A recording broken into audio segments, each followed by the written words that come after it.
Sweat poured down his face as he muttered, "This is hell. Going to class is actual, living hell."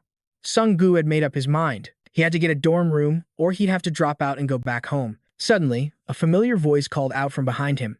Sung-gu Sunbae, a decorated sergeant. From the special forces, sounding so pathetic. Really?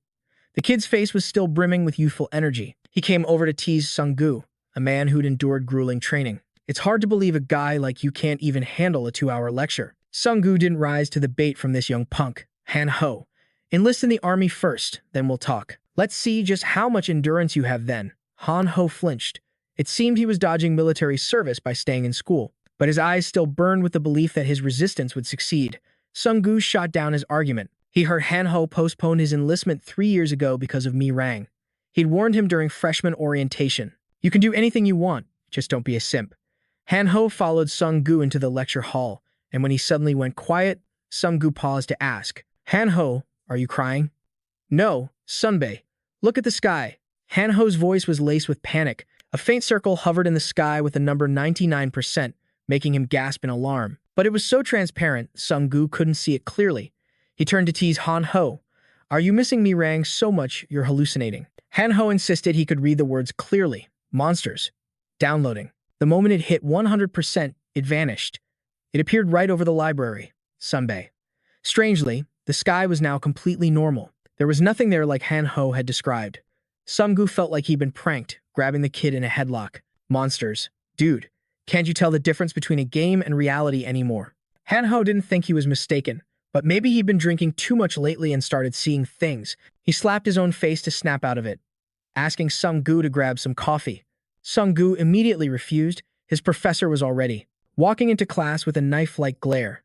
Suddenly, a strange blue light glowed from his body, a truly bizarre sensation. But with Han-ho chattering away, Sung-gu didn't pay any mind to the momentary anomaly. He just said goodbye to Han-ho and headed to class. The lecture hall was dark, with all the lights turned off. Only the light filtering through the window blinds and the projector screen lit the room.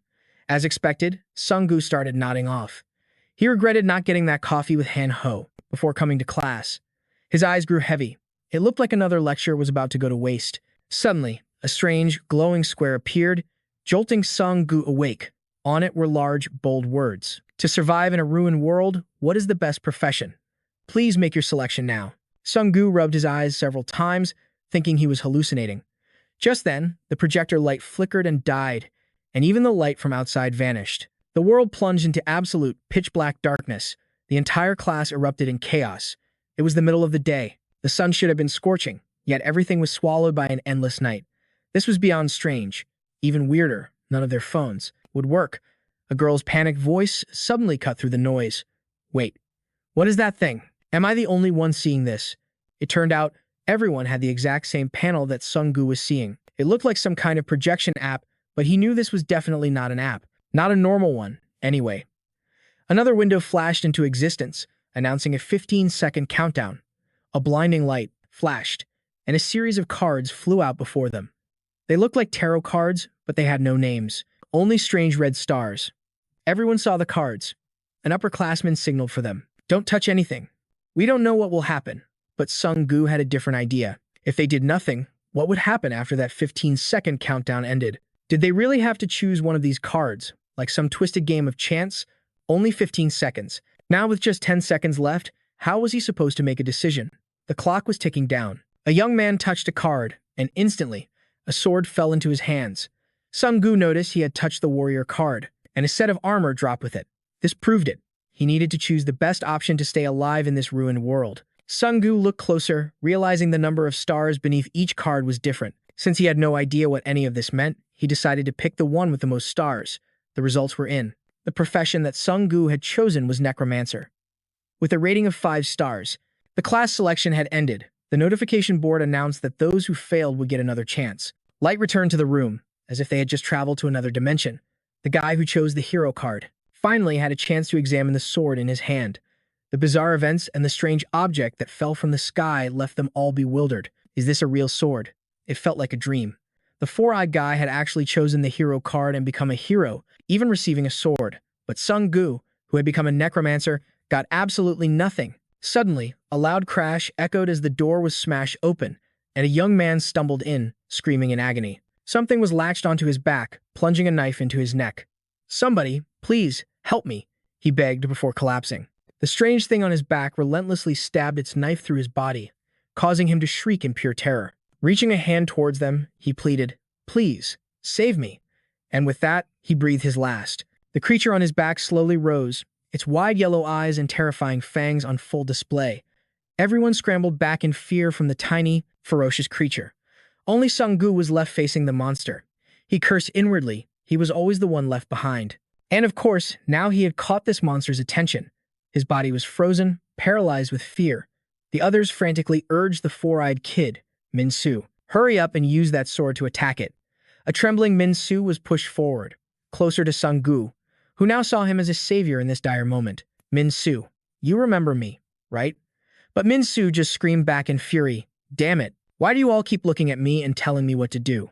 And just like that, Sung-gu's last spark of hope was extinguished. The monster scurried forward with a knife in its hand, letting out a sharp, chittering sound, like a monkey. Sung-gu instinctively turned to run, but a chilling thought stopped him. If he turned his back now, he might end up just like that other guy, taken out in an instant. So, mustering all his strength, he spun around and kicked it squarely. The monster flew backward, snarling in rage. Sung-gu calmed himself. It was just a creature that weighed maybe 15 kilograms. He grabbed a nearby chair to use as a weapon, but the tables and chairs had been knocked over and were tangled together. The monster saw its chance and lunged forward. Staring death in the face, Sung-gu pulled with all his might, ripped the chair free, and brought it down with a devastating blow. The monster's tongue lolled out as it died on the spot. Blood pooled across the floor. Sung-gu and the others stood frozen for a few seconds, processing the nightmare they had just survived. Suddenly, the information panel reappeared, announcing that Sung-gu had successfully hunted a goblin and was rewarded with 10 gold. He stared at it, confused. Understanding the meaning of these messages was now critically important. The name and the reward. It was just like a game. Another window popped up. Your special ability allows you to turn those you've killed into your subordinates. Information about the goblin appeared. Now that it was Sung-gu's subordinate, it would be a level 1 goblin skeleton. Sung-gu curiously pressed the confirmation button. A blue flame erupted from the goblin's corpse, startling everyone in the room. "Whoa, look behind you." Sung-gu spun around to look. From the goblin's body, dense blue flames gathered and began to take shape. Finally, it transformed into a goblin skeleton, which knelt before him in submission. Its eye sockets held that same distinctive blue flame. Sung-gu remembered his class could summon these undead creatures as subordinates. This was the power of a necromancer. The door was suddenly thrown open by 2 more goblins. They were small, but incredibly aggressive, ready to tear apart opponents 5 times their size. Panic erupted again as the students scrambled to escape. And at that moment, Sung-gu was the one standing closest to them. The notification panel reminded him, "Goblin skeleton is awaiting your command." Sung-gu had no idea how to give a command, but in this desperate moment, only one thought came to mind. Fight. Kill them. The goblin skeleton immediately stood up and advanced on the 2 goblins, who seemed confused by what their former comrade was doing. The skeleton decisively stabbed its knife into the nearest one, but the blow wasn't instantly fatal. The other goblin lunged at the skeleton, slashing off one of its arms. A 1-on-2 fight was a losing battle. Sung-gu knew the situation was bad. If he just stood by and watched, he'd be the one fighting them next. These were just small fry goblins, so they weren't too dangerous. If only he had a bigger weapon, this would be easy. Then he remembered Min-su's sword and yelled for him to throw it over. But Min-su clutched the sword tightly, shouting, "This is mine. I was the one who chose it first." Sung-gu said helplessly, "Fine, then you deal with them." But seeing the 2 ferocious goblins snarl, Min-su was about to piss his pants, let alone fight them. Sung-gu sighed and picked up a chair. It looked like he'd have to use the old method. He signaled to his skeleton. As he threw the chair, the skeleton immediately ducked. The chair slammed directly into the 2 goblins. The skeleton seized the opportunity, rushing forward to finish them both off. Every time he killed a goblin, Sung-gu earned 10 gold, and this time, he gained another 20. But his skeleton soldier had taken heavy damage, becoming a crippled warrior. It dragged its battered body toward him, the light in its eye sockets flickering, like a loyal pet waiting for its master's praise. However, Sung-gu hesitated before blurting out, "Sorry, but your face is a little terrifying. Could you maybe look the other way?" The skeleton soldier hung its head in disappointment. It's not like it could be born with a handsome face. Thanks to the necromancer's influence, the skeleton had no choice but to obey. The 2 goblins he just slayed were also reborn as Sung-gu's minions, but this pushed him to his summon limit. The professor stammered as he approached Sung Gu. "What is happening?" Before he could explain, a desperate scream for help echoed nearby. A terrified girl cried out, unable to get a signal to the police. Sung Gu guessed this chaos was unfolding across the entire school. He moved to the window and pulled back the curtain. A blazing red light flooded the room. But this wasn't the glow of a sunset. It was the raging fire from countless massive explosions. Sung Gu's face went pale. This nightmare was probably happening all over the world. A moment later, someone found them, shouting for them to evacuate. The whole school was about to be engulfed in flames. A young man with blonde hair grinned, holding up his car keys. His car was in the parking lot, but as they reached the end of the hall, two goblins were lying in wait, ready to tear them apart. After devouring another man, the creatures charged, and everyone turned and fled. A swift goblin was just inches away from grabbing a girl. Just in the nick of time, Sung Gu's skeleton soldier appeared, pinning the monsters to the floor. He yelled for the others to go on ahead. "I'll stay here and handle this." He paused, then corrected himself. "To be precise, they will." The group just ran, scattering in every direction. Sung Gu felt powerless, wanting to call them back, but there was nothing he could do. It was every man for himself now. He wasn't responsible for how they died. By this point, even though things weren't crystal clear, he was sure this game had rules, and they were all being forced to play by them. First came the assigned classes, and the initial monsters were fairly easy to hunt. Sung Gu didn't know if he was right, but it seemed like fighting gave a better chance of survival than running. At least he still had teammates ready to back him up, even if they were made of nothing but bone. That seemed to put them at a disadvantage. The two goblins coordinated their attack against Sung Gu's skeleton. The result was its skull being sliced clean off, rolling to a stop right at his feet. Once destroyed, it vanished into the void, never to be revived. Sung Gu gritted his teeth, cheering on his children. Take them down. Now it was a 2-on-2 fight. The skeletons charged forward, clashing recklessly with the goblins. In the end, Sung Gu pocketed another 20 gold. He scratched his head, letting out a sigh of relief. Good work. At that moment, a notification declared he had reached level 2. He finally took a proper look at these windows, calling up his status screen. Sure enough, all his information appeared on it, from his name to his stats and gold. Sung Gu was confused. In a normal game, leveling up meant you received points to distribute into your stats. But now, the system offered him 5 upgrade cards to choose from for reaching level 2. Sung Gu's hope died. So this game was basically just a game of chance. Regardless, this was a critical part of the game, so Sung Gu considered his choice carefully. He picked the random skill card.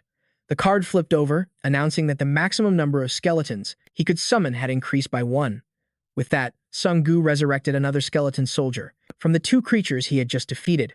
But at that moment, his mana plummeted to just 3 out of 30. Sung Gu was surprised that these skeletons weren't that expensive to maintain.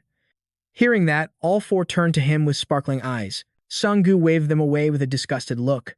Being stared at like that by a bunch of skeletons sent a chill down his spine. After a moment, he steeled his resolve. He was okay for now, but the future was unknown.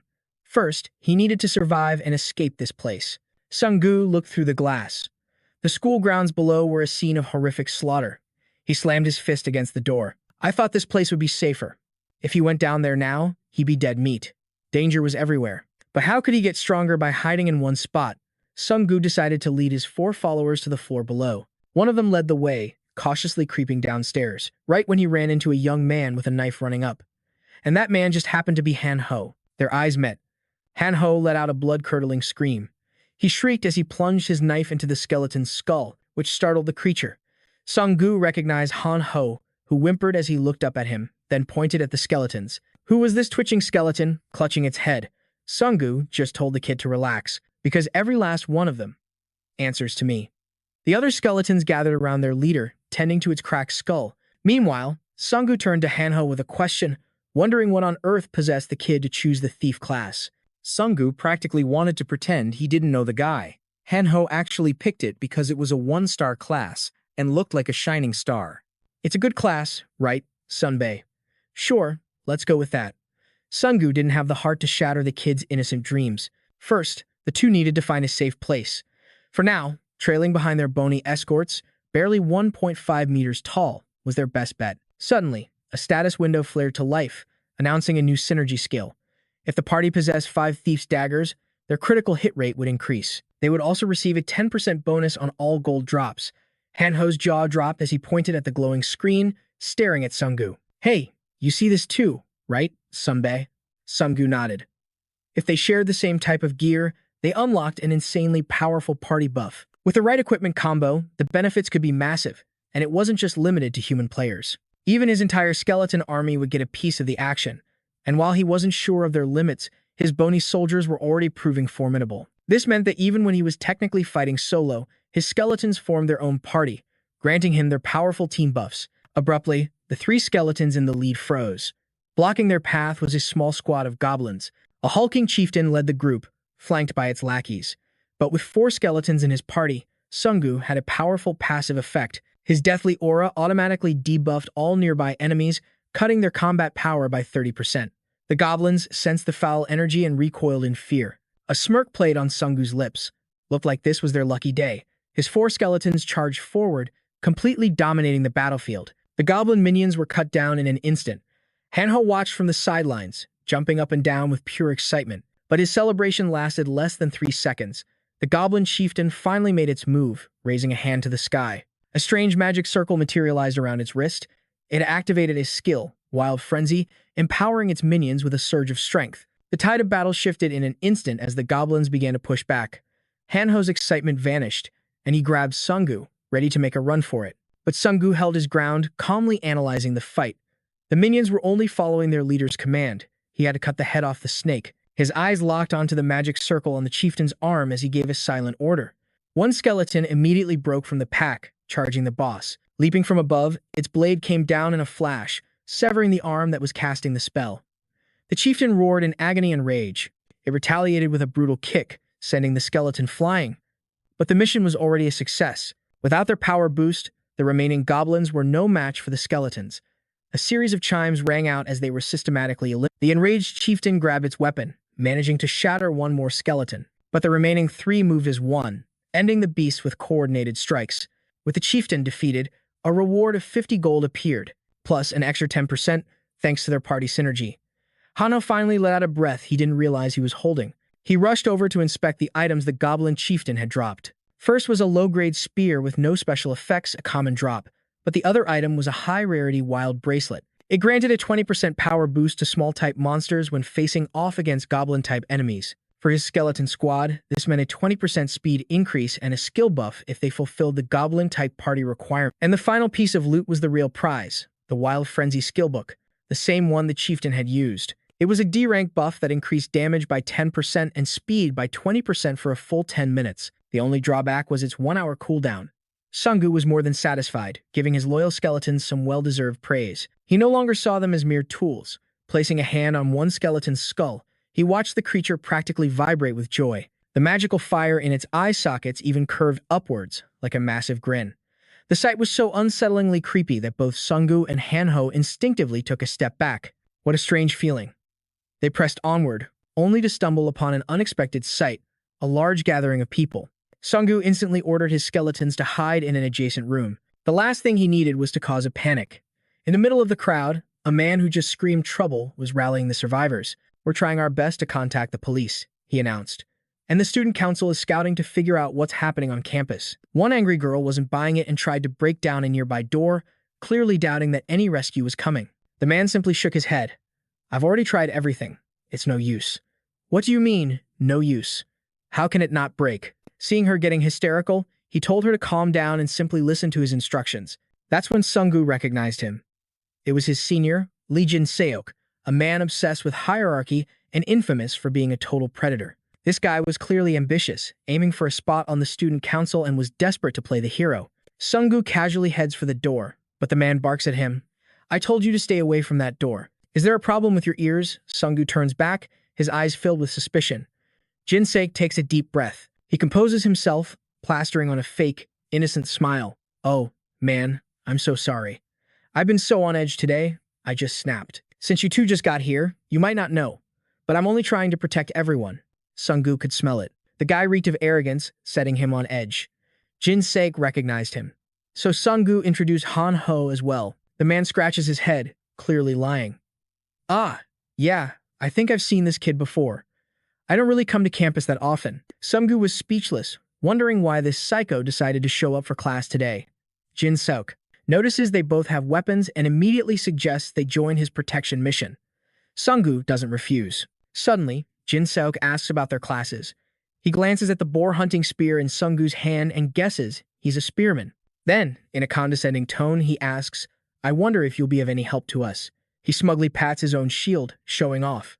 You see, I've already killed a green monster. It was a goblin, you know. Even with a weapon in hand, it's not easy to kill those things. I chose a 2-star card with the defensive warrior class. If anything happens, just hide behind me. Sunggu's lip twitches, while Han Ho hides behind him, stifling a laugh. Just then, a guy named Min Su runs over, panicked. Sir, I think I heard goblins on the floor above us. Jin Seok immediately orders them to stay quiet and hide in the cafe, while he stands guard at the entrance. Sunggu signals for Han Ho to follow him for a private chat. The two of them approach the door. They realize there's a lock on it. The door was sealed by powerful magic. To open it, they'd have to defeat the final boss and release the spell. Failing to attack the monsters within the time limit would only make them stronger, and they had just over 2 hours left. Sunggu tries the door, but just as Jin Seok said, he can't open it. Han Ho guesses the 2 hours is their time limit. If they don't kill the final boss by then, they might all die. Sunggu immediately sets off to find and kill the boss. They couldn't just hope for someone to rescue them. In this situation, the first to lose their cool would be the first to die. Suddenly, Jin Seok brings Min Su over to Sunggu. Hey, you and Min Su know each other, right? You're both in the same year. Min Su avoids his gaze, reluctantly admitting they know each other. Just like that, Jin Seok pairs them up, even offering them the honor of being his close followers. Sunggu instantly objects. Didn't you read the notice on the entrance? Jin Seok scratches his head, saying he did. He claims they can't get out and just have to wait for the rescue team. Sunggu retorts in disbelief. How could he be so naive to think the police were coming? What if this was happening all over the world? Who would have time to save them? Out of nowhere, Jin Seok asks a completely unrelated question. Hey, you've done your military service, right? Sunggu nods. And a look of unshakable, blind faith crosses Jin Seok's face. Then how can you doubt them? Our country's military is incredibly powerful. The army will definitely step in, and everything will be fine. Sunggu grinds his teeth. The army wasn't a squad of gods. They couldn't just magically rescue everyone at once. But with tensions this high, he didn't want to provoke them. Sunggu sighs and starts to walk away, which startles Jin Seok. Seeing them head for the door again, he shouts. Stay away from that door, he threatens. If you want to live, listen to me and hide in the cafe. Suddenly, Min Su screams that the goblins have appeared, which scares the wannabe leader out of his wits. From the top of the stairs, 5 goblins descend in a single file line. The people hiding in the cafe spot them too. Their faces contort with absolute terror. Jin Seok shakes it off and raises his shield. Everyone, grab your weapons. We need to intercept them. Don't let them enter the safe zone. But Min Su points in another direction. Sir, over there. More creatures were appearing in the hallway, but this time, it was Sunggu's lovely skeleton soldiers. Despite their cute appearance, Jin Seok shrieks, Damn it, what the hell are those things now? Sunggu steps forward, clearing a path for his darlings. He announces that they aren't goblins. Then, brandishing his boar spear, he walks forward coldly. He understood that with power comes responsibility, but we have to be smart. If a lunatic is leading, we're all going to die. Publicly humiliated, Jin Seok furiously questions him, acting like you've received some amazing power. Perhaps I have. Sunggu shoots him an icy glare. Death Aura Level 1, activate. The goblin's power instantly drops by 30%. Seeing the might of the skeleton army charging them, the goblins turn in fear, trying to escape. But Sunggu wasn't about to let them go that easily. Now, the real hunt would begin. A brilliant light flashes, drawing the attention of everyone in the cafe. Stranger still was the sight before them, goblins, seemingly fighting each other. Before their very eyes, Sunggu's skeleton soldiers completely dominated the battlefield. One goblin, still reeling and dizzy, was instantly impaled by Sunggu's massive boar spear. The next 2, already restrained by his skeletons, were mercilessly dispatched by his powerful weapon. Jin Seok's face went pale as he stumbled back with Min Su. The coward was already planning his escape, but Sunggu charged head-on, annihilating them one by one. With 3 goblins down, the last 2 turned to flee in terror. Sunggu commanded his skeletons to block their escape and hold them for him. This time, Sunggu deliberately issued the command out loud. He wanted everyone to witness his power, to understand that he was the one in complete control here. It would give him the courage to face the boss together. After all, teamwork is better than him carrying the entire burden alone. Sunggu activated the thief's dagger skill for his loyal skeletons. He then equipped the wild bracelet, boosting their defenses. With these powerful buffs, the goblins were nothing but fodder. But he knew this game wouldn't just throw goblins at them. Far more dangerous monsters were surely lurking ahead. As Jin Seok's cronies watched Sung-gu in action, they realized he was a necromancer. For the terrified survivors in the cafe, Sung-gu had become their only glimmer of hope. Just then, one crafty goblin slipped past two skeletons, making a break for it. Sung-gu braced himself and hurled his boar spear, pinning it to the ground. He let out a quiet sigh of relief. A direct hit. A miss would have been incredibly embarrassing. As the battle ended, the crowd erupted in cheers. They were in awe of Sung-gu's overwhelming strength, wondering how a guy like that ended up as a literature major. Sung-gu scanned for loot, but found nothing. It seemed these trash mobs didn't drop any items. But then he received a notification. A lucky ticket. He'd earned it for hunting 20 monsters and was only the 34th person out of 100 to unlock this achievement. Sung-gu accepted the reward, but it didn't appear in his inventory. He had no idea how to use it. Just then, his loyal skeletons returned to his side, and Sung-gu praised them for their work. All four of them began to glow with satisfaction. He then led his undead legion to confront the pathetic, cowering Jin Seok. "So, senior, was I useful enough for you?" Jin Seok's face twisted into an ugly, constipated scowl. A little later, everyone gathered inside the cafe. Sung-gu announced that they were all trapped by a powerful magic barrier. The only way out, he declared, is to kill the boss hidden somewhere in this building. At his words, the entire room went dead silent. A single goblin had sent them running in fear. How could they possibly face a real boss? Sung-gu continued, "We only have 2 hours to act. After that, who knows what horrors await us. But I can guarantee it won't be anything good. Since it's a boss, we can't afford to fight it with a small team." A student in the back shakily raised his hand. "I saw it on the rooftop. A massive monster. It crushed the professor's head." As Sung-gu prepared to leave, he asked, "Who's coming with me?" As expected, they all stood frozen like statues. None of them dared to even meet his gaze. Sung-gu expected this, but then Han-ho whispered to him, "Senior, maybe it's better if I stay here." Sung-gu just smirked and patted his shoulder. "Nope, you're coming with me. My skeletons need your buffs." Han-ho even offered up his precious dagger to get out of it, but Sung-gu shot him down with a firm, "Not a chance." Suddenly, a young woman stepped forward. She addressed Sung-gu directly. "Even if all of us fight together, I doubt the outcome will be very good, don't you?" These newbies completely panicked over a few weak monsters.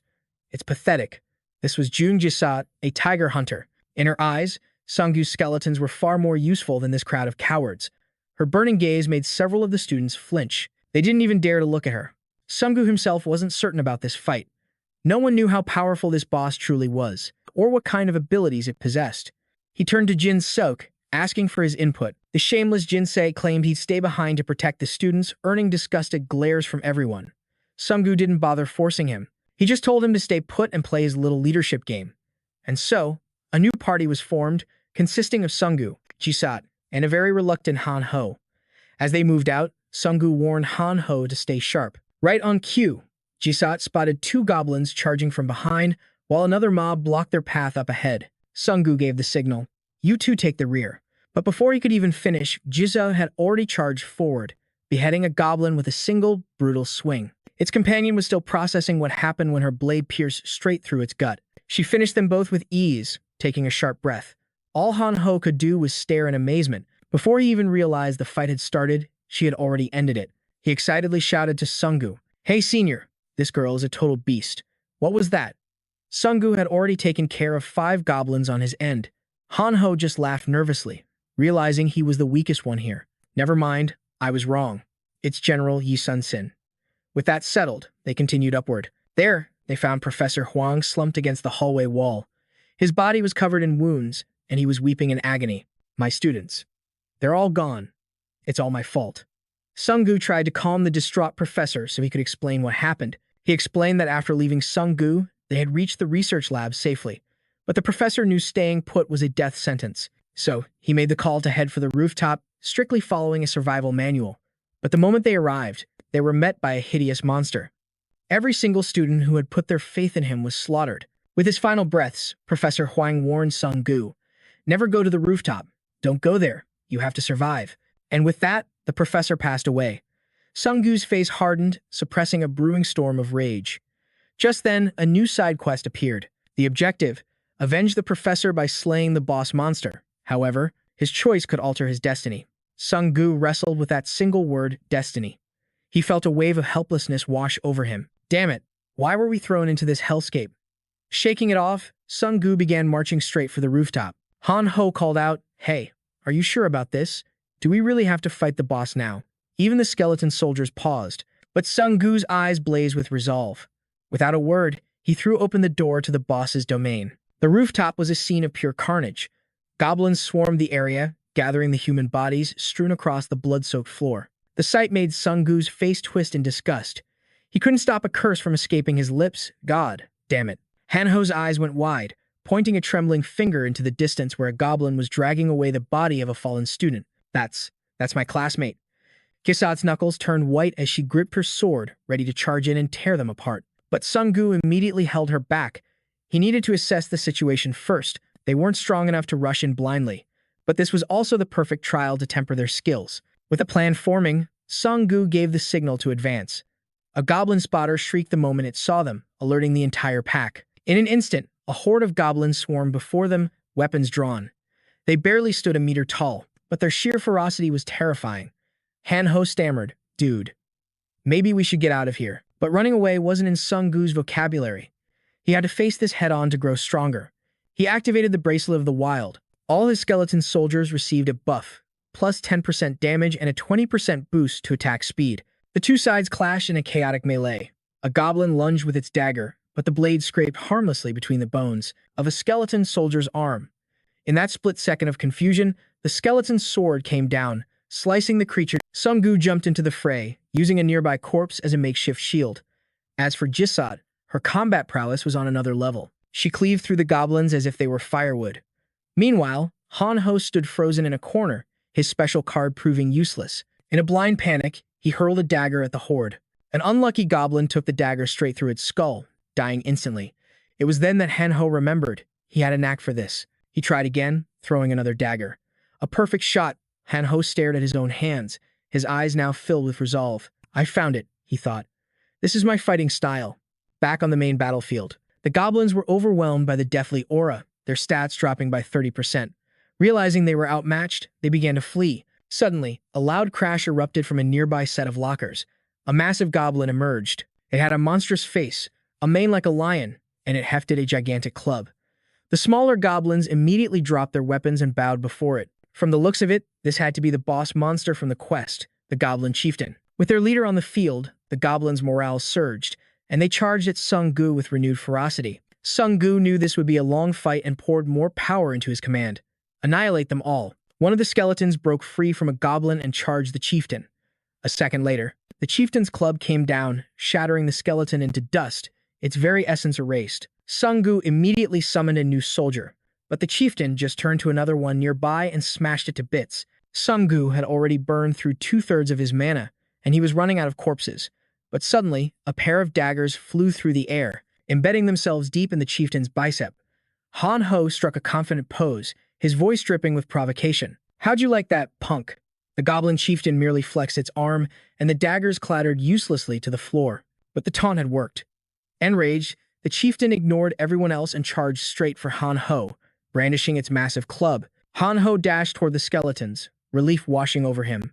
But the chieftain wiped them out with a single, devastating spin. One skeleton, hurled into the air, seized its chance, plunging its dagger straight into the chieftain's body. The goblin chieftain roared and brutally kicked the skeleton away, a blow so powerful it shattered the soldier completely. Without missing a beat, Giselle circled behind it, carving a deep, vicious slash into its back. Forcing it to pause for a few seconds to bear the pain, Giselle coolly flicked the blood from her sword. "This is the first time I had to go all out, you son of a bitch."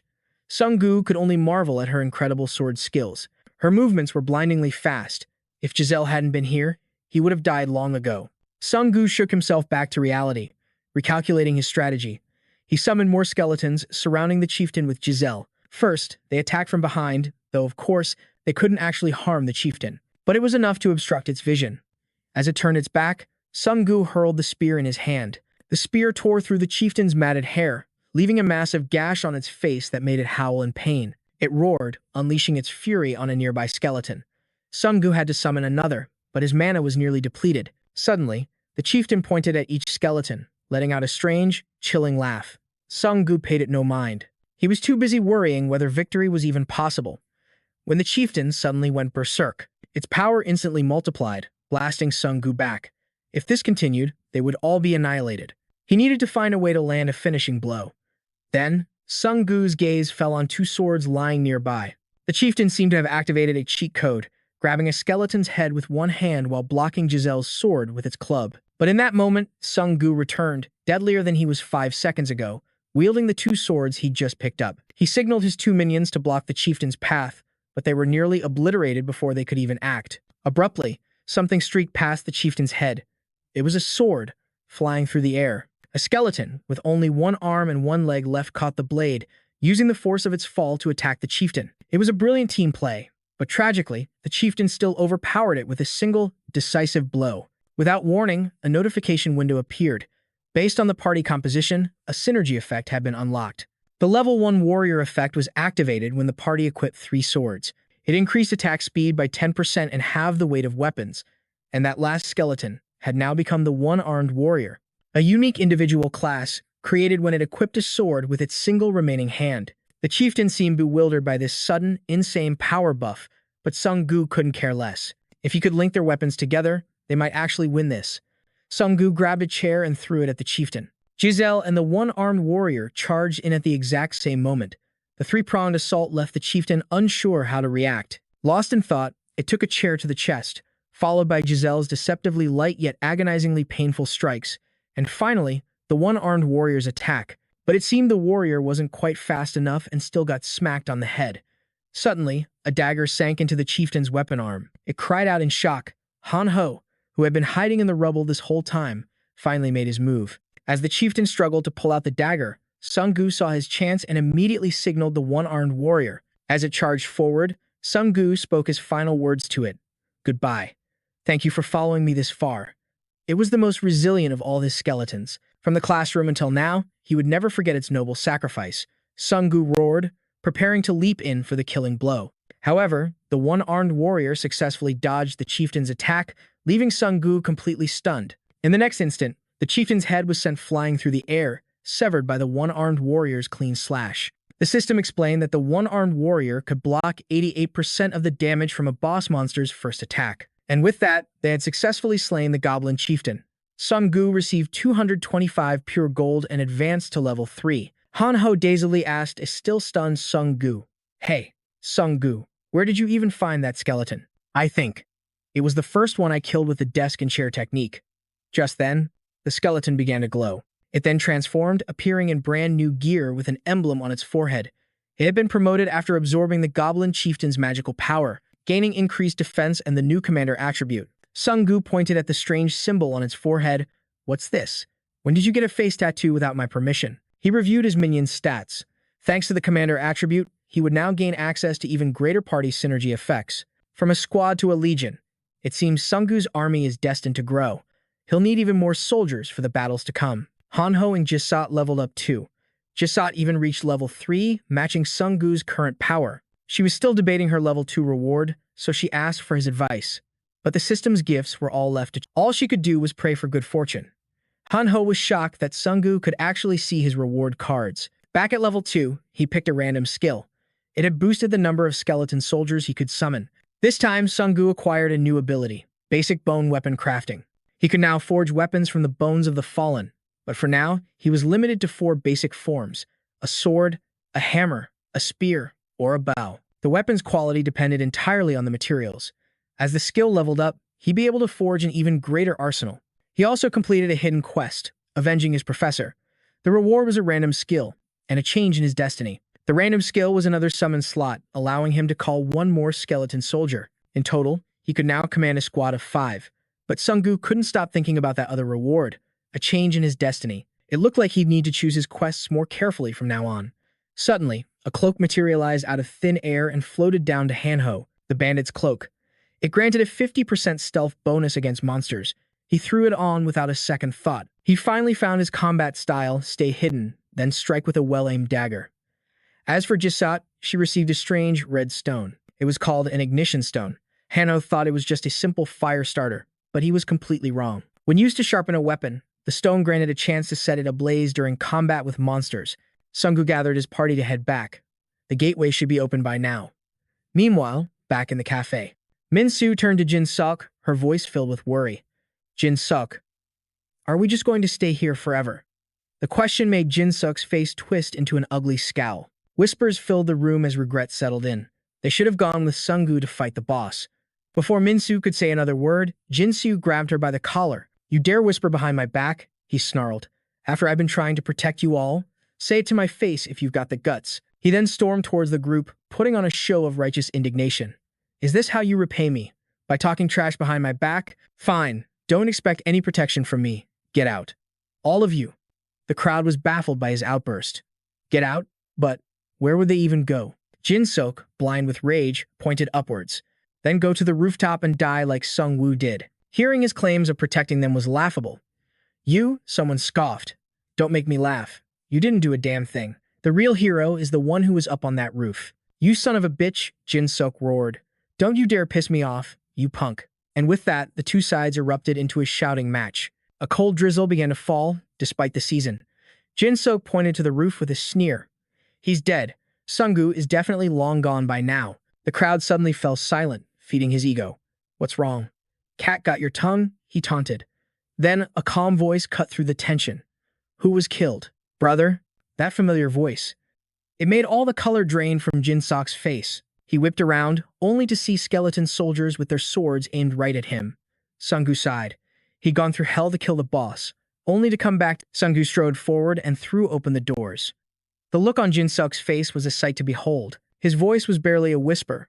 No, it can't be. Jin-suk scrambled to his feet, flustered.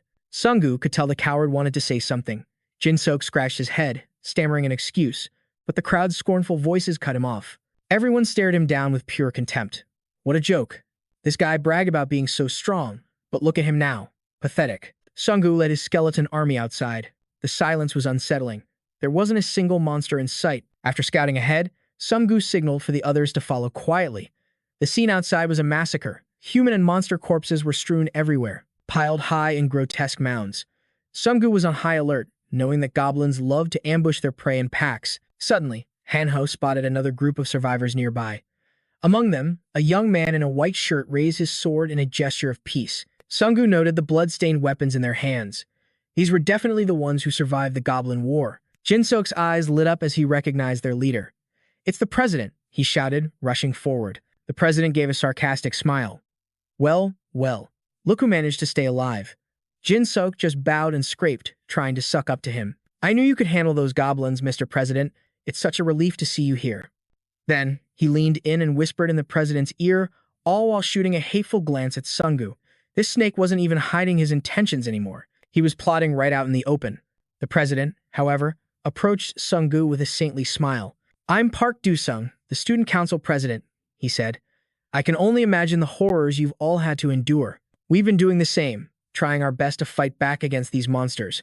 Model. The crowd seemed to trust Dae-sung's promise of protection. He then pointed an accusing finger at Sung-gu's skeletons. With a scowl, Sung-gu explained that this was simply the power of the class card he'd obtained. But Dae-sung's face twisted in disgust. You want us to accept creatures that used to be murderers? Sung-gu? Sung-gu immediately saw through the manipulation. Dae-sung was trying to paint him as a threat, forcing him to get rid of his skeleton soldiers. There was no way he'd do that. Besides, whoever said he wanted to join Dae-sung's little group anyway? Dae-sung pressed on with his mind games. You expect us to travel with these filthy monsters of unknown origin. Han-ho couldn't stay quiet any longer. Hey, they might look a little creepy, but if you really look, they're kinda cute. You just have to open your heart to them. Sung-gu shot a look at his goofy friend and skeletons to cut it out. Then, his expression turned dead serious. I will never get rid of them. That would be like throwing away my own weapon. How can you survive empty-handed in a world like this? Dae-sung sneered, his face a mask of arrogant pity. But you won't need them if we're protecting you. This is your last chance. If you want to join our party, you have to destroy those creatures with your own hands. Hey, are you trying to decide our fate for us?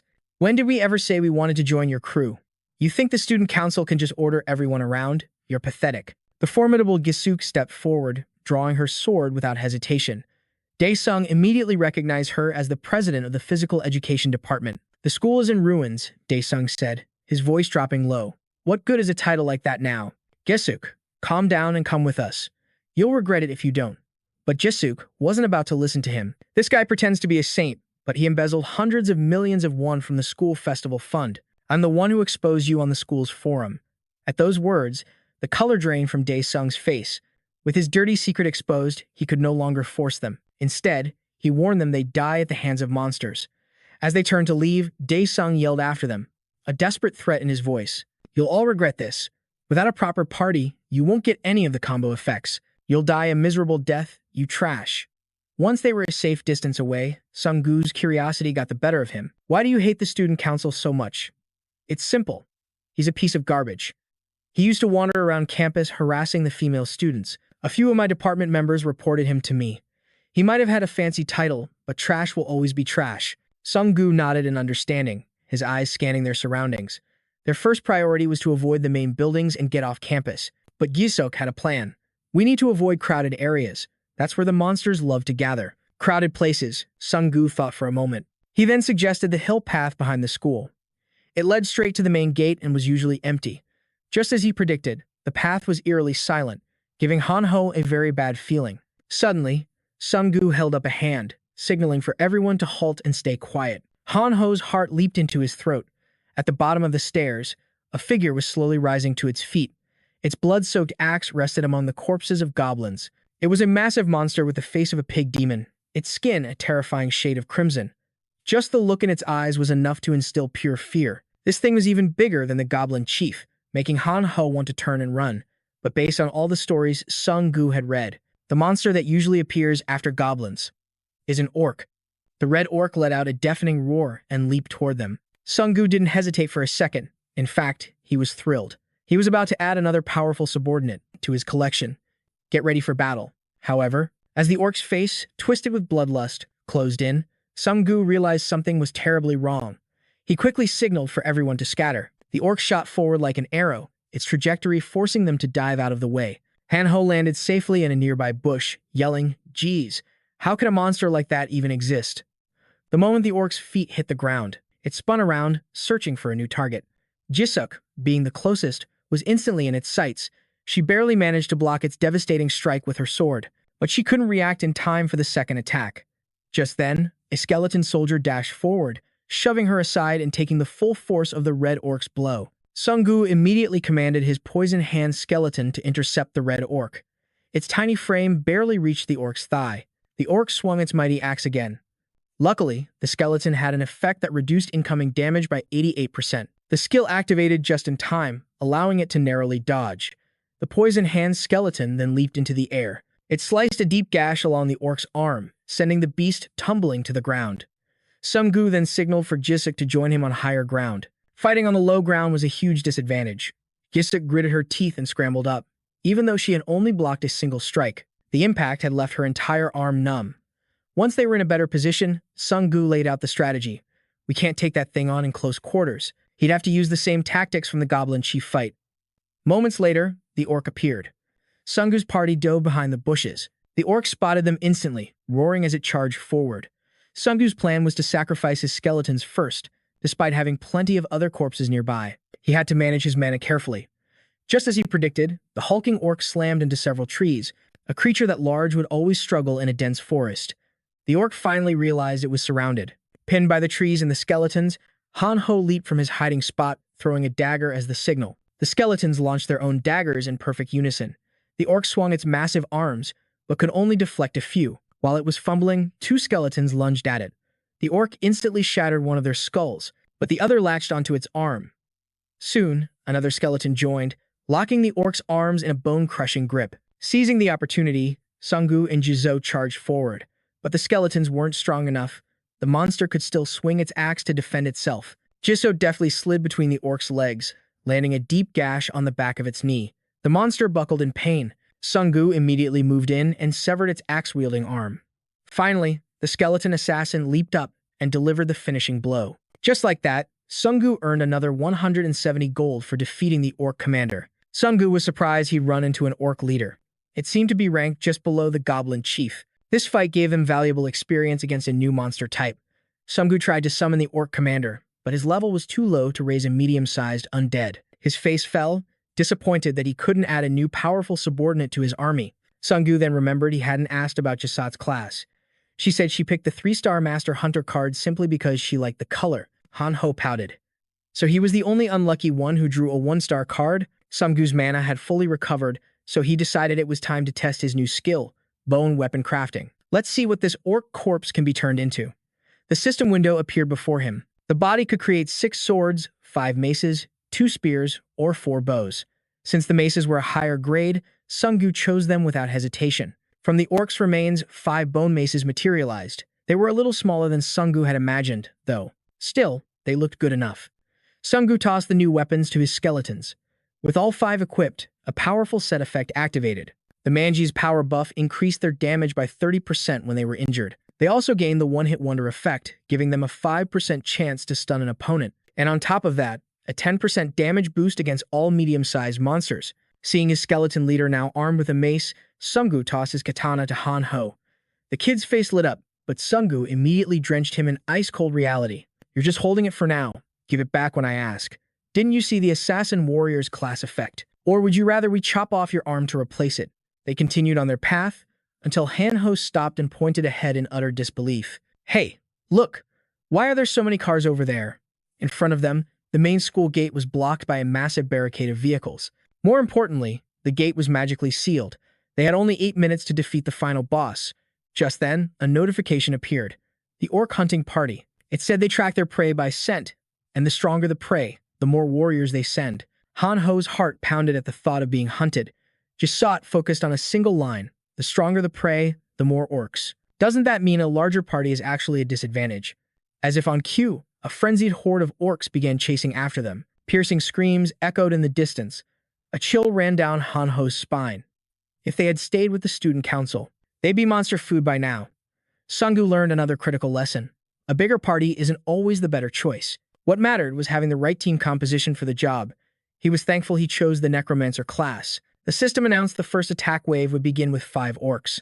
Han Ho figured it'd be less than what the student council was facing, but 5 was still more than enough to scare him. At that moment, the deep growls of the approaching orcs made his blood run cold. A squad of axe-wielding, pig-faced brutes was searching for something, and it was definitely them. Sunggu scanned the area, a confident smirk spreading across his face. He had an idea. Meanwhile, Han Ho pulled his hood over his head, getting ready to run for his life. But Sunggu's plan wasn't to flee. It was to use the terrain and his loyal skeleton minions to lay the perfect trap for those pig-headed orcs. As the monsters stomped forward, they came across the bones of goblins, scattered across the ground in a disturbingly natural way. The orcs exchanged confused glances. Suddenly, a voice echoed from a cloaked figure. Standing on top of a car was, of course, the one and only Han Ho, who fears neither heaven nor earth. He's only afraid of dying. He yelled down at the monsters with all his might, "Hey, you fat pigs." The orcs snorted with fury, deeply offended by the body shaming. The creatures shrieked, lunging straight for Han Ho's throat. But suddenly, 2 car doors swung open, sending them crashing face-first to the ground. Sunggu and Jisoo leaped out of the car. At the same time, the skeleton soldiers sprang from the roof, charging into the fray. Wielding weapons crafted from bone, the orc commander led the charge against its own kind. It was no wonder the regular orcs were completely overwhelmed. After wiping out the orc hunters, notifications for gold started flooding in. More importantly, Sunggu had finally reached level 4. His summon limit increased by 2, bringing his total to 7 minions. The only problem? His mana pool was still capped at a mere 50. Ooh la la. Check out my new skill, Han Ho declared, showing off a new dagger, much larger than his last one. He boasted about his new skill, Supersonic Slash, which unleashes a flurry of countless strikes. Meanwhile, Jisoo gained an additional 2 points in strength. A powerful aura now radiated from her, brimming with newfound energy. She felt strong enough to take on an orc hunter all by herself. Sunggu motioned for Han Ho to return the katana to the skeleton leader. If he wanted to use his new skill, he had to use his own weapon, the dagger. Suppressing his sorrow, Han Ho reluctantly handed the sword back to the skeleton leader. So much for showing off anymore. A little later, as they explored the school grounds, Sunggu suddenly signaled for everyone to halt. Up ahead, 7 orc hunters were tearing a bus apart. Sunggu guessed another party must be trapped and fighting for their lives. A spear shot out from inside the bus, but failed to take down a single orc. If this kept up, Sunggu knew the people inside were doomed. Jisoo wanted to help, suggesting a pincer attack would make it easier to defeat the orcs. Their team would approach from one flank, while the spear user inside attacked from the other. It was a solid plan, but Sunggu was worried. Would the survivors on the bus even understand their strategy? Or would they think a lot worse? His own team could be in serious trouble if the survivors decided to run instead of fighting alongside them, so Sungu came up with a different plan. It was time to show these orcs the true power of human civilization. Inside the bus, chaos erupted. A blonde-haired guy screamed in a panic. "Just attack them already. Don't you know how to use that spear?" Gyeong-su clutched his weapon, trembling with fear and frustration. "If you're so tough, why don't you go fight them yourself? You've got a shield and a sword, don't you?"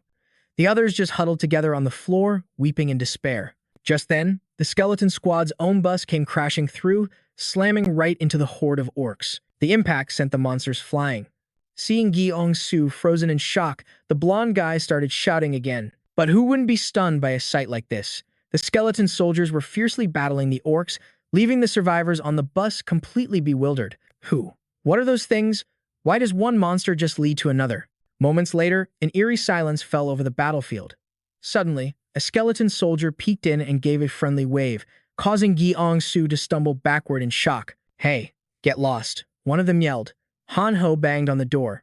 "Open up. We just saved your lives and this is the thanks we get." Inside, the survivors were still clinging to each other, crying in disbelief that they were actually safe. Han-ho grabbed a bone hammer and started wailing on a nearby vending machine.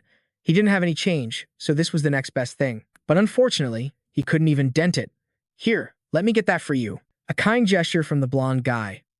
Too bad Han-ho had already smashed the machine to pieces. With that settled, Sunggu decided it was time to move on. But then he remembered what Gyeong-su had mentioned. Something that dispensed items. He tried it once, but didn't have enough gold for another attempt. If they followed the instructions exactly, they could obtain a special item. Han-ho finally managed to break open a different vending machine, handing Sunggu a can of cola. An E-rank automatic shop panel appeared. Curious, Sunggu tapped it and discovered it was another game of chance. The lucky wheel had 3 tiers: bronze, silver, and gold. With gold being the highest rank, Han-ho chugged his can of cola, curious about what this tiny machine could possibly spit out. Then again, in a world where daggers can fall from the sky, anything was possible. There was only one way to find out. Han-ho only had 360 gold to his name. Jisoo had 584. When it was Sunggu's turn, he humbly stated he only had 1,552 gold. Sunggu then remembered the special ticket he'd received. A lottery ticket with no rank restriction. This was the perfect time to use it.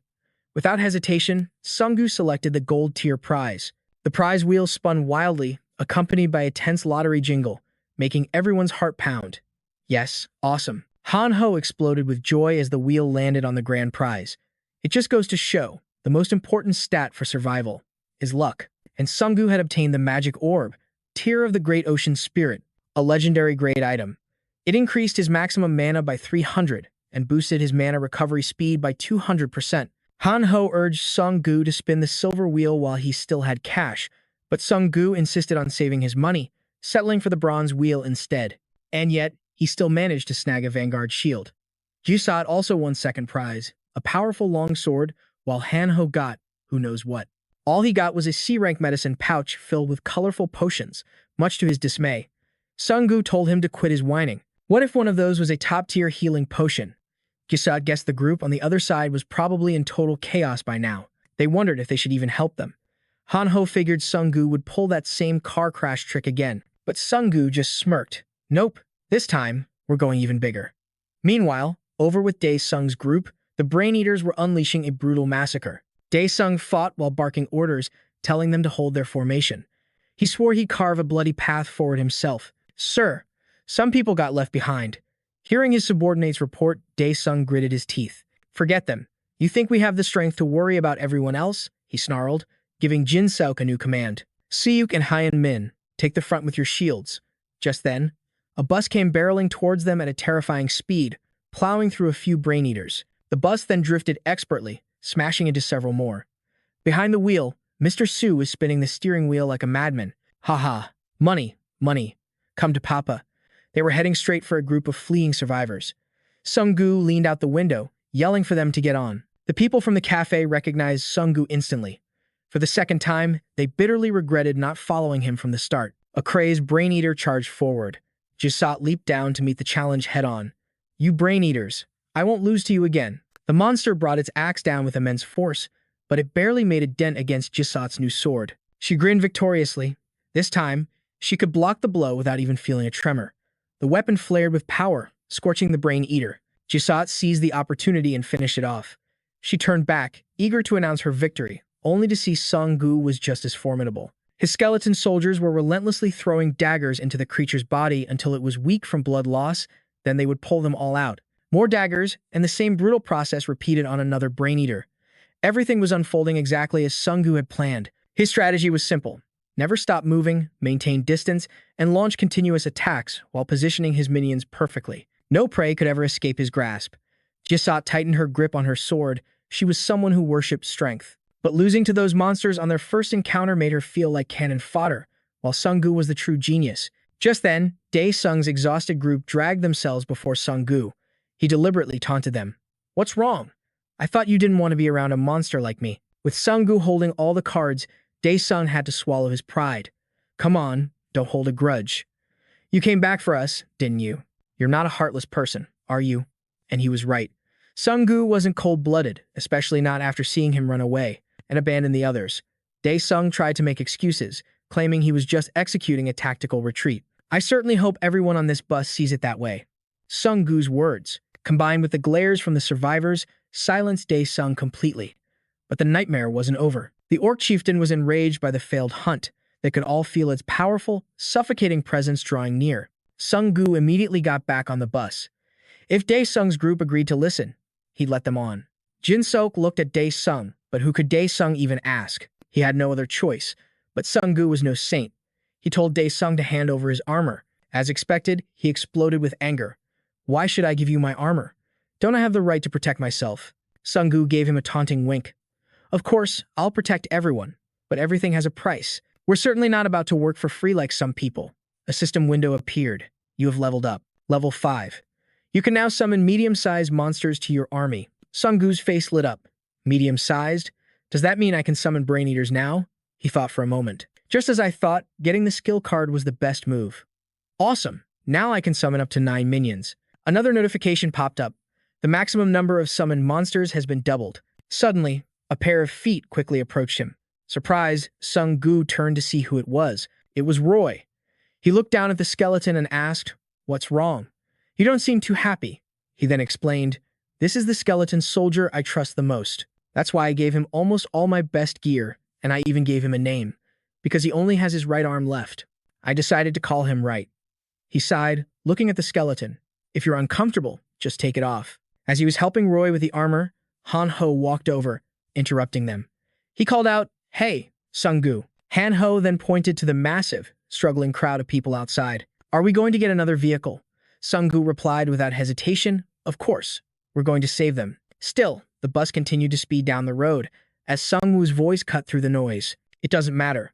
We don't have time to circle back and look for them anyway." He then walked through the bus, taking stock of everyone's condition. Sung Wu announced, "Everyone, from this moment on, we're going to fight the boss." A system notification appeared. The orc field has decided to declare direct war. All orcs will now confront the survivors with the sole purpose of total annihilation. Sung Wu addressed the group. "Just as the quest board announced, this is unavoidable. To get out of this school, we have to kill the boss." A man in the crowd spoke up. "Hey, kid. When I was in the gym, I saw everything. The orc army is even bigger than before. At least 100 of them." His words sent a wave of sheer panic through the bus. The system quickly chimed in. "Because the time limit has been exceeded, a debuff mission will be activated." A series of punishments appeared. For those who do not participate, the penalties are reduced movement and attack speed, varying by individual. The survivors were stunned. How are we supposed to fight them? How can we possibly win? There are 100 orcs. Sung Wu sighed, thinking, "I already know how to counter them effectively. Even 100 of them is nothing. This victory is already mine." He then shouted to everyone, "I will fight them by myself." Sung Wu thought, having many weapons doesn't mean they're all useful. His bold declaration shocked his two friends. Jisoo yelled, "What? What did you say?" Hanho screamed, "Hey, are you insane? What was that?" Sung Wu repeated his words with unshakable confidence. "I will face that orc horde alone." A nervous murmur spread through the crowd. "Hey, did I hear him right? Is he crazy? He was the only one we could trust." "Forget it." Jin Seok, sitting in the very back, burst out laughing at Sung Wu's statement. "What an idiot." Jin Seok sneered with his signature arrogance. He just dug his own grave. So all this time, he was just getting lucky. Huh. It'd be great if that fool finally dies. He continued with a condescending tone. He's just a failure. He's definitely going to get himself killed for saying something so stupid. Jisoo shouted in anger. Hey Sungwoo, have you lost your mind? Even if we all work together, how could we possibly fight that many monsters? He replied with dead seriousness. That's the same thing you said before we fought the boss on the rooftop, isn't it? Jisoo was momentarily stunned. He continued. That experience made me realize fighting together isn't always efficient. In other words, the combat power of human teammates can't even compare to my skeleton soldiers. Sungwoo said, You are right, and I don't hold it against you. You provided excellent support. He then stepped forward and patted her on the head, adding, But I feel this battle will be incredibly dangerous. I've thought this through carefully before making this choice. Jisoo considered his words. I know Sungwoo always thinks strategically before a fight. But this is no joke. Back at the school, the afternoon sun began to set, casting long shadows over the silent grounds. Sungwoo's skeleton soldiers, now fully equipped, stood at his sides as he walked between them like a general. There was no fear in his eyes. He was accompanied by the many skeletons he had prepared. After all, he couldn't fight completely alone. From the upper floors of the school building, countless eyes watched his every move. Some didn't even dare to breathe too loudly. One of them spoke with a trembling voice. You've got to be kidding me. Is he really going to fight them alone? The bus was parked a short distance away. Sungwoo, now in full armor, stood waiting. The group inside was bewildered. Hanho's face was pale as he spoke. Sungwoo has completely lost it. Jisoo replied, If the situation gets any worse, we'll jump in. The terrified driver added, My foot is already on the gas pedal. From the distance, the orcs were closing in on him. Sungwoo stood his ground, a lone warrior ready to meet the approaching horde, their guttural roars filling the air. The orcs swarmed like an unstoppable legion. From a distance, it truly looked like one man against an entire army. The lead orc charged toward him. It bared its sharp tusks and let out a deafening roar. With a single glance, Sungwoo assessed the threat. He said to himself, That red one. Is it the commander? But why isn't a notification popping up? He must be just a sub-boss. And just as he predicted, it was indeed their leader. The red orc let out a mighty bellow and raised its axe towards him. The orcs behind it heard the command and charged forward. On the other side, Sungwoo glanced at his skeleton soldiers, then gave the order, Let's move.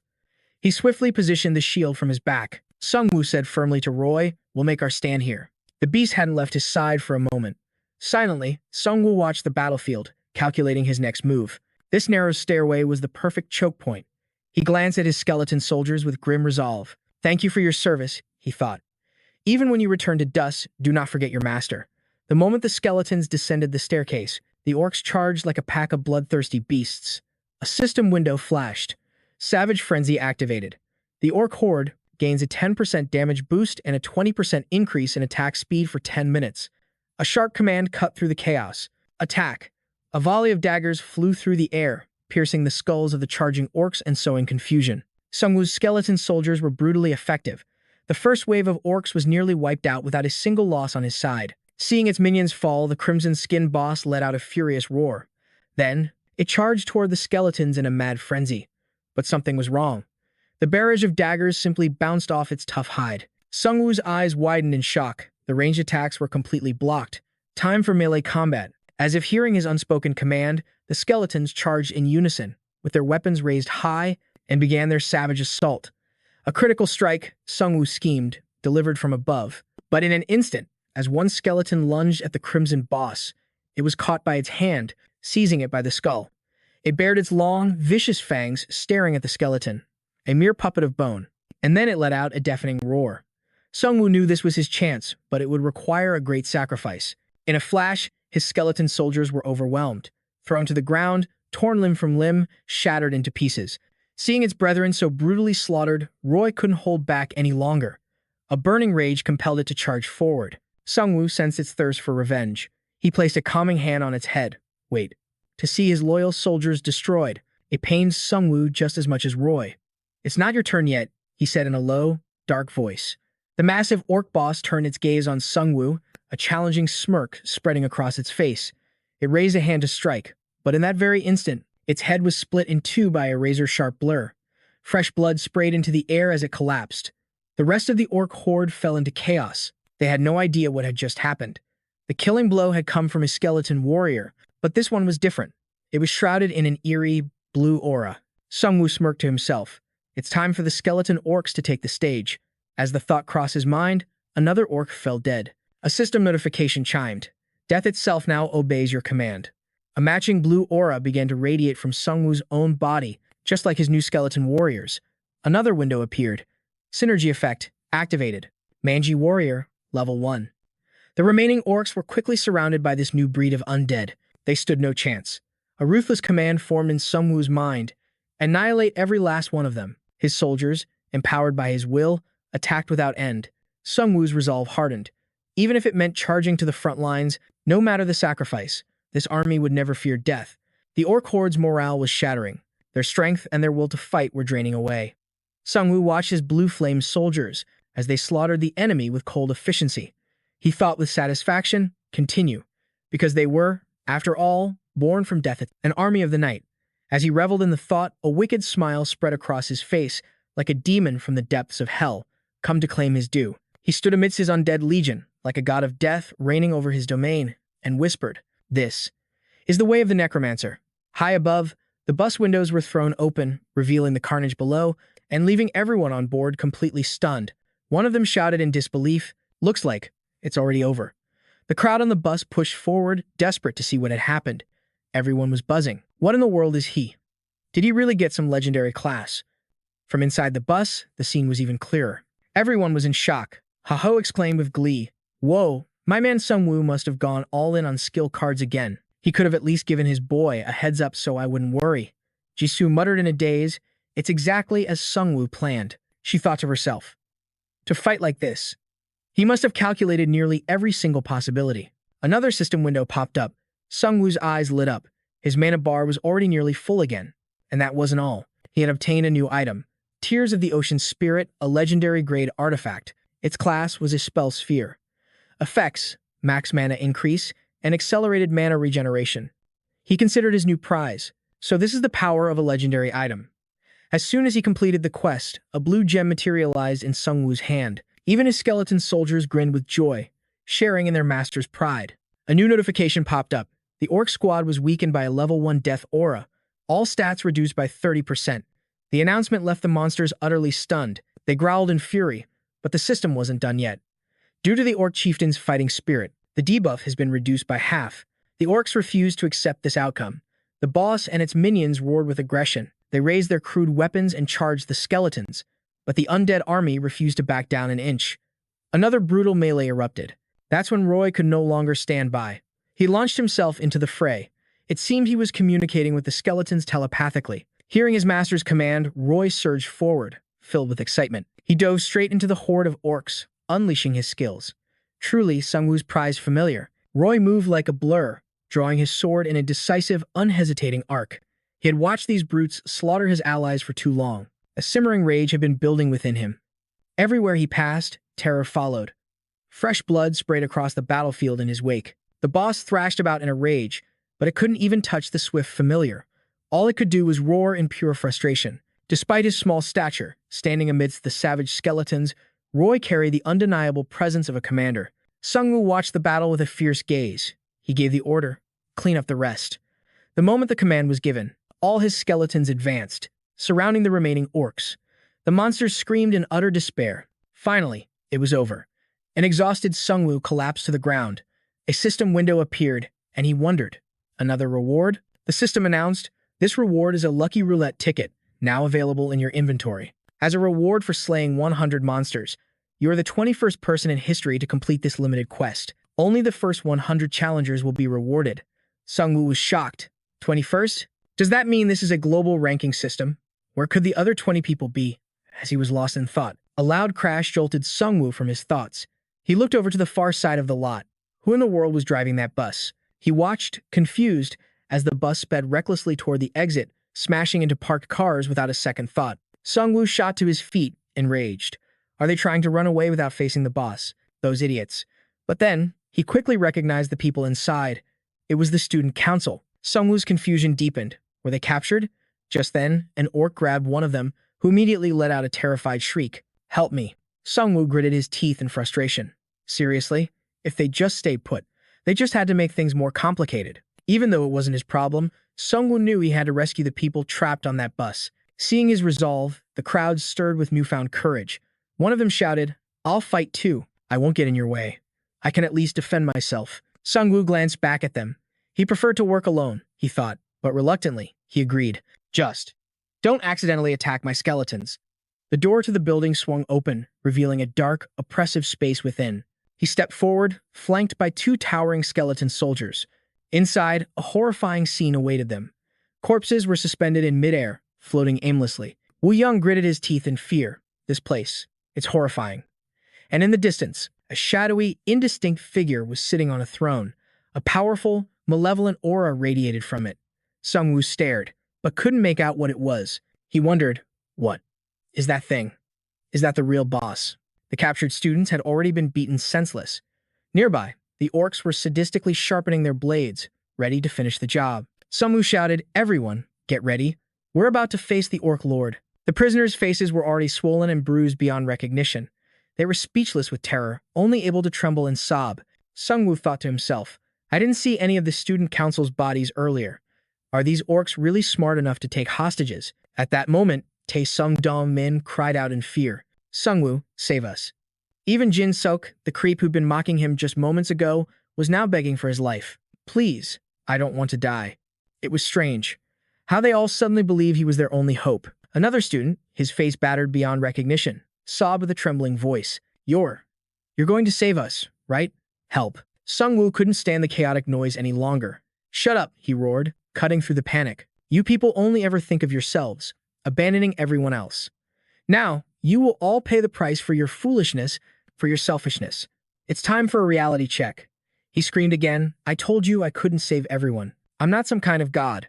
But even as he yelled, his mind was racing. These things, they were monsters. Negotiation was impossible. Then he roared, "Everyone, advance." Internally, his thoughts were cold as ice. If they're taken hostage, they'll become a weakness for the whole group. So we'll launch a surprise attack on the orcs first. I'll save as many from the student council as I possibly can. Hearing this, Dae-sung thought it was the absolute truth. But through his tears, he desperately cried out, "Wait." Before he could say another word, an orc coldly swiped its blade across Dae-sung's throat. All that remained was a blood-curdling scream, as everyone present froze, horrified by the gruesome spectacle. Some couldn't even stomach it, vomiting on the spot. Jisoo bit her lip, cursing, "You bastards." With that, she and the others charged forward, joining the main character's skeleton soldiers. Sungwoo stared down the orcs before him. He couldn't comprehend their actions. The question echoed in his mind, what on earth are they planning? The orcs' two sharp fangs were hideous, as if it wanted to chew up and swallow every last person here. Suddenly, a beam of purple light erupted, washing over them all. The crowd descended into chaos. Someone screamed, "What is this?" "My strength. This thing is too dangerous." One by one, they all collapsed to the ground, gasping for air. Even Jisoo struggled just to stay upright. A system window appeared. "Due to the effects of Hell's breath, you have entered a state of anxiety, weakness, and dizziness. Your mana is being incinerated." The final boss, an empowered Grand Orc Archmage, has entered the fray. The true boss had finally risen. Han-ho was in a similar state. With trembling hands, he fumbled for a glass vial, struggling to open it with all his might. He chugged the entire potion in one go, aggressively wiping his mouth. Exhausted, he called out, "Sungwoo, use this potion." But the sight before him left him stunned. A powerful, green aura radiated from Sungwoo's body. It seemed he was completely unaffected by the purple light that had mentally crippled everyone else. Without turning his head, Sungwoo left a single command, "Take care of Jisoo for me." For some reason, a small smile played on his lips. What is this smoke? He thought. This feeling. It's so incredibly weak. A system notification popped up. Your maximum mana has been significantly increased by Hell's breath. Sungwoo let out a joyful laugh. A max mana boost? I've never felt so refreshed. The system explained, Hell's breath has reinforced your body, allowing you to easily enter an excited state. All stats have been massively boosted, dramatically increasing your maximum number of summons. Sungwoo was now overflowing with confidence. "I don't know what you did to me, but I'm dying to find out the secret behind it." The Orc Lord snarled in alarm. Sungwoo taunted it. "You've never seen a case like this before, have you?" Over on the side, Han-ho's spirit soared. "Looks like we have the same advantage we did on the rooftop. Let's do this, Sungwoo." Jisoo also raised her sword and stepped forward. "I'm joining in, too." But Sungwoo flashed a wicked grin and told them, "No. This time, it will be very different from that battle." The system chimed in. "The corpses are awaiting your command. The The corpses have become your subordinates. Hanho looked up in absolute shock, thinking, the one who holds this power. But before he could finish his thought, another notification appeared. Synergy effects are activating for your party. All members will be equipped with 3 or more battle axes. Effect: attack speed increased by 20%, weapon weight and burden reduced by 50%. Hanho felt like screaming in despair. How can there be so many of them? Another system alert. One-armed warrior. Warrior's privilege. Condition: possess only one arm. Effect: block 88% of the damage from the first received attack. Warrior level 3. Condition: equip 30 or more battle axes. Effect: damage increased by 15%, attack speed increased by 20% for the first 20 seconds of battle. Orc Hunter level 2. Condition: have over 30 orcs in your party. Effect: increase environmental awareness by 20%, and damage during combat increased by 10%. Second stage rebirth. Condition: possess an army of 30 or more undead. Effect: randomly recover 5 attack speed when pursuing living creatures, a 20% increase. Hidden party composition. Condition: a Phase 1 commander, controlling a party of more than 11 members. Effect: damage increased by 5%, defense increased by 5%. All that incredible power was converging on Sungwoo alone. He thought with savage intensity, I will show you the true power of death. Under his ferocious assault, the Orc Lord finally snapped. It let out a deafening roar, and the very ground around it exploded. A system notification appeared: Orc skeletons have risen. They immediately charged toward the Orc chieftain. One of the aggressive skeletons lunged forward, raising its weapon. The boss, suddenly surrounded, couldn't react in time. And just like that, a dramatic clash erupted between the Orc and Sungwoo's skeletal soldiers. The system notifications continued to flood in. Another Orc skeleton has risen. For every one he killed, another rose to take its place. The Orc had no way to fight back. It could only let out a furious roar as the system chimed again. An Orc skeleton has been resurrected. Now, standing before the beast was the evolved Sungwoo, who asked, "What do you think? This is your new reality. No matter how strong you are, there is one thing you can never escape, and that is death itself." As he finished, his expression turned more ferocious than ever before. Right then, Sungwoo looked like a grim reaper summoned from the depths of hell. The Orc had never witnessed such a sight. A look of pure terror spread across its face. It didn't dare to even whimper as it launched a desperate attack toward him. After all, there was no longer any path for escape. As it lunged, Sungwoo effortlessly dodged the blow. He sneered, "You annoying fly." His skeletal soldiers then swarmed the Orc boss like starving wolves. The beast sensed its inevitable defeat and tried to flee. Sungwoo saw its intention immediately and shouted, "Trying to run?" "I don't think so," the Orc roared, ready for a final battle of life and death. It snarled, its eyes wild and feral. But before it could even react, Sungwoo's army of Orc skeletons charged forward. They all attacked the Orc boss at once. It was like a helpless animal being torn apart by his undead pack. The Orc chieftain was clearly struggling now. It thrashed around in pure desperation, but its strength was finally fading. Facing the relentless assault of the skeletons, it reached a trembling hand out towards Sungwoo. Seeing that his enemy was exhausted, Sungwoo gave the command to Rai. At his call, the creature shot forward. Of course, Rai would never spare such a wicked monster. It bolted ahead with deadly intent. At the same time, Sungwoo issued the execution order. A notification window appeared. "You have earned 1,055 gold from defeating the Orc sorcerer boss. The elite goblin skeleton has leveled up by absorbing the Orc chieftain's magic. Defense has increased significantly. The command attribute has ranked up," Sungwoo thought to himself. Just as I predicted, Rai can rank up by defeating boss monsters. Open subordinate list. The status window displayed the list: Veteran Goblin Skeleton, Level 3. Weapon, Katana. Race, Goblin. Attributes, Undead and Grand Commander Level 2. Hanho approached, asking in surprise, "Hey, wait, what's that in the boss's mouth? Is it a new item?" Just then, another system notification popped up. "Warning, this item will activate the demonic attribute for its owner. However, the player must sacrifice many things to obtain this power." Sungwoo pondered, "Demonic? Huh. Their power isn't that different from a necromancer's, is it?" Sungwoo stepped forward and picked up the orb to inspect it. The system spoke again. "The demonic attribute has been added. Blood Demon Stone. Rarity, Legendary. Class, Orb. Effect, activates the demonic attribute for the owner when the opponent's mana is completely drained. It will then begin to absorb the enemy's life force. Because Hell's Breath has been fully absorbed, the Berserk state has been dispelled." Back at the school, sunlight finally streamed in. With the boss defeated, everyone cheered loudly. "We defeated the final boss," one person exclaimed joyfully. I don't want to cause you any more trouble, but I'm sure I can be useful in the future. Another person replied, he truly has the qualities of a hero. Sungwoo thought, I don't really need more people in my party. I have no idea what the world outside is like now. Moving in a small group is still the best survival strategy. That was Sungwoo's conclusion after killing the final boss. The barrier preventing everyone from leaving the area finally vanished. The people remaining inside celebrated. Is it finally letting us go? The person next to him replied, I think it's still safer to stay here. In the now empty school grounds, a pair of long, slender legs suddenly appeared, silently observing everything. Everyone had quickly evacuated to the streets. The roads were now slightly more crowded. They saw Sungwoo leaving and began to whisper. Where do you think the hero's going? Someone asked. I don't know, but I feel safer just following him. Hanho looked at his phone, flustered. Damn it, the situation around the world is just as bad as it is here. I wonder if my parents are okay. Hearing this, a brief look of sadness flickered across Sungwoo's face. He let out a quiet sigh. He really did miss his parents. Shaking it off, Sungwoo turned to face his skeleton soldier. Just then, another bus rumbled toward them. Yeong-su leaned out the window with a grin. Hop on. The roads here are a mess, but I figure a bus is still the safest way to travel. I was a specialized driver in the military, you know, so I know there's a big military base nearby. Let's all head there together. But Sungwoo quickly turned him down. It's okay. There's a place I need to visit first. Jeong-su didn't push him, simply nodding. All right, just make sure you head there later. It was obviously an excuse, but he didn't press the issue. Instead, he just shouted to the others. Everyone, let's get on the bus. We'll be at the safe zone soon. There's another bus coming, so there's plenty of room.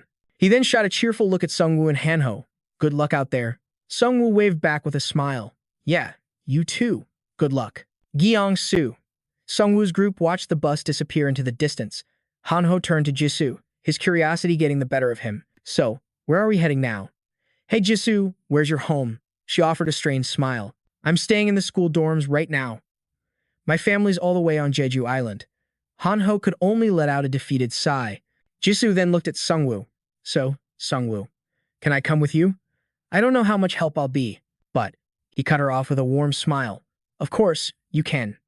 Jisoo's face lit up with gratitude, as Hanho grinned mischievously beside them. Bro, I don't even need to ask, right? Sungwoo shot him a playful look. Maybe you should chop off an arm and become a one-armed warrior. I could use another one of those. The synergy effects would be amazing. Whoa. Suddenly, Jisoo screamed, Get down! And she lunged forward. She tackled them both to the ground. In that instant, something massive appeared. Its hide was covered in scales. Like some kind of giant, mutated crocodile. Hanho's voice trembled. What is that thing? The three of them stared, horrified, at the monstrous creature. Meanwhile, on Jeong-su's bus, the vehicle suddenly screeched to a halt. The sudden stop threw everyone forward. Why'd you stop? Someone shouted in a panic. You have to keep driving. Jeong-su gritted his teeth. I can't. The moment I start the engine, we'll all be killed instantly. He was sharp. He'd figured it out immediately. The monsters, they were drawn to the sound of the engine. Sungwoo was stunned. His eyes were locked on the grotesque beast, and he wondered to himself, is that a dragon? The system screen flashed to life. Regional boss, Alpha Wyvern, has appeared. And the biggest problem was that they could fly. And it wasn't just one. It was an entire flock. Sungwoo's heart sank as he watched them. They were tearing the city apart. He knew he wasn't strong enough yet. But this was his chance to become stronger. He weighed his options, then gritted his teeth and stared at the dragons. Sungwoo rose to his feet. Jisoo. We're not running from them. On the contrary, we're going to hunt them. His sudden declaration shocked her. But Sungwoo continued. We have to adapt to this new world. And that means hunting powerful monsters, not just the easy prey. A resolute thought ignited in his mind. Humanity will still rule this planet. Jisoo and Hanho steeled their resolve. Sungwoo clenched his fists, his determination hardening. That's why we have to learn how to control. And so, the three of them, two following one, advanced fearlessly toward the swarm of monsters. Sungwoo's skeleton soldier took a defensive stance. A system notification appeared. Player has completed the tutorial. Meanwhile, on a street below, the roads were completely deserted. Wrecked cars were scattered everywhere. The scene looked like something out of a dead city. Something was scrambling desperately down the pavement, letting out strange, panicked squeals. It was a goblin. Something had terrified it. And it was running for its life. From the shadows, countless pairs of yellow eyes and sharp fangs gleamed with aggression. All were fixed on the creature. And behind it, Skeleton soldiers were in relentless pursuit. The goblin was trapped. It seemed those yellow eyes belonged to its own kind, but for some reason, it was terrified of them. The skeleton soldiers also stared menacingly at the small creatures. Suddenly, the mob lunged for a door, but the lone goblin tried to flee in terror. Then, from behind, someone grabbed it by the scruff of its neck and yanked it backwards, causing it to let out a terrified shriek. A system notification appeared. You have received 10 gold for defeating a goblin. Sungwoo stared down grimly. I knew it. It turned out those goblins weren't chasing this one at all. They were all running away. Sungwoo's hunt was swift. One by one, the goblins fell to his skeleton soldiers. The system chimed again and again, announcing his ever-increasing pile of gold.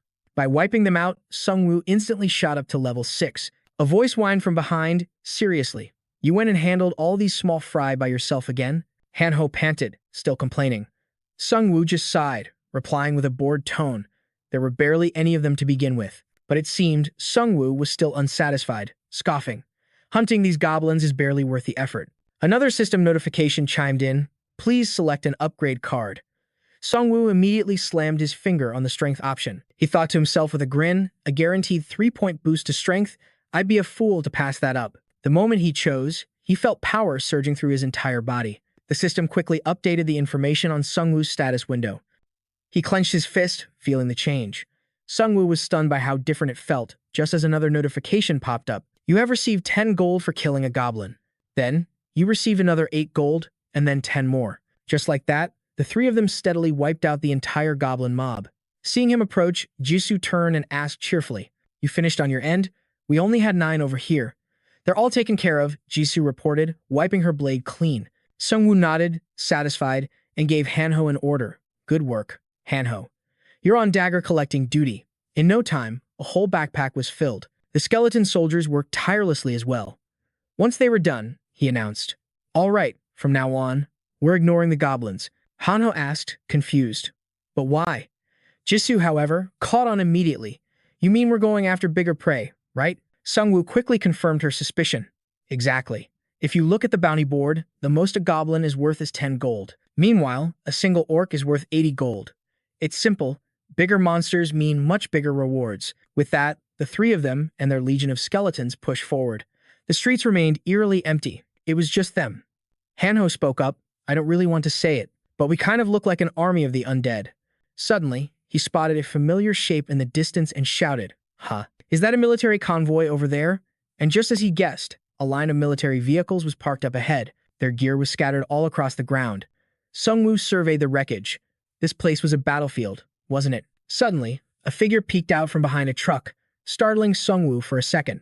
A soldier stepped out with his weapon raised, cautiously asking, Are you human?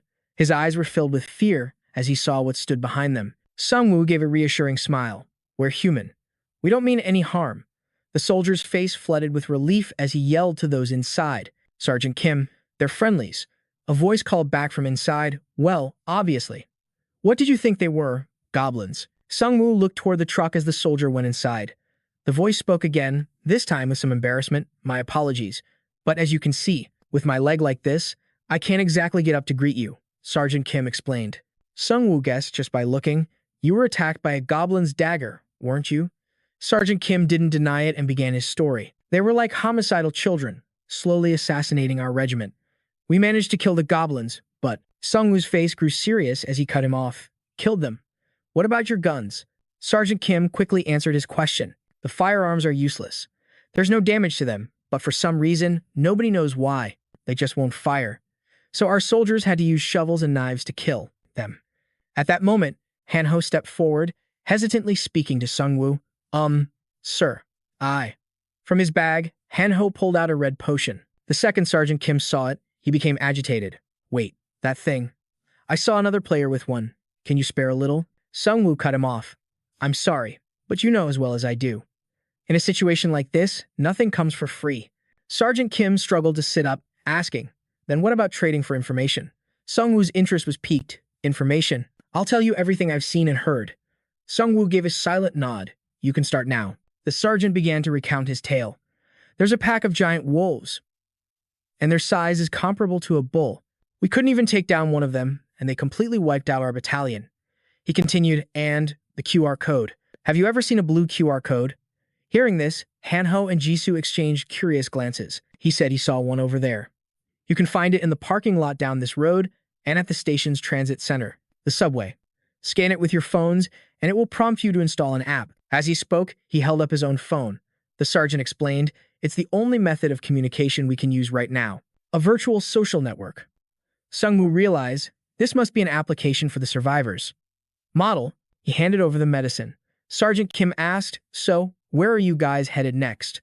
We're leaving this place, returning to our base. Sungwoo glanced at the bodies of the fallen soldiers and asked bluntly, you really think the base is any safer? Sergeant Kim continued, ever since players appeared, the high-ranking officers took all the good weapons for themselves. They were forced to fight with melee weapons, but to someone like Sungwoo, this wasn't a problem.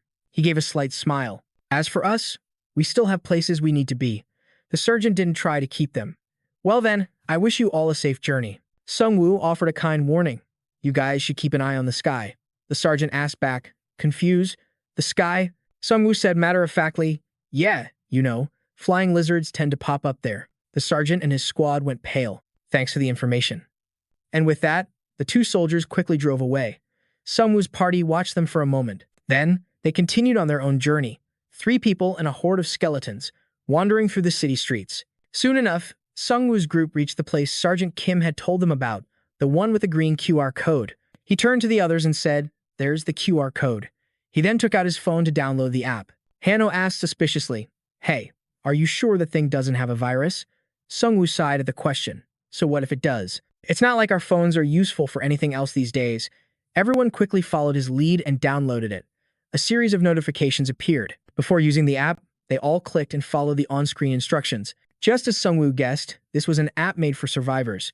He cursed under his breath, annoyed. What kind of bastard came up with this system? If you wanted to contact someone, you had to make a public post for all to see. The idea irritated Sungwoo. Jisoo, having read the instructions carefully, spoke up. It says that every time you post, it costs 1,000 gold. Hanho was shocked. That means every single post is equivalent to killing 100 goblins. They immediately began searching to see if anyone had posted any information. The first post was from a group of level 8 players. The message was simple. They were looking for other survivors. They were holding a safe zone. And a comment below asked the poster for their exact address. The original poster replied, let's meet at the nearby apartment complex, since every reply costs a ton of gold. We can't respond much more than this. Hanho immediately recognized the spot. The building was near his old house. Sungwoo turned and asked, should we go there? He thought to himself, they can spend 1,000 gold that easily.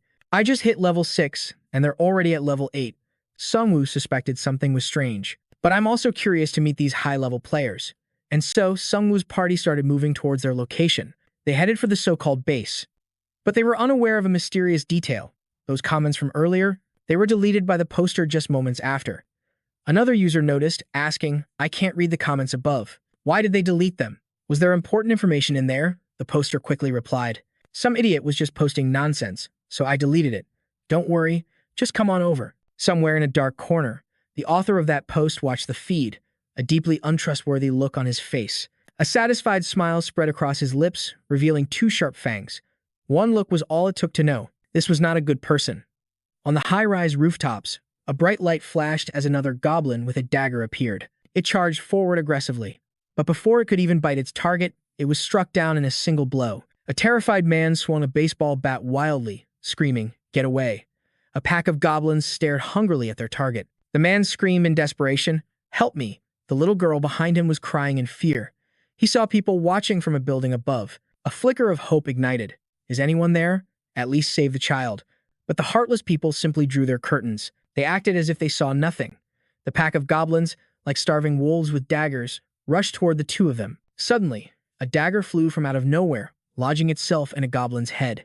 The rest of the pack froze in fear. Skeleton soldiers. Luckily, Sungwoo's party was just passing by. His skeletons dealt with the goblins in an instant. The man clutched the little girl, keeping his guard up. Sungwoo approached him and spoke softly. It's all right now. Would you allow me to escort you home? After witnessing such human cruelty, Sungwoo's offer was a sudden moment of warmth. The man replied weakly, my house is in that direction. We were running out of food, so we had to. Before he could finish his sentence, Sungwoo cut him off. This probably isn't much, but please take it for now. He turned. Hanho, over here. While Jisoo was busy finishing off the remaining goblins, the creatures scattered in terror before the party's overwhelming might. They fled, desperate to save their own lives. But could these two really let them escape? Hanho just laughed. Look at those fools. Jisoo added, they've run themselves right into a dead end. That's when Hanho noticed the sign and asked a question. Hey, is that a dungeon? Should we head in and clear it out, too? But an old man rushed over in a panic. Wait, you shouldn't go in there. With sorrow in his voice, he began to explain, that place. It used to be my dear friend's coffee shop. I've heard there's a creature inside far worse than those little green things. Hearing this, Sungwoo just smirked. Something worse, you say? Thank you for the advice, sir. The system's voice echoed in his mind. You have entered the Elder Smile's Holy Land dungeon. Sungwoo immediately shouted, run. Hanho and Jisoo had no idea what was happening, but they didn't hesitate to follow him. Even in this situation, Hanho couldn't resist a joke. Hey, thanks for that run advice. Sungwoo snapped back, annoyed. Shut your mouth and run, unless you want to bite your tongue off. After sprinting for a while, Hanho suddenly stopped him, shouting, up ahead. Sungwoo calmly reassured them, stay calm. These are just small fry goblins. But seeing the bodies of other humans lying all over the ground, everyone felt a chill of fear. The skeleton soldiers surged forward, slaughtering the creatures. The system announced another reward, but Hanho looked disgusted. It stinks so bad. If it can melt solid steel, my skin wouldn't last 3 seconds. Sungwoo gave a wry smile. Luckily, this stuff doesn't affect bone, so the skeletons can still handle it. The skeleton soldiers swiftly advanced, wiping out every last goblin in their path. A viscous fluid sprayed from their bodies. Hana's face went pale as he looked behind them, trembling. Sungwoo, can you handle that thing? Just as he spoke, the system announced, the dungeon boss, Elder Smile, has appeared. In an instant, it continued, your skeleton soldier has returned to the eternal abyss. It was clear this thing wasn't just big. It was on a completely different level than those grunts. Watching his soldier crumble into a pile of dust, Sungwoo gritted his teeth, thinking, if it can't absorb them, does it just crush and destroy the bones? Their slimy bodies made the skeleton's attacks ineffective, but there was still a way to fight, without even touching them. The system chimed in, basic bone forging. No one knew what Sungwoo was planning next. He thought, I can mix the bones and bodies of the skeletons by forging them. It'll take some time, but the result won't dissolve, and it'll be highly effective. It's the only way.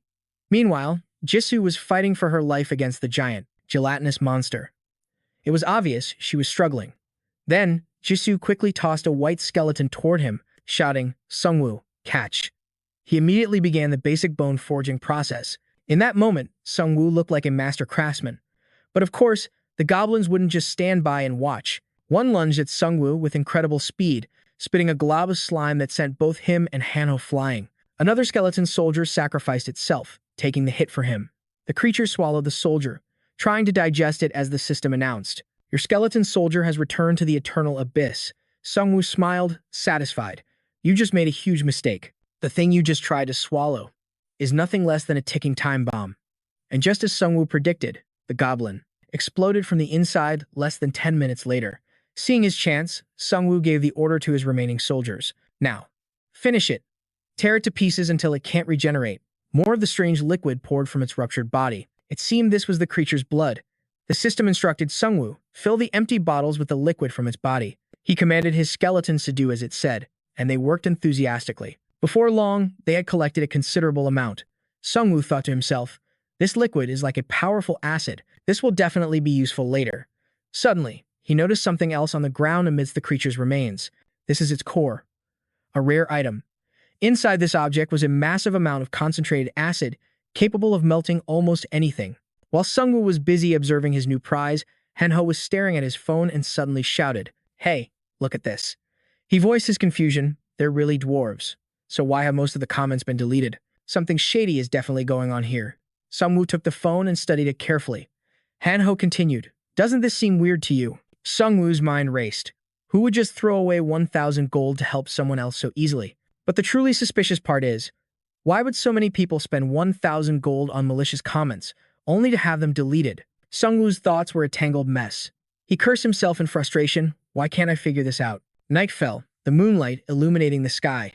In a dark corner of a tunnel, voices whispered as one of the figures began to speak. I don't get why they want us to capture monsters, he continued. If we kill a player, they give us 5,000 gold, plus another 1,000 for every level they have. The guy beside him laughed loudly. Yeah, Hunting people is way easier. The other man smirked with a sinister grin. He chimed in, and it feels a hell of a lot better, too. He raised his hand, taking a long drag from a cigarette. Just then, another car pulled alongside them. The man inside called out, "Hey boss, who's the one we're really working for?" The man sitting next to him seemed to be spiraling. He clutched his head as veins bulged on his limbs, looking absolutely ferocious. The underling cried out in alarm, "Boss." From the boss's trembling lips, a name escaped in a whisper, "Professor." Red, the man beside him asked, "You mean he's that mass murderer?" The boss's terror only grew. He remembered that cold, sinister voice. Consider yourself lucky. In his memory, bodies were piled like mountains, and a sharp, skeletal hand, covered in blood, reached out. The boss, already wounded, was bleeding heavily. He scrambled backward in sheer terror, staring at the figure before him. He didn't dare utter another sound. Inside the boss's mind, his nerves were stretched to the breaking point. He shakily forced out a single word. "Monster." Professor Red's voice echoed, "It seems the end of the world is finally here, isn't it?" As he spoke, he slowly stalked towards the boss. Before him stood a creature that was neither human nor demon. The creature spoke, "I'm in need of more food." The scene cuts back to Sung Yu, as he calls out Hanho's name. Hanho quickly turned to answer. "Yeah? What is it?" Sung Yu asked with a grim expression. "Are you prepared to kill someone?" It was impossible to know what Sung Yu was planning. Meanwhile, at a convenience store, the glass door was smeared with bloodstains and desperate handprints. Something terrible had clearly happened inside. A system message appeared. "The player has become a member of the Vampire Lord's clan. Your class has been changed to low-rank vampire." The new monster thought, "How did everything end up like this?" The victim spoke with a trembling, weak voice. "Hey, mister, why did you turn into this?" He had only come to the convenience store to steal some supplies, and he ran into a pack of street thugs. Before he could finish the thought, he was pleading in a faint voice, "Please, let me go." But the creature felt it hadn't drunk enough blood and flesh. In an instant, the air was filled with nothing but horrific, blood-curdling screams. The vampire-like figure quickly pinned the man down, frantically draining his blood. The vampire leader walked out with a satisfied smile. "Well done. That's my boy." The new creature found the blood delicious. He hadn't completely lost his mind yet, but he couldn't resist the overwhelming thirst. The vampire leader spoke with smug satisfaction. "Keep growing and become even stronger, my son." Meanwhile, the creature continued to feast on his meal. From the depths of his subconscious, it seemed someone was trying to call him boss. It turned out to be a nightmare. His subordinate asked with concern, "Hey boss, what's wrong?" He stammered, "It's nothing." "What is it?" The underling happily held up his phone, showing off his discovery. "I wanted to report that our prey has arrived." He continued, "This level 157 moron. The comments say he's in a party of 3. They're over at the park now." The boss grinned and slammed on the accelerator. "Excellent. Let's move out. Time to collect our 17th blood bag." As he spoke, the car tore down the street. It was obvious he was starving for the hunt. The vampire boss thought to himself, "The apartment complex is a large area, which makes it even easier to chase down our prey, and the people in their apartments will just ignore it, as if it's none of their business." He clearly knew this place inside and out. His thoughts continued. "They have no idea they're the next sacrifice. Not after all the other prey has been taken care of." From a distance, his subordinate grinned and said, "Boss, there's our prey now." It seemed their target had finally appeared. It looked like Sung Yu's group. All 3 were walking down the street, clad in black cloaks. The moment he saw them from afar, the vampire boss began to lose control. His mind was screaming, "Blood. That's the unmistakable scent of fresh blood." Then, he ordered his underling to floor it. The driver immediately obeyed, slamming his foot on the gas. They rammed straight into the 3 cloaked figures. But strangely, it wasn't them. It was Sung Yu's skeleton soldiers. He had anticipated the danger, hiding nearby and observing from the shadows. The thugs in the car were stunned. The vampire boss recognized them instantly as skeleton soldiers and explained it to his men. A system notification rang out, "Basic bone forging." From a flash of light, bones erupted from the ground, growing rapidly and sending the vampire's car flying backward. The impact was brutal, throwing everyone inside the car. The vampire boss felt a sharp pain, gritting his teeth as he let out a furious growl. Suddenly, from outside, a powerful fist smashed through the car window, terrifying the vampire boss. Before he could even react, that same hand viciously grabbed him by the back of the neck and violently yanked him out of the vehicle. Slammed violently onto the ground, the man cursed through gritted teeth, completely confused by the sudden ambush. A voice then read the symbol from his private message, shocking the vampire.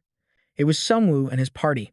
Sungwoo pointed his blade directly at him and asked, "So it was you? you vampire bastards." Staring blankly at the sword tip aimed at his forehead, he was utterly speechless for a moment. Sungwoo thought to himself he'd been suspicious from the very beginning. The deleted comments, who would waste 1,000 gold on a pointless troll post? Could this all be part of some twisted scheme? With a voice full of contempt, he said, "I could tell just by looking at scum like you." Hannah whispered, "So, lowlifes like this really exist. This world is terrifying." Sungwoo continued, "I set a trap, but I never imagined you'd actually try to run us over with a car." The vampire had never been humiliated like this. His blood boiled with pure rage. "You son of a bitch, do you know who I am?" Before he could finish, Sungwoo launched a devastating kick straight to his face. The force of the blow was incredible, snapping the vampire's head back. His minions screamed in panic, "Boss," but the skeleton soldiers already had them pinned down, unable to move a muscle. With a face as grim as a reaper, Sungwoo asked, "How many of you are there? Answer me honestly, or your head won't stay on your shoulders." Suddenly, he bared his fangs in a grotesque smile. "My head?" In a flash, he lunged forward wildly. "Has a little brat like you ever actually killed anyone? Don't you dare talk down to him." Before the vampire could even react, an enraged Roy charged forward, swinging his axe with all his might. The vampire was still dazed as fresh blood sprayed into the air. His hand had been cleanly severed. He erupted in a furious, unending scream. Seeing his boss like this, his underling was petrified, looking like he was about to burst into tears. It was clear they all knew how terrifying their leader could be. Sungwoo's voice cut in, "Good work, Roy. In this world, I might not be cruel enough to kill, but my summons are a completely different story." The moment he finished speaking, the skeleton soldiers raised their axes, ready for battle. But the vampire didn't react, only hanging his head and screaming in agony. Sungwoo observed his strange behavior, thinking to himself, did the pain drive him completely insane? He then turned to another one of the goons and said, "What about you?" The man was frozen in fear, tears streaming down his face. Sungwoo continued, "I'll take your arm too. Or would you prefer your leg?" The man stammered, "I'll talk. There are 8 of us in total." The words had barely left his mouth when his own blood sprayed through the air. He had no time to react. The attacker was the vampire. He had closed the distance in an instant, delivering a fatal blow to his own teammate. Jisoo stared in shock. He's killing his own allies? Hannah couldn't stand the gruesome sight, feeling a wave of nausea. That's just sick. The bone from his severed arm now jutted out like a sharpened blade. The vampire let out an aggressive growl. He looked down at his dead teammate, then lunged forward, biting and tearing at the corpse, drinking the blood like a starving animal. The vampire laughed with pure satisfaction. "This is it. This is what I needed. This power is magnificent." Sungwoo couldn't bear the horrific scene any longer, yelling in disgust. "You absolute maniac." Just then, a system notification appeared. Stamina has been restored by absorbing blood. Experience and strength have also increased. The vampire continued, "My original class was ninja, but ever since my master bit me, it changed to a low-rank vampire." He held up his arm, letting the fresh blood drip down, watching with pure fascination. When you become a vampire, your level gets locked at level 1, and you can't level up normally. But those limits disappear if you kill and drink human blood instead of monster blood. You'll receive experience. After drinking the blood, the vampire began to reveal his true form. The system announced that his strength, agility, and stamina were all continuing to rise. He had entered a berserk state, and his stats were increased by 20% for 10 hours. After this state ends, he'll be hit with a 50% penalty to all his current stats. Sungwoo was stunned after hearing the vampire's explanation. "So there's a class with an even worse drawback than mine?" He then shouted, "Everyone, get ready. One wrong move, and we're all dead." A murderous glint flashed in Sungwoo's eyes. His voice became as cold as a demon's. "Attack." As soon as they heard their master's command, the skeleton soldiers, led by Roy, charged madly towards the powered-up vampire. But he moved like a blur, darting through their ranks and landing devastating attacks. Everywhere he passed, skeletons were torn to shreds. Sungwoo watched in absolute horror, thinking, "He's too fast. Is he aiming for the shield?" The vampire's other hand, now armed with sharp claws, viciously tore into his skeleton's face. He continued his insane rampage, taking them down one after another. Sungwoo's skeleton soldiers crumbled one by one under the vampire's assault. His true target wasn't the undead, it was the humans. Spotting Sungwoo, the vampire grinned with sadistic glee. "There you are." Sungwoo froze, his mind blank and unable to react. But thankfully, Rai commanded the remaining skeleton soldiers, launching a coordinated attack against the monster. Meanwhile, the vampire closed the distance in a flash, his razor-sharp claws aimed straight for Sungwoo's throat. He knew Sungwoo was the commander. Faced with such overwhelming power, All Sung-woo could do was raise his shield and brace for impact. Suddenly, a figure struck the vampire from behind, protecting him. It was Jisoo. She lunged forward, her sword aimed at the vampire, but the attack seemed to do nothing at all. However, the impact was enough to draw the creature's full attention. He turned, a wicked smile spreading across his face. "I thought you were a kitten, but you're actually a lioness. In that case, I'll have a taste of your blood first." With those words, he spun towards Jisoo, his claws slashing violently at her sword. But from behind him, a murderous aura surged forward, forcing the vampire onto high alert. He twisted his body, barely dodging the attack. He was now surrounded, trapped between two attackers. Hanho let out a mocking laugh. "Don't forget about me." He then unleashed a chaotic flurry of daggers to distract the vampire, and the tactic proved surprisingly effective. Hanho had successfully enraged him. "You annoying fly," the vampire roared. He went berserk, charging straight for Hanho with terrifying speed. Sungwoo's friend cursed under his breath. "Damn, he's fast." Seeing his friend struggling, Rai instantly shot forward, using all its strength to push the vampire back. The skeleton knight was slightly faster, slipping behind the creature and bringing its weapon down in a vicious slash across the vampire's shoulder. At the same time, Sungwoo charged with his shield, gritting his teeth. "Take this." But the vampire met his attack head-on. A system notification appeared. "Your equipment has been destroyed." Sungwoo cursed out loud. "This piece of junk." He then taunted the monster. "You're slow as a turtle," before dashing away. The vampire was now completely consumed by fury. He bellowed, "Watch and learn what a real attack looks like, you pathetic weaklings." As he was busy charging Sungwoo, Jisoo seized the opportunity for a sneak attack from behind. But he dodged her blade with effortless grace. It was clear Jisoo had put everything she had into that strike. If it had landed, it would have been a fatal blow. The vampire laughed arrogantly. Too predictable. He then turned his assault on Jisoo. In that same instant, Rai surged forward to support its comrade. It swung its weapon, viciously severing the vampire's sharp-clawed arm. The monster shrieked in agony, clutching the bloody stump. "My arm! My blood!" Sungwoo immediately gave the order. "All units, full-scale attack." At his command, everyone charged the wounded monster at once. But from the distance, the vampire's minions were rushing towards them at incredible speed. "Boss, we're here."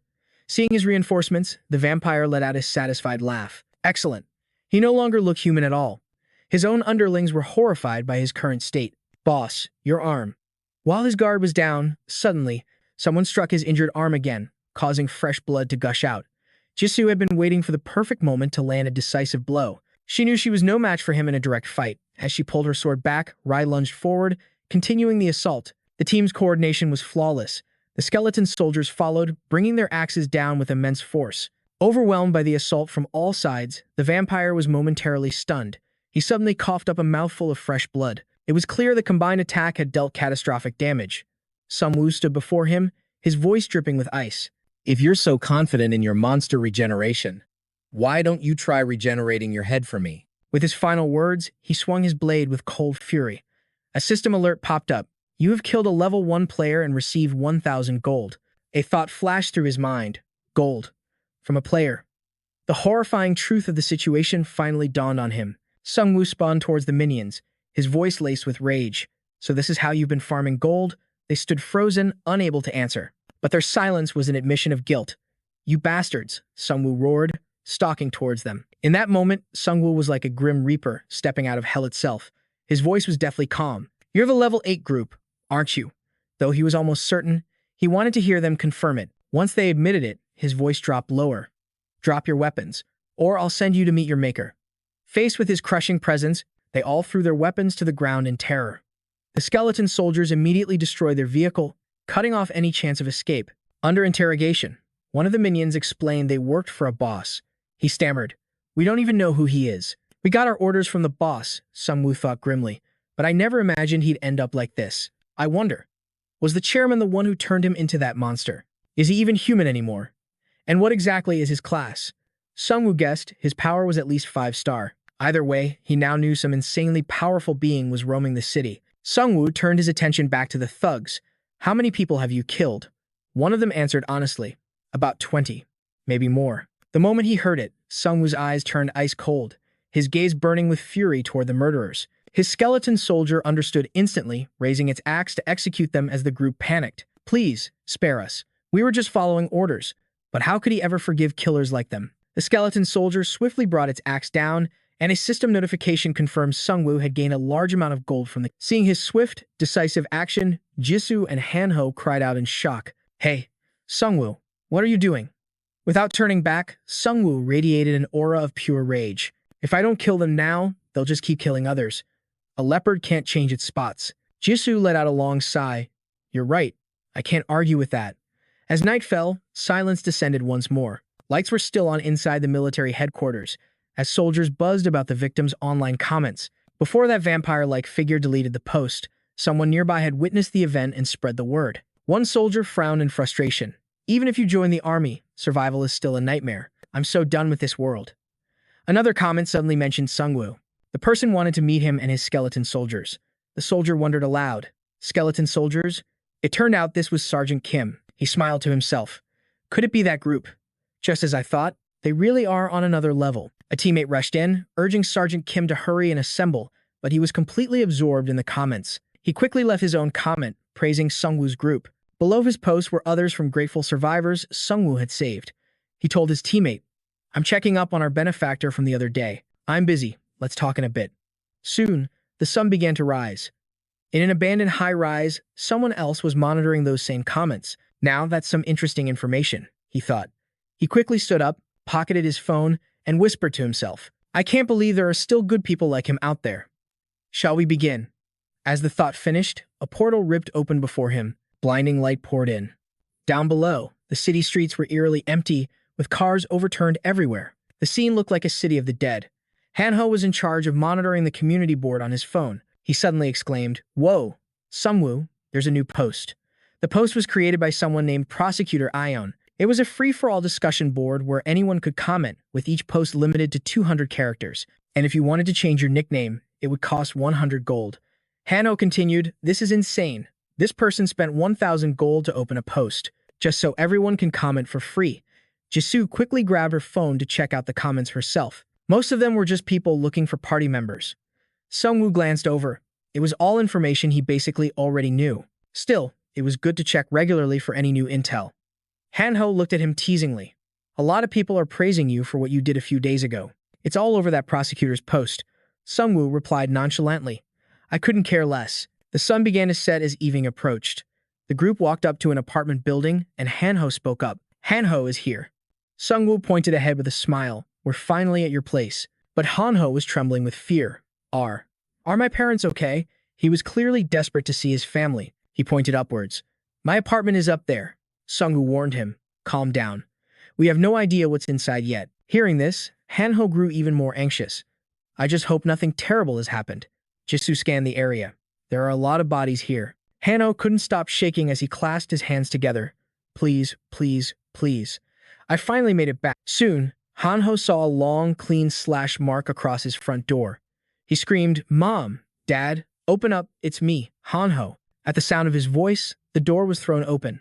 His parents rushed out, tears streaming down their faces. Huh? Is it really you, Hanho? They couldn't believe their eyes, overcome with joy. Later that night, inside Hanho's dilapidated apartment, the scene was bleak. He was about to eat a piece of food when he looked up in shock. Dad, you didn't choose a class card at all? He continued. No, wait. Even with Mom nagging you, how is it that every time we play cards? So you just refused to draw another card? His dad sulked. Because it wasn't a sure thing. Hanho's anger flared. That's why you're always broke and losing everything.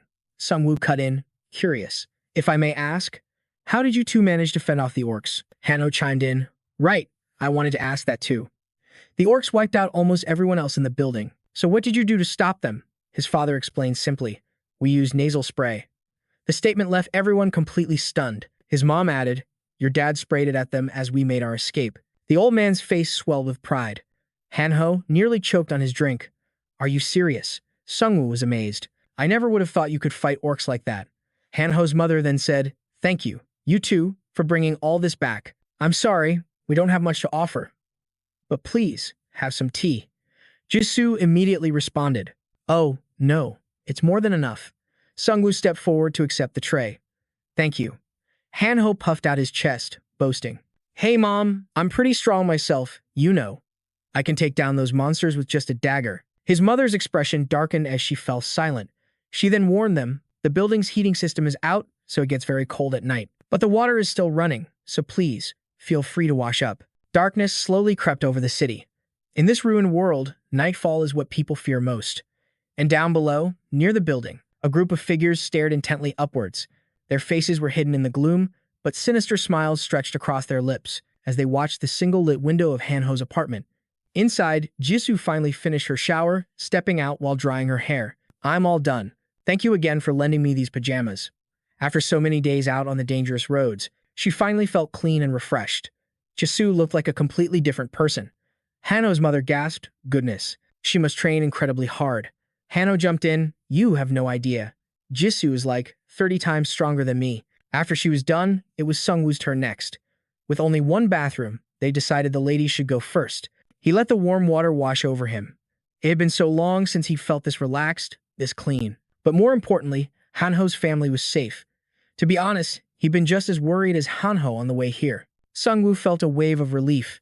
It was lucky the orc's senses were so dull, and if his parents hadn't had that spray, he couldn't help but imagine the worst-case scenario.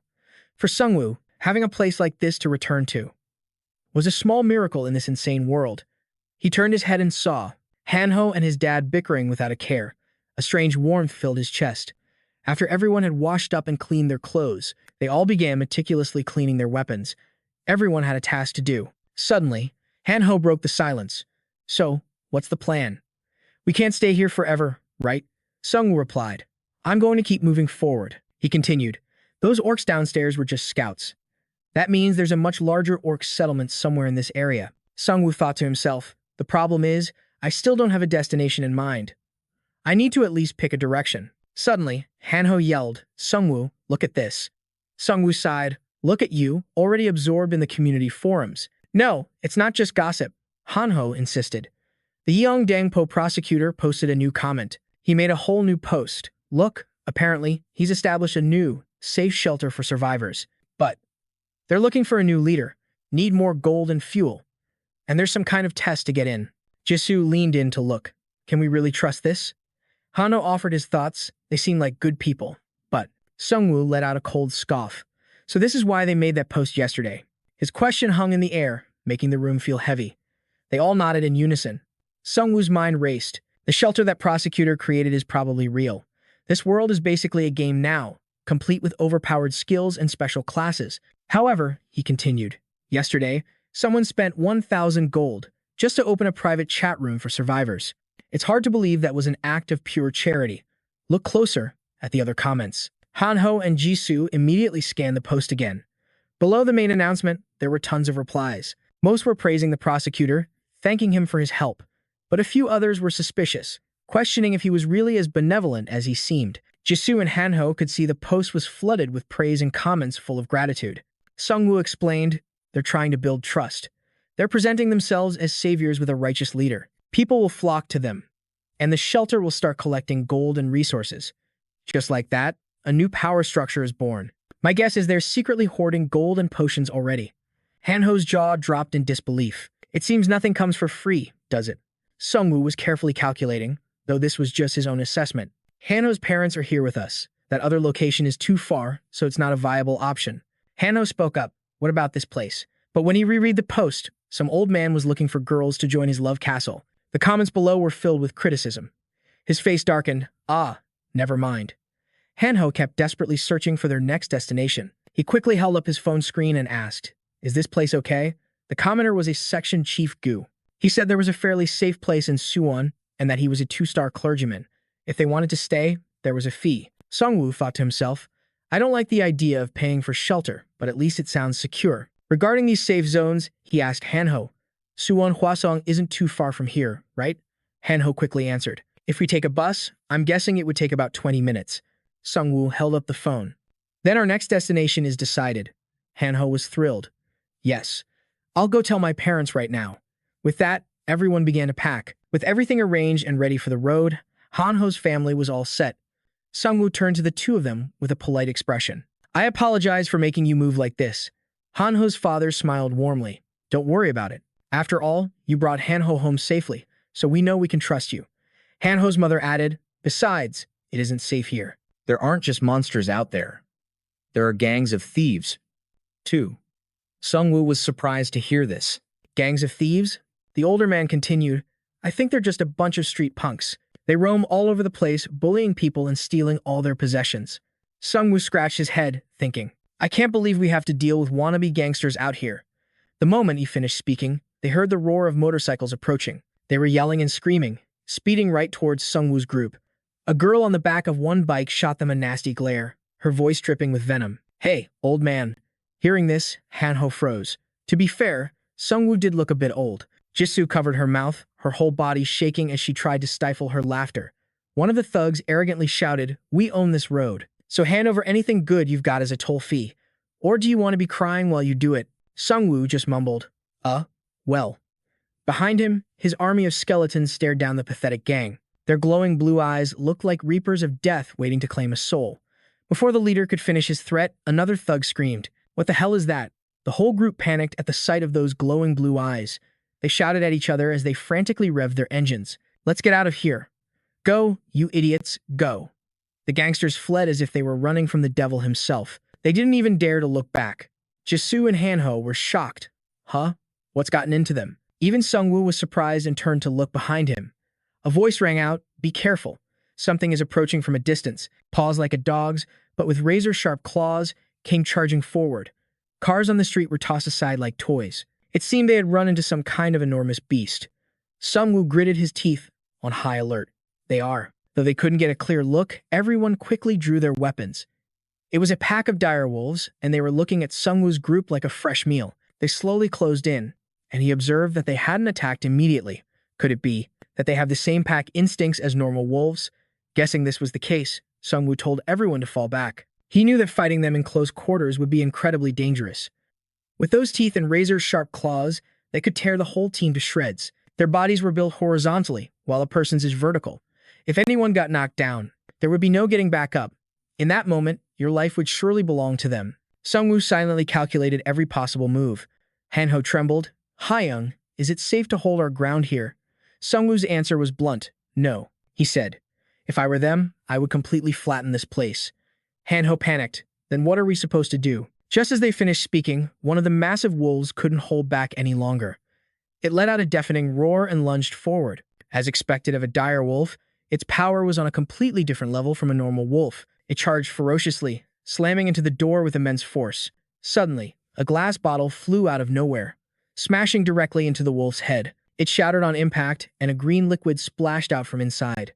Hanho's jaw dropped in shock. You're using that? Sungwoo simply grunted. He explained. This is the mucus from those slimes. The moment it hit, the substance flared. The wolf began to howl in a panic. Sungwoo then glanced at his skeleton soldiers and issued a command. It's your turn. Throw everything. The skeletons instantly obeyed his order. Dozens of razor-sharp spears were launched with deadly accuracy toward the wolf pack. Sungwoo thought, to defeat these four-legged beasts, a ranged attack is still the best strategy. In an instant, only one of them remained. This must be the pack leader. And it's still standing. Watching its brethren fall one by one, it charged forward in a blind rage. But Sungwoo was ready, barking a command to his skeletal legion.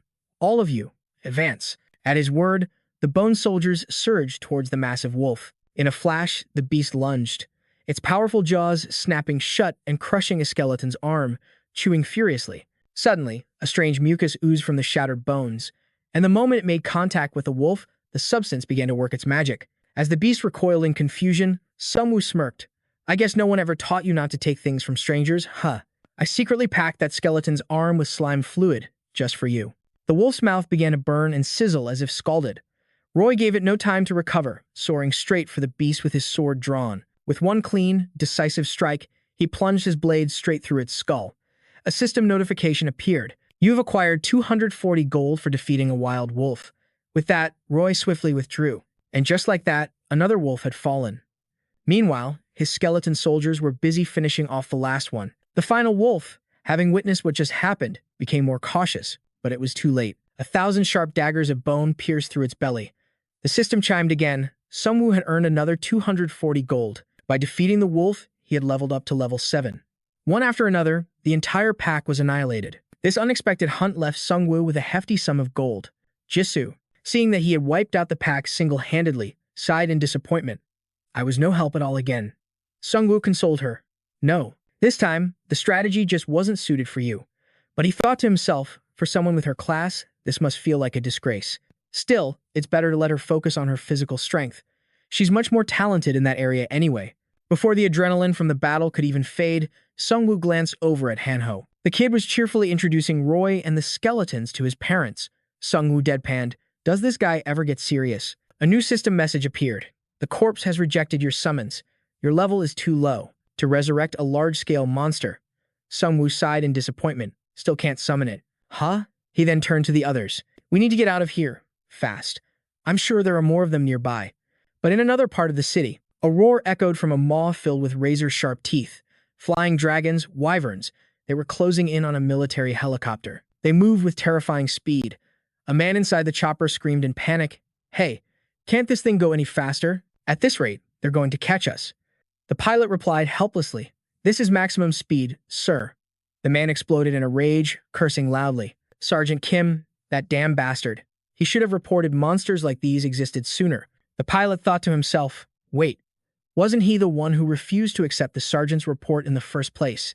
It seemed this man was a rival of the Iron faction. He wanted the military to seize control of the situation, but these monsters were his biggest obstacle. A system alert flashed. "Boss, Area Wyvern Matriarch has appeared." The lead dragon had already caught up to them, digging its massive claws deep into the helicopter's side. It was doubtful anyone inside would survive. Against such a ferocious beast, the chopper stood no chance. Parts began to shear off one by one. Moments later, the helicopter exploded mid-air, sending a deafening boom across the sky. The wyverns had become the new rulers of this territory. They swarmed into the city, some with different, even more terrifying shapes. They began to destroy everything in their path. From inside a nearby building, Sungwoo and his group watched. Taking in the entire horrifying scene, he gasped. A military helicopter. Hanho trembled beside him. "I knew it could get bad. But I never imagined the wyverns would be this destructive." Atop the very skyscraper where they had taken shelter, the dragons were now sleeping peacefully. Hanno's father spoke up. "I've seen them sleeping up there before." His mother added, "What are we supposed to do now? The safe zone is right in front of us." Sungwoo turned to them. "We can't risk it. The best we can do is wait for them to leave. We'll set up camp here for now." Night fell. The dragons were still sound asleep on the rooftop, showing no signs of moving.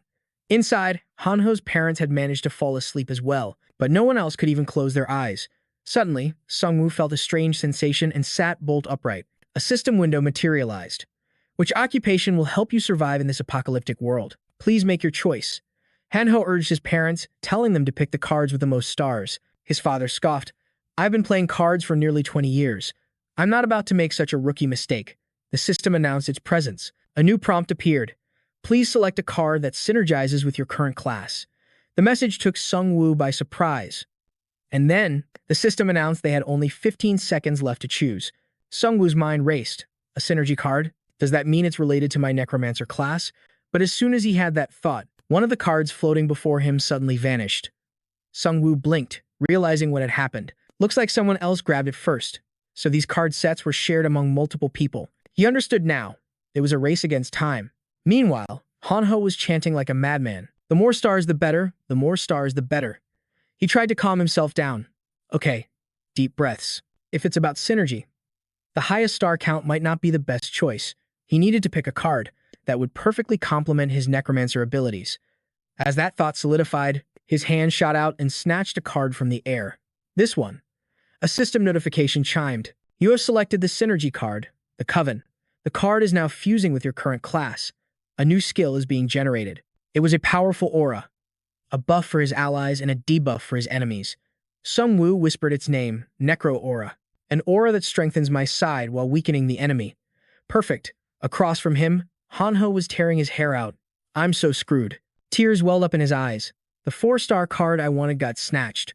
All I could get was this 1-star priest card. Sungwoo cursed under his breath. Damn it. Hanho was still panicking. "The skill I got creates a protective shield for 10 seconds after killing an enemy. But I'm a ranged fighter." His father quickly came over. "Hey, Hanho, is this card I got any good?" Though his eyes were wet with tears, Hanho looked over. "Yes, what is it?" "Son, I'm dying inside." His father had drawn a class that could create a safe zone.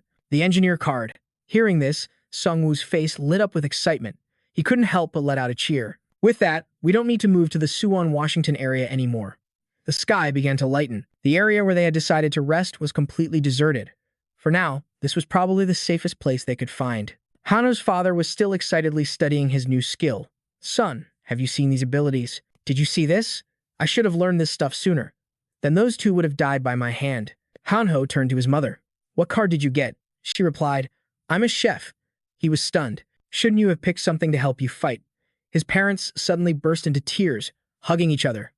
You want your old parents to charge into battle? Heavens above, look at the son we spent 20 years raising. Sung-woo turned to Jisoo and asked, what card did you choose? Jisoo replied, I chose the 3-star assassin class. My skill is heightened senses, a passive ability that amplifies all my senses in critical situations.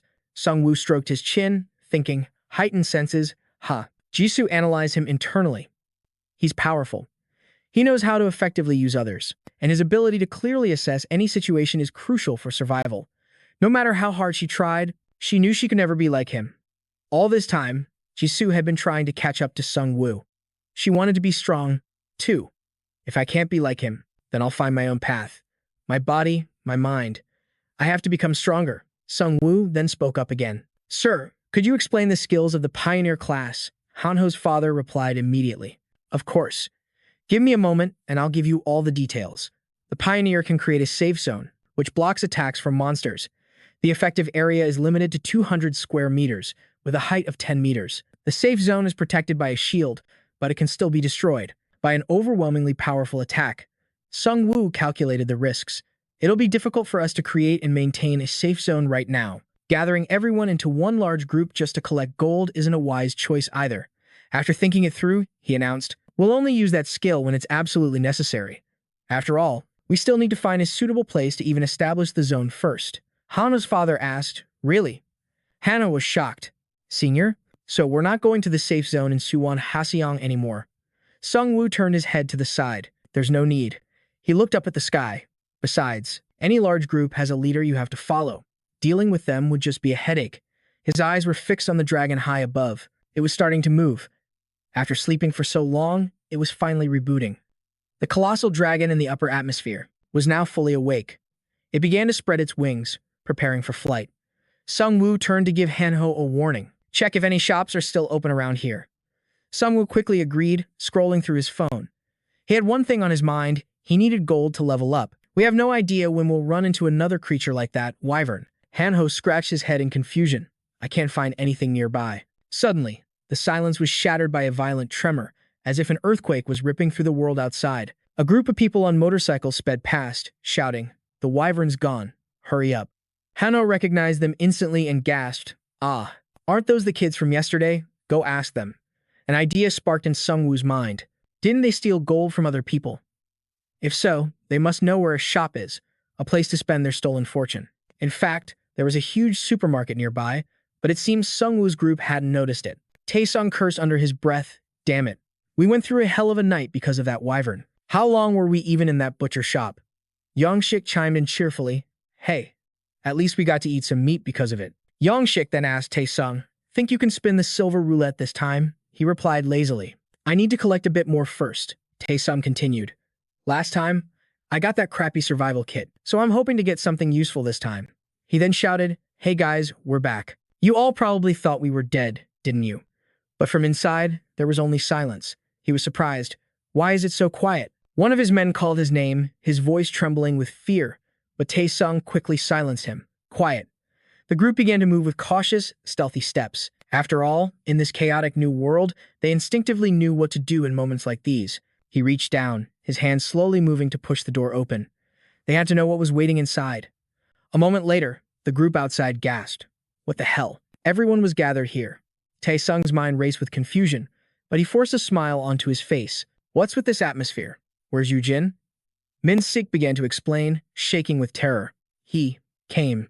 He said we didn't collect enough money. So Yujin. Taesung rushed towards them frantically.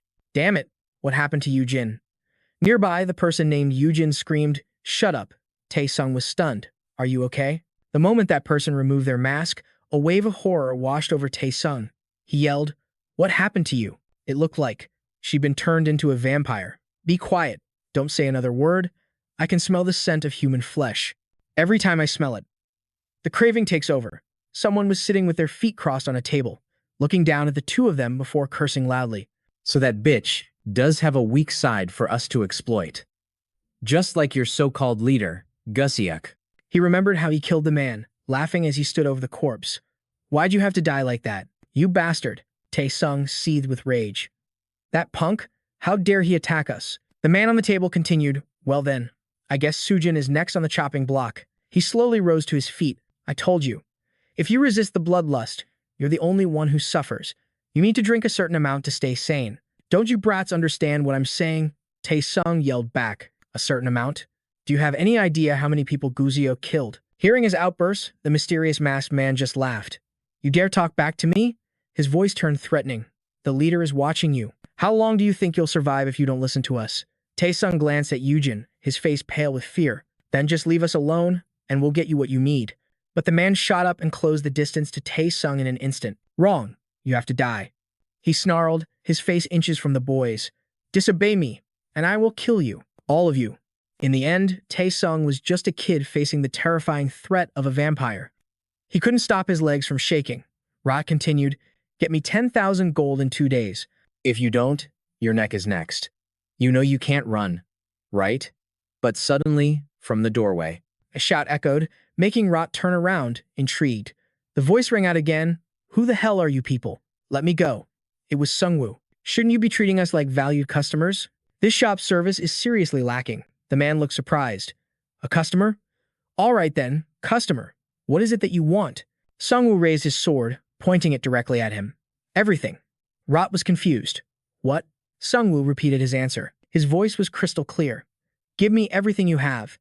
You're not afraid of losing to us, are you? The vampire let out a wicked grin. You're no customer. You're just a madman. Tae-sung thought to himself, damn it. A bloodbath is about to begin. He watched as the vampire smiled, revealing those familiar, sharp fangs. Sungwoo instantly recognized those fangs. He confronted him directly. It was you, wasn't it? You're the gang leader from the apartments. Being exposed so suddenly, the man flinched. Rose channeled raw energy into his razor-sharp claws. With a ferocious roar, he lunged straight for Sungwoo. Did you kill all those people? But before he could even touch Sungwoo, Rose was instantly swarmed by the main character's skeleton legion.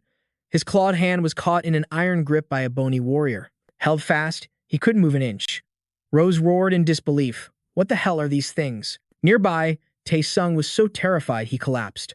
Skeletons? Sungwoo stepped closer to the vampire, his voice cold as ice. You're responsible for this, aren't you? The vampire didn't answer. Fury burned in his eyes as he spat. You damn bastard. He gritted his teeth in rage. But before he could make a move, a spray of fresh blood erupted, splashing across Tae-sung's face. All he could hear was the vampire's agonizing scream. Sungwoo had ruthlessly plunged his blade into Rose. Time to feed my boneheads. The skeleton soldiers hoisted Rose into the air. His blood dripped to the ground below as his body began to tremble. Sungwoo swung his sword in another brutal arc. The vampire let out a guttural, pain-filled shriek. Sungwoo's voice was chilling. Don't move, or I'll take your head. The skeleton tightened its grip, drawing another agonizing groan from its prisoner. Sungwoo pressed him again, his tone relentless. Are you the vampire, Rose? Even with the blade at his throat. He stubbornly refused to talk, a wicked grin spreading across his face. Then, the vampire unleashed a powerful swing of his arm. The skeleton soldier holding him shattered into pieces. Sungwoo's blade plunged straight through his neck. Just then, Rose brutally snapped the sword with his bare hands. A system notification appeared. Item has been destroyed. He then charged at Sungwoo like a madman, his eyes burned with rage and bloodlust. Sungwoo raised his arms to defend himself. But suddenly, from behind, something shot past, intercepting Rose's attack. It happened so fast, the vampire had no time to react. Daggers buried themselves deep in his body. Hanho appeared with a cheerful grin. I believe you were told not to move. Our dear senior Sungwoo said so, didn't he? Jisoo moved in a flash, her sword slicing clean through the vampire's arm. He howled in agony, but just like the other vampire, a new arm began to sprout from the wound. This one, however, was a sharp, deadly blade. But something was wrong. The new limb suddenly burst into flames. A system window appeared. Effect of blazing whetstone activated. Regeneration is now restricted by the burn effect. Jisoo's sword blazed like a torch. She swung the fiery weapon from behind, but Rose sensed the attack instantly. He managed to dodge the fatal blow just in time. Then he countered, launching a powerful strike of his own at her. But Jisoo was no easy opponent. She swiftly ducked under the attack. In the same fluid motion, she expertly maneuvered her blade. The bladed arm was severed once again. The vampire's fresh blood gushed out like a fountain. Now, he was truly enraged. He let out a furious, deafening roar. He thrust his remaining clawed hand toward Jisoo. Neither of them was willing to give an inch. They exchanged blow after blow, locked in a fierce battle. Suddenly, Rose grabbed Jisoo's blade. The move caught her completely off guard, but for some reason, Rose's body froze, unable to strike her. A system window popped up. Effect: Elite Sense activated. She thought, I can feel it. So this is the power of Elite Sense. Out of nowhere, another devastating blow landed on Rose from behind, causing him to spit out a mouthful of blood. Another system message appeared. Killing intent has granted all disciples a slow effect. Enemies under contract with a disciple will enter a weakened state. Jisoo realized, if this were a normal fight, the vampire's raw power would have crushed me. But I'm still standing. This skill is priceless. The system chimed again. Rose has entered a weakened state. Select 10-hit combo attack. Rose quickly crumbled under the pressure. He collapsed to the ground, trembling, as if his life was fading away. Fear finally took hold of him. He screamed, "Stop. What do you want?" A smirk played on Sungwoo's lips. "So, you ready to talk now?" But the vampire was scheming. This guy is just a necromancer, he thought. I can finish him in a single blow. He has no physical skills of his own. A cruel smile formed on his lips. I'll pretend to negotiate to close the distance. Then I can kill him instantly. Well, then? But before he could finish his scheme, a skeleton soldier slammed a powerful fist right into Rose's gut. It was followed by a relentless barrage of attacks, raining down upon the helpless vampire. He never expected that, letting out a helpless cry. But Sung-Yu continued. For monsters in human skin like you, this is the proper way to talk. He was like a demon, straight from the abyss. If this isn't enough, just say the word. I have plenty more pain to give. Hiding in a corner, Tae-sung watched everything unfold, his eyes fixed on Sung-Yu in absolute terror. He'd faced that terrifying creature before, who had only mocked him. But now, the kid was finally showing true fear. Who in the world are you people? Ronaldo coughed up a spray of blood, but still managed a twisted smile. Don't think tying me up like this means you've won. The day our commander's plan is complete, pathetic grunts like you. All of you will die. His appearance was even more grotesque than before, but Sung-Yu knew he couldn't get any information out of this cunning vampire. His face darkened as he gave the order, Jisoo, finish him. Receiving the command from Sung-Yu, and hearing she could finally kill this vile creature, she swung her sword with vicious resolve, decisively taking Rose's life. A reward of 322 gold appeared for the kill. The terrifying vampire had finally fallen right in front of Tae-sung. He stared at the scene before him, letting out a horrified shriek. Suddenly, Tae-sung screamed out, "Please, spare us. We had nothing to do with them." It seemed Sung-Yu's words had finally broken through his terror. He gritted his teeth and asked with forced politeness, "Yes. How can you possibly let us go? Didn't I say it from the very beginning? Hand over everything you looted, every last item." And just like that, dawn began to break. At the supermarket, the morning light felt much warmer than the dreadful night. All the gold from Tae-sung's group was transferred to Sung-Yu's party. Han-ho complained, "This is less than I thought." Sung-Yu just laughed. "Come on, kid. You still ranked third." Jisoo glanced toward the vampire's corpse, now covered with a white sheet. "That boss." Sung-Yu spoke up. "I don't know who they are, but it's clear they're preparing for war. Their power is growing at an alarming rate, and from what I can tell, they operate like a system of their own." Jisoo was amazed. "Sung-Yu, you adapt so fast. How could anyone do something like this?" Sung-Yu replied, "Instead of adapting, have you considered that they might have originated from this world? Aside from their commander, the rest of them all have the ability to create more vampires. Other species might have limits, but vampires don't. They spread as quickly as a virus." He thought to himself that they couldn't just ignore these creatures. After all, it took their entire group's strength just to kill one. What would happen if a horde of them attacked all at once? The news of this defeat would surely reach their leaders soon, which means one day we're bound to face each other. Sung-Yu felt they needed to prepare immediately. They had to get stronger, and fast. Deep in thought, he turned to Tae-sung. "I heard there's a shop around here." Tae-sung broke out in a cold sweat, whispering to his allies, "Drop the attitude. Just do what he says." The kid had witnessed everything. His fear of Sung-Yu had now turned into profound respect. "I'll lead the way. This way." Suddenly, a system notification chimed. What will happen to the one who does not choose a card, even during this second round of player selection? Panic rippled through the group. Han-ho asked, "What was that?" "Senior, Did you see it? Sung Yu was startled. A red window. The announcement sent a chill down Sung Yu's spine. What would happen if a player refused to choose a card? Suddenly, Min Sik clutched his head and screamed in agony. Tae Sung called his name, worried. He rushed over, grabbing him and yelling, Min Sik! Don't you dare tell me you didn't choose anything. The boy only stammered, unable to speak. Min Sik screamed, I didn't have a good feeling about this. I don't trust any of these stupid systems. Tae Sung snapped in frustration. You have no idea what's about to happen, do you? But the kid stubbornly argued back, so what? I'm not the only one who didn't choose. They didn't either. The system's voice boomed again. The answer is as follows. If an individual has yet to awaken, after being given 2 opportunities and refusing to become a player, you will now be granted the chance to become a monster. As soon as the announcement ended, Min Sik's body began to twist and contort into something grotesque, neither human nor demon. Tae Sung screamed, Everyone, run! A dreadful certainty hit Sung Yu. So that warning, there's no doubt about it now. We can't win if he finishes the transformation.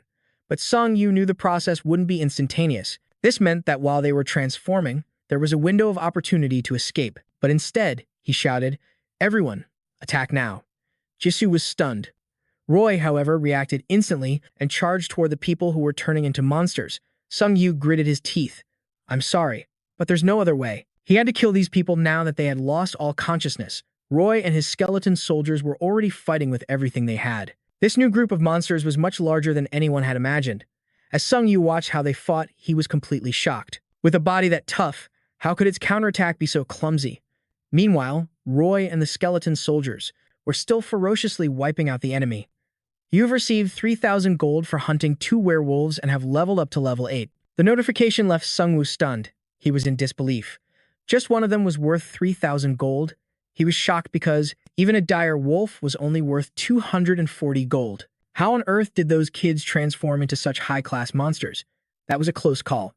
Sung Woo then selected the random stat upgrade card. His agility increased by 3 points. Sung Woo let out a sigh of relief. Just a random pick, and I got this lucky. Jisoo replied, Your power is controlling the dead, so I think this upgrade is a perfect fit. Hanho stood there with his jaw dropped. But are we really going to face more enemies like those kids from now on? It feels like the difficulty level just suddenly skyrocketed. Sung Woo said calmly, There is a way. An idea formed in his mind. We'll have to fight alongside our new family members. He turned. Until now, I've held back from joining my skeletons in battle, because doing so would leave a terrible impression on other survivors. But the situation has changed. People who failed to choose a class have started to appear. Within a group, it's inevitable that it won't just be individuals, but entire squads turning into monsters. He calculated silently. If we're about to face threats like that, before he could finish his thought, a new system message appeared. The dead shall become your disciples. Accept the enhancement. Sung Woo's thoughts raced. Even though this looks a lot more monstrous, I can't afford to care about what others think anymore. Looking at his new disciple, Sung Woo couldn't help but shout, Awesome! With this, we can even take on a vampire one-on-one. When Tung saw what had become of his friend, he cried out in horror, Minnick! But Sung Woo didn't lose focus, asking Tung a critical question. What about the shop? The boy stammered. That. I couldn't tell you before. But the shop is a used car dealership. But the manager there, he's incredibly dangerous. We were lucky to only lose our gold. The others, they were forced to obey his every command and were even offered up as sacrifices. Hearing this only fueled Sung Woo's resolve. Take me there. The group and their skeleton soldiers moved out immediately, led by the 2 newly enhanced disciples. Sung Woo scanned his surroundings. We've been moving stealthily, but the atmosphere here feels wrong. There aren't even any guards on watch. Suddenly, a piercing scream shattered the dead of night, echoing from a distance and breaking the heavy silence. Sung Woo immediately signaled for everyone to halt. Look over there. A massive bear was locked in combat with a vampire. The vampire snarled in frustration. This stupid bear. But the beast seemed to have lost all control, lunging again and again, trying to tear the vampire apart. The vampire was struggling just to dodge the attacks. Sung Woo thought to himself, I see. That bear must be one of the kidnapped people. It was captured, couldn't choose a class, and ended up transforming into a monster. He observed, when you think about it, they're being killed by the very people they captured. They're reaping what they've sown. Finally, the vampire snapped, screaming as he charged forward, You damned beast. You're just prey. How dare you act so recklessly? But the bear let out a furious roar like a crazed monster, shattering its chains with a powerful swing of its arms, and viciously charged the vampire. Blood sprayed from both of them. It was unclear what Sungwoo was planning as he watched the two tear each other apart. Wait a second. This is the moment. If I time this perfectly, I can take out two targets with a single shot. He sought his chance to eliminate both obstacles at once. At that same instant, both the black bear and the vampire let out a final war cry. It seemed both had committed to a battle to the death. The vampire lunged forward, roaring, "Die, you damn monster." The black bear also charged with blinding speed, but suddenly, the vampire flinched. Something green was flying straight for him. The scene shifts. Hanho's parents have been moved to a separate, safer route. Two skeleton soldiers stood beside them, watching vigilantly, protecting them. The father worried. Haven't Hanho and his senior been gone for a long time? His mother was also anxious. But is this really okay? Finally, the father couldn't hold it in any longer. If you just think about what those kids did, you'll see this is for the best. They killed those other guys, after all. But she couldn't shake the worry from her heart. But they're still so young. It would be best if they could resolve this peacefully. Roy and Sungwoo's skeletons swiftly entered the fray, attacking both the black bear and the vampire. The chain that once bound the black bear whipped violently through the air, flying straight towards the vampire. The heavy chain smashed directly into his eye, causing the man to scream in agony. The black bear had successfully brought down the vampire. Model. It unleashed a devastating swing, sending the creature flying, but the chains were forged from some impossible material, refusing to break. Even with the black bear's monstrous strength, it couldn't escape its bonds. Sungwoo watched, his gaze sharpening. Chains, so it was captured. Seeing the piles of corpses, Sungwoo put the pieces together.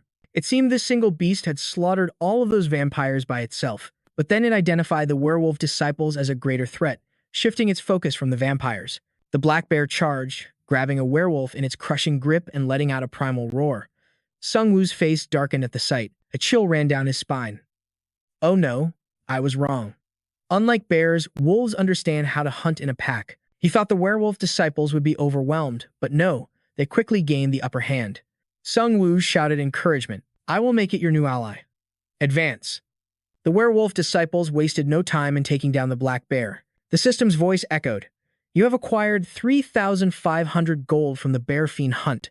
The massive beast collapsed in an instant. It had finally drawn its last breath, while Sungwoo simply stood there, without breaking a sweat. Sungwoo turned to his skeleton soldiers. We must eliminate that creature and make it your new servant. The system announced. You have controlled the dead. Sungwoo thought to himself, it's huge. Isn't the size of this summon supposed to be limited to medium? Suddenly, she screamed. Sunbae, this bus. It's one of our school's shuttles. I think this is the one Ji-ong-su was driving. Jisoo knew with a single glance. Look, Ji-ong-su took this bus. Sungwoo added his own thoughts. It seems he was attacked by a vampire. He remembered Gi-ong-su's promise. I'll get everyone to the camp, I swear. With that many people, the number of enemies would have skyrocketed. Charging him blindly would have been a suicide mission. Sungwoo asked Tae-sung, so, where's the store? He immediately pointed. Yes, this way. Then, without warning, a strange reaction took hold of Yujin. Her fingernails shot out like claws as another transformation began. Tae-sung desperately called out her name. Yujin. But it was as if someone else was now piloting her body. A wicked smile spread across her face. So that's this girl's name. Don't you worry about her. Because to me, every child is precious. The entity continued. But I'm very curious about the one who killed my little children. Let's see. This guy sounds like a real monster. Sungwoo analyzed the situation. The girl's body has been possessed. Is death this close? He then spoke up. I thought a lord would be a man of few words, but you seem to be quite the opposite. For Sungwoo, a skill like that would be incredibly draining. The creature gloated. Must I explain everything over and over for you deaf fools? Perhaps that's why they call me the professor. He then turned away. Let's see how you handle this. I only do what brings me joy. His voice then dripped with challenge. You insects are already dead. A system warning flashed. You have been afflicted by a low-grade curse. You need holy power to remove the curse. The professor shrieked with insane laughter. Die. All of you, just die. It's over for you. I'm going to eat all of your insides. Yes, you dogs just wait. I'll come tear you limb from limb. It'll be easier to eat you that way. Suddenly, appearing right before him, Sungwoo shot forward with unbelievable speed, stunning the professor for a split second. He wasn't just unaffected by the curse, he seemed even more powerful, flying through the air to deliver a devastating kick. The professor was sent flying. Sungwoo snarled, I've heard enough. Beside him, Hanho could only stare in awe. Sunbae, are you even human? Sungwoo glanced at a red mark on his hand. guessing it was a symptom of the curse. But if that's the case, why don't I feel a thing? Han Ho's eyes sparkled. Hein, I can sense an unclean aura radiating from you. That's when it clicked for Sung Woo. He received the priest class card, hadn't he? As the boy began to heal him, Sung Woo had his doubts. If this kid is a priest, he thought, then this country is truly doomed. Han Ho continued, I can feel the sacrilege coming from you. But please, just wait a moment. A new system warning appeared. Unique skill of the Vampire Lord. You have been detected by Blood Chase. Your location will be revealed every 12 hours. You cannot remove this curse due to low holy power. A special challenge has appeared. The name of the challenge is A Haven for the Wicked. The condition is to eradicate the murderers targeting your life. The reward is 30,000 gold and a C-rank item ticket. You are now being hunted. This will only end when one side is annihilated. Sung Woo's mind raced. If that's the situation, there's no more time to waste. I have to strike first, before they grow any stronger. Sung Woo stepped forward and demanded, Hey, I asked you where the shop was, but the man simply ignored him. Losing his patience, Sung Woo's voice grew cold. Where is the vampire's nest? Just then, a new system notification flashed. Welcome to the D-rank shop. Jisoo eyed it cautiously. Wait, isn't this supposed to be a roulette game? This is a lucky ball draw. The D-rank shop only sells items up to platinum grade. Hanho looked lost. We just pick a ball? Sung Woo immediately volunteered. I'll go first. A system window materialized before him. You possess one unlimited level ticket. He calmly pieced the situation together, recalling the reward he received after killing 100 enemies. A reward limited to just 100 people. And now, this new platinum prize costs a staggering 1 million gold. Isn't that 10 times the price? He quickly calculated. If the cost multiplies by 10 with each rank, then I should save my tickets for later. I'll just aim for gold this time. Staying alive is what matters. But then Sung Woo was surprised by another notification. You may add 1 to 3 additional balls. You can add up to 5 balls to the pool of 100 in exchange for one of your regular draws. He muttered in annoyance. Did the game developers sell their souls to the devil?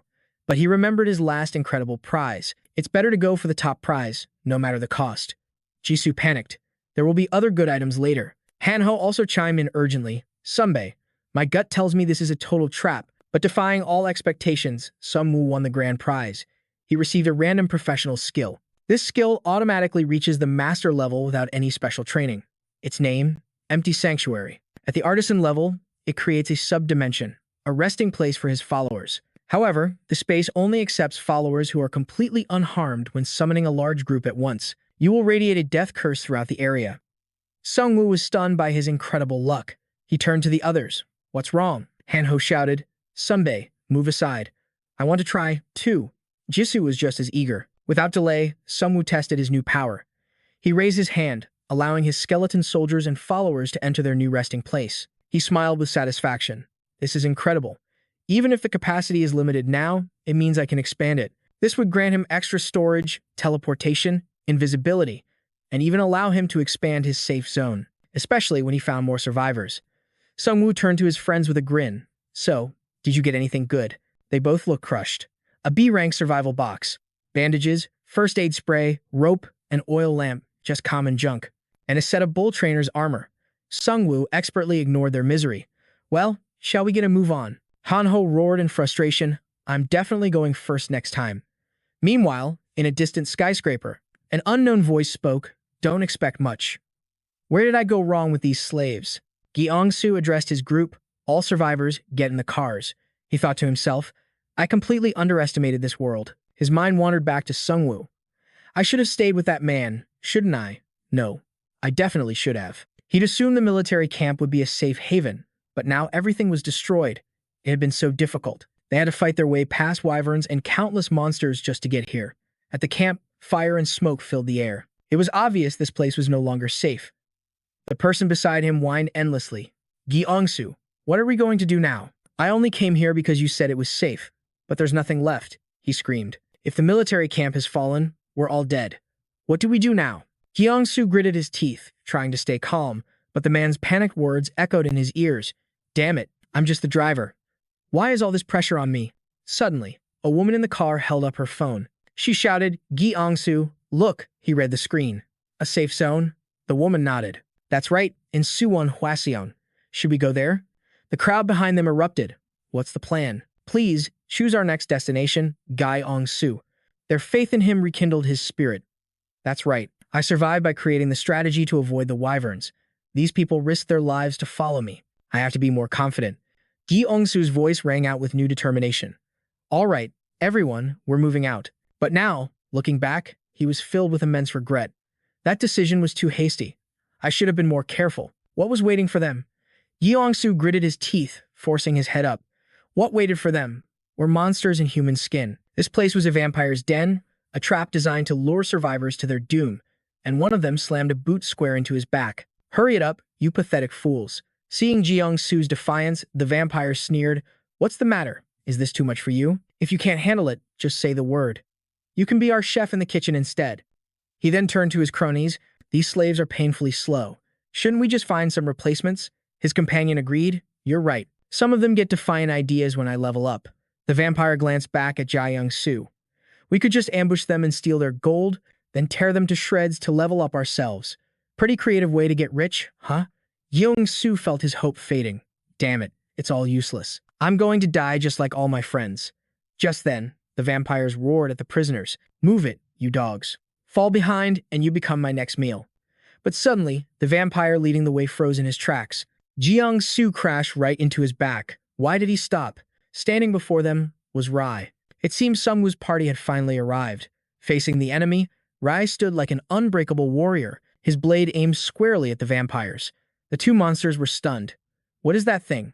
The other one guessed, a skeleton. Looks about the size of a goblin. But Jiang-su knew better. A vampire looked Rai over with a sick grin. You've got to be kidding. I think it's some new type of monster. He then leaped forward, claws out and fangs bared, lunging straight for Rai. Die. But before he could land a blow, something sharp pierced through his back. The vampire had no time to react. The others were swiftly impaled by razor-sharp bone spears that erupted from the ground. They collapsed to the ground in pools of their own blood, snarling in disbelief. What the hell is this? Their eyes fell upon an army of skeletons and werewolf acolytes, a massive, ferocious force whose presence completely crushed the vampire's spirits. And from within the skeletal legion, Sungwoo calmly stepped forward, observing the demons disguised as men. For Jiang-su, it was like seeing a lifeline in a storm. He cried out with joy, Sungwoo. Sungwoo approached him. Jiang-su, I prayed you'd have good luck before sunset, but it seems my prayers didn't work. Seeing his friend was still alive, he let out a sigh of relief and smiled. Jiang-su immediately understood. The vampires must get stronger after sunset. We went to the same university, he thought. How did the gap between us get this massive? One of the surviving vampires struggled to its feet with a twisted grin. I'm going to kill you. Before Jiang-su could even process it, Sungwoo launched himself forward. To the absolute shock of everyone present, they never imagined he would charge into danger so fearlessly. Sungwoo's voice was ice cold. You look human, but you're monsters. For that, I'll only leave one of you breathing. The moment he spoke, a deadly aura erupted from him, sending a chill down the spine of everyone nearby. Jiang-su was stunned. It had been a while since he'd seen Sungwoo. He thought to himself, he's definitely gotten way stronger than I ever imagined. And it wasn't just Sungwoo. Jisoo and Hanho were getting stronger too. Is it really that easy for them? As the thought crossed his mind, he glanced at the kid bickering with Rai. One of the terrified vampires began to beg, Spare me. Please, I'll tell you everything. Sungwoo cut straight to the chase. How many are inside that factory? I want exact numbers. Vampires, players, and their levels. The creature spilled everything. The vampire lord is in there. And right now, he's S rank. There are about 12 other players. The highest is probably level 4. Sungwoo nodded, satisfied. You're quite cooperative. But his inner thoughts were chillingly different. I never had any intention of letting you live. The vampire shivered in fear. Aren't you curious about the guards or what's happening inside? Like I said, your life will be. Before the vampire could finish his sentence, Jiang-su lunged forward, plunging a blade deep into its neck. The monster collapsed in a heap. Jiang-su's face was a mask of cold fury. I already know what it's like in there. We can't let a single one of them survive. All of my friends. They died because of them. Jiang-su trembled with rage. They might have been a little selfish and cowardly, but they didn't deserve to die like that. Painful memories flooded his mind. Flashes of happier times with his friends. There were so many things we still wanted to do together. Sungwoo stepped forward to comfort him. You mourn for others, but you're the one who was saved. You survived. Every night, these bastards took out their frustrations on your friends. They were just hiding, trying to get by. Not everyone can make the right call in a desperate situation. Adapting to survive is one thing. Being truly independent is another. Everyone listened in silence as Sungwoo continued. This world is spiraling toward its own doom. Regardless, we have to take down those monsters at the factory. The branch manager is working on something. We don't know what kind of scheme they're plotting. High above, three figures watch the workers below. One of them approached the director. What's on your mind? The vampire director's voice was grim. Our mission is to capture humans. But how much longer must we keep this up? Humans. They're just our secondary supply, the leader said with a chilling smirk. They're far easier to catch than the monsters out there. What we're doing here is called growth development. Our director must have his own vision, his own philosophy. Everyone is fighting for survival, and we have to become the leaders in this new industry. The henchman standing beside him grinned eagerly. I want to be a leader.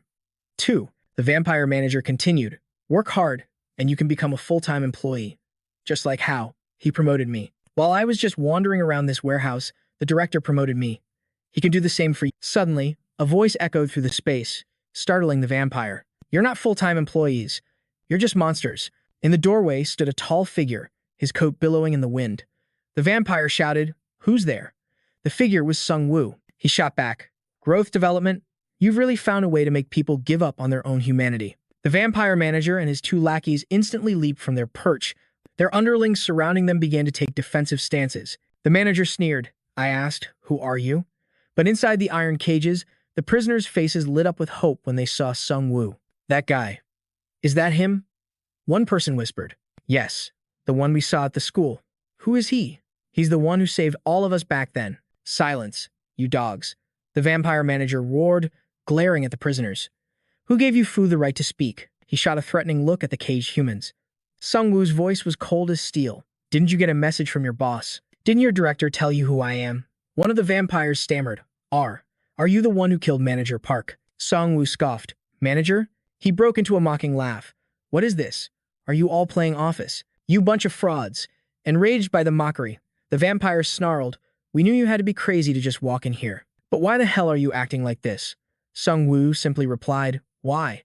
Because I have the skills to back it up. As he spoke, a vicious, cold glint flared in his eyes, and a wave of fear washed over the vampires. What is this? The manager yelled. What is all this black smoke? A system notification rang out. Warning, the Fellblade will now affect the current area. This stunned him even more. What the hell is happening? The Fellblade had been summoned. Sungwoo stood like a demon king from the depths of hell, his overwhelming presence making the vampires feel utterly powerless. The system warned again, you are now under the effect of the death curse. All stats are severely decreased. They began to tremble. What the hell? What are these monstrous things? Just as the vampires thought to flee, an army of skeleton soldiers surged forward, blocking any chance of escape. Seeing his subordinates in a state of panic, the manager roared, Get a grip. Everyone, hold your positions and face them calmly. All we have to do is kill the bastard controlling them. Instantly, the fallen turned into Sungwoo's disciples. The vampires squirmed in panic like a nest of worms. The vampire manager was shocked as the skeletons he'd just destroyed rose again. You son of a bitch, he cursed as the tide of white bone charged relentlessly. No matter how many times they were struck down, they just got back up. The vampires were completely overwhelmed. The manager leaped off a skeleton soldier, vaulting directly towards Sungwoo. I just need to kill you. But suddenly, a jar of slime acid flew out of nowhere, splashing right in his... He had laughed in triumph. Luckily, the ceiling was already broken. The vampire screamed in agony, my face. The acid began to eat away at his features, smoke rising from his skin. He stood there, shrieking helplessly in pain. Jisoo moved in swiftly to rescue the hostages, then reported back to Sungwoo. The hostages are now free. People scrambled out like a broken beehive. Kim Oh-soo quickly drove a vehicle to the entrance. We have to move, now. Get the injured on first, the manager screamed with rage, trying to pursue them. Where do you think you're going? You're nothing but my food. Just then, a new set of roars echoed from the distance. A massive creature charged forward at incredible speed, slamming into the vampire manager and sending him flying. A system notification appeared. Nature's Wrath has been activated.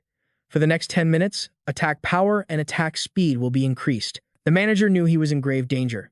He tried to dodge, but the death curse was still active. All his stats were crippled, and his vitality was draining away. The orc picked up a bracelet from the ground. Item effect. Attack speed increased by 20%. Then it charged. The branch manager steeled himself. Yes, a mission is a mission. I will see it through. The vampires chose their battlefield poorly. A crumbling ceiling, flimsy walls. This abandoned factory was nothing more than a death trap for them. In a place like this, their defeat was guaranteed. Everything was proceeding exactly as Sung Yu had planned. The vampire manager grit his teeth. What the hell?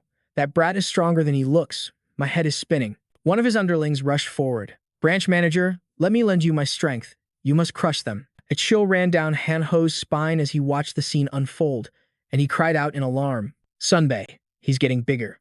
The creature roared, I can feel this power, the power of my master. Now, offer up your lives to him. As the transformation completed, a system window appeared.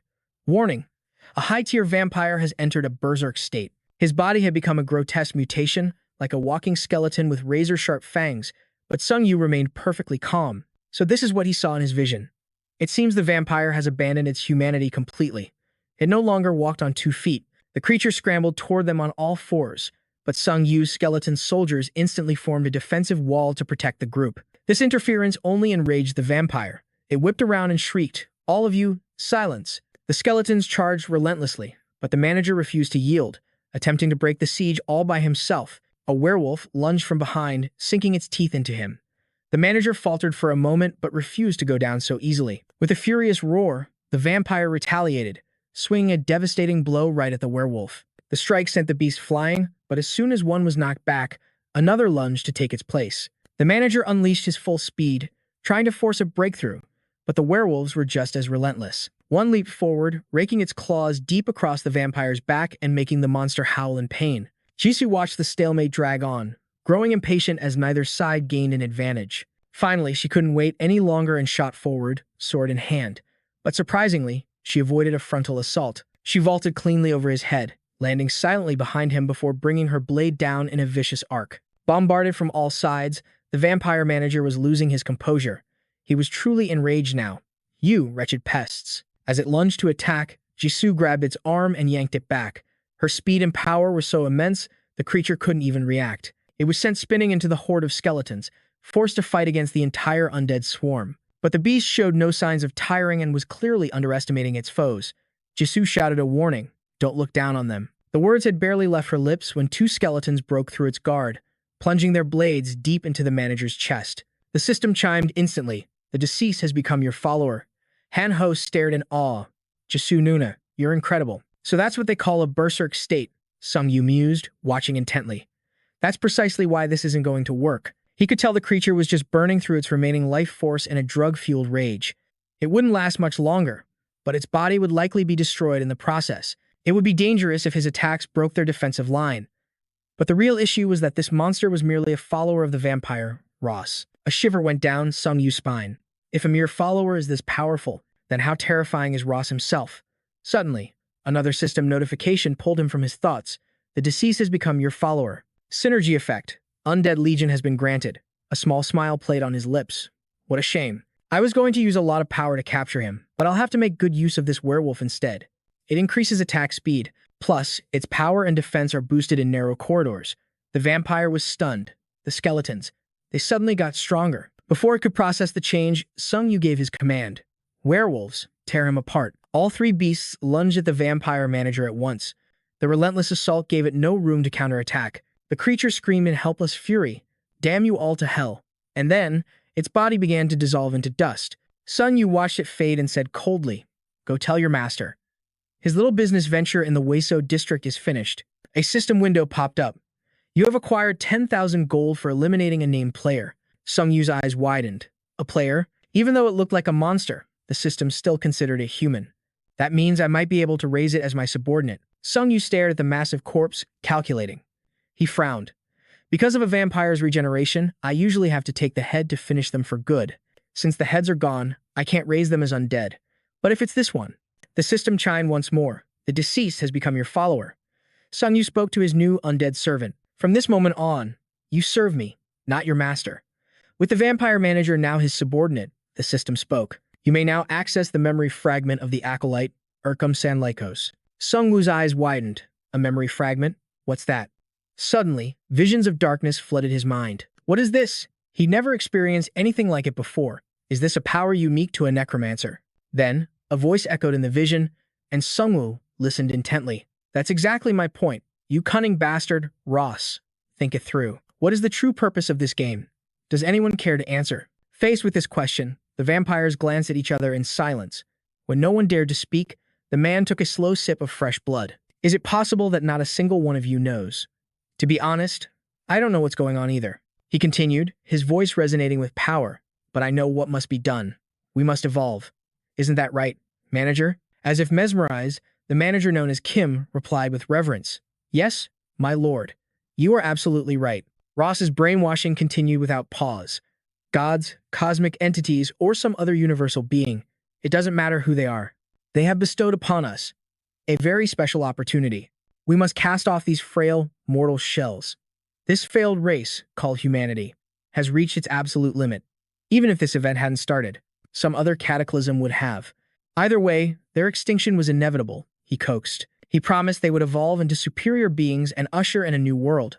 Sungwoo, witnessing it all, couldn't help but grit his teeth as he listened.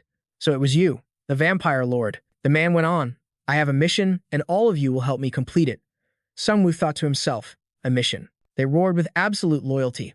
Of course, sir. Just give the order. We will follow you to the very end, Ross. Sanju wondered, what is this bizarre level of enthusiasm?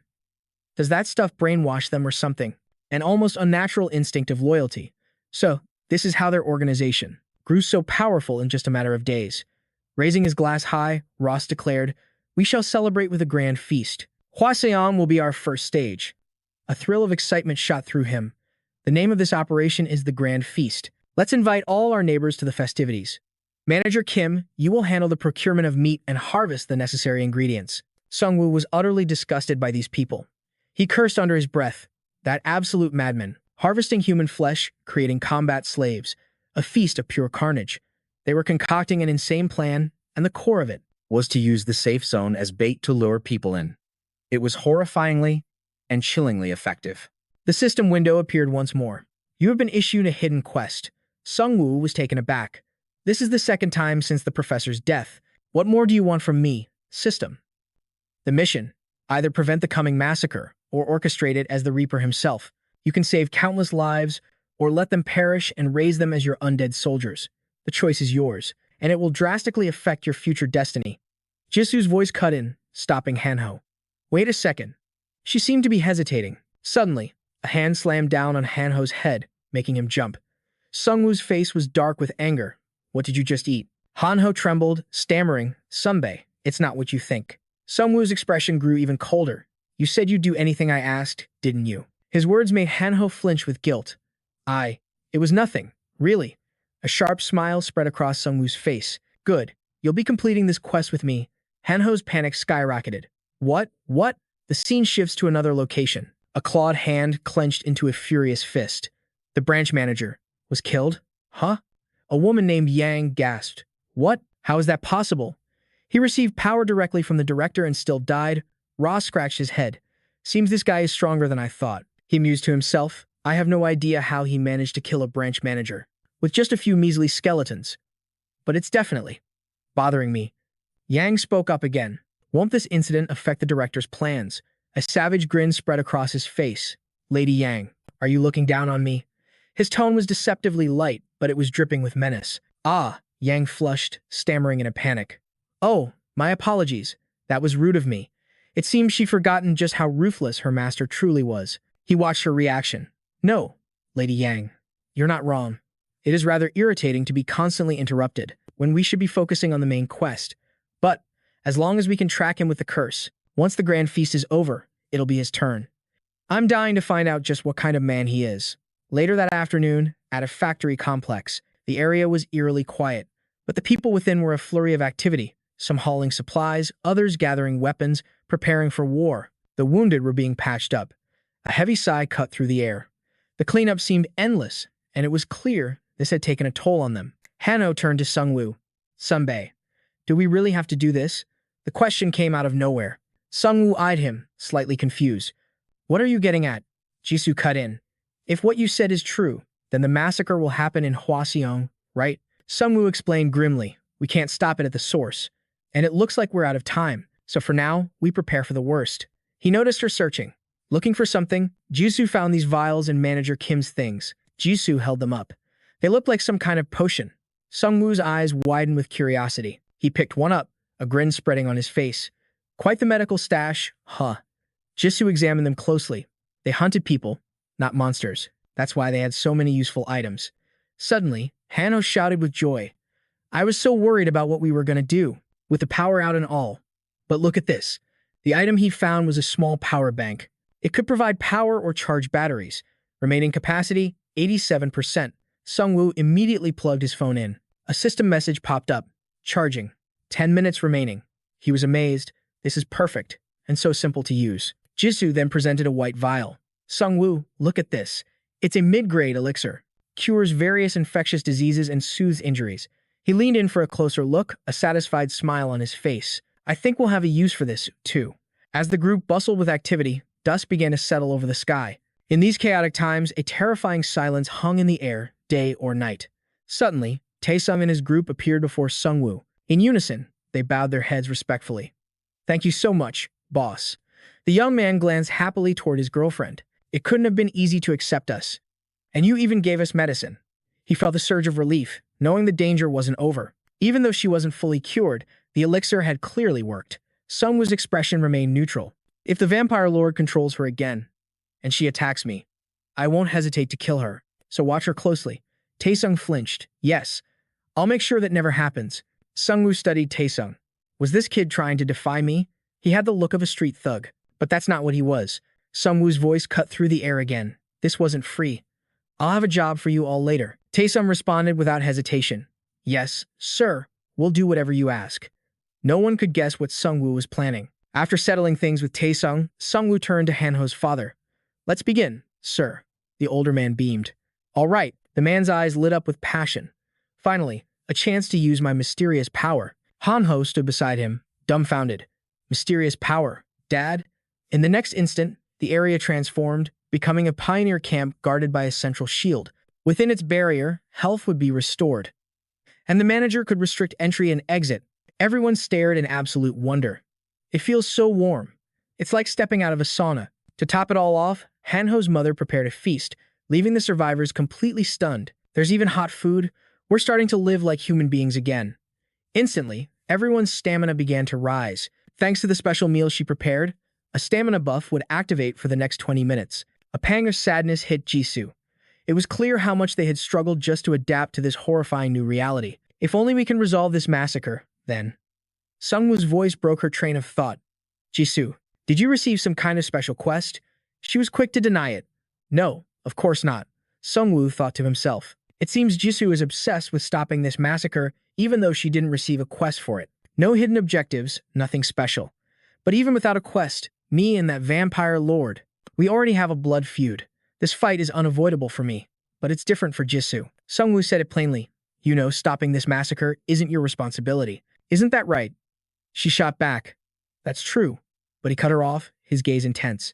But you're still trying to stop it anyway. Out of the goodness of your heart, faced with his unyielding stare, Jisoo looked down and bit her lip. No. Suddenly, her head snapped up, her eyes blazing with anger. If you try to avoid this fight, then someday, something else will kill you. It might not even be a vampire. This is me fighting to survive. Just then, a system window materialized before them, leaving them both completely stunned. Guide to starting a new trend. Chapter 1. The system does not care how a player does it, but they must become courageous enough to survive. Critical warning. This event will occur within 7 days, and all participants are forbidden from. Once you enter the battle zone, all gold acquired will be doubled. The second player to enter will receive a bonus reward. A boss monster will spawn in this area. Sungwoo thought to himself, Jisoo's prediction was the answer. If the system was right, this was just the beginning. But the system said they were locked out of the battle zone. So, how was this possible? That announcement only strengthened Jisoo's resolve to survive this insane game. But hearing Sungwoo's orders, Hanho couldn't accept it. Senior, isn't this going too far? You're forcing me into a dangerous mission, but letting Senior Jisoo just watch? Feeling the injustice, Hanho couldn't stop shouting. Sungwoo replied, ever since Jisoo became our ally, she has worked incredibly hard. He told Hanho with a hint of mockery in his voice. She's strong enough to survive on her own. You, on the other hand, would probably be dead in less than half a day. Hanho gritted his teeth. Senior, have you ever heard of the rule against slandering others? There are comments on your post, Sungwoo told him. We can't just sit back and let vampires trick people. That's why I wrote it. The post was a warning to everyone not to trust anyone offering unconditional help in times like these. Many people agreed, but some pushed back. Sungwoo didn't care either way. Even if that incident hadn't happened, I would have warned people anyway. He continued, though I was expecting to get some comments. But Jisoo cut in, Prosecutor Ion D. Po commented too. Just what you'd expect from a celebrity. This many responses is no joke. That person made a post arguing they can't wait for the government's help. So, he created a self-reliant player community. Their goal is to protect the safe zone, rescue survivors, and defeat monsters. As Sungwoo read it, he instantly recognized the name. He didn't comment because he wants us to join. He's just trying to promote the idea that they aren't the bad guys. Hanho was surprised. Really? He was pulling the same stunt as the others before him. This guy is on a whole different level. Sungwoo knew all too well. The truly ambitious players were starting to reveal themselves. After saying that, he immediately changed the subject. But senior, where are we going? Sungwoo replied, we need to level up. What level are you? After a moment of hesitation, Hanho answered, on level 5. The moment he heard that, Sungwoo thought, forget half a day, he'd be lucky to survive 2 hours. After talking for a while, it seemed they had finally arrived at their intended destination. The tires screeched to a halt as Gyeongsu cheerfully shouted, Sungwoo, we're here. We'll have to go on foot from now on. Hearing his words, everyone quickly jumped out of the car to prepare. Hanho looked ahead, clenching his jaw tightly. Senior, is this our destination? Sungwoo answered flatly, yes. The scene before them was one of utter devastation. Countless cars were scattered about, and from behind the wreckage, dozens of pairs of eyes watched Sungwoo's group. It was noon in front of the supermarket, and the glaring sun brightly illuminated the entire area. Suddenly, from out of the sky, a massive fireball appeared from nowhere and came hurtling down toward them. Hanho shut his eyes tightly, gritting his teeth and letting out a cry. As the fireball kept coming, Sungwoo swiftly pulled him behind a nearby car for cover. Hanho panicked. Senior, that attack. He knew at a glance they were monsters with fire-based skills. They looked incredibly bizarre. But before they could say more, a loud explosion echoed, startling the pack of monsters. For Sungwoo, these kinds of monsters weren't a major problem. His skeleton wolves had already hoisted one of them into the air. Jisoo charged forward, her sword swinging viciously toward another remaining monster. It gasped in shock right before it died. In its eyes, Jisoo looked like a grim reaper coming to claim its. They quickly wiped out the entire pack. Hanho said, I thought they would be like goblins. Jisoo wiped her sword clean. They aren't that dangerous, but they use magical attacks. Sungwoo thought to himself, the purpose of this hunt is to get Hanho to level up and find a new power. As for me, just using my skeletons has already increased my own strength considerably. He knew his skeleton wolves were strong enough to handle low-level vampires, but these kobolds, even though they could use magic, weren't powerful enough to become his subordinates. While he was lost in thought, Jisoo was already staring at the scene ahead. Sungwoo, doesn't the scene at this supermarket look just like our old construction site? It was the same chaotic mess of overturned cars, with corpses and blood everywhere. It was a horrifying sight. Sungwoo began his assessment. It seemed a large group had gathered here. The tutorial must have taken place in this spot. Hearing him say that, Jisoo couldn't help but wonder. She gazed ahead. Think there are any survivors in the supermarket? Sungwoo replied. The more people, the higher the chance of monsters spawning. I wouldn't bet on it. Gyeongsu chimed in. Some more isolated places are safer, like Jeju Island or somewhere similar. Both Sungwoo and Jisoo nodded in agreement. Sungwoo then remembered Jisoo's family was on Jeju. As if sensing his thoughts, she spoke up. Don't worry about it. We decided we wouldn't see each other again anyway. After she said that, a shadow seemed to fall over Jisoo's face. And I'm sure they're doing fine, she added. They've always been incredibly capable people. Sungwoo fell silent, thinking, her family's situation is that complicated? Prying any further wouldn't be right. But he had to admit, not every family was like Hanho's. For now, they put Jisoo's family matters aside. The group moved forward, stepping into the supermarket's entrance. A system message appeared. You have entered the large-scale dungeon, Fortress of the Kobold Mage. The entrance has been sealed by a powerful magic. Find a way to escape. Sungwoo scanned his surroundings. So this entire place is a dungeon? Jisoo suddenly cried out in alarm. Sungwoo. They're standing on something purple. She gasped in shock. Is that a magic circle? From within the violet glow, something shimmering rapidly took form. It was a passageway, but darkness coiled around it, giving off a sinister and terrifying aura. The sight alone made Hanho's face drain of color. He couldn't stop himself from trembling as he let out a whimper. Suddenly, kobolds peeked out, their eyes glowing like owls in the dead of night. The sight nearly brought him to tears. Where am I? The creatures chattered slyly to one another. He's been caught. Another replied, "Good."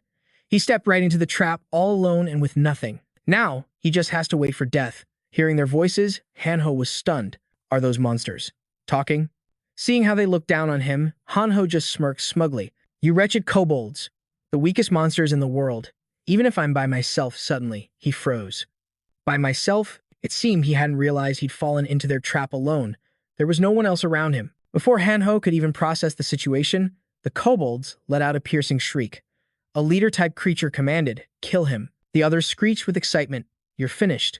In that instant, Hanho was thrown into a panic. He had never been forced to fight all by himself. The dagger slipped from his trembling hand.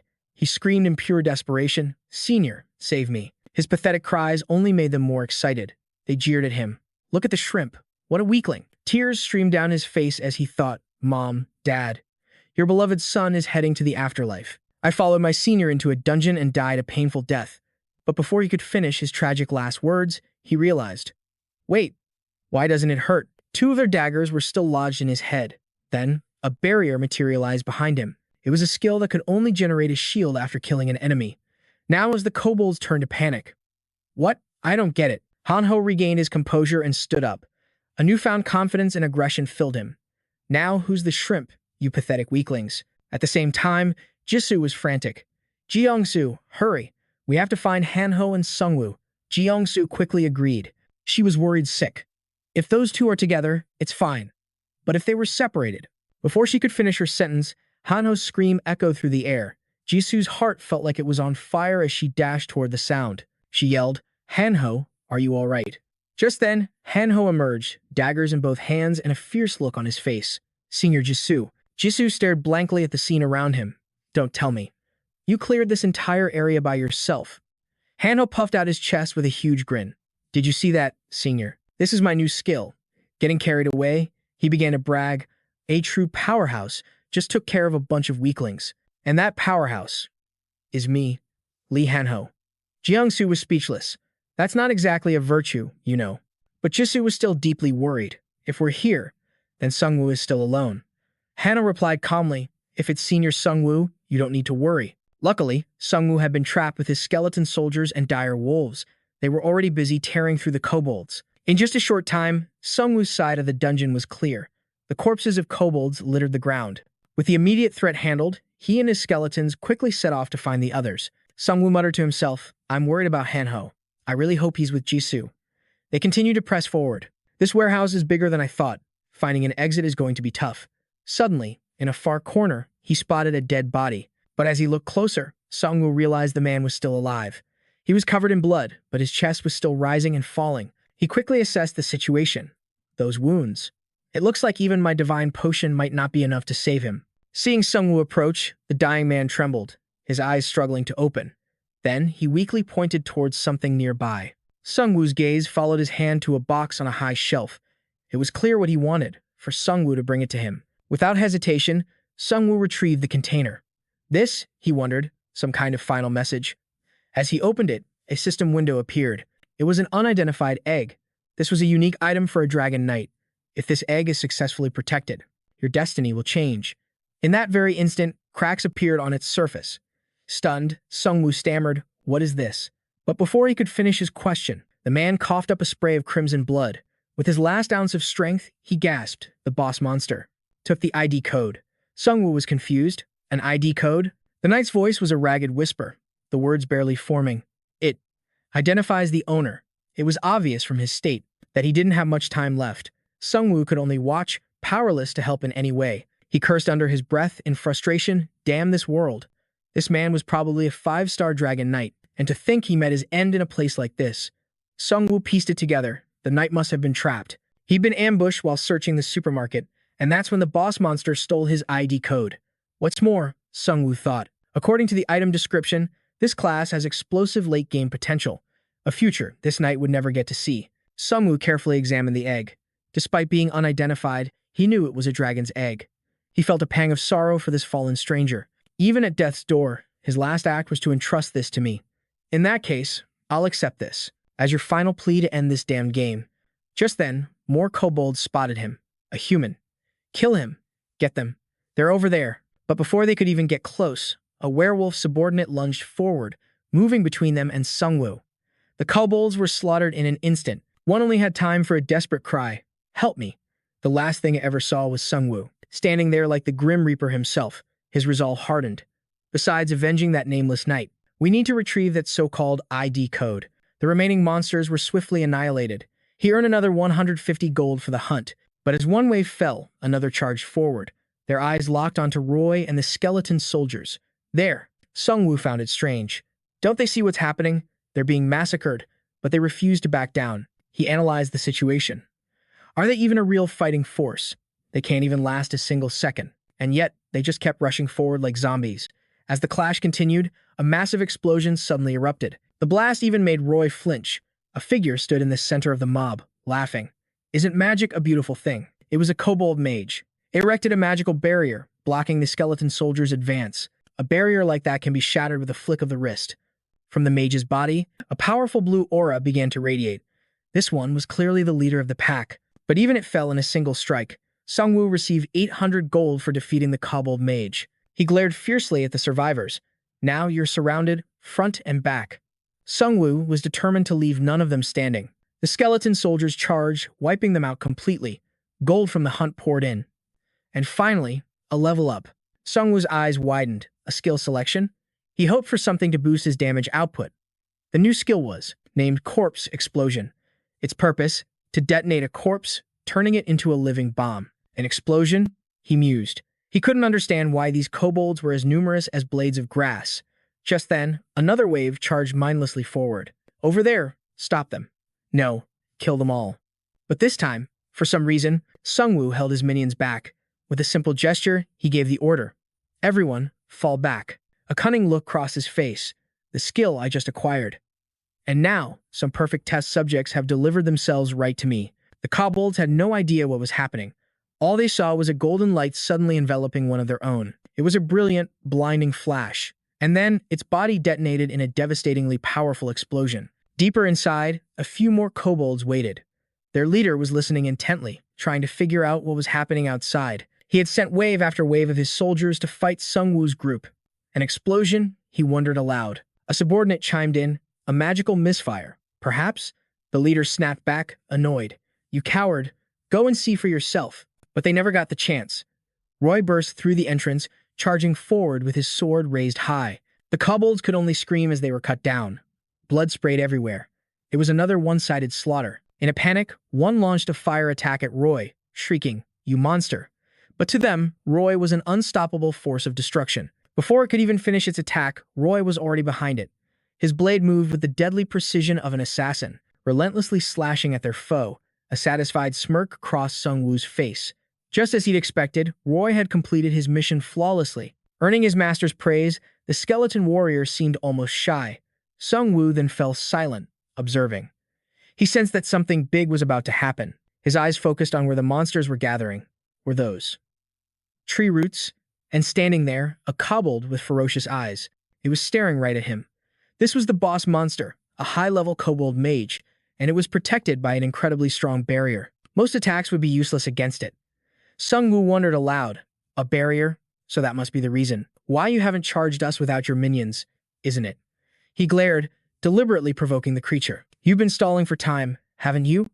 The kobold lord stared back, its eyes filled with rage. A system warning flashed. The kobold mage is casting a basic instant death spell. Any player below level 10 within the dungeon will die instantly. The casting must be interrupted within the time limit. The countdown has begun. Sungwoo's blood ran cold. What? Instant death? If it kills everyone under level 10, that means his entire party will be wiped out. And the reason the kobolds kept attacking was to buy time for the spell to complete. He finally understood everything. He calculated his options. If he couldn't break the barrier with normal attacks, the kobold mage on the other side just laughed. It's useless. Just die. Sungwoo decided to use the time he had to prepare his most powerful attack. He ordered Roy to gather the skeleton soldiers and his acolytes. The kobold mage had no idea what Sungwoo was planning. It couldn't imagine he'd find a solution. Strange sounds began to echo from his side. The bodies of the fallen kobolds were piled high. Sungwoo had thrown every single one of them. He hurled the pile of kobold corpses directly in front of the mage, leaving the creature utterly bewildered. Finally, it couldn't hold back a scream. What in the world are you doing? Sungwoo grinned. Thanks for waiting. And now, Goodbye. Just as the high-level kobold mage processed his words, the door to the room slammed shut. Sungwoo's voice was cold as ice. Explode. The kobold still didn't understand, but there was no one left to explain. A blinding, scorching yellow light erupted. The heat was so intense it made the creature's tongue hang out. In an instant, the entire room was engulfed in a sea of fire. The explosion was so massive it shook the entire area. The inside of the room was transformed into a desolate, smoldering ruin. Sungwoo peeked his head in to check. I think the distance was too great. This isn't good. The kobold mage was completely unaffected by the blast. But now, it was boiling with pure rage, letting out a series of unearthly screeches. The system chimed in again. The boss monster has sacrificed its life force to reduce the casting time. The timer had been cut by nearly half. Sungwoo gritted his teeth and cursed, that bastard. The casting time was already short enough. Seeing his panic, the mage smirked triumphantly. Tree roots began to snake out from everywhere, casting a dark, gloomy shadow over the dungeon. Sungwoo and his skeleton soldiers immediately started running. He urged them on, faster, run, he yelled. There must be a core nearby. Find it, now. Receiving their orders, his minions moved quickly. And just as he predicted, there it was. A dungeon core, wrapped in thick brown roots. Roy didn't even need a command. He rushed forward, slashing through the vines surrounding it. A system notification appeared. You have destroyed a dungeon core. The spell has been delayed, but they now had only 19 minutes left. Sungwoo clenched his jaw. The pressure was on. If we hurry, we can still make it. He reviewed his assets. He had set aside a few specific corpses, because they were all mages. It was a good thing he'd summoned them as acolytes. They were level 1 apprentice mages. Power combination. Minimum requirement, 3 mages. Effect. Increases casting speed by an additional 20%, and now he could access a new skill, viewing the memories of the dead. Sungwoo thought, I thought this was only a dream, but it was real. We can now see the monster's memories. He pointed. It's a little blurry, but I've found the location of the next dungeon core. The next one is in the power control room on the first floor. That place was also swarming with roots. The bodies of kobolds were piled up everywhere in a chaotic mess. He took one look and guessed, was this Jisoo? Jisoo had already taken care of them. For the first time, he felt a wave of relief. Sungwoo looked ahead, his spirits lifting. The core. Excellent. Jisoo.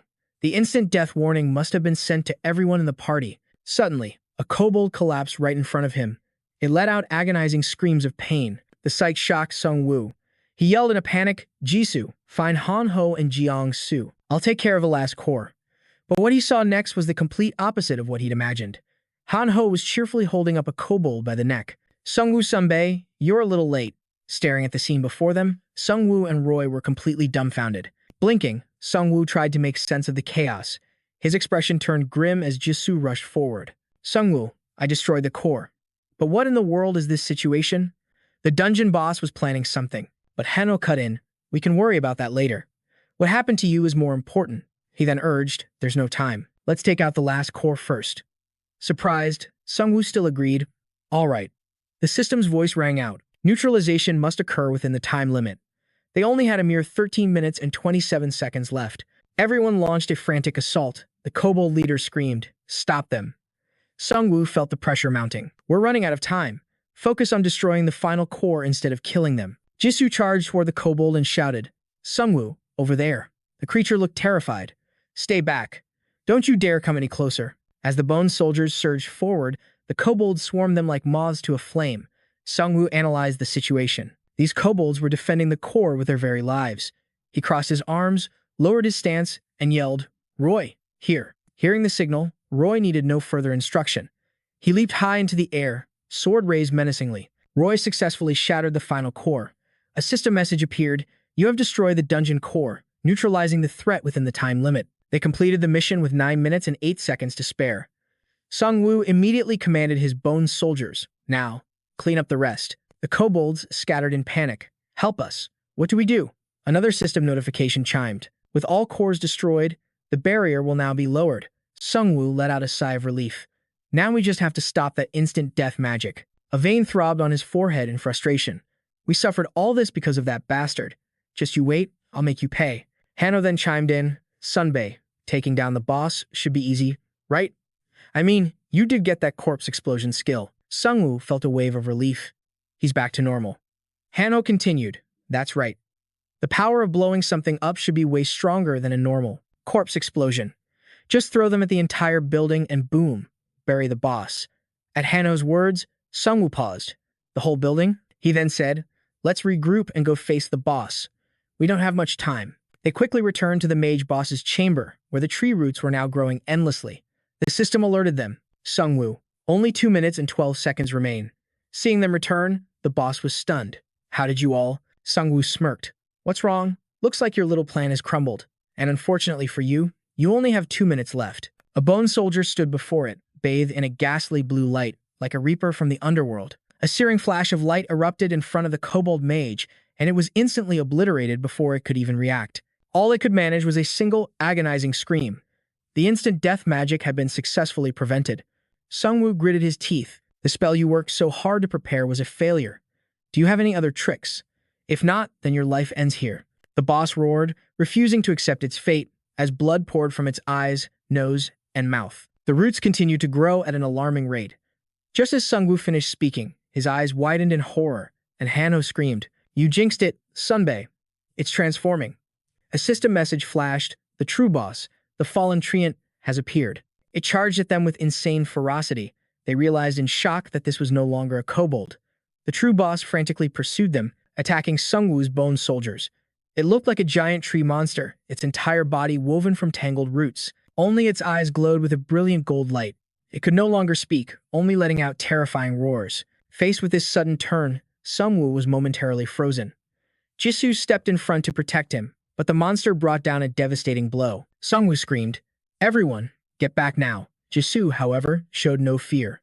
Instead, a fierce look crossed her face. If the enemy is made of wood, then I'll just burn you to ashes with my flame sword. Before the tiny girl, the boss loomed like a colossal monster, shocking her with its sheer size. Sungwoo shouted, Jisoo, get out of the way.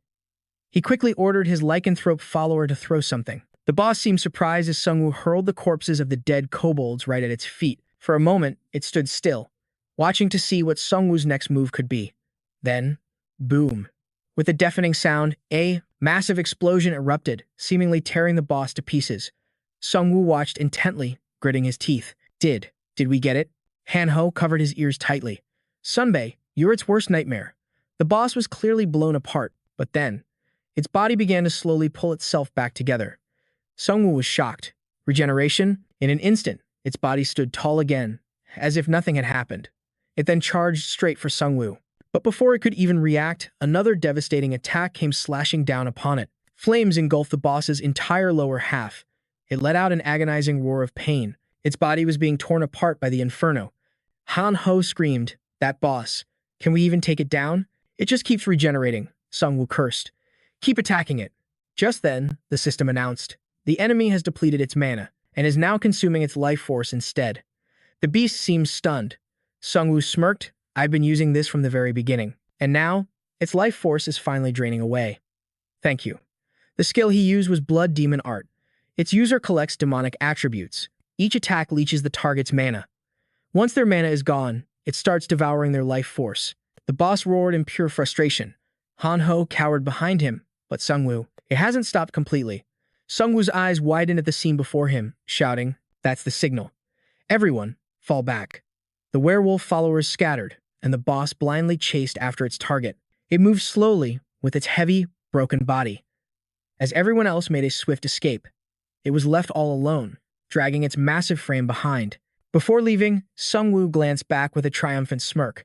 We left a little present for you on the first floor. Once the skeletons and everyone else were clear, Sungwoo gave a single, cold command. Detonate. An inferno erupted instantly. A blinding explosion lit up the entire space, giving the boss no time to even react. At long last, it was completely annihilated. Sungwoo received 12,840 gold for hunting a true boss monster. His intelligence and stamina stats rapidly leveled up to 10. Sungwoo remarked, I didn't expect to level up like this. That boss was worth that much EXP. He received a roulette ticket for leveling up, and was the 69th person in history to achieve this. Because of this, the ticket could be upgraded without limit. The maximum number of followers also increased for reaching a certain level. Sungwoo was pleased. Excellent, if I can get another skill. This was the basic skill, Call of the Dead. He could now summon 10 zombies from the underworld, and these zombies were not limited by the maximum size cap. They would turn to dust after 10 minutes. Zombies. and 10 of them at once. The system's notification felt sudden, almost too generous. He thought, I was hoping to increase the max size of my followers, to fight the vampires, but I never expected to summon 25 monsters at once, and even demonic warriors. As he spoke, he gently stroked the new sword he'd acquired from the battle. A determined look crossed Sungwoo's face. Finally, it's time to hunt those vampires. The sword he held was ownerless. This blade was the key to awakening an unknown egg. However, he didn't possess the right class to make that happen. And if he wanted to hatch the egg, he would have to wait 5,000 days. Sungwoo gritted his teeth. More than 13 years, Jisoo replied. It seems to be a penalty for not having the right class for it. Hanho sighed. By the time that thing hatches, we'll all be middle-aged. Sungwoo reluctantly spoke to the egg. It will recognize me if I defeat a powerful enemy, he mused. Never thought I'd need to be acknowledged by an egg. The more monsters he hunted, the shorter the hatching time would become. But he considered, a bonus of +6 strength isn't bad. This sword doesn't seem fragile, either. Looks like I've found a powerful item. Suddenly, Hanho spoke up. Sungwoo, your phone is lighting up. What could be happening now? It was a comment from Taesung. The kid had found the hidden comment function. They were at Haegang Square in Washington. About 100 to 200 people were gathered there. For now, they hadn't spotted a single vampire. And Taesung's message said, Sungwoo, get 300 gold ready for me. Reading the message, Sungwoo let out a quiet sigh of relief. Good, they're safe. He then gave an order. All survivors will gather there. Infiltrate the safe zone and observe everyone. He remembered what he told Taesung. We can't let them do whatever they want. I created a hidden comment channel just in case something went wrong. The boy had been so determined. I've been with the vampires for days. I can at least handle a small task like that. Sungwoo sighed. That kid is such a handful. So, this is why the vampires haven't made a major move? As he pondered, a skeleton soldier gently tugged at his sleeve. He looked up, and the skeletons pointed towards the door. Sungwoo frowned. What did you find? On the other side. Clusters of tree roots were spreading rapidly. Something was there, just as the skeletons had seen. There were 2 werewolf corpses. But the strangest part was the roots. Trees erupted from inside their stomachs, a gruesome sight. Sungwoo wondered, did the roots crush them to death? Sungwoo reached out his hand, and the dead now fell under his control.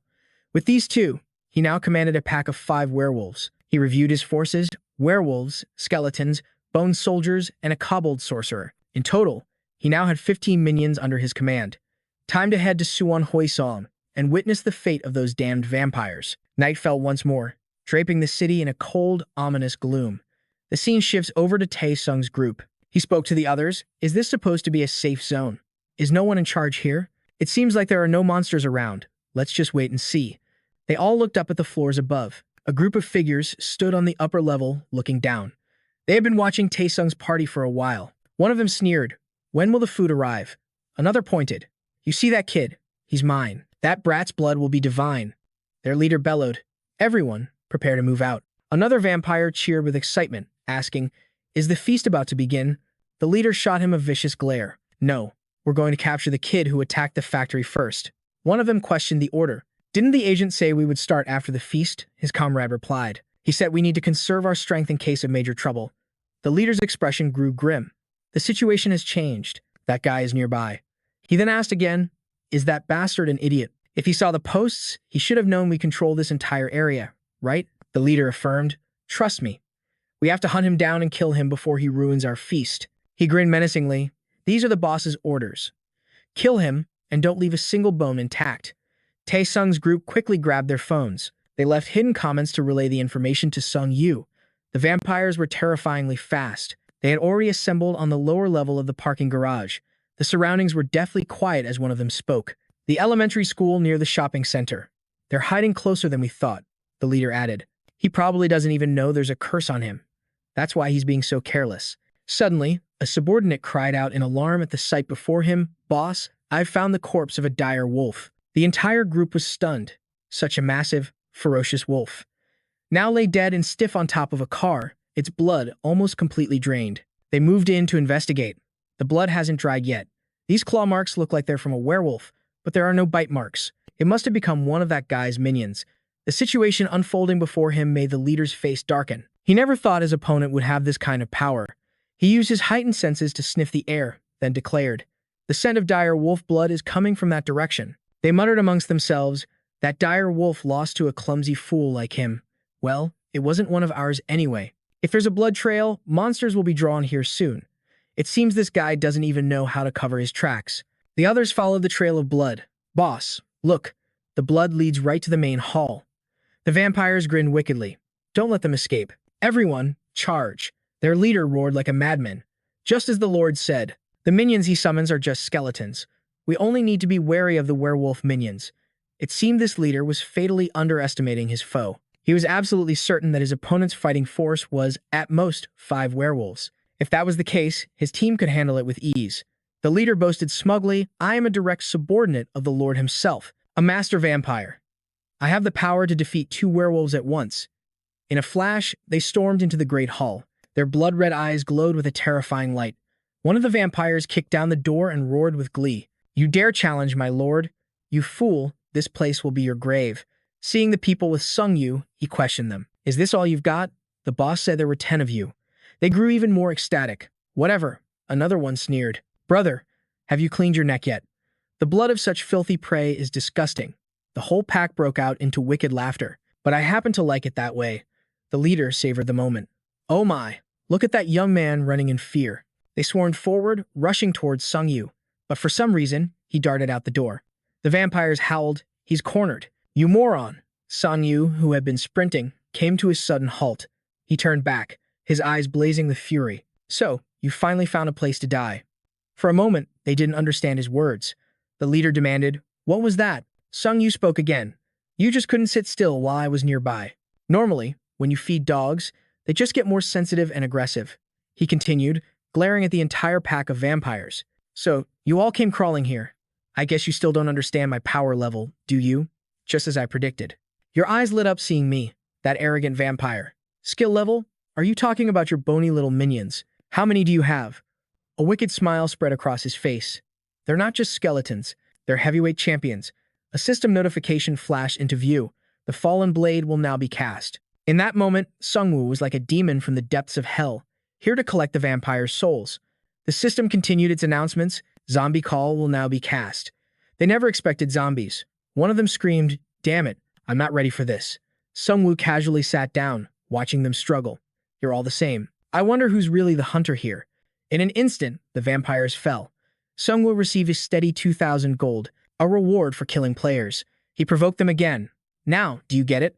Riding the wave of victory, Roy led the skeleton soldiers forward. Hidden hunting party organization initiated. Power classification combined with Phase 1 command conditions. With over 11 regular members, both their attack and defensive power surged. The vampires screamed in chaos. I can't see anything. Stop it. Another struggled. What is this smoke? My body. I can't move. Some will explain with a ferocious grin. Death curse. Substitute curse. Demon bloodstone. All of them triggered the moment you fought Annette. The remaining female vampire charged forward with a vengeance. Brother, why are you in such a hurry? All I have to do is eliminate their summoner. But before she could even get close to Sungwoo, her entire body erupted in a violent explosion. Roy's sword slashed through the air. The vampire was blown to pieces, her entire body bursting into flames. But it didn't end there. To make absolutely sure, Roy carefully drove his sword through her remains a few more times. 2,000 gold for killing a player was instantly deposited. The battlefield was now a scene of utter chaos.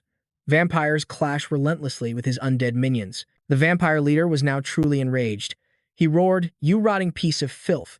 You dare try to kill me? He then charged furiously towards the zombie horde, breaking through their ranks all by himself. But these zombies were no pushovers. They let out a deafening roar. The vampire lashed out with his claws, tearing through the air. Is that all you've got? Bring it on.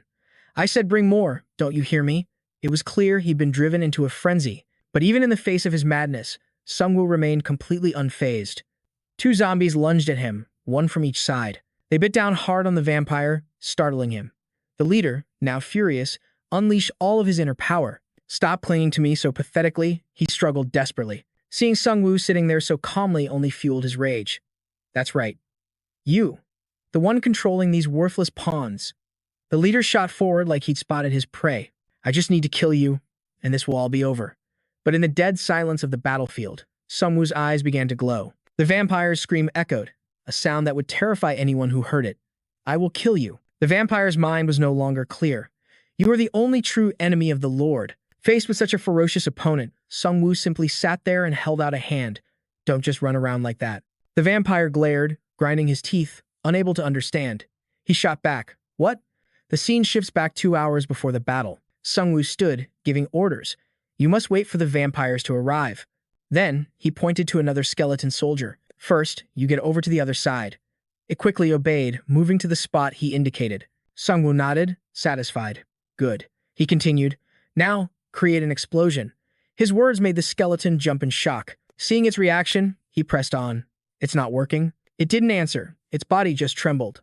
Then he remembered. Ah, that's right. You're just a skeleton, not a walking bomb. Don't look at me like that. Then, another idea struck him. Zombie summoning will be activated in the area. From beneath the ground, horrifying living corpses began to claw their way up. What exactly was Sung-woo scheming?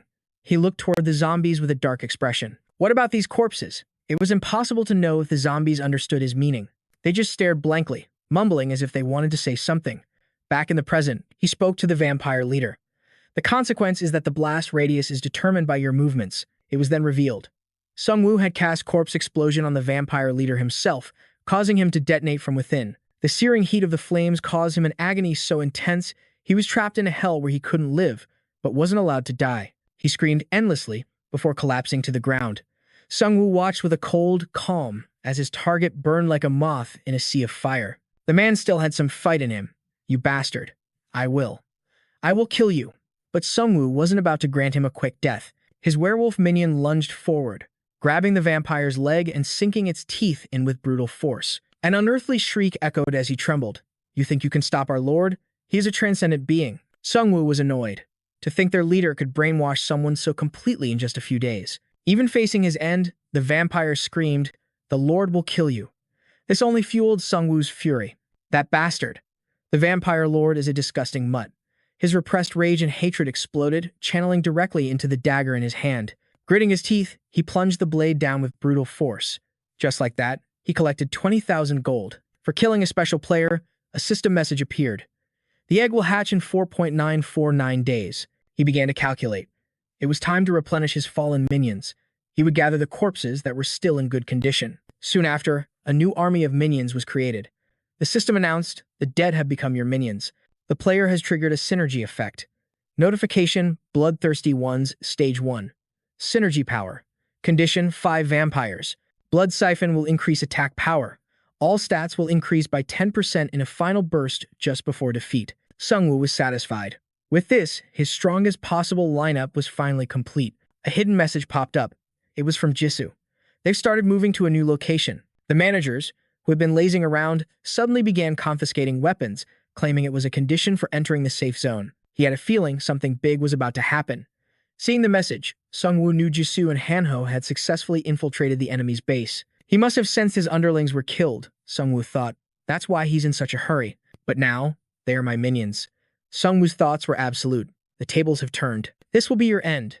Meanwhile, a furious Wrath shattered his glass of blood and stormed away. As night fell, a grim atmosphere descended upon the city once more. People huddled together in nervous groups. One man looked up at the sky and screamed in terror. Look, over there. Everyone's eyes followed his gaze, filled with dread. High in the distance, the corpses of werewolves were impaled on sharp pikes. Faces went pale with fear as a murmur spread through the crowd. Damn it, why would they display them like that? But to defeat all those werewolves, that's incredible. A single werewolf can kill an entire pack of normal wolves. So how did they manage to capture them? Hanho gritted his teeth. Jisoo, our turn is coming soon. I figured as much. But it looks like they're taking our weapons. One of the guards searching them spoke cheerfully. We know some of you might be unhappy about this. But this is all for your own safety and order, he continued with a smirk. We're the ones who caught those 4 werewolves, so it's not like we need your little toys. Jisoo clenched her jaw. Vampire underlings. They don't want your weapons. They just want to make you easier to kill. Taesung yelled from behind, Jisoo. The people nearby grumbled. What are you doing? Don't cut in line. Taesung quickly ran up and whispered to her. Your 2 swords. We hid them where you told us to, he added. Because in Seok's class is a 2-star thief, it went smoothly. No one even noticed. Hanho spoke up. What about my stuff? Did you prepare what I asked for? Taesung stammered. Why, yes. We've prepared everything you told us to. The guard shouted again. Next. If you're hiding any weapons, we'll find them anyway. The area quickly descended into chaos. Finally, it was Jisu's group's turn to be searched. But because they had planned ahead, they weren't carrying any weapons on them. After the search, they passed through the gate without issue. At that moment, Roth roared, "This makes no sense. How is this even possible? I sent so many of my best fighters. How could they all lose to a single fool like him?" On their side, Hanho gritted his teeth. "Jisu, it's definitely them. Those masks. They must be hiding their fangs." Jisu calculated silently. "The swords are taken care of. Now, according to the plan, we just wait for Sungwoo, the vampire lord. He will pay for all of this." As she thought this, she shot a fierce glare in his direction. Roth had already begun his psychological manipulation of the crowd. He stood above them all with a majestic air and shouted, "Attention!" Hanho panicked. "Jisu, we're surrounded." All around them were vampires wearing masks. The vampire lord let out a dramatic sigh. "Oh, dear me. Humanity has stopped evolving. What do you all think of this catastrophe? Are you asking yourselves, why did all of this have to happen?" He continued. "Does anyone want to answer? Anyone at all?" The crowd below buzzed with fear. "What's wrong with him? What is he talking about?" Roth sneered in disgust. "This is why you vermin will never amount to anything. You were born to be victims of evolution." At his command, his followers began slamming their weapons into the ground. A piercing noise echoed out. Strange objects were being planted all around the perimeter. He continued, "And as for those who have been chosen to evolve." Before he could finish, his followers ripped off their masks, tossing them into the air. Roth's voice was manic. "That's us. We are the ones who hold the future. Now, celebrate." At last, the vampires revealed their true forms. They bared their fangs, whispering, "I'm going to enjoy a delicious meal. We've been waiting for this for so long." But the crowd was still panicking, completely lost. "What's happening to those people?" Then a shout from the crowd. "Over there. That way is clear. Let's get out of here." But the posts they'd driven into the ground weren't just for show. It was a trap. A powerful electric current surged from the posts. One vampire laughed, satisfied. "Come on, come closer to me. I'll help you all find your eternal rest." The people screamed in terror. "What do we do? Don't push me." Jisu yelled out, "Everyone, please get behind me. That fence is an electrified item. There's no escape." The vampire Roth tilted his head. "What's with that fool? Why is he holding a weapon?" Suddenly, a bus appeared from out of nowhere, driving at high speed. It was too far to see who was behind the wheel. The vampires were caught off guard. "A bus?" A voice from inside roared, "Aim for that crowd of them." And the bus charged forward. It smashed into the vicious vampires, sending them flying with agonizing screams. Then, the vehicle sped toward Jisu's position. It screeched to a halt. Hanho pointed. "The electric fence has been disabled. Run for it." As if saved from death's door, everyone listened. The remaining vampires were furious. "Why is there a bus here?" "Because of that thing, our food is getting away." The bus engine idled as its doors hissed open. The person inside finally appeared. Roth trembled with rage, his teeth clenched. You bastard." Sungwoo, sword in hand, slowly descended with a smirk. "I'm not late for the party, am I? King of the bloodsuckers." Sungwoo mocked them. "Aren't you all in the middle of a celebration?" Roth stepped forward with a wide grin. "I thought I'd be late, but it seems I've arrived just in time. We haven't even started on the appetizers." His face suddenly darkened with rage. "Since everyone's here now, shall we begin the feast?" Roth continued. "But things are a bit of a mess right now, Lady Yang." Before he could finish, she already understood. Indeed, a party is nothing without food. The moment she spoke, Lady Yang shot forward like a blur. Yang commanded, "Apprentices, with me. We'll hunt down those who ran away. The rest of you, help the representative deal with him." Roth noticed Sungwoo hadn't moved and taunted him. "Shouldn't you be stopping them?" Sungwoo stood proud. "I already have reliable allies on that side." Jisu and Hanho had received their orders. "Evacuate the people and get them to safety." Roth covered his face and laughed. "How amusing. Allies. If we hadn't met like this, they would have already been mine." Sungwoo was calm. "Don't worry. You've got a few friends to play with, too." The words had barely left his lips when a skeletal hand clawed its way out of the ground. The vampire lord recognized it instantly. From the rooftops, a colossal wolf lunged down.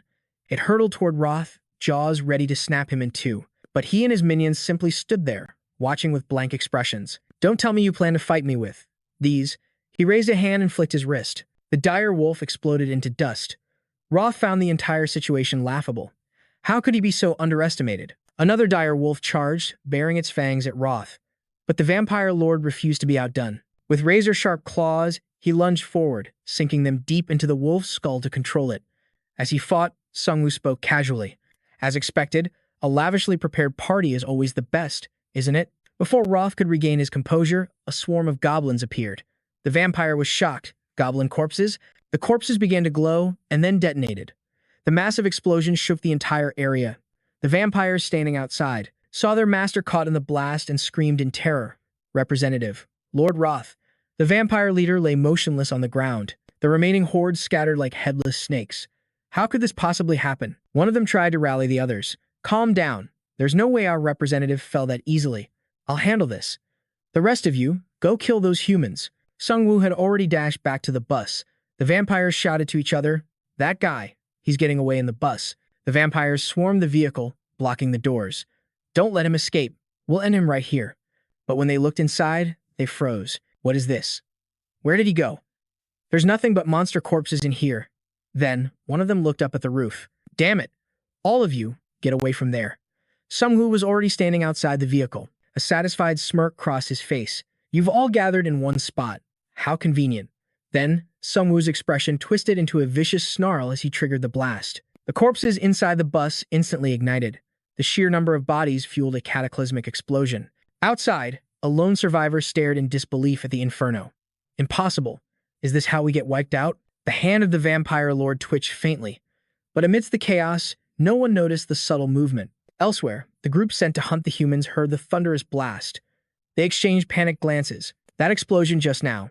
Something must have happened to the representative, right? Yang glanced back over her shoulder. It was loud, but with his terrifying power, nothing could happen to him. Still, a seed of doubt grew in her heart. Going back there alone would be suicide, even for her. She spun around and roared at her underlings. Stop worrying about pointless things and focus on chasing down the survivors. But her eyes widened in shock. Her entire squad was already lying dead on the ground. Not a single one was left standing. What happened here? Yang stammered in horror. Behind her, a pair of fierce eyes locked onto her back. Yang sensed the danger instantly. She was no weakling. In a flash, she leaped away from the threat. Their powers collided in a blinding flash. It was Jisoo. With breathtaking speed, she unleashed a storm of slashes from her dual blades. Who are you? Yang snarled. Jisoo didn't answer, her gaze burning with intensity. It's over for you. Vampire. A twisted smile formed on Yang's face. You know who I am, and you still dare to challenge me. What an arrogant little girl. She looked Jisoo over with disdain. You're not the representative's type, but if I toss you to my underlings, I'm sure they'll have a lot of fun with you. Jisoo's eyes blazed with fury. Shut your mouth and fight me, you old hag. Yang's condescending smile vanished. I will tear you into 100 pieces, you little brat. Meanwhile, Jisoo had entrusted the survivors' safety to Hanho. He directed the group. It's safe inside this building. Everyone, hide in there. Taesung approached Hanho. Everything is still going according to plan. The boy said cheerfully, after this, by tomorrow night, the vampires won't even dare to come near us. Hanho added, as expected of Sungwoo's plan. Taesung held up a bag of weapons. These are the daggers I brought with me. He grinned. I don't think I'll even need to use them. Hanho hesitated. This part of the plan always causes trouble. A voice suddenly dripped with sarcasm from nearby. His foresight is pretty impressive, I'll give him that. When the manager left our safe zone, I thought he was just being paranoid. The sudden appearance of this new figure startled them both. It was the vampire manager. He spoke with a bored drawl. Fighting is such a hassle. Why didn't they just come capture me? Then, he bared 2 razor-sharp fangs. But, since they didn't, that works out for me. I'll help you guys. Level up. Taesung's face lit up. I knew it. A college student like you really is a man of character. I believe in you. Hanho froze in terror. It's really happening. What do we do now? But Taesung, completely off guard, charged forward. Let's get him. That vampire looks weak. Hanho gritted his teeth. It was too late to stop him. He could only shout, Wait, stop, you idiot. The vampire lunged forward. You're underestimating me that much? I'm hurt. I may be weaker than the others, but I'm not so weak that I'd lose to insects like you. In that instant, his body twisted, fully transforming into a monstrous vampire. Taesung stopped dead in his tracks, his face pale with fear. But just in the nick of time, from behind the creature, a volley of daggers flew through the air, startling the manager with the unexpected attack. He cried out in pain. It was true. This one really was weaker than the other vampires. He just stood there, stunned, his face darkening with rage but unable to react. Seizing the opportunity, Taesung unleashed a powerful punch straight at the manager's face, but the creature leaped into the air, gracefully dodging the blow. Those daggers were Hanho's. Biting his lip, he launched himself into the sky. I just made myself the perfect target. The moment Hanho spoke, the vampire manager crashed hard onto the ground. Taesung cheered, "We got him." The kid beamed, "Hanho, we make a better team than I thought." Hanho was sweating bullets. Wait a second. Did I just capture a vampire? Impossible. But then, a thought sparked in his mind. Hold on. I haven't received any gold yet. Just as Hanho feared, the manager wasn't dead. The daggers lodged in his body shattered into pieces. A good effort. You wretched fools. He rose to his feet, a sinister grin spreading across his face. You've actually managed to scratch my handsome face. Meanwhile, on Sungwoo's end, every last one of the low-level vampires had been eliminated. The bus continued to burn like a furnace. Inside, the vampires shrieked in agony, trapped in the inferno with no hope of escape. Sungwoo watched from the outside, his expression calm and controlled. He thought to himself, "It's beginning." Everything inside the vehicle was reduced to ash. Yet the flames showed no signs of dying down. Perched atop the burning wreckage, a hulking figure with massive, demonic wings stared down intently at Sungwoo. The creature spoke with pure aggression. "I'll repeat what I said before. You are already dead." In response, Sungwoo transformed in a flash. He stood defiantly, unfurling two massive wings of his own, a perfect match for his demonic foe. This won't be an easy fight. With that, the two sides prepared for battle. Sungwoo issued a command to his skeleton army and his followers. "Charge forward." The beast roared with fury. "I'll crush these skeletons first." Sungwoo immediately countered with an order. "Use your spears to defend yourselves." Instantly, a volley of sharp bone spears was unleashed, but the creature moved with unnatural agility. He folded his wings and shot straight into the sky, effortlessly dodging the attack. Then, he dove down with terrifying speed. Plunging into the skeletons, his sharp claws easily shattered their bones into dust. Sungwoo watched, gritting his teeth in frustration. His skeleton soldiers were no match for this monster. It was tearing them apart, one by one. The vampire launched himself upward again, stomping down hard on their rib cages, causing bones to explode into fragments. His work done, he landed back on the ground. But just as he did, the earth beneath him began to crack open. A system notification appeared. Call of the Dead has been activated in this area. From the fissures, countless zombies began to claw their way out. The vampire lord looked on, stunned. Zombies? He raised a clawed hand, his eyes narrowing. I see now. So this is what killed my underlings. He then let out a ferocious roar. But I am the vampire lord. His fury radiated outwards. But the zombies advanced slowly, undeterred. Before he could react, one of them lunged forward and sank its teeth deep into the vampire's arm. This only served to enrage him further. So this is a zombie? A creature that keeps biting even when it's nothing but a head. He brought his other hand up to inspect the wound. I'll give you credit for that. A mere scratch was enough to make me bleed. With a surge of dark energy, the vampire lord blasted the two zombies away from him. Sungwoo signaled his werewolves to get ready. He pointed forward and declared, "Now, corpse explosion." The vampire used his wings to shield himself from the blast. It seemed he'd managed to avoid the fatal blow. He then thrust his hand forward. Unleashing his own power, a barrage of projectiles erupted from his body. Sungwoo recognized it instantly, raising an arm to shield his face. Blood-bone spears, he thought, gritting his teeth. Is that his active skill? He's converting his own blood into bone and firing it under immense pressure. The attack power isn't high, but it was enough to counter my explosion. After analyzing the situation, Sungwoo had a plan.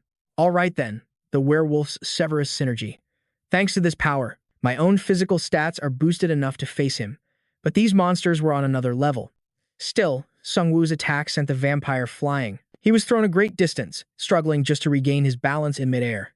But even then, he looked smug as a wave of fury washed over him. Do you really think you can win with that pathetic level of power? He swung his arm with incredible force, and one of the werewolves was instantly torn to shreds by the blow. Sungwoo was horrified. All three werewolves. In a single blow, he yelled out, "Everyone, maintain your distance and attack with spears." Following his command, his forces retaliated. But the vampire lord seemed completely unfazed. How boring, he sneered. This is the limit of you unevolved humans. Sungwoo shot back. Evolution? You call turning into a monster like that an evolution? The vampire lord laughed at his question. And what if it is? Isn't this form magnificent? We are far superior to you inferior humans. His red eyes blazed with a new intensity. The superior beings are destined to conquer the weak. He continued. Isn't that how human history has always progressed? But modern society, that cesspool of lies, it treated me like a common serial killer, an outcast. But then, the day of judgment arrived. Perhaps even the gods in heaven realized what a false, artificial world it had become. How utterly boring it was. This body I now possess is infinitely superior to your pathetic, fragile human forms. He recounted his vision, explaining further. Humanity needs to evolve to rule this new world. Now that they've received that card, it seemed Rose had truly transformed. Sungwoo sighed, utterly unimpressed. I thought you had some grand reason, but it's just some idiotic eugenics theory. The Director General challenged him. Do you really believe in something that was debunked over a decade ago? But he remained stubborn. That's a story from the past. Before the system existed, Rose continued, our very existence is proof of evolution. We are supernatural beings, far beyond the old race. Sungwoo's expression darkened. But it looks like this new race is about to be wiped out by the old one. Before his surprise could fade, he heard Lady Yang's voice. She was screaming desperately, Boss, save us. Over on Jisoo's side, her longsword had already pierced straight through Yang. Crimson blood poured from the wound. Yang's face contorted as she gritted her teeth, unable to believe what was happening. No. Me, an evolved being. Struck down by some little girl? She, who was so arrogant, was now being utterly destroyed. She just couldn't accept this reality. Impossible. This can't be. Ying began to swipe her claws frantically through the empty air. Of course, none of her attacks could reach Jisoo. The woman wondered, her strength and speed are far greater than a normal human's, but she's still slower and weaker than me. And didn't my attack already hit her? She couldn't comprehend what was unfolding before her. Jisoo just smiled. Pretty surprising, isn't it? Why did an attack from an old hag like you have no effect on me?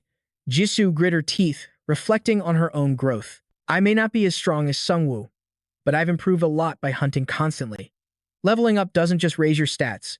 The countless hours of combat experience also helped me grow. And that's how I knew. You were just playing around, old lady.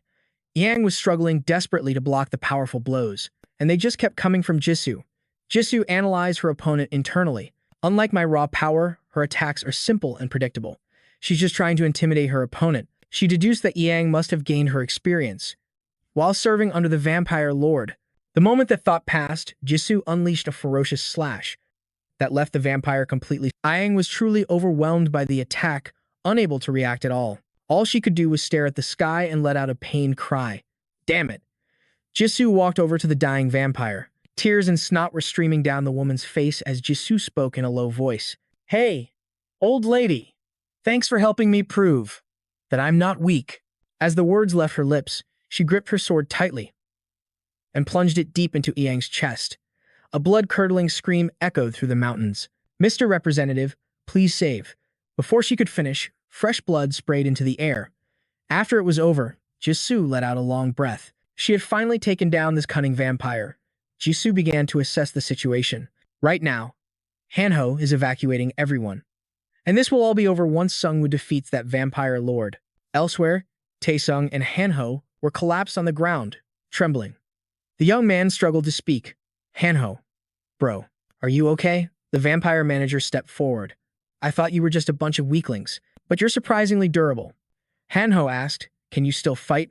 Both of them looked completely exhausted, but they were still trying to buy time. The manager smiled. Just killing you would be such a waste. Why don't you two just become like us? An opportunity like this is rare.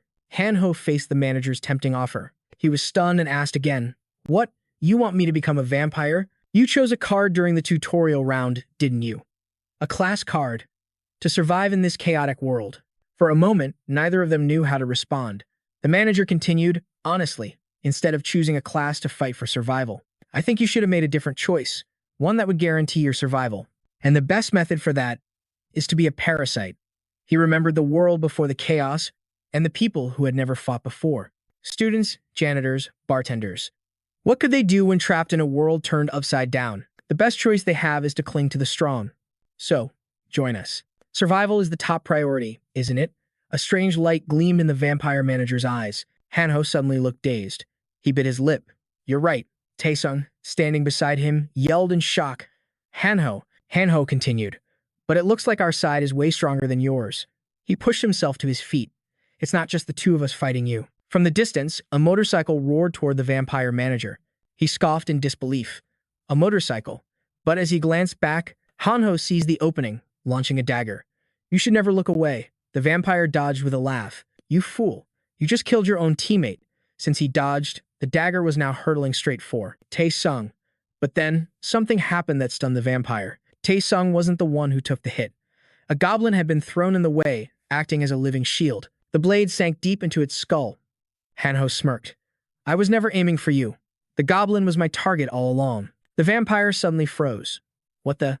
Are my eyes deceiving me, or did that kid just get bigger? Hanho declared, confidence is what makes a real man. The vampire's face twisted with rage. I don't care what kind of skill that is. You could grow 4 extra legs and it wouldn't change a thing. The vampire manager lunged forward, slamming his fist into Hanho's body. He recoiled in shock. What? Why did that sound like hitting solid metal? The towering Hanho declared, from the moment you aimed for my goblin, my body became invincible. You have 0 chance of winning. With those words, Hanho unleashed a chillingly fast flash strike, making the vampire's body erupt in pain. He howled in agony, but there was no escape. At that exact moment, Tae-sung's crew charged in, delivering devastating blows. A relentless barrage of steel fists hammered into him, leaving the vampire manager completely stunned. He roared, his claws extending as he glared murderously at the kid. You damn pests! Did you really think I wouldn't fight back? Faced with the vampire's ferocity, Tae-sung froze in terror for a second, but Hanho instantly moved to shield him. He growled, and where do you think you're going?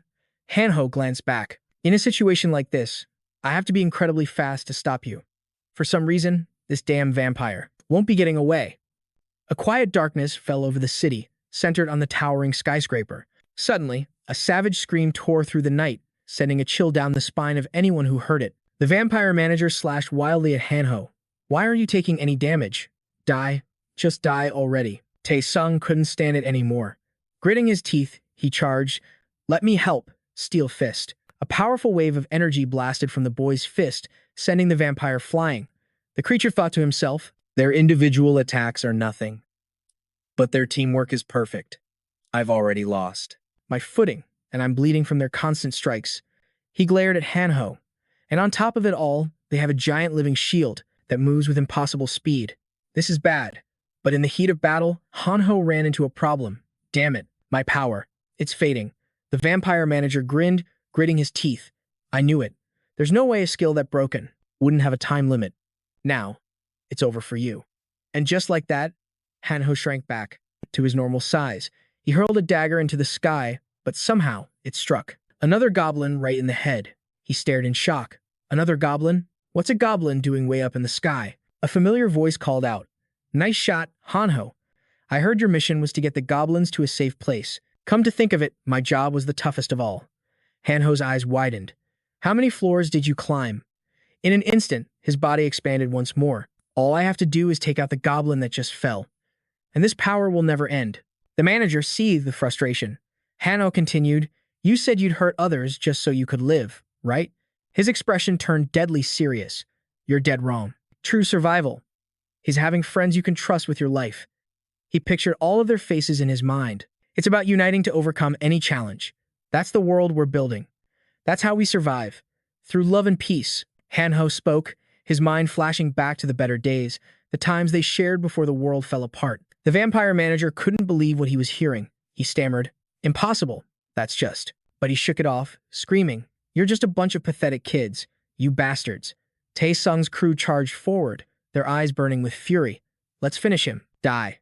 The vampire manager squeezed his eyes shut as the blows rained down. He was kicked and punched into submission, completely unable to resist. Seeing this pathetic display, the vampire lord roared in fury. You fool. How could you lose to such inferior humans? Sun Wu's expression darkened. The truth is, vampires aren't so impressive. In fact, they have far more weaknesses than humans. The vampire lord was quickly losing his patience. I thought we might be able to talk. But so far, you've done nothing but bark nonsense. Sun Wu remained calm. A vampire's first weakness is their inability to wield any weapons.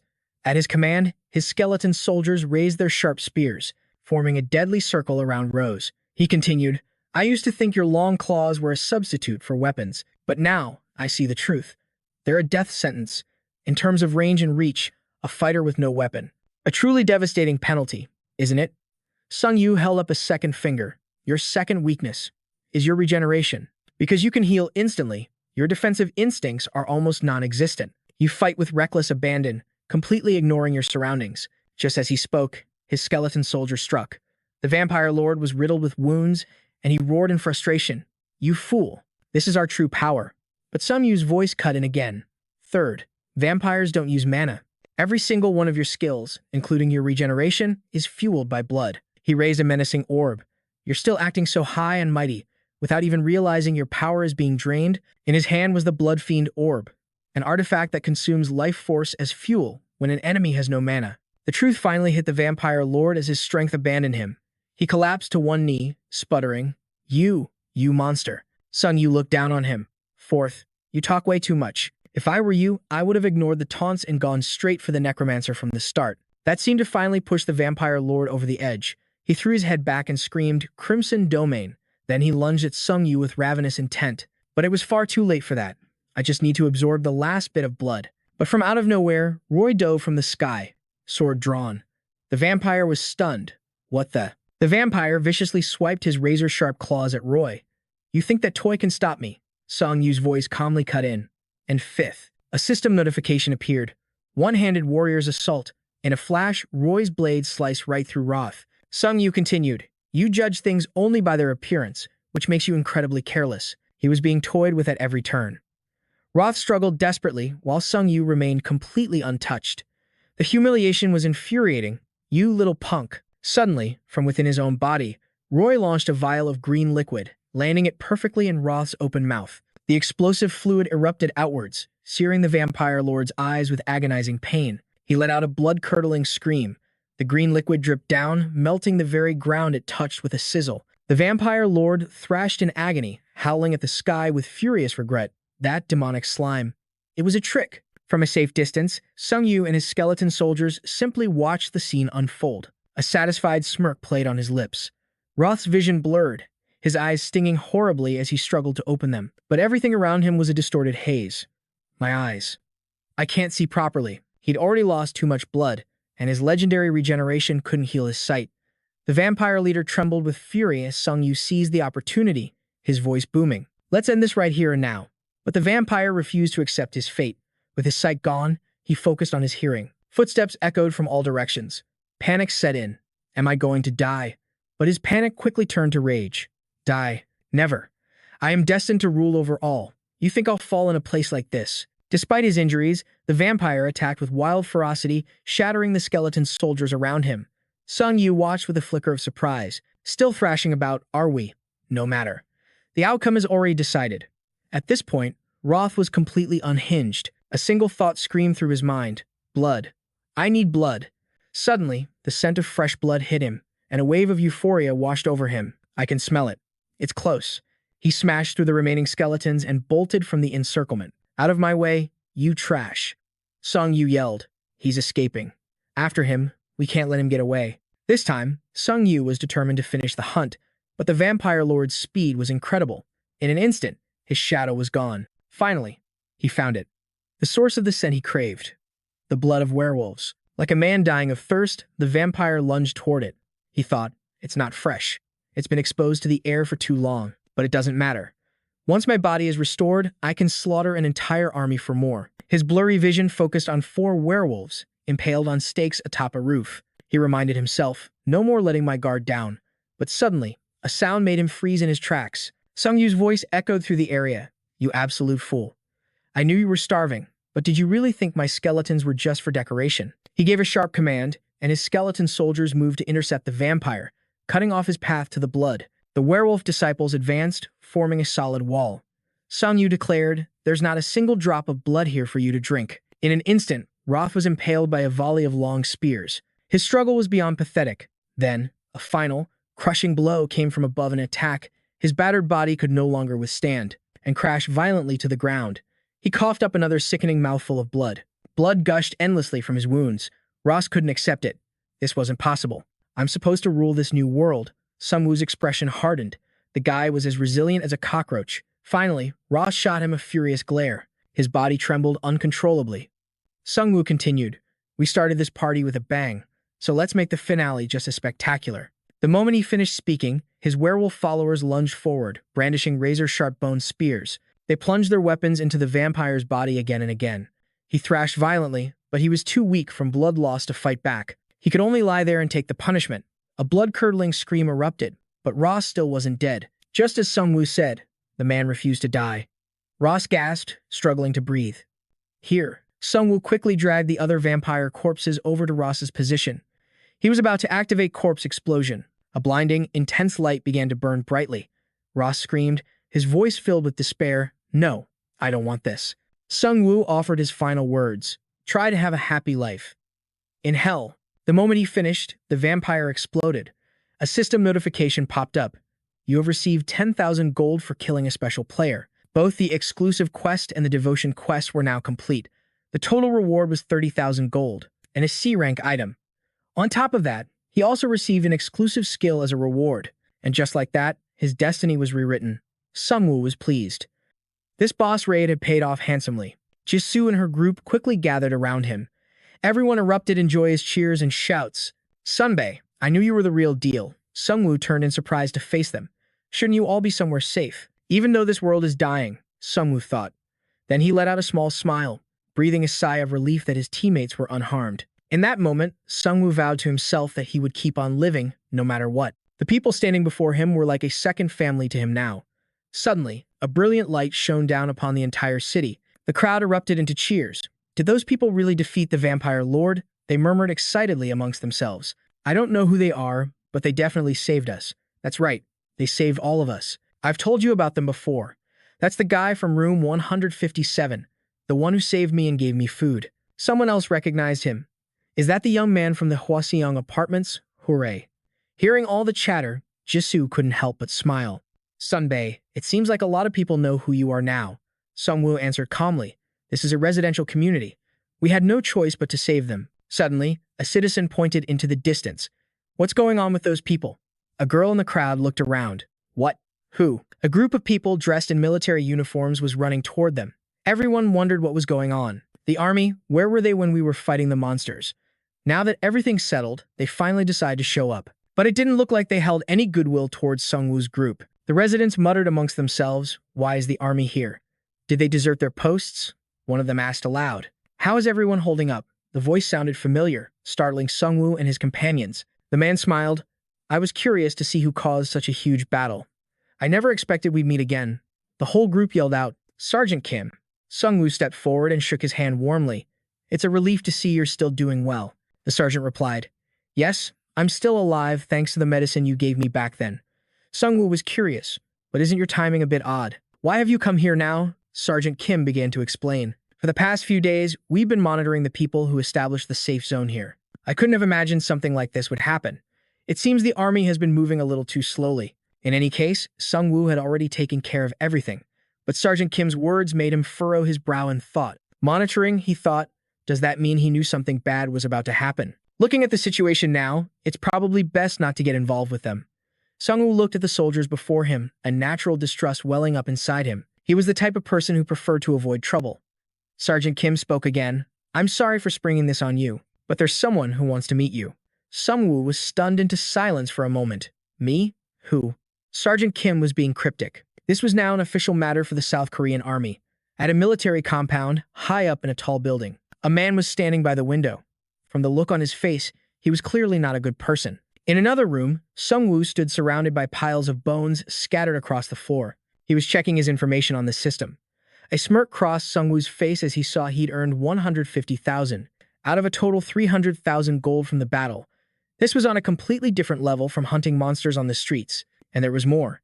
He'd acquired the bone armor, a reward granted by the system for slaying the vampire lord. It was a basic tier item, an armor crafted from the bones of the dead. Its durability would wear down with each use, and its effectiveness depended entirely on the quality of the materials. The higher the skill level, the more perfect the final product.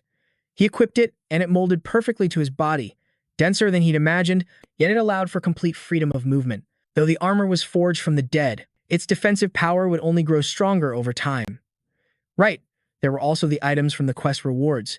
He summoned one of them. It was a dwarven crossbow, complete with a magazine linked to a sub-dimensional armory space. This meant he could fire continuously without ever reloading.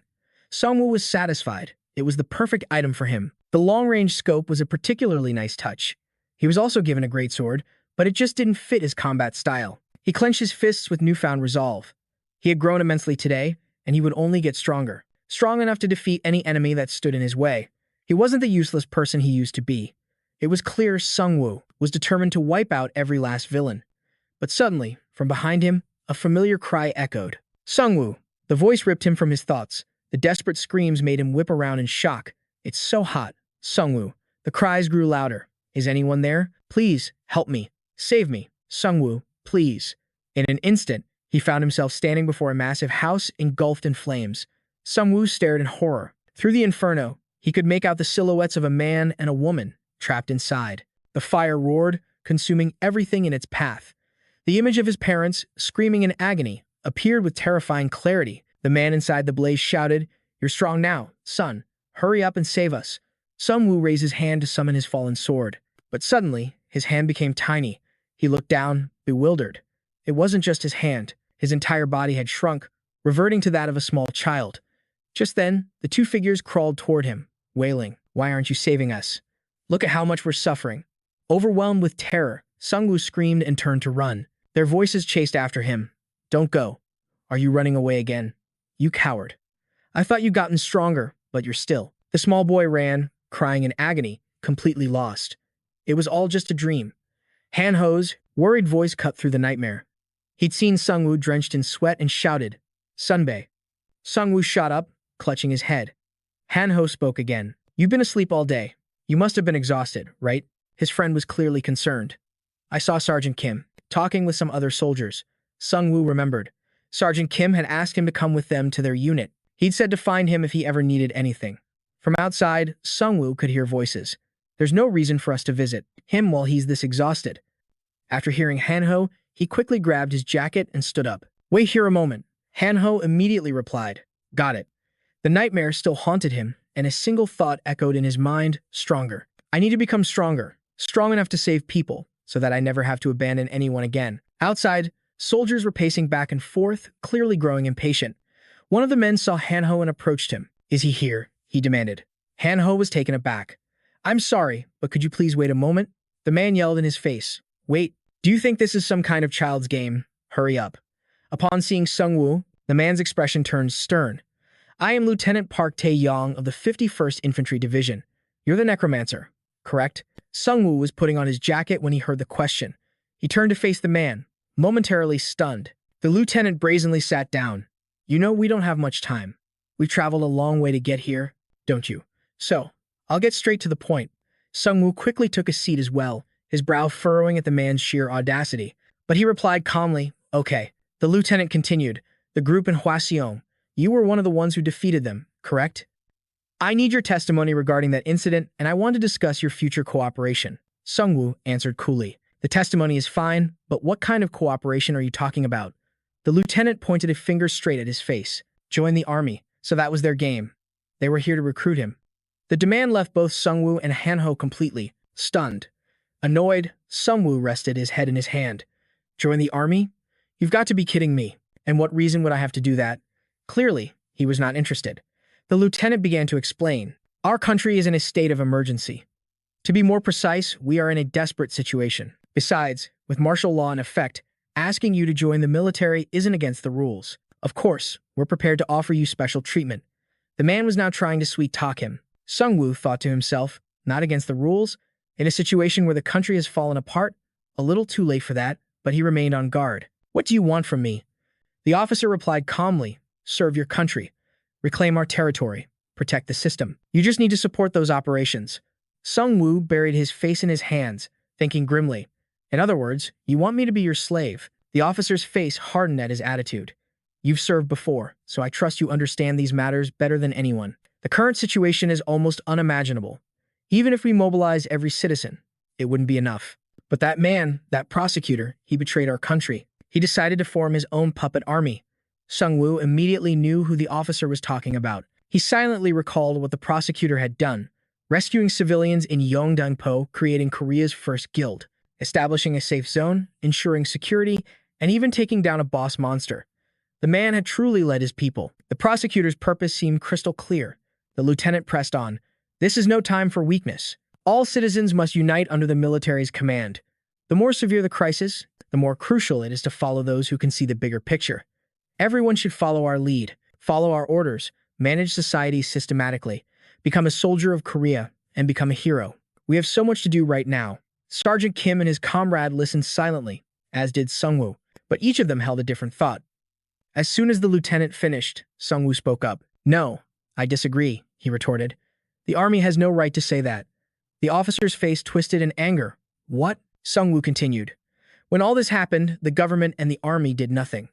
The people had to rely on each other to survive. And you call that a puppet army?"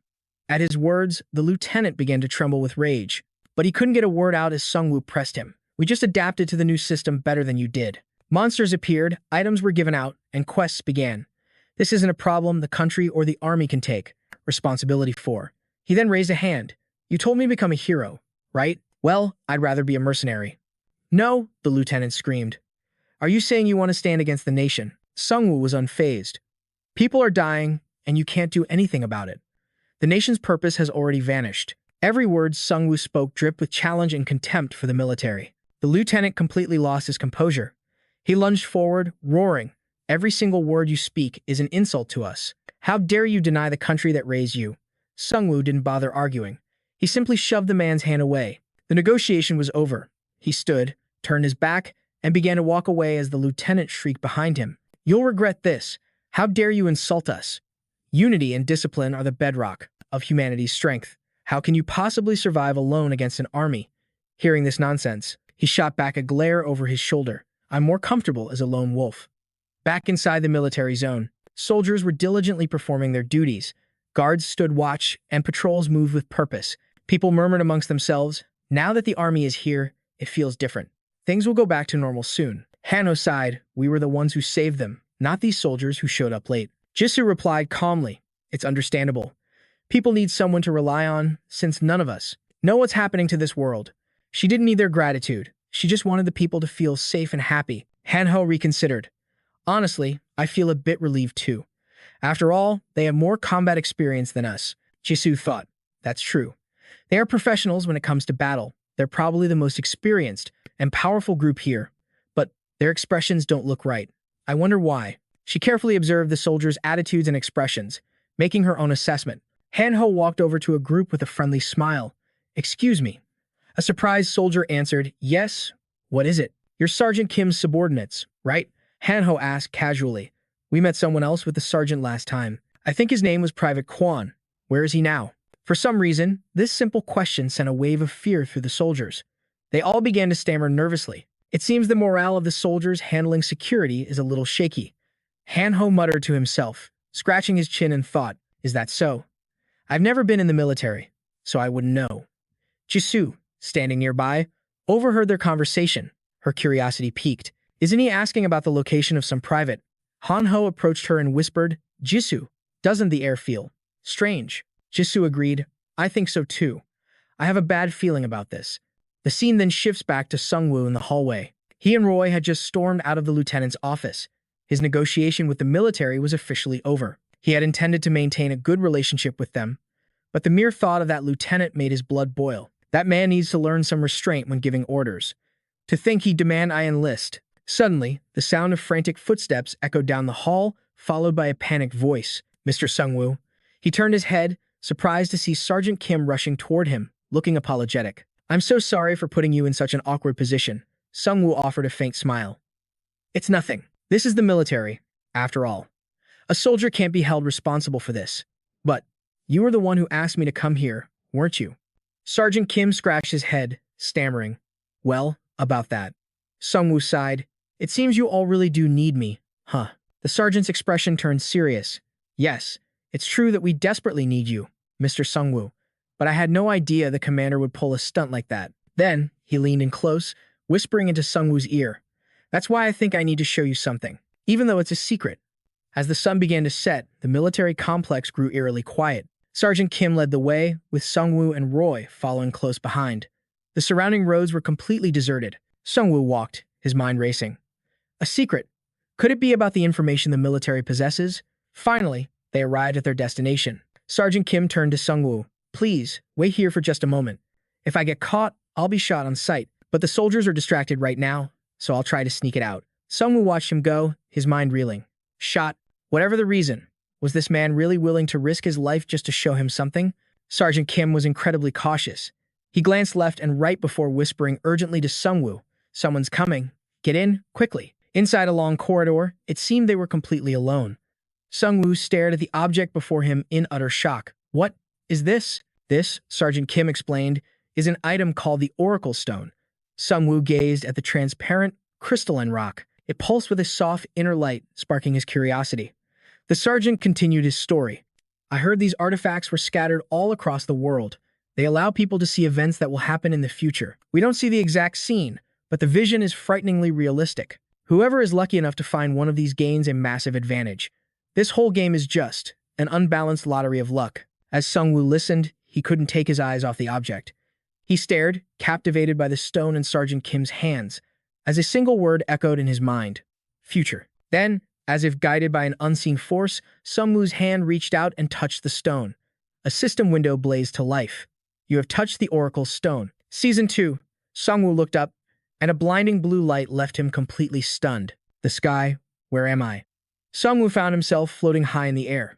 Suddenly, the massive skeletal skull of some creature loomed terrifyingly close. Its sheer proximity to him sent a jolt of shock through his body. A wyvern! That monster had been reduced to nothing but white bone. The scene before his eyes was one of utter ruin and desolation, and there were bodies. The entire city was overrun with the undead. Sungwoo floated through the air, taking in the apocalyptic landscape. Suddenly, a name flashed through his mind: Unbidden. This is a world that has completely fallen, Sungwoo thought grimly. Then he noticed someone standing atop the corpse of a giant wyvern. He looked closer. "That's Jisoo. And me. We're positioned just like the 4 heavenly guardians, but a question nagged at him. Where's Hanho?" Then, Sungwoo scanned the area and spotted him in the distance. Hanho looked like one of the undead himself, a lich commanding an army of skeletons. Sungwoo's eyes swept across the battlefield. He was searching for the one responsible for this catastrophe. And there, in the distance, he saw it, a skeletal figure with 3 horns on its head. A Lich King. The monster roared, unleashing a torrent of flames directly at him. Sungwoo thought to himself, if this is the kind of enemy we have to stop, this is an impossible fight. But then, something else caught his eye, jolting him with fear. A massive, flaming skull, burning with terrifying power. It let out a savage roar and unleashed a wave of hellfire. He saw himself engulfed by the Lich King's flames, his entire body burning away to ash. And just like that, he was back in reality. The block of ice fell to the ground, shattering into countless pieces. A final message appeared from the system. Season 2, Adventure in Hell. A great change will occur on January 1st. Sungwoo's hand began to tremble, forcing him to use his other arm just to keep it steady. Sergeant Kim grew worried. "What is it you see?" "All I see is a world of skeletons and the dead." "That's why you came to mind."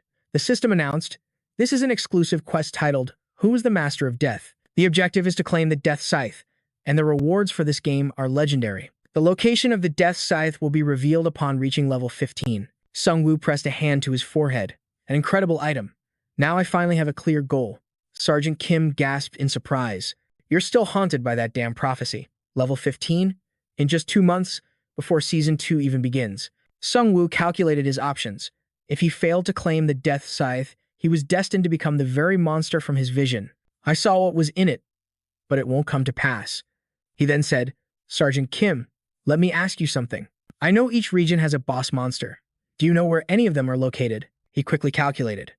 A boss monster has been in each region since the beginning, and their rewards are incredibly tempting. But the sheer danger made me hesitate. Now, I can't afford to wait any longer. Hunting them is the fastest path to leveling up. That was his final decision. Faced with Sungwoo's question, Sergeant Kim fell into deep thought. He then spoke, "I only know of one place with a boss, and it happens to be the one giving the lieutenant the biggest headache. Eliminating that threat to the community and building our base is the lieutenant's #1 goal. But without a player like you, that goal is impossible to achieve," he said, his voice grave. Suddenly, Sungwoo spoke up. "Go and tell him that you've convinced me to hunt the boss." At those words, Sergeant Kim couldn't hide his joy. He was so moved he called out the boy's name with sincere affection. As Sungwoo turned to leave, he added, "But it won't be for free." Sergeant Kim followed after him. "Huh? What do you mean?" Sungwoo turned back, his expression unyielding. "Gold, of course. Payment up front." Sergeant Kim quickly relayed the message to the lieutenant. Sungwoo demanded 100,000 gold to eliminate the boss, leaving the commander utterly stunned. A moment later, that shock turned to rage. Is he out of his mind? What did he just say? Another soldier spoke up. With all due respect, sir, there's no one more skilled than him. I've seen Sergeant Kim fight against vampires, but that kid's skills are on a completely different level, the soldier said, vividly recalling Sungwoo's battle against the vampire horde. The lieutenant was momentarily speechless, furiously weighing the costs and benefits. He's even better than Sergeant Kim, the soldier continued. There's a slight difference, sir. Sergeant Kim is a one-man army. That kid commands an actual army. The lieutenant grumbled in frustration. But we're an army, too, the soldier patiently explained. Even if Sergeant Kim led our player soldiers, we would stand no chance against that legion of skeletons. We have no way to counter him, do we? He continued. I'm not afraid of the skeletons he creates. I'm afraid of the soldiers we would lose. If we tried to undertake that mission, Commander, even with more troops and better supplies, I still believe he's stronger than an entire battalion. His reasoning was just too convincing. It gave the lieutenant a pounding headache. The main issue is that 100,000 gold is just, but Sergeant Kim, standing beside him, suddenly shouted. Cutting through the tension, he said, Commander, I have something to say. No matter what it takes, we must make Sungwoo our ally. Sergeant Kim's voice was filled with absolute certainty. He's incredibly skilled and even gave me information about the elixir. I guarantee Sungwoo is an exceptional man. He's a master of this world. I'm certain that price is just his mission fee. In his mind, he pleaded, we can't afford to sacrifice any more soldiers. The lieutenant was lost in his own calculations. The soldiers collect about 60,000 gold a day. His payment is almost 2 full days of their wages. But finally, he let out a long, heavy sigh. This is truly humiliating. But he's right. Our highest priority is to reclaim those key strategic zones. He knew this was a battle for their very survival. The most terrifying monster of all has taken control of the runway over there. We have to eliminate it. If we just sit here, we will never get out of this place. The regimental commander sent dozens of troops and players, but they were all wiped out within 10 minutes. They were forced to abandon the entire operation. He lamented. If only that damn wyvern wasn't there. The central district is our safest possible route. If we can secure that area, our next evaluation will see a massive upgrade. With no other options, the lieutenant slammed his fist on the chair. Damn it. Our hands are tied. Just give it to him. The company manager can deal with it. But the lieutenant's pride burned. He couldn't accept it. As for that greedy dog, one day, I'll take back everything I was forced to give you. Facing the lieutenant's tyrannical decision, Sergeant Kim could only bite his lip in silent protest. That afternoon, Sergeant Kim was sent to negotiate with Sungwoo, and 100,000 gold was exchanged. He spoke right after. We collected this from all the soldiers. Please cooperate with us in the near future. Sungwoo replied, but we still can't travel a distance like that in just 5 days. I only need to handle the things inside, correct? Sergeant Kim answered, the aircraft is still in danger, so we need to perform maintenance. Everything will be ready in 3 days. He continued, you'll be assigned to Sergeant Kang. He's one of the survivors from the runway attack. The man stepped forward, introducing himself. I'm Sergeant Kang Jin-guk, and unfortunately for you, it looks like you've become my new assistant. By the way, what level are you? If you're lower than me, you must be a nobody, right? Sungwoo sized up Sergeant Kang, taking in his clueless arrogance. A quiet frustration simmered within him, but he held it back. I'm level 10. His words sent a shockwave through the sergeant and everyone nearby. He grit his teeth. Damn it, how is that even possible? I've been killing orcs all day long and it's barely done anything. Is this some kind of joke? Sungwoo said with disdain. It would have been better if you killed a boss monster. Beside him, Hanho and Rai hid their scornful smirks. Veins bulged on the sergeant's forehead. Fine, you're right. But don't get cocky. That damn monster on the runway is on another level. But Sungwoo remained completely unfazed. He walked ahead, calling back over his shoulder, thanks for the advice. Try to level up before we meet in 3 days. As night began to fall, a murmur went through the camp. Where is Sungwoo? You mean he hasn't come back yet? He's a truly incredible person. I hope he continues to protect us. The survivors were all buzzing with conversation. Gyangsu smiled, looking at the number of people still alive in the factory. That's hard to say. Hanho's father spoke up. Mr. Gyangsu, we can create a safe zone when there's danger, right? Gyangsu turned to face him. That's right. But we don't have to act now, since the army is still performing maintenance. Hanho's mother worried. So what should we do in the future? Hanho's father suggested. Food. We have to find food, of course. Gyangsu said. Let's build a village for survivors. His face was filled with determination. To him, one way or another, all of us are survivors in this situation. There will be a lot of different jobs to do. People who specialize in crafting and production can develop the village. The army and those with combat-oriented classes will be responsible for hunting and protection. Gyangsu looked to the sky.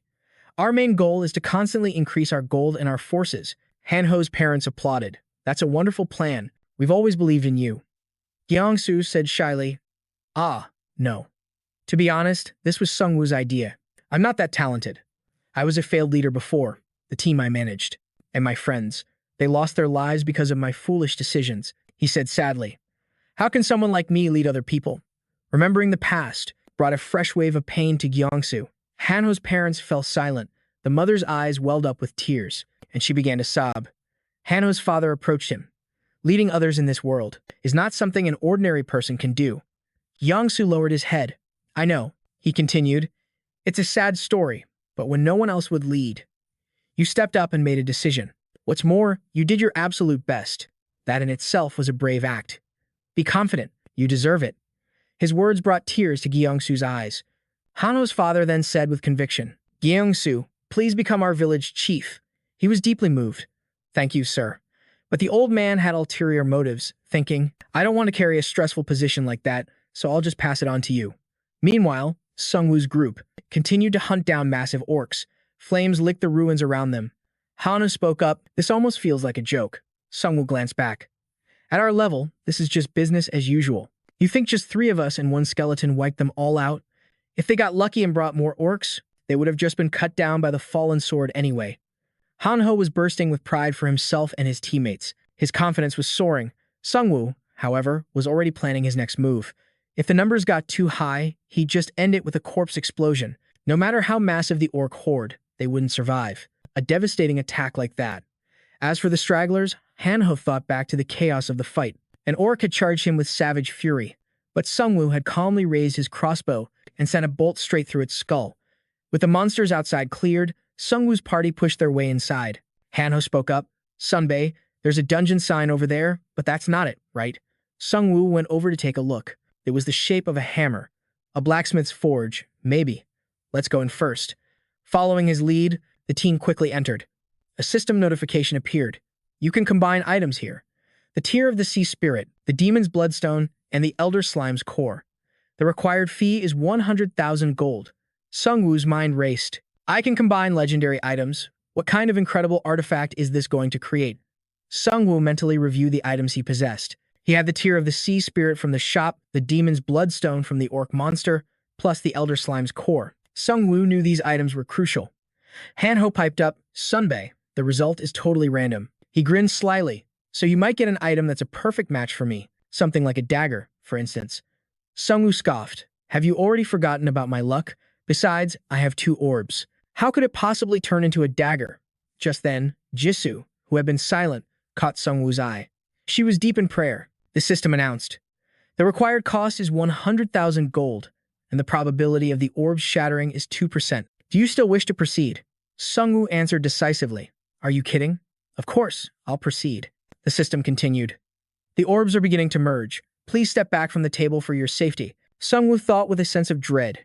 Jisoo, Hanho, please tell me this is just a practical joke. But in the end, the fusion was a success. The item was named the Crystal of Chaos. This crystal would increase mana by 500 and boost the life-draining conduit for attacks by 3%. Sungwoo pondered. Chaos. How is that different from a demon? This seems like a concept that can't be easily understood. Unfortunately, there were no items above, legendary grade yet, but he knew he could upgrade it. All he needed was to absorb all the mana of his enemies and convert his physical strength into a continuous absorption ability. Sungwoo was already running the calculations. Hanho walked over cheerfully. Just as I expected, you got a really cool item. Jisoo was just as excited. Congratulations, Sungwoo. He returned their enthusiasm, thanking them both. A system message popped up. Jisoo can also combine items. This surprised her, and she immediately combined a flint stone with her sword. Instantly, the blade was able to increase its attack speed and add fire to every strike. Jisoo was thrilled. Hanho couldn't stand that his seniors were both upgrading their weapons, so he shouted, Then what about me? But in response to his question, the system remained silent before disappearing, which only made Hanho more frustrated. He pouted, on the verge of tears, I'm the only one who gets nothing. Sungwoo smiled helplessly and comforted him. It seems we'll just have to earn more gold. I'll buy you an item from the shop. Jisoo tried to change the subject. That's a good idea. I'm sure there's something good in there. But that evening, the area in front of them was completely destroyed. Sungwoo was stunned. What is this? Jisoo looked up. If it's like this, we can't use the shop, can we? At that moment, Hanho's heart just stopped. Sungwoo looked at the cars blocking the entrance to stop monsters. Looks like a pretty useless method, huh? Hanho wailed, who destroyed the shop? Wasn't this the one place that that everyone needed? Sungwoo picked up some debris to examine it more closely. That's right, monsters wouldn't do something like this. Jisoo saw some writing on the wall, cursing humanity. She guessed. It seems this was caused by some kind of intelligent creature. She ran her hand over the letters, confirming they were deliberately made. She couldn't have written a line as perfectly as this, Sungwoo guessed. But what if it's an animal that knows human language and can write? Unless it's a character from Disney, that's unlikely. But in the end, they couldn't find an answer. Sungwoo said, let's head back to the village first. His party walked through the dark night, and the surrounding landscape was eerily quiet. Ride was leading the way, when suddenly, someone appeared, as if they had been waiting all along. Rushing over to him, Sungwoo looked up in shock. Sergeant Kim, what are you doing here? The sergeant explained they were assigned to kill some monsters here, since they'd been on squad duty before. It felt like he'd been thrown back into the past. Sungwoo was stunned. Squad duty? Yeah, Sergeant Kim clarified. It's basically a daily mission. Every single day, we have to hunt monsters for the unit. If we succeed, we get a party reward. Sungwoo asked, surprised. Are the rewards for soldiers any good? Sergeant Kim glanced at a teammate bandaging a wound on the ground. His face tightened as he spoke. If we complete the mission, I think we get a 10% buff for the next day. But I can definitely feel it. Orcs and goblins just keep pouring in from somewhere. I wonder if this is some kind of response. Hanho felt the sergeant had a point. That makes sense, right? We have no idea where they're coming from. I hope that's not the case, Sergeant Kim said, but if it is. He gritted his teeth in frustration. It's meaningless if we all just die like this. Jisoo wondered, did no one try to desert? Surely some people stayed behind to find their families. There were a lot. At first, Sergeant Kim recounted, but we were crushed instantly. Without reinforcements, everything just fell apart. But there's no way the army would let soldiers just run away, right? They were punished severely afterward. He clenched his fists in anguish. In this situation, the military, they can't come up with any strategy. We can only march onto the battlefield. Their assets were seized. All their gold and communication devices were confiscated. They were completely cut off from the community. Sungwoo felt a pang of sympathy. He figured the military would get used to losses eventually. But I never thought they'd try to control the situation with such an iron fist. That's why guilds like Ion Tempo had the chance to grow as powerful as the army, Sergeant Kim announced. Everyone, let's move out. We have many wounded. It's safer if we get to the nearby village. Elsewhere, a massive bear let out a ferocious roar. It brandished its razor-sharp claws. Its wild, savage attacks kept everyone at bay. People charged forward to stop it, only to be thrown aside. The crowd scattered in chaos. We're doomed. Everyone, get inside, Gyunsu yelled. Battle team, hold the line until everyone has escaped. He was so focused on evacuating the others. He didn't notice the bear closing in on him. Gyunsu's blood ran cold. He thought, does this always have to happen when Sungwoo isn't here? Is everything going to repeat itself? Gritting his teeth, Gyunsu charged forward defiantly. His allies watched in horror. The bear wasn't afraid. It let out a deafening roar, then swiped its claws, sending everyone flying backward. Suddenly, it froze. Its target had vanished.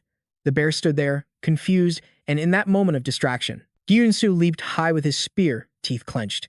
He thought, as long as there are people to protect, I will not give up. He viciously plunged the weapon in his hands, straight into the monster's eyes, causing the bear unbearable pain. Fresh blood poured from its wounds as it collapsed, covering its face with its front paws. Gyunsu was ecstatic. I did it, he thought to himself. If I can just keep buying more time like this. A sliver of hope began to flicker within him. But then, another bear charged forward, seeing its comrade fall. Panic seized Gyunsu. He had forgotten there were 3 of them. Tears of despair streamed down his face. Suddenly, a familiar sound echoed. He looked up weakly. You're late, Sungwoo. Seeing his friend's desperate struggle, Sungwoo flew in like a blur, his sword flashing, slicing clean through the other bear's arm. It shrieked in agony. Gyunsu was finally free, the beast's severed hand still gripping his shoulder. Sungwoo quickly delivered the final blow, his sword piercing straight through the bear's skull. Jisoo approached with a look of relief. You did well, Gyunsu. With those words, she tightened her grip on her own sword. 2 bears were down, but one still remained. Just then, it lunged towards Jisoo. A voice cried out, "Get your filthy paws off me, you monster. I'm not in a good mood today." It was Hanho, his face streaked with tears for some reason, but he still swung fiercely, landing a painful blow on the black bear. Gyun-soo stared blankly at the daggers that were now perfectly embedded in the bear's head. He was stunned. Since when? A familiar voice cut through the air. I thought I'd have to save my strength for the upcoming raid. But I didn't expect you all to bring your sorry selves here. It was Sung-yu. He glared at the bears like a grim reaper from the depths of hell. Prepare for your souls to be reaped. Sergeant Kim and his men could only stare, frozen in shock. What they saw defied all logic. Sanju summoned monstrous bears, merging them into a single berserker that tore through the remaining creatures. And it wasn't just Sanju. His entire squad was a force of nature, hunting with terrifying efficiency. The sergeant's hands trembled as he gripped his rifle. A bitter sense of unfairness washed over him. His men weren't like Sanju's team, but they were soldiers who deserved a chance to fight, a chance to live. They were just sent here to die, unable to fight back. He gritted his teeth, the injustice burning in his gut. But orders were orders. Was he truly doing the right thing? Just then, Sanju's team finished their sweep and approached him. He asked the sergeant to report back to command, to begin the hunt for the escapees. Sanju declared they were ready to move out. Inside the hall, chaos reigned. The wounded littered the floor, their groans mixing with the frantic shouts of medics. Figures darted through the dim light, a desperate scramble to save lives. Meanwhile, Jisoo and Hanho rushed over to Kyungsoo, buzzing with excitement and praising his performance. They couldn't believe he captured a rage bear single-handedly. Kyungsoo just lowered his head, modestly saying it was nothing. Besides, he didn't escape unscathed. Sanju appeared, adding that under the circumstances, Kyungsoo had done an incredible job protecting the village on his own, but their moment was shattered by an arrogant voice. What's all the commotion about? It was Sergeant Kang Jin-guk. He scanned the chaotic hall with a condescending sneer. This village is a real mess, he commented, a cruel smirk on his face. Looks like you had some casualties. Sanju's brow furrowed in disgust. Was that all he had to say about the dead? Sanju suppressed his anger and simply reported the facts. We were ambushed by a pack of rage bears. Jin-guk just nodded dismissively. Oh, those things? Yeah, I caught one myself. Sanju said nothing, his gaze sharp and analytical. According to the intel he received, Sergeant Kang was a 3-star martial artist, a master of unarmed combat, but hadn't he claimed he didn't know what class card he'd gotten? Before Sanju could press the issue, Sergeant Kim stepped in. He asked Jin-guk if his men were ready for the next operation. Sanju wants to move out as soon as possible, but this simple statement of facts sent Jin-guk into a rage. His eyes flashed with fury as he snarled at the bewildered soldier. And since when, he growled, did you become his personal messenger? Sergeant Kim froze, completely caught off guard. Without another word, Jin-guk lunged forward, delivering a brutal kick to the sergeant's shin and sending him to the ground. If Sanju has a plan, he should report it to me. Jin-guk roared.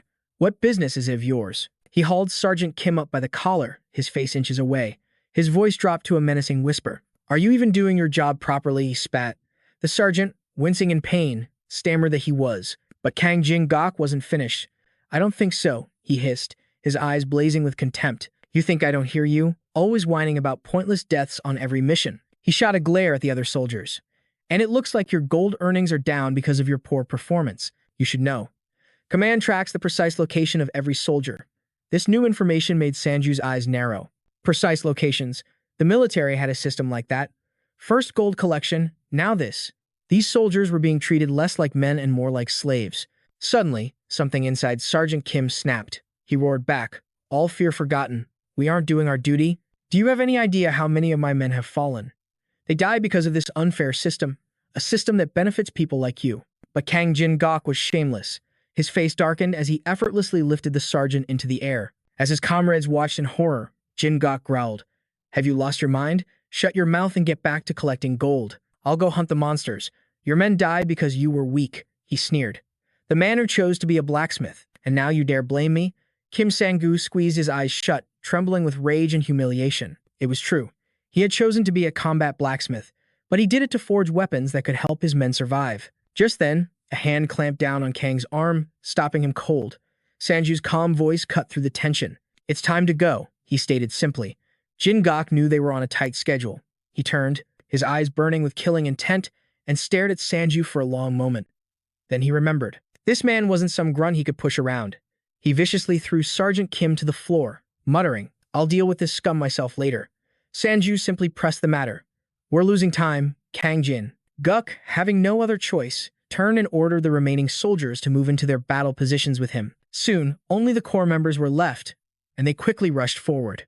Some helped the pained Sergeant Kim to his feet, while others cursed out that worthless trash. Sanju quietly assessed the situation. It seemed the sergeant's relationships here were quite complicated. Sergeant Kim rubbed his battered neck, looking at Sanju with a hint of embarrassment. He was ashamed that Sanju had witnessed such a disgraceful scene. But Sanju just waved it off, tactfully saying, "It's fine. Corporal Kang is just a little too competitive. I can't believe he took his anger out on me, too," Sergeant Kim said with a forced smile, pushing away the furious soldiers. "You all need to go. You're helping with the raid, so go prepare Sanju's team now." He watched their retreating backs with a heavy heart. He must have it rough, Sanju thought. A moment later, armored military vehicles roared to life. They tore down the main road, and after a short drive, they arrived at the first monster zone. It was a once grand and sprawling airport, now reduced to nothing but desolate, crumbling ruins. Scrap metal was scattered everywhere, a truly terrifying and overwhelming sight. They stared in disbelief at the scene before them. Can a plane in that condition even take off? The team decided to venture deeper to investigate. Kang Jin-guk seized the chance to boast, quickly remarking, "Looks like the boss is rolling around in the mud. I had a little fun with it a few days ago. It puts up a good fight." Sanju and his teammates glanced at each other, cursing internally. Fun? What a load of crap. I heard he tucked his tail and ran. It was clear all the information he provided was completely useless. It was no help at all. Sanju knew the man didn't want them to fail the raid, but his jealousy and pettiness were just pathetic. Luckily, he'd already gotten some intel on the boss from Sergeant Kim, so this wasn't a huge deal. Suddenly, a towering figure emerged from behind a building, its face a grotesque mask of terror. The giant troll, the boss of this zone, had officially appeared. Its sudden arrival caught Sanju, who was still lost in thought, completely by surprise, his jaw dropping unconsciously. "Damn it," he thought. "It's bigger than I imagined." Forget the plan to take it down with 4 dire bears. Watching the beast pick up the bears like they were children's toys was enough to know that. The commotion from their area quickly drew its attention. Its blazing red eyes and jagged fangs, locked onto the tiny humans below. It let out a heaven-shaking roar before leaping towards them. Despite its horrifying speed, Corporal Kang stood his ground, suppressing his fear as he turned to challenge Sanju. "Now that you've seen it, you can still back out. Run now, and you might get your 100,000 gold back." Contrary to the man's expectations, Sanju remained calm, beginning to cast a spell. After all, he never relied on just one plan. At Sanju's command, an army of the undead clawed their way out of the ground, ferociously charging forward. They swarmed the monster's legs, biting and tearing at its flesh to slow it down. The monster glanced down. It snorted in contempt, then lifted its massive foot and stomped down with incredible force, crushing the undead, like they were tiny insects. The impact of its stomp sent violent tremors through the ground, like a massive earthquake had just struck. Everyone scrambled, covering their heads and screaming warnings to be careful. Sergeant Kim ran forward worriedly. His face was pale as he asked, "The zombies are all dead. What do we do now?" But the young man, his back still turned, simply waved a hand, signaling for him to stay calm. "Now, I'll level up to match it." As the words left his lips, a blinding light flashed. Corpse explosion was activated. The zombies, still clinging to the monster's body, all detonated in unison, erupting like terrifying bombs. The monster, caught completely off guard, took the full brunt of the attack and roared in agony. Everyone had followed Sanju's order to take cover beforehand, successfully avoiding the massive blast as they watched from a safe distance. Through the thick smoke, they could clearly see one of its arms had been blown clean off. The creature was definitely wounded, but in the next instant, a bizarre spectacle unfolded. The monster's bones and tissues began to reconnect on their own, and the flow of blood instantly stopped. That monster wasn't just huge, it also had an incredible defense mechanism it could regenerate. It should have been weakened by the curse and the continuous attacks, but it seemed completely unfazed. It didn't have special skills, like a slime, a vampire, or an earth spirit, but its physical power was on another level. This might just be Yu Sanju's most formidable opponent yet. Kang Jin-guk finally dared to look up, clicking his tongue in mock disappointment. "So your special attack had no effect. Even if we run now, some people are going to die." He heard everything, but remained silent. Run? There had to be another way. But the safest and most effective solution was for 2 figures to step forward from the ranks and carve a bloody path. At last, it was their turn. Jisoo and Hanho stepped into the spotlight. It was their time to shine. Not far from the battlefield was the command post. The commander's voice echoed over the comms, announcing that prosecutor John Deyoung-po had gathered a group of survivors, and their numbers were still growing. A guild named Hwarang had also surfaced in Busan. Before he could finish, the bald-headed Lieutenant Park Taeyong cut him off through clenched teeth. "Those damn traitors just keep multiplying, as if they were waiting for this very moment." Just then, the commander, glancing over a national defense report, wondered aloud, why aren't they posting on the military community forums? Doesn't he realize that as the guilds grow stronger, public intelligence will only decrease? Lieutenant Park shook his head. As members of the military, they couldn't just rely on unverified intel. That stuff isn't even on our secure network. Information is critical. The moment the military or government's position is confirmed, won't the enemy pinpoint our location? They had no idea who created this program, and in a situation like this, both the military and the government had to be extremely cautious. The commander thought to himself, half convinced. But will this really be okay? Can I truly trust the orders from above? Even if he wasn't familiar with it, the influence of this system was far too great to simply ignore. This system had enough power to actually command soldiers. Deep in thought, the bald lieutenant suddenly remembered something. He turned and asked, "You've already relayed the message to the soldiers, correct? After we take down the boss, that bastard is the next target. Anyone who refuses to cooperate will be eliminated." The commander immediately nodded, confirming it was done. Sergeant Kang and 2 squads will be in charge.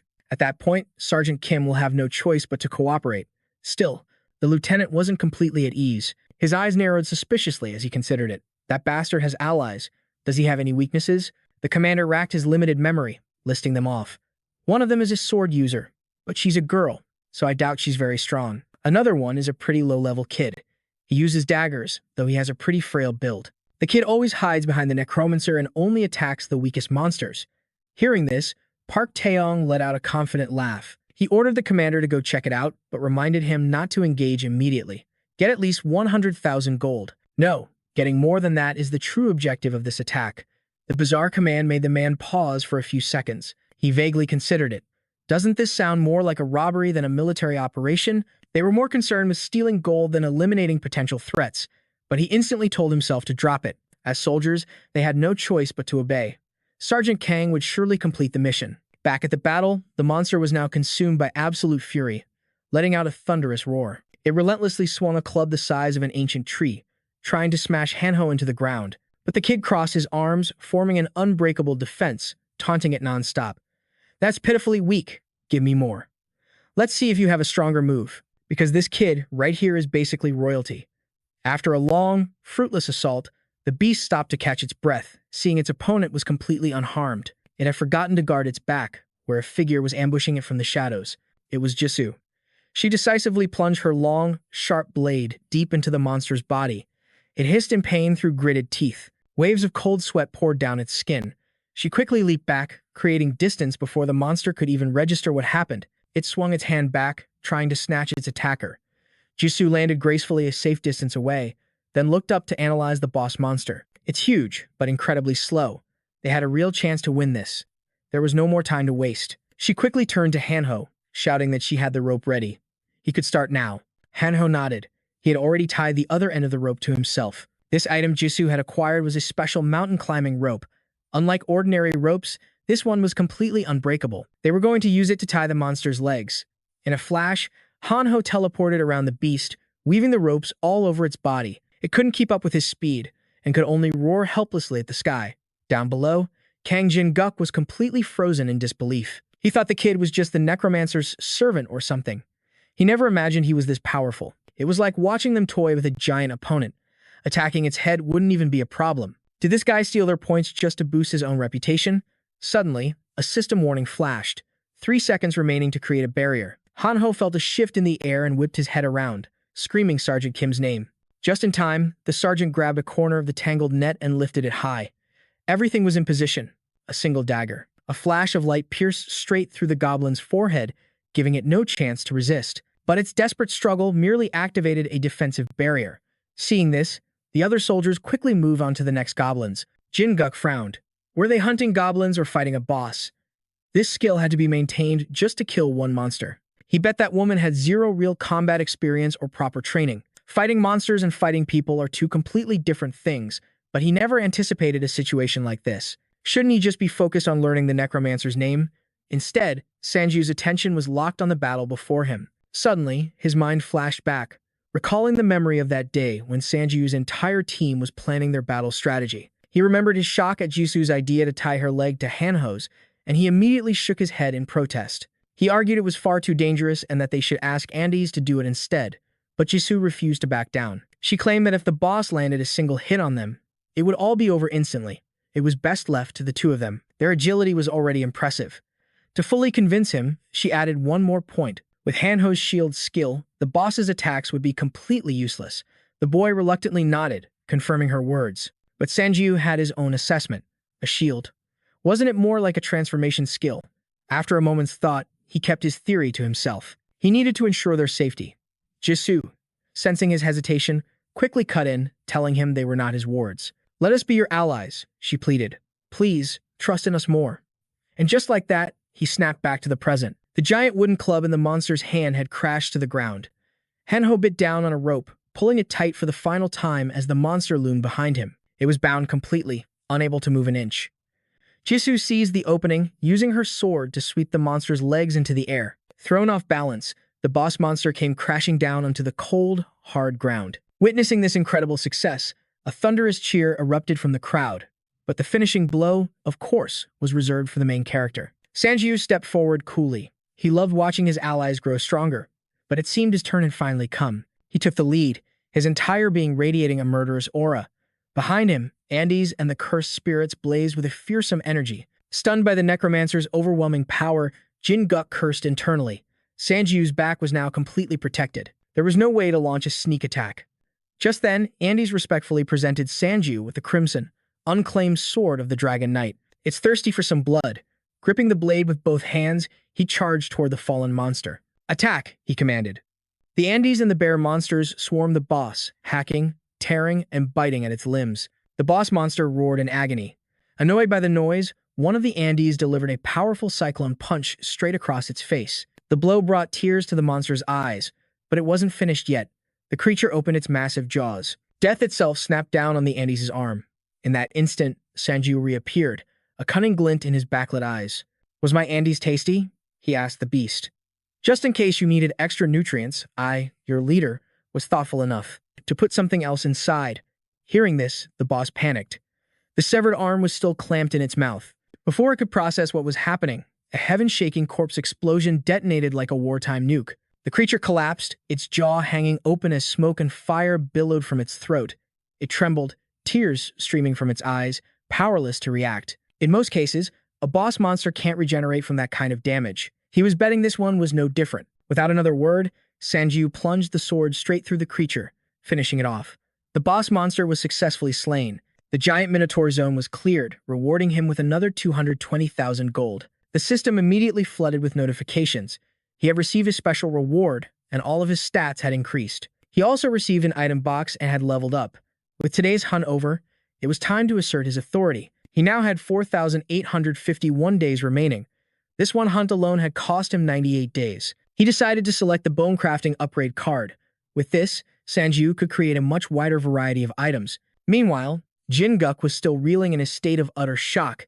He staggered back a few steps, unable to believe his eyes. Was it really over so easily? Sanjiu, however, remained oblivious to the military's sinister plan. He approached the soldiers, announcing that his contract with them was now officially concluded. He would be taking the boss monster's corpse. His only promise had been to defeat it. Seeing him about to leave, Sergeant Kang grew anxious.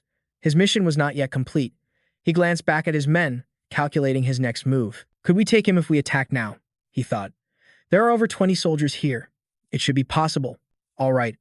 Approach slowly and strike the back of his neck. Confident in his scheme, he pretended to go along with Sanjiu's demands for now. "Do as you please," he thought. But Sanjiu's abilities were far beyond his expectations, and he immediately sensed something was wrong. A slight smirk played on Sanjiu's lips as he offered a chilling warning to Sergeant Kang. "It seems you've walked right into a trap. And now, it's too late." In stark contrast to the necromancer's calm, arrogant demeanor, Jin Guk roared with fury when he was exposed. He lunged forward, his fist wreathed in flames, aiming for a killing blow. A devastating punch slammed down, sending dust and debris flying everywhere. As the smoke began to clear, eerie, flickering blue lights, like phantom flames, appeared. This was the true power of Sanjiu. He had instantly summoned a massive shield to block the devastating attack. His body was completely unharmed. Back when Kang Jin Guk had thrown that punch, Sanjiu had commanded one of his Andes skeletons to take the hit. In a flash of blue light, he activated his bone weapon skill. The skeleton's bones separated and reformed, transforming into something entirely new. In an instant, the towering Andes became an incredibly sturdy shield made of bone. The attack was blocked. It all happened so fast the non-commissioned officer couldn't react. He gritted his teeth, furious to see his opponent was still untouched. His surprise attack had failed completely. He clicked his tongue in frustration and slammed his fists together, ordering his men, "Attack those summons now." He would kill the necromancer himself. Without those skeletons, the four of them would be nothing. Fueled by this arrogant thought, he charged in again. This time, he unleashed a flurry of powerful blows against Sanjiu's shield, causing it to crack and shatter. Sanjiu quickly drew his sword, preparing to counterattack.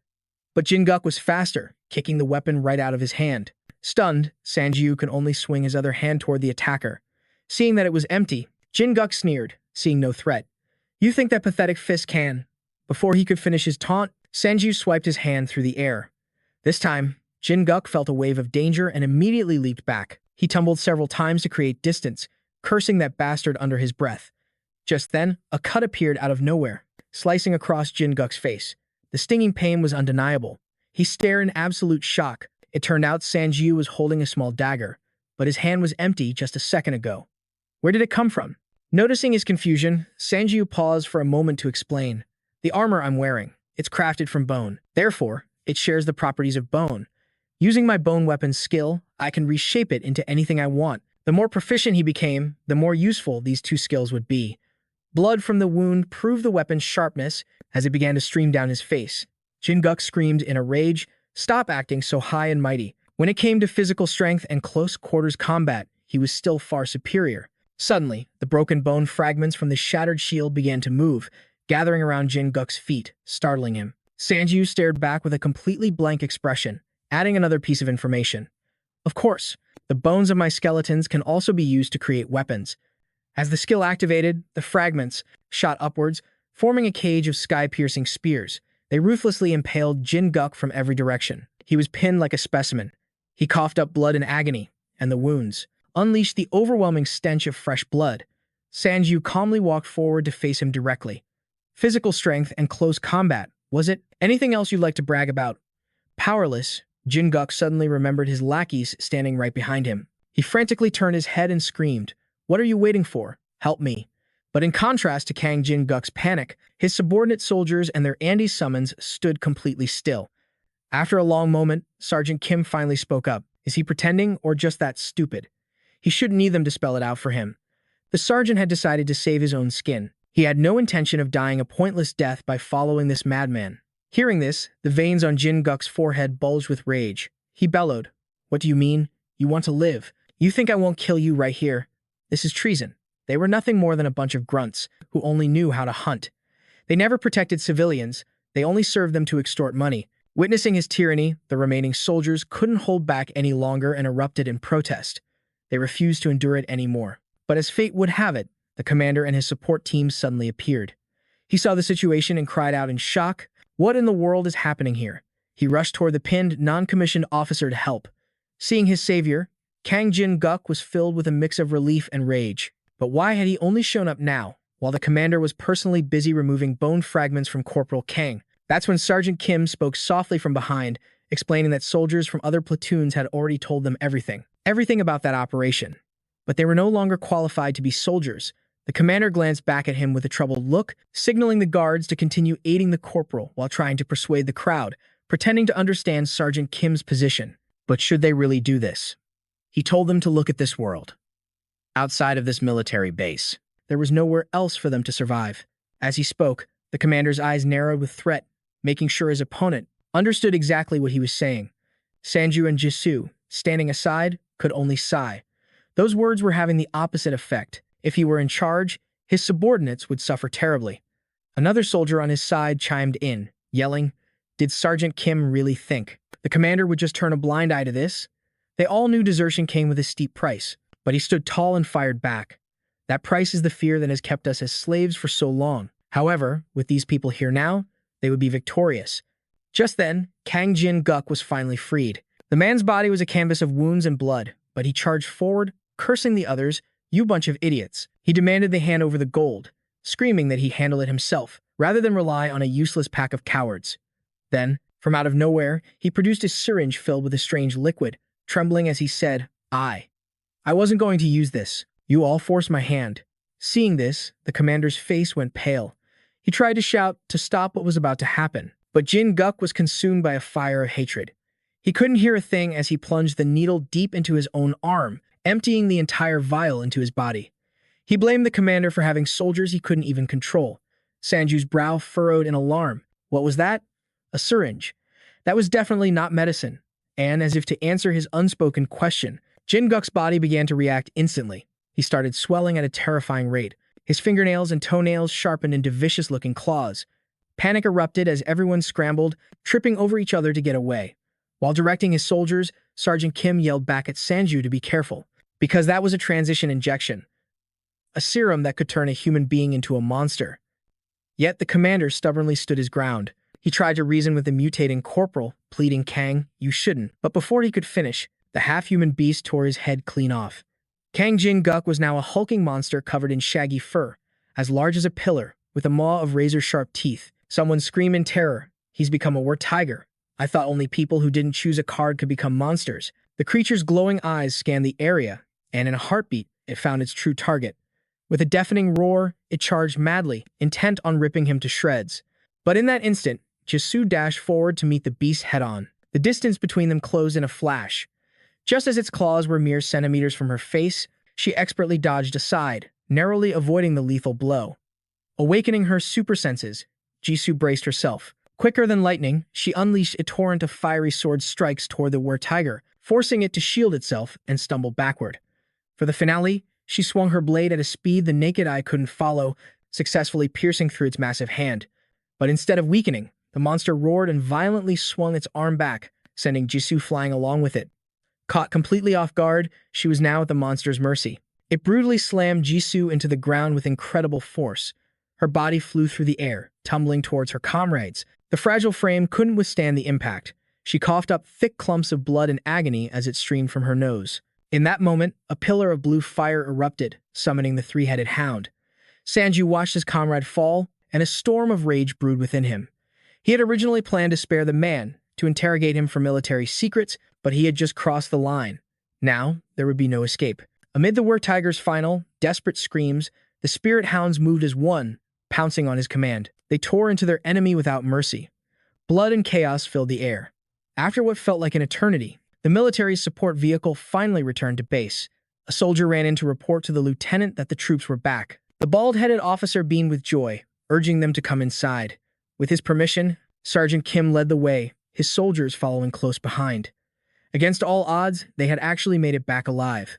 Lieutenant Park couldn't wait another second, rushing forward to ask if the plan was a success. Sergeant Kim calmly replied that they had already defeated the boss. Overjoyed, the lieutenant grabbed the sergeant's arm, shaking it repeatedly. He offered praise, but a chilling realization hit him. Something was missing from the lineup. "Where's Sergeant Kang?" he demanded. "And the commander?" Sergeant Kim, his expression completely blank, replied coldly. "They're all dead." The man recoiled in terror and asked with suspicion. Then, "What about him?" As if on cue, a figure emerged. Sanju parted the crowd, his eyes locked on the lieutenant. He suggested they have a little chat about Sergeant Kang and the plot to have him killed. The dead silence of the military camp at night was shattered by the roar of approaching vehicle engines. Guards stormed out, furiously demanding to know which platoon dared to return without orders. It was Sergeant Kim from Platoon 1, but wasn't he with the air support unit? Suddenly, massive skeletal bears emerged from the trucks. A soldier instantly recognized the work of a necromancer and screamed, "It's a rebellion. They're traitors." But there was no escape. The bone fiends trampled them into the dirt, their screams echoing through the night. Another soldier, a close comrade, rushed to Sergeant Kim's side. "What in the hell is going on?" Sergeant Kim just turned and smiled. "From now on," he declared, "we are free." Miles away, at the main command base, Sanju was dragging the lieutenant by his collar. They reached the commander's office.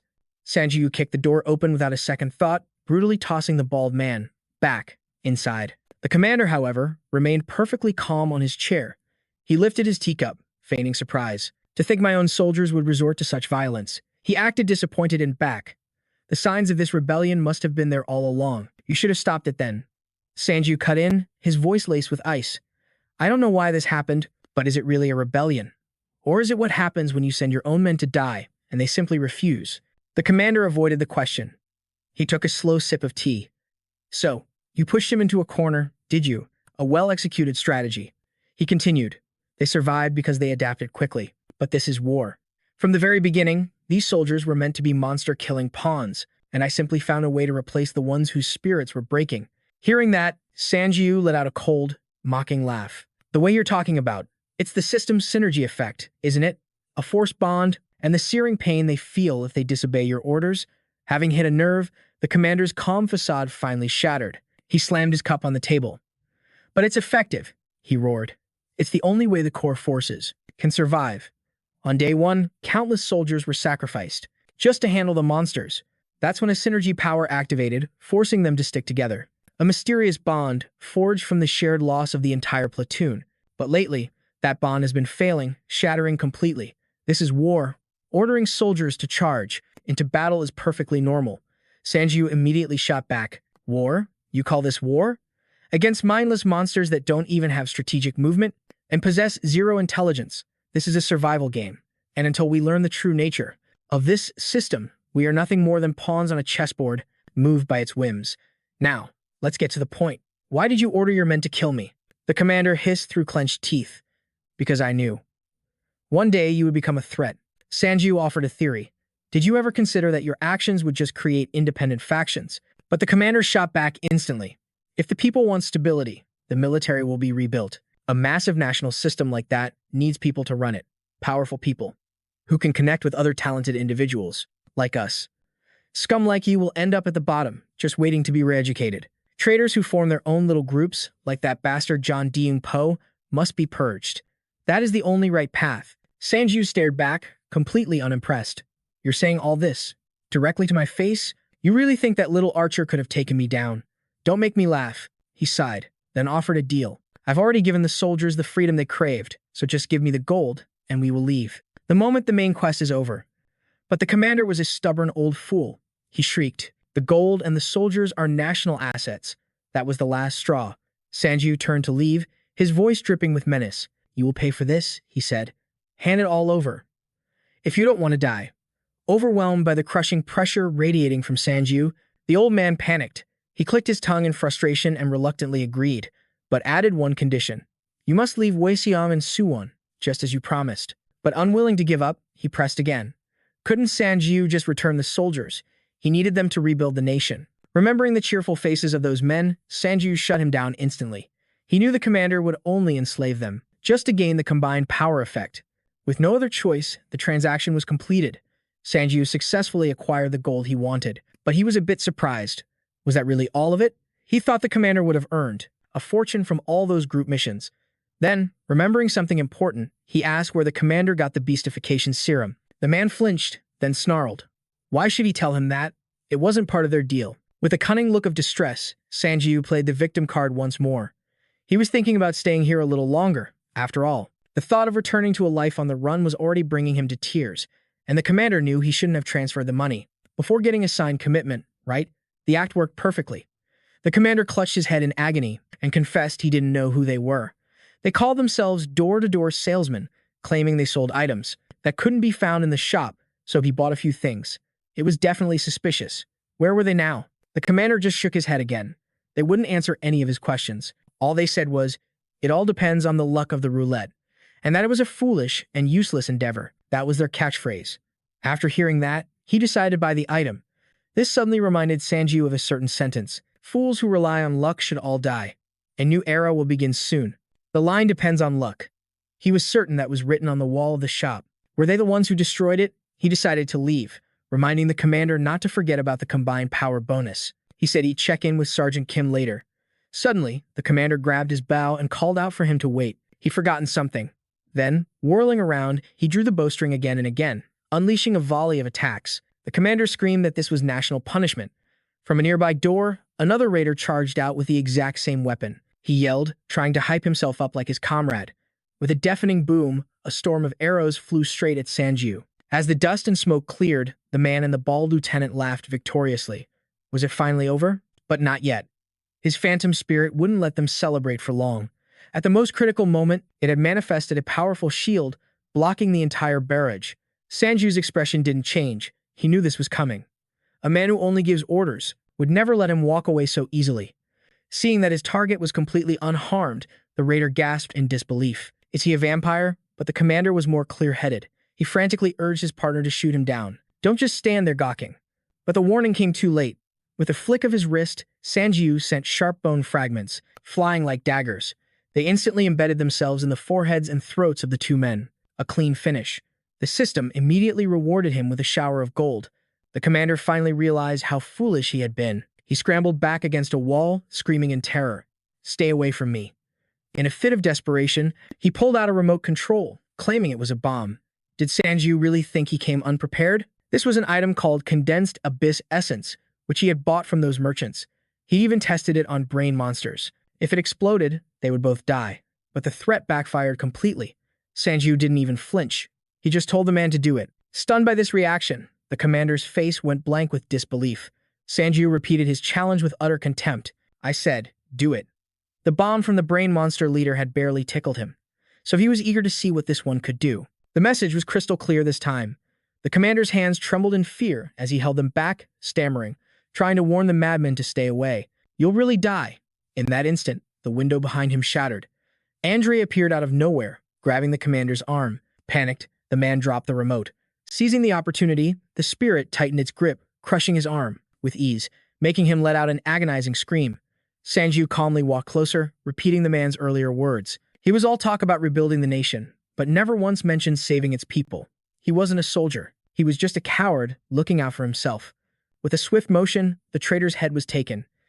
Sanjiu wiped a speck of blood from his cheek in disgust. To think a self-proclaimed commander was only level 3, it seemed he never even tried to level up. Just as he predicted, the man knew absolutely nothing about how this new world worked.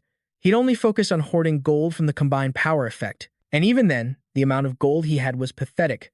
Sanjiu carefully scanned the room, and his eyes landed on a suspicious locker in the corner. He immediately ordered Andre to pry it open with brute force. The moment the door swung open, Sanjiu's eyes lit up with excitement. Inside were the secret serums the commander had spoken of. No wonder the gold cache was so small. It was all right here. He carefully picked up a vial, examining it closely. It was the wolf beastification serum. Back at the camp, Hanho was diligently using his recovery magic. While healing, he couldn't help but ask Jisoo, wouldn't using an elixir be much better than the basic recovery skill he just learned? She heard him and gently explained, there are still too many injured soldiers who haven't been treated. Besides, you need to improve that recovery skill. The effect is still lacking, but if you increase your proficiency, it'll be a huge help. Hanho reluctantly agreed, but his heart sank when he saw the weakened skeleton bears and the ailing undead. Suddenly, Roy came over and patted his shoulder comfortingly. Hanho couldn't hold it in anymore and burst into tears, hugging him tightly. He knew it. Roy was the only one who chose the right side. Just then, Sanjiu arrived. He walked over to Jisoo, asking if she had recovered at all. Seeing him, she looked downcast, admitting she felt ashamed of herself. She thought she could handle the savage tiger, but its sudden ambush proved she'd been delusional about her own strength. He just smiled. He reassured her, saying it was only because she hadn't mastered her class skills yet. But I think it's better to specialize in handling a specific type of monster for now. After all, very few monsters have the form or characteristics of a tiger. Sanjiu didn't forget to turn and praise Hanho. Learning the recovery skill was a good choice for a worst-case scenario. At least they could now deal with the liches, undead army. With the priest class, he could counter the undead. For close-quarters combat, he has recovery and shield skills. And for long-range fighting, he can also use daggers. The class combination was a bit strange, but if he could develop it properly, could he even be defeated? Despite his seniors rambling, Hanho's attention was fixed on the strange item Sanjiu was wearing. It was the first time he'd seen that cloak. He had one too, but why were the colors so different? Sanjiu explained that he received the King of the Night's cloak from a special item box after defeating the boss, but the drops were completely random. The kid completely broke down, cutting him off and throwing himself on the ground, wailing. I don't want to see or hear anything anymore. Why is it always you who gets the good stuff? Flustered, Sanjiu offered an idea. How about I let you borrow it? Sergeant Kim suddenly appeared, breaking the mood. He announced that their work here was done. Aside from those searching for their families, everyone else decided to join the village. Some people, however, stuck to their original plans. He figured they would have to find their own way to survive. They believed that the responsible and brave ones had all died. Right at the beginning, they had lost all hope in those who remained. Hearing this, Sanjiu cheerfully rallied everyone. All right, let's head back to the village. There's still so much to do. Only 3 days remain until this Main scenario quest ended. He had to keep hunting. A short while later, the sky began to bleed into shades of gray. The sounds of life below grew louder. One group chattered while cooking and sharing food, while another continued their heated debate and research. Another group was busy wiping out mobs of smaller monsters. People passed each other, not forgetting to wave. A quick hello. Even the kids eagerly joined in, grabbing goblins and making them scream for their lives. The familiar bone blade was continuously stained with the blood of boss monsters. The system announced it. Sanjiu had leveled up to level 12. Looking at the monster corpses scattered all around, he clicked his tongue, still unsatisfied. This is bad. At this rate, when will I ever reach level 15? The card in his hand began to glow fiercely. His strength was 13 plus 6. This was how he beat the orcs, but against that bastard, it would be useless. He had to reach level 15 as fast as possible to protect the Grim Reaper's scythe. Just then, another system notification appeared. Chapter 1 had ended. All gold earned during the event would be doubled, causing Hanho to gasp in astonishment. The guide for Chapter 2 was also revealed. A list of important notes appeared as Sanjiu and his team gathered to analyze it. It's starting again. He didn't think this game feature would be very useful. The most important thing was raiding the boss monster. That's what he needed to focus on, because it helped him level up incredibly fast. The second point was angels and demons. He had no idea what that would entail. While lost in thought, Hanho suddenly shouted his name urgently, snapping him back to reality and telling him to look at his phone screen. It turned out the rankings had just been updated. On the screen, the regional rankings for Korea slowly materialized, displaying a list of names. Looking at the rankings, Sanjiu stared in utter disbelief. Level 15? He'd been grinding nonstop and was still only level 12. How on earth did he do it? The guy wasn't even some seasoned online gamer. Was this for real? Beside him, Jisoo sensed something was wrong. She quickly added that the 4th and 5th ranked players were strange. Judging by their IDs, they seemed to be in the same party. And yet, both of them were top rankers. Hanho then shoved his phone back towards Sanjiu, practically screaming, "Look at the community page.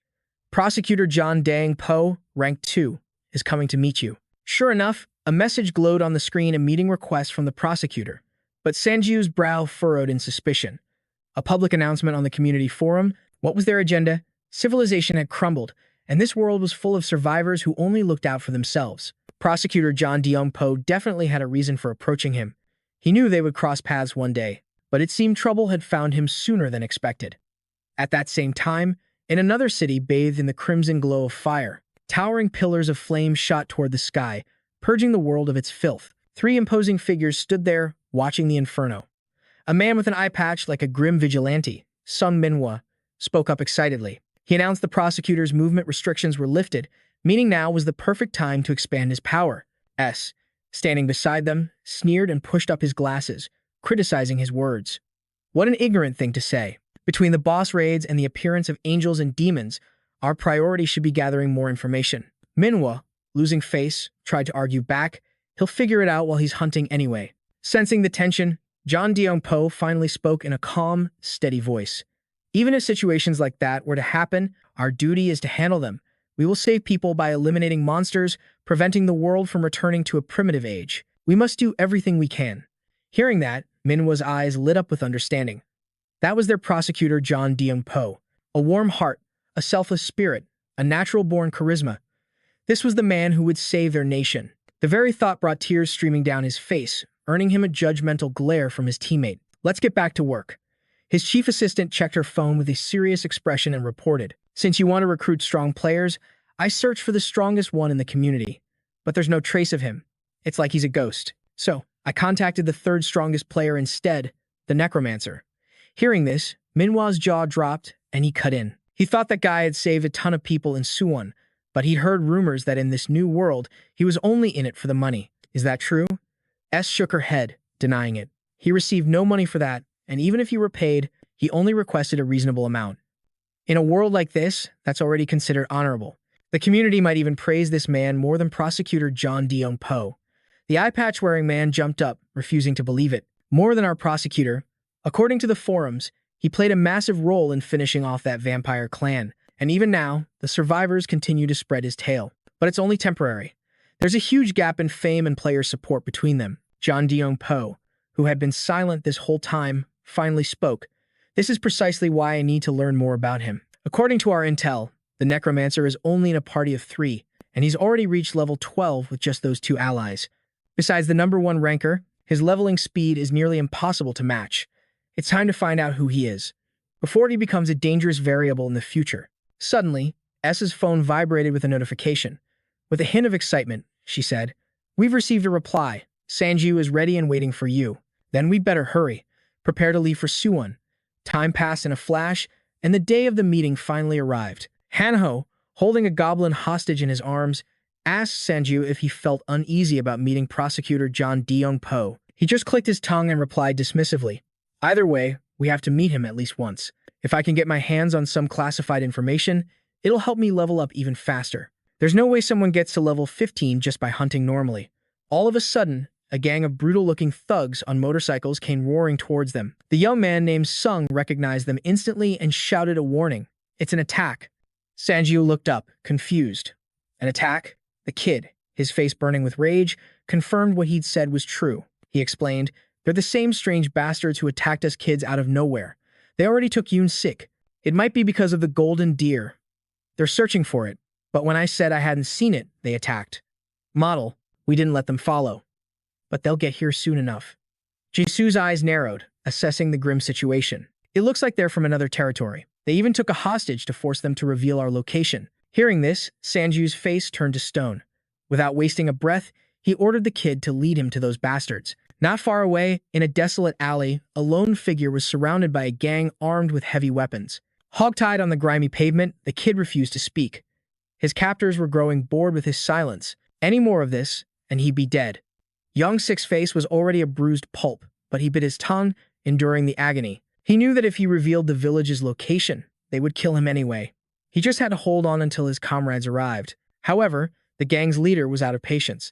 Tired of waiting, he decided to just end the kid's life and find that deer himself. The moment he raised the steel pipe high for the killing blow, Sanju's group arrived on the scene. Taesung roared Young Sik's name in desperation. Hearing the commotion, the leader froze his attack and slowly turned around. He recognized the punk who'd fled earlier. It looked like he'd come back and brought some friends.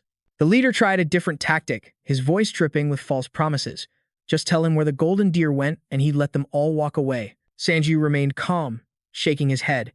He claimed he hadn't seen it, all while wondering why this creature was so important. Hearing he had no leads, the leader's temper flared. They were wasting his time.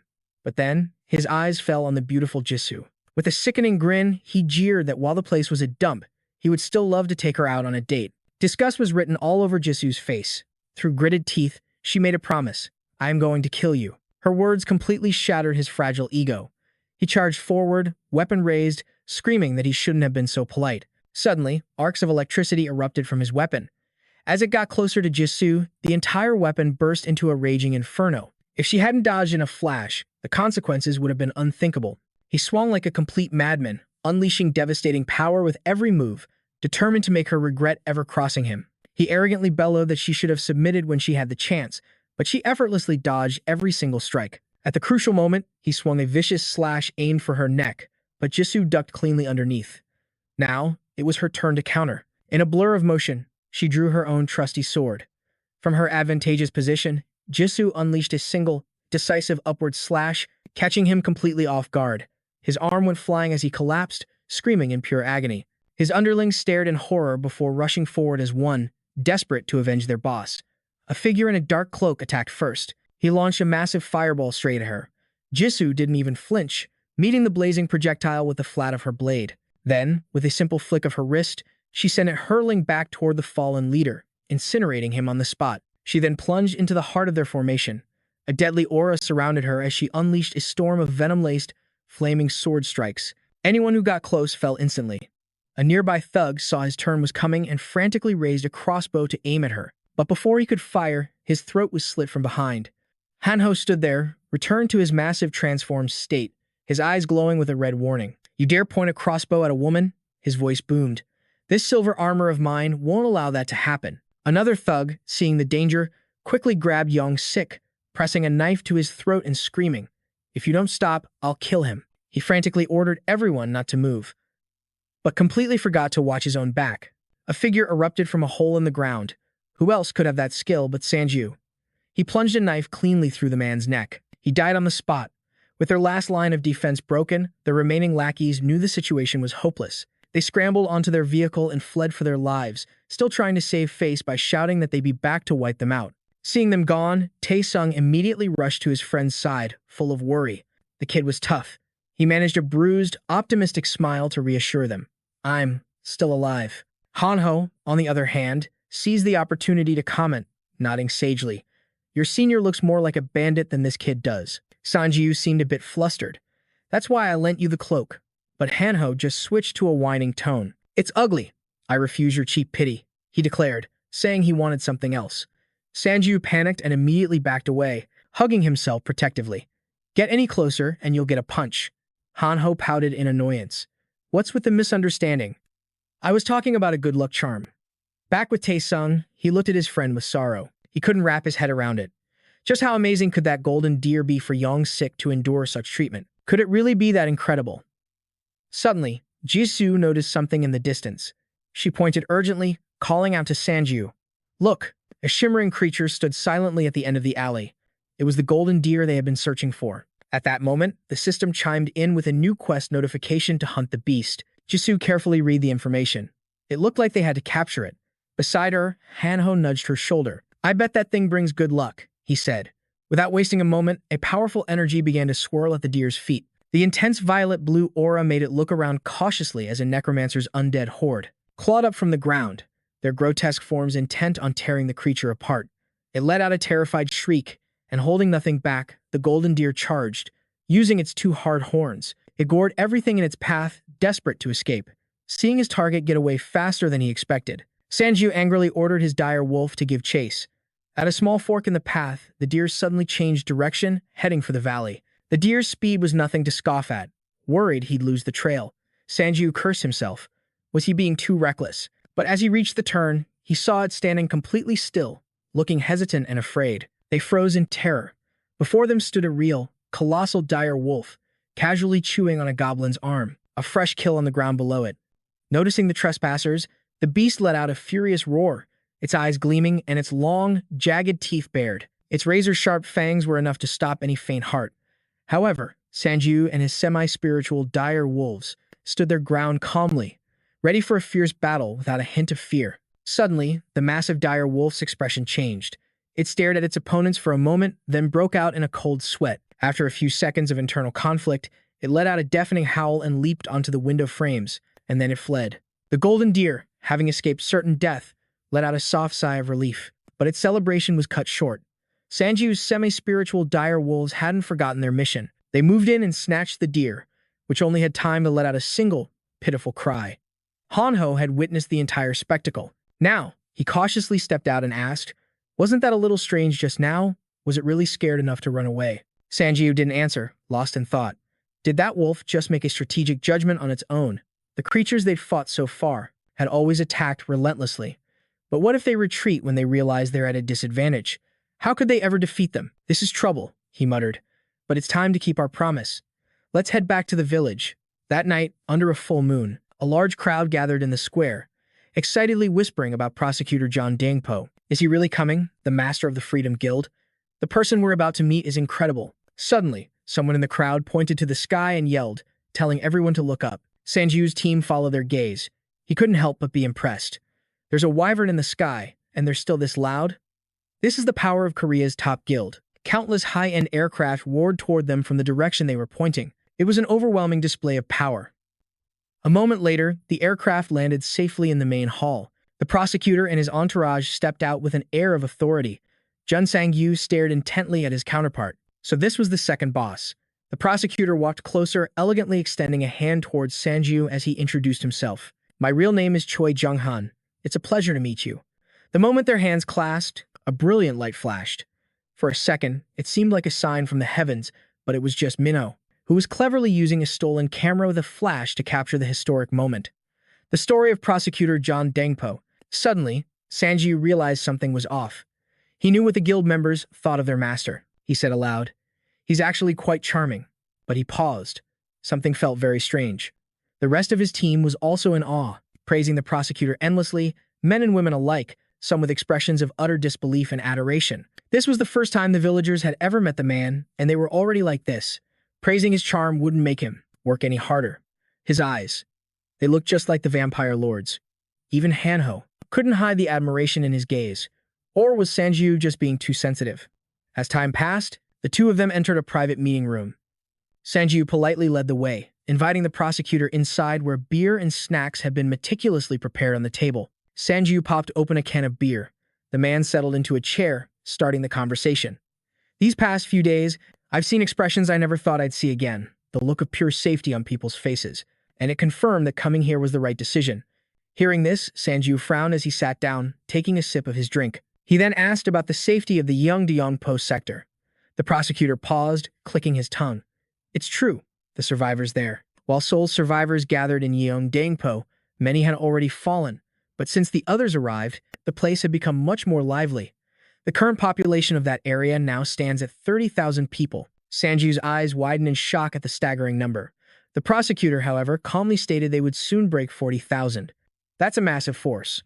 Sanju nodded, then a thought struck him as he added, Isn't having that many people an advantage? Is that why you're operating this community? But the prosecutor's face hardened as he shot the idea down.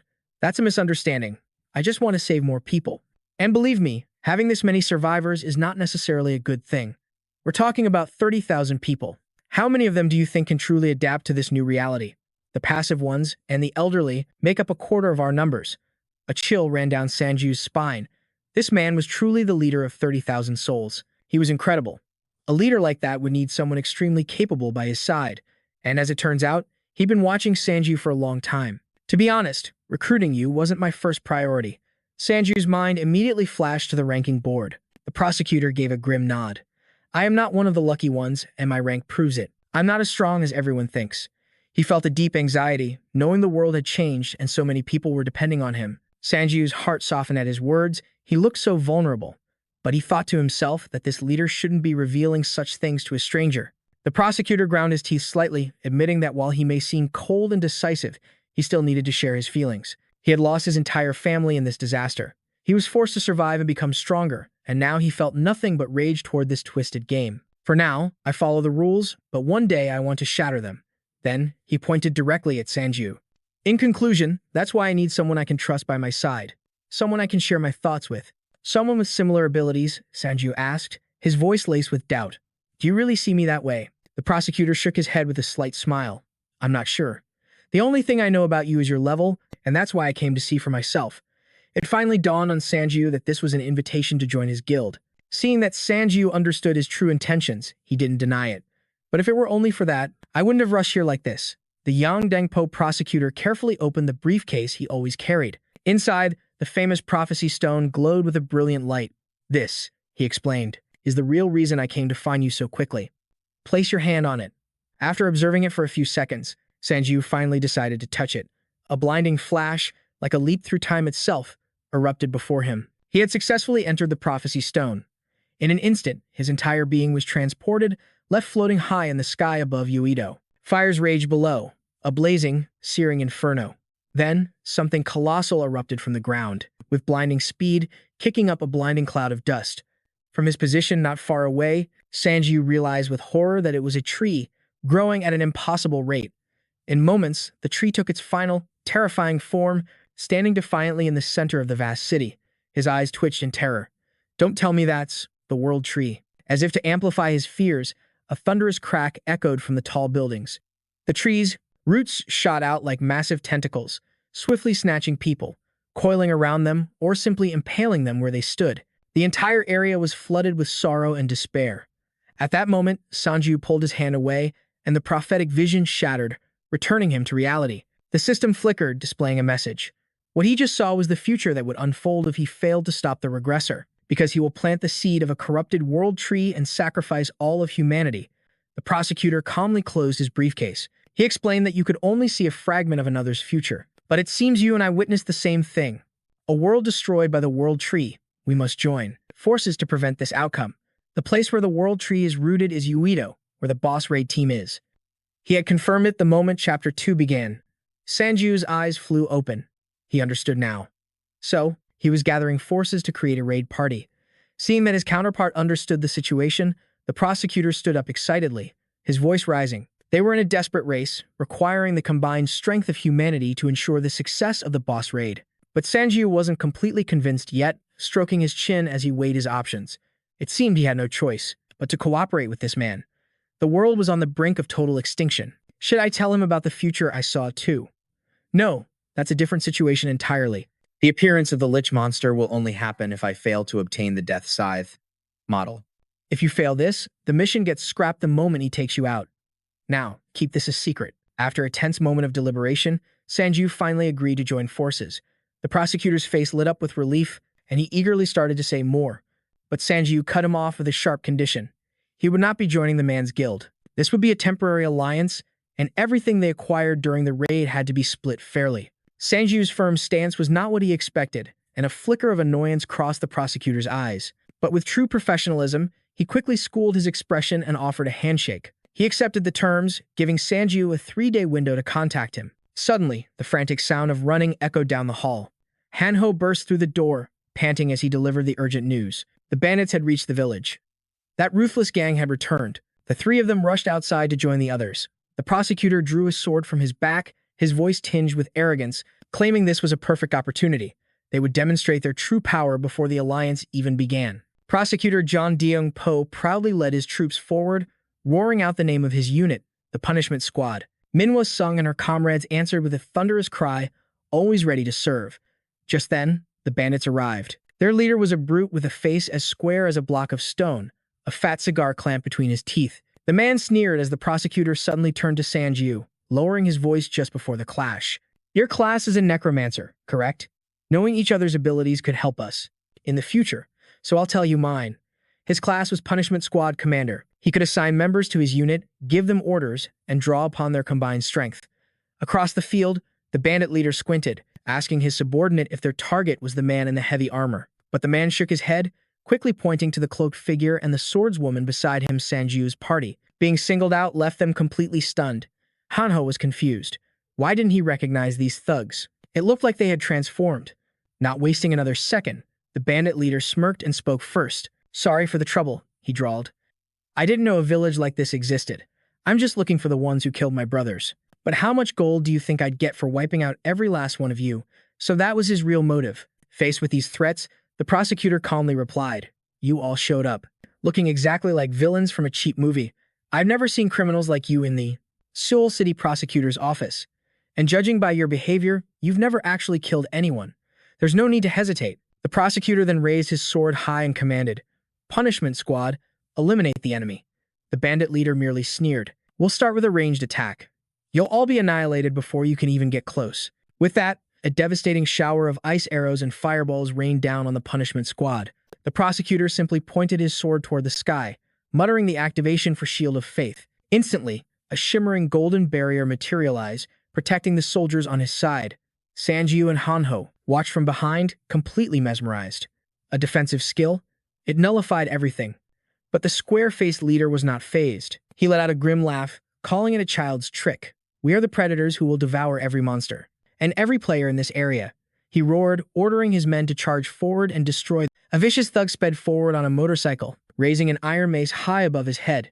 He was certain it was the perfect weapon to crush anyone in armor. The mace crashed down with devastating force, but to his absolute shock, the soldier's helmet didn't have a single scratch. And in that moment of stunned disbelief, the soldier struck back. The gleaming blade flashed once, ending the bandit's life. The situation was just as dire for the other bandits. They fought fiercely, but all their attacks were completely useless. Pushed into a corner, they resorted to using their largest trucks as battering rams, screaming, Get out of the way if you want to live. The prosecutor narrowed his eyes.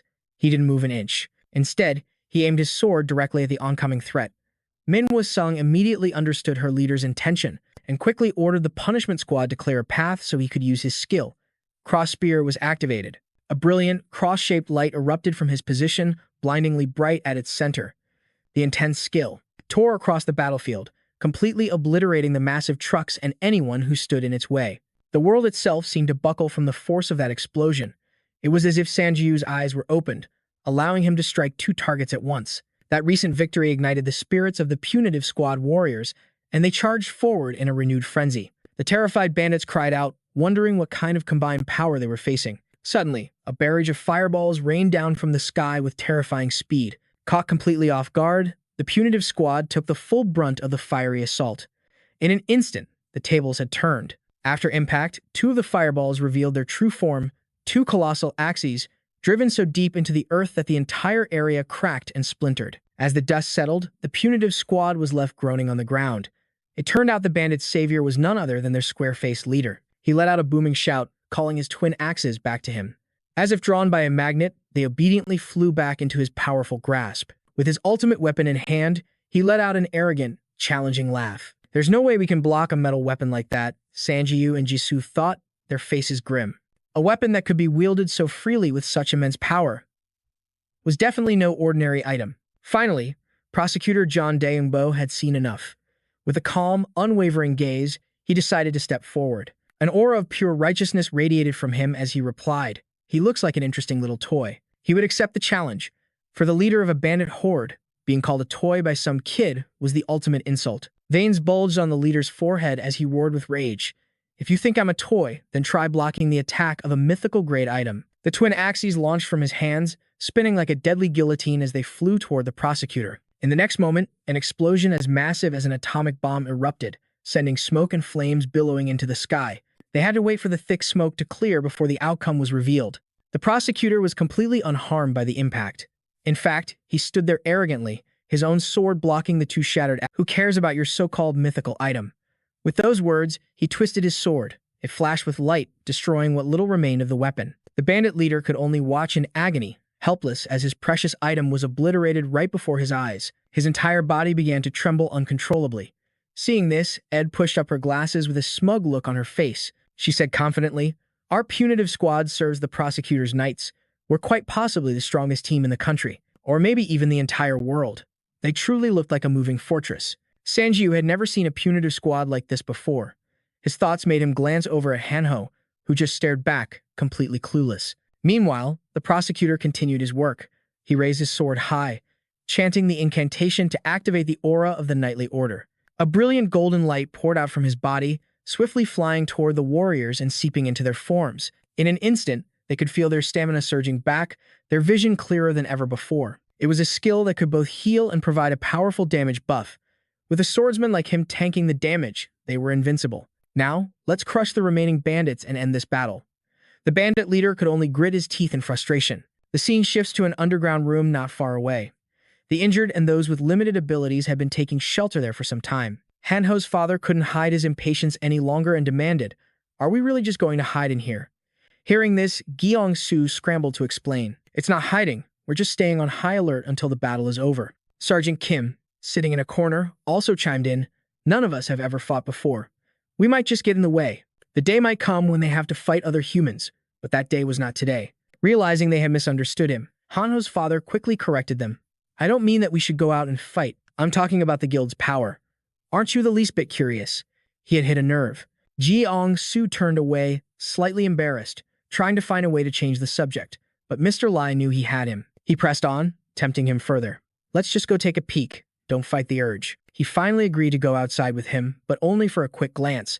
The old man happily accepted the deal. Once outside, they pressed themselves against the wall, observing the chaotic battle from afar. The sight left them horrified. A thick, poisonous smog filled the air, and one by one, the soldiers of the punitive squad collapsed like straw dolls. White foam poured from the corners of their mouths. They trembled, trying to move, but their limbs were completely paralyzed. All they could do was lie there, moaning in agony. The bandit leader was truly devious.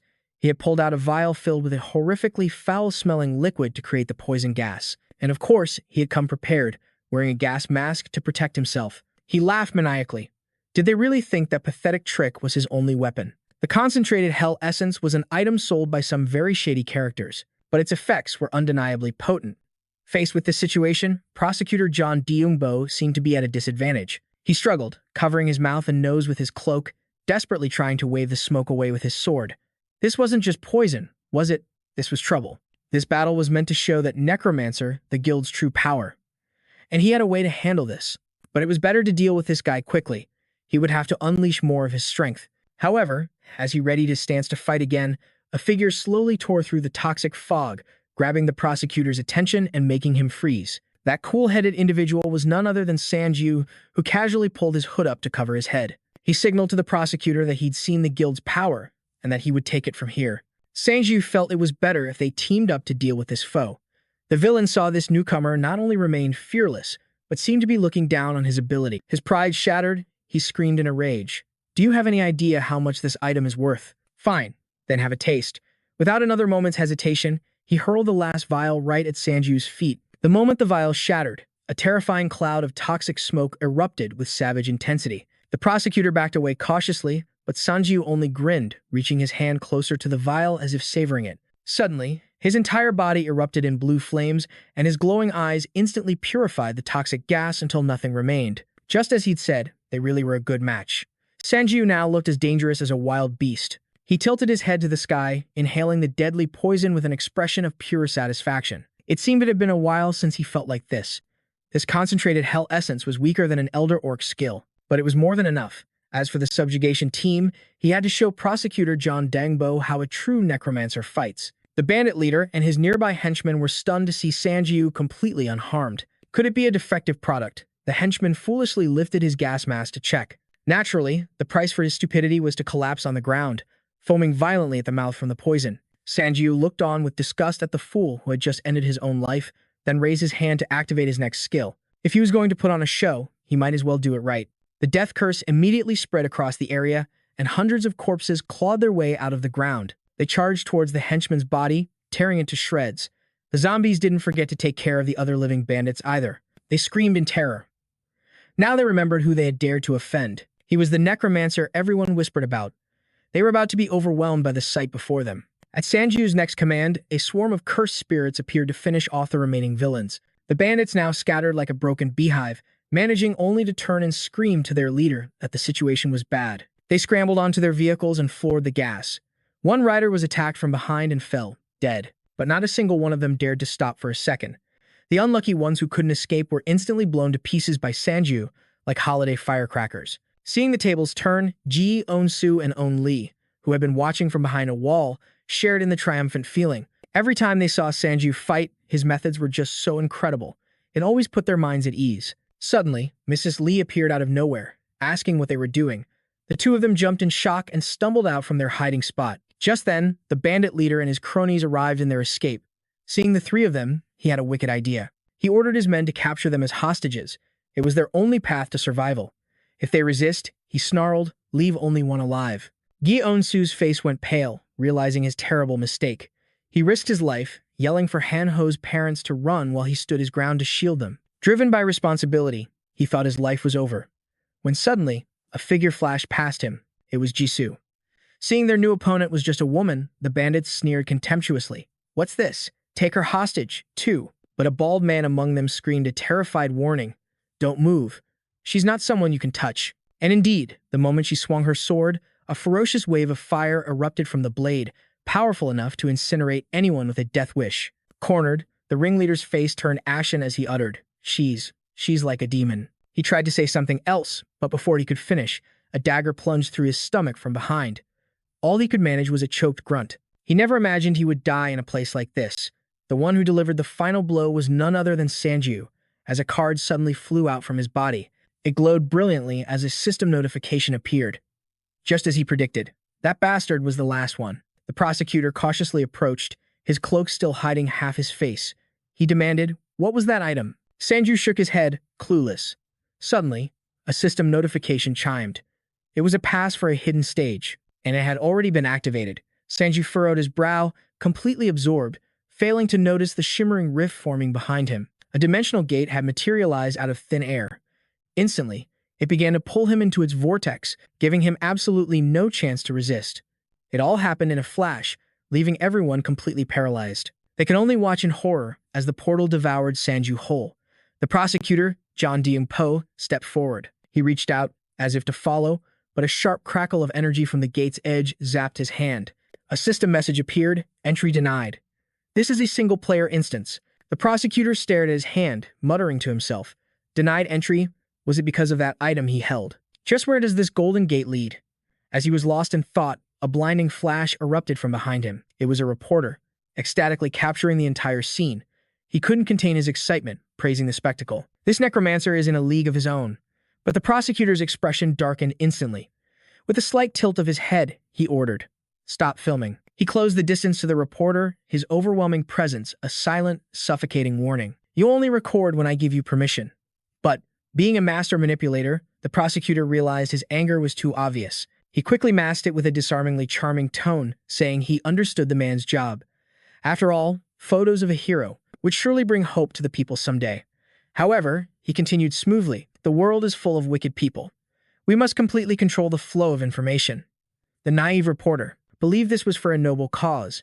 He nodded eagerly, promising he understood. I'll only film when you say so, sir. Nearby, Jisoo watched with clear disdain. Her lips pressed into a thin line as she stared at the gate, Hanho standing nervously beside her. Having finished his little lecture, John Dan Po strode towards them. He feigned concern, asking, "Where exactly did Sanju go?" Jisoo shot him a look laced with contempt. "I thought you'd know better than anyone." The prosecutor simply bowed his head slightly, a sickeningly charming smile playing on his lips. He projected the noble aura of a war hero, trying to charm the information out of her. "Please, tell me where Sanju has gone." After a brief pause, Jisoo just shrugged, clearly unwilling to cooperate. She had no idea if she could trust him, especially since she hadn't heard his earlier conversation with Sanju. It seemed his charming skill was useless on her. He realized instantly that she was suspicious. Such a cautious one, he thought. But she hasn't refused outright. There's still a chance. So the prosecutor tried a new tactic, explaining, "Sanju and I decided to work together. That's why. I'm so concerned about this situation, about what's happening to him and what my role in all this is." Hearing this, Hanho became agitated and was about to shout something important. But Jisoo quickly clamped a hand over his mouth. Out of options, the prosecutor played his final card. He urged her to think about the bigger picture. "Can you guarantee he won't be in danger? Are you really just going to stand here, waiting like a helpless puppet while your teammate is at risk?" His words hit their mark, striking a nerve. Jisoo's brow tightened with worry. Her hand unconsciously tightened over Hanho's mouth, making the poor kid gasp for air. After weighing her options, she finally let go of the boy's reddened face. Staring at the portal, she spoke slowly. "The truth is, we don't know much more than you. He's gone to a place called the Hidden Stage. We never considered the possibility that something this serious could happen. We just have to trust and wait for him, because that's what teammates do." The prosecutor was partially satisfied with that answer. He nodded, thanking her for the information, and even added a word of encouragement. "If it's Sanju we're talking about, I'm sure he'll be fine." But in the middle of their conversation, he realized something. He still didn't know her name. She introduced herself simply as Jun Jisoo. A wide smile spread across his face. "Wonderful." He clarified, "I'm talking about your performance earlier. Your ability to stay calm and fight with such precision in that split second was truly impressive. As it happens, our guild is currently recruiting. We're preparing for what's to come in the future. We're looking for talented individuals just like you. We would offer our full support to help you grow even stronger." But before he could finish, Jisoo cut him off. She refused him flatly. She saw right through his scheme, and besides, she already had a teammate she could trust. With that final, cool remark, Jisoo grabbed Hanho by the collar and dragged him away, leaving the boys shouting protests back at the prosecutor. "Just you wait." The second they were out of earshot, Manhwa growled in frustration. "What is her deal, anyway? Are you saying you don't trust the prosecutor, or what?" Ed, beside him, thoughtfully pushed up his glasses and sighed. "It's a difficult situation." The prosecutor agreed with a sly smirk. "No one here is easy to trust." Meanwhile, Sanju was ripped from reality, pulled through a spatial gate by an overwhelming force. A moment later, he found himself in a completely alien dimension. As his feet hit the ground, Sanju stared in shock. He had entered the Golden Valley stage. At the same time, the system flashed with a notification. He scanned the rules for this place, his expression twitching. Unbelievable. Is this some kind of bonus stage? Suddenly, a high-pitched cackle echoed from right behind him. Whipping his head around, he saw it. A goblin.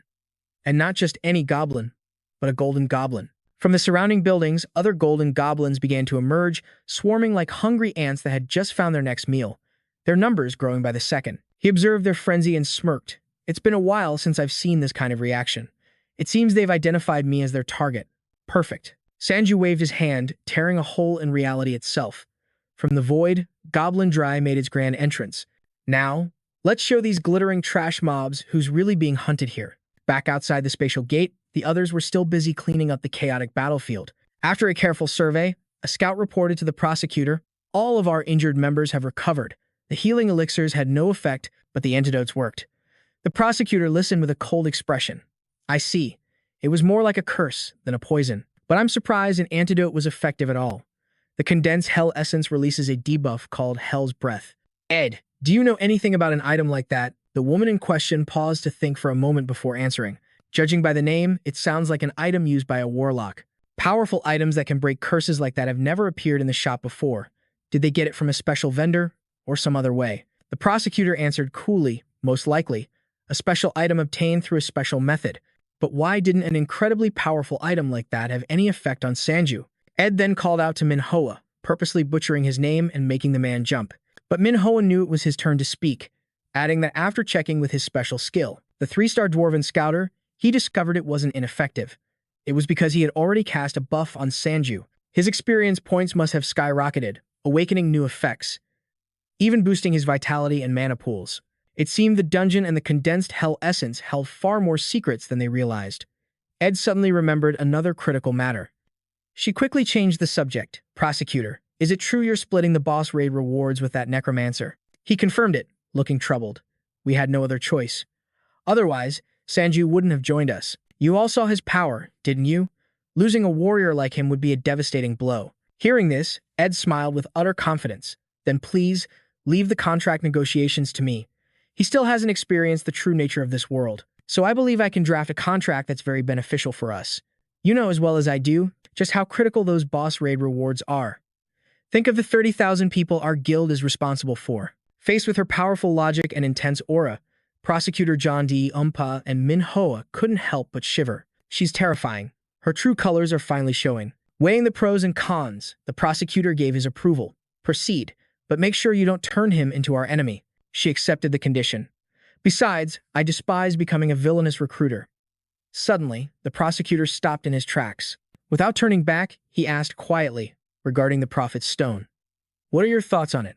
Manhwa and Ed, who had been bickering intensely, froze and stared in shock. Isn't that the artifact that gave you all those damn missions and prophecies?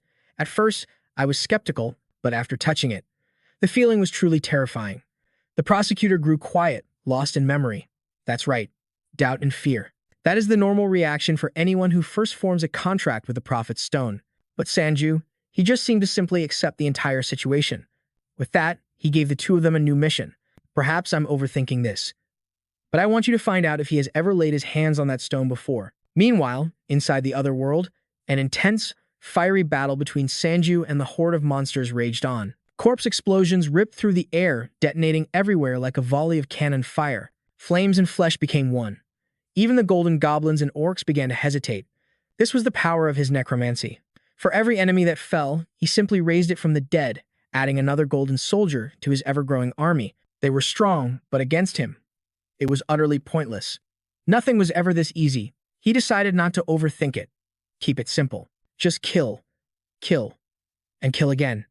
He didn't need to care about anything else, not what others thought, and certainly not about his comrades. Even alone, this necromancer was a one-man army.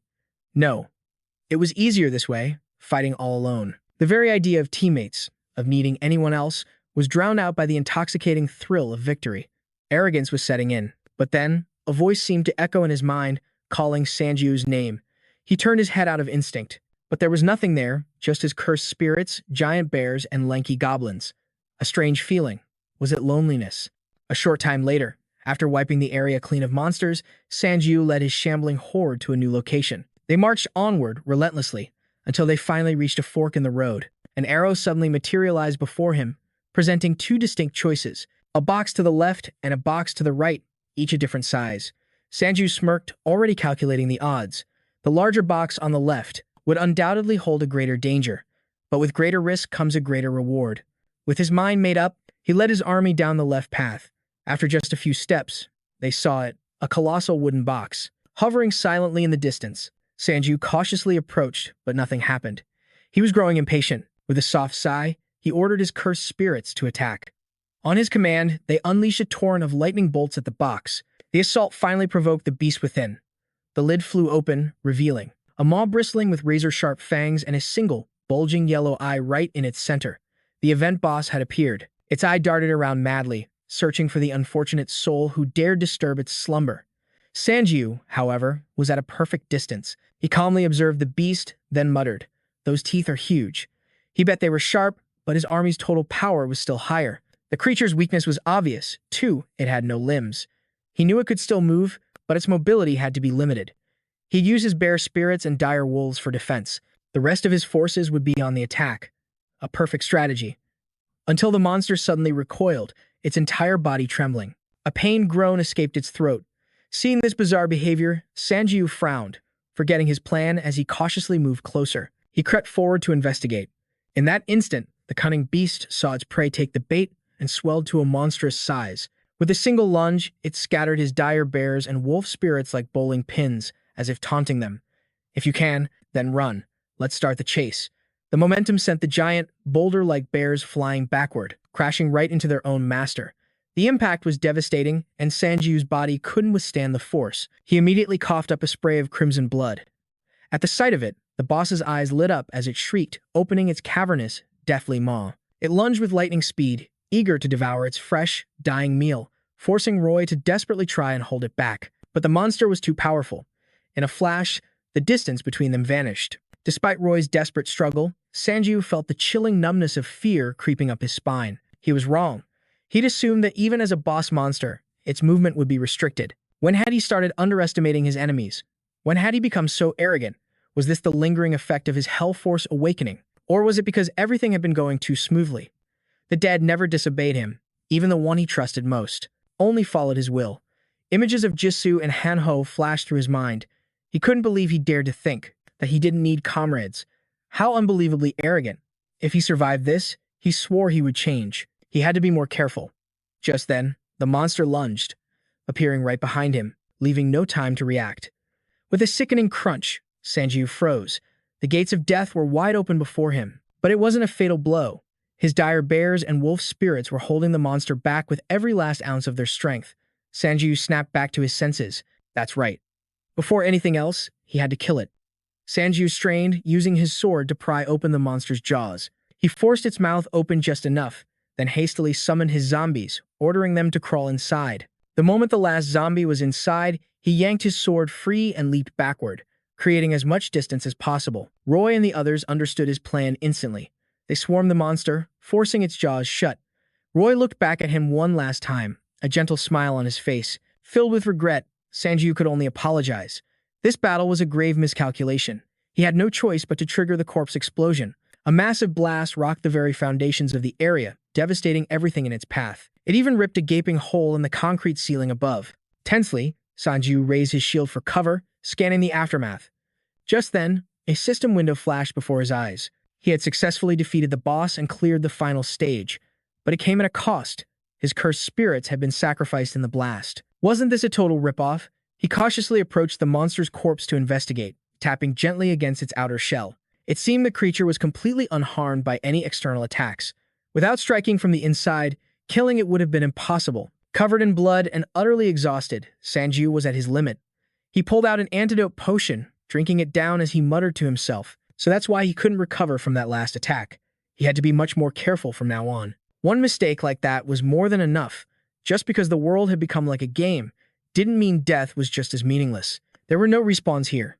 You only get one life. No matter what happened, he had to survive until the very end.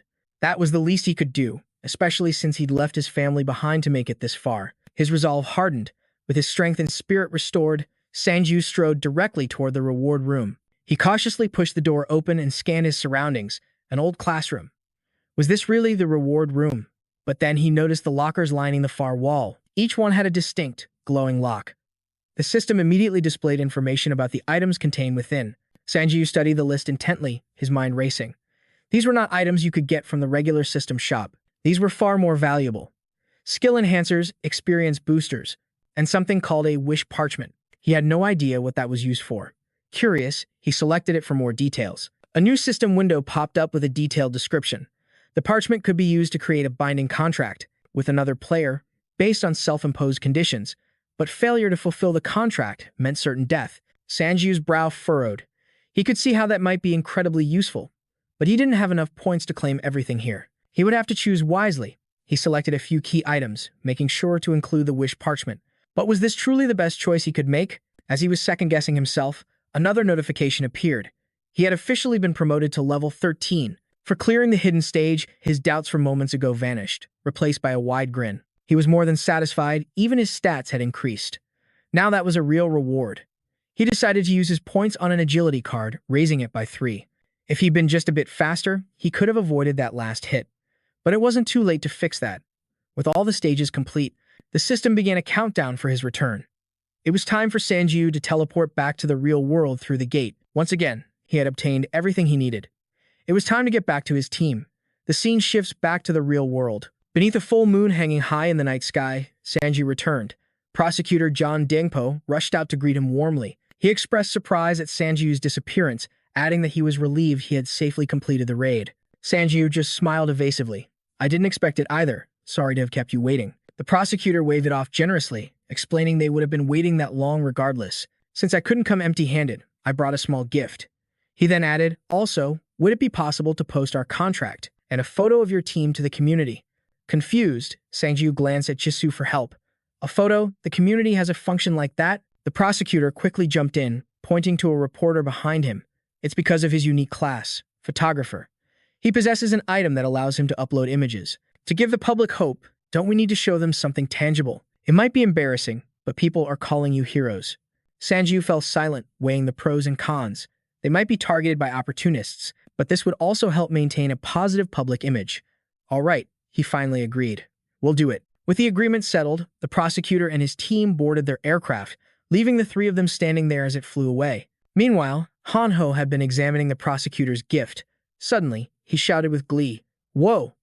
These are all elixirs." Prosecutor John Diempo is an amazing guy, but Sanju's expression remained neutral. He just told the kid to inspect them carefully, just in case.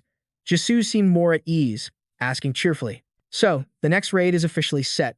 All we have to do now is prepare, right?" Sanju nodded in agreement. "To get stronger, we need to hunt. Let's get ready for the raid."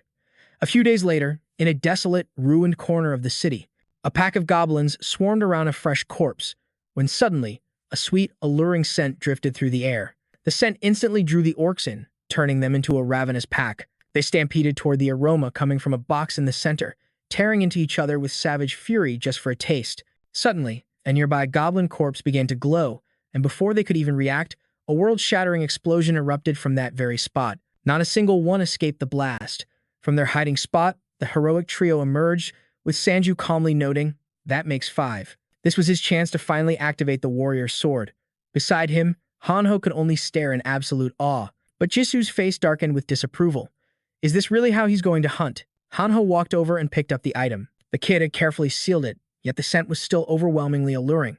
They needed to use these items immediately. It was just like fishing. The box contained bait designed to lure any nearby monsters. But for humans, its stench was enough to make you sick. When the boy brought it closer to show off, Sanju, Jisoo, and Dry instantly recoiled, pinching their noses in disgust. They told him to get rid of it, shocked that the smell could leak through such careful wrapping. Hanho's face fell, his voice dropping with hurt. "My mom made this."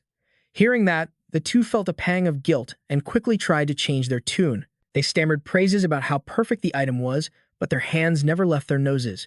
Jisoo decided to back away before calmly sharing an idea. "Isn't this item just made from your spoiled food?" She realized. She had just discovered a new way to level up beyond just hunting. Mr. Lai, Hanho's father, was the one who had set up the security for their safe zone. His unique skill was called Korean Rooftop. Thanks to him, their village was secure. But just as they thought they were safe, a gang of young punks on motorcycles roared onto the scene, kicking up a storm of dust. It was Tae-sung and his rowdy crew. The boy shouted that he came with news. They had found a new shop to the north, but someone had already completely cleaned it out. "We have no idea which bastard did it," he said. Sanju's expression grew serious. This was a grave problem. Someone was using gold to manipulate the economy, bypassing the energy system entirely.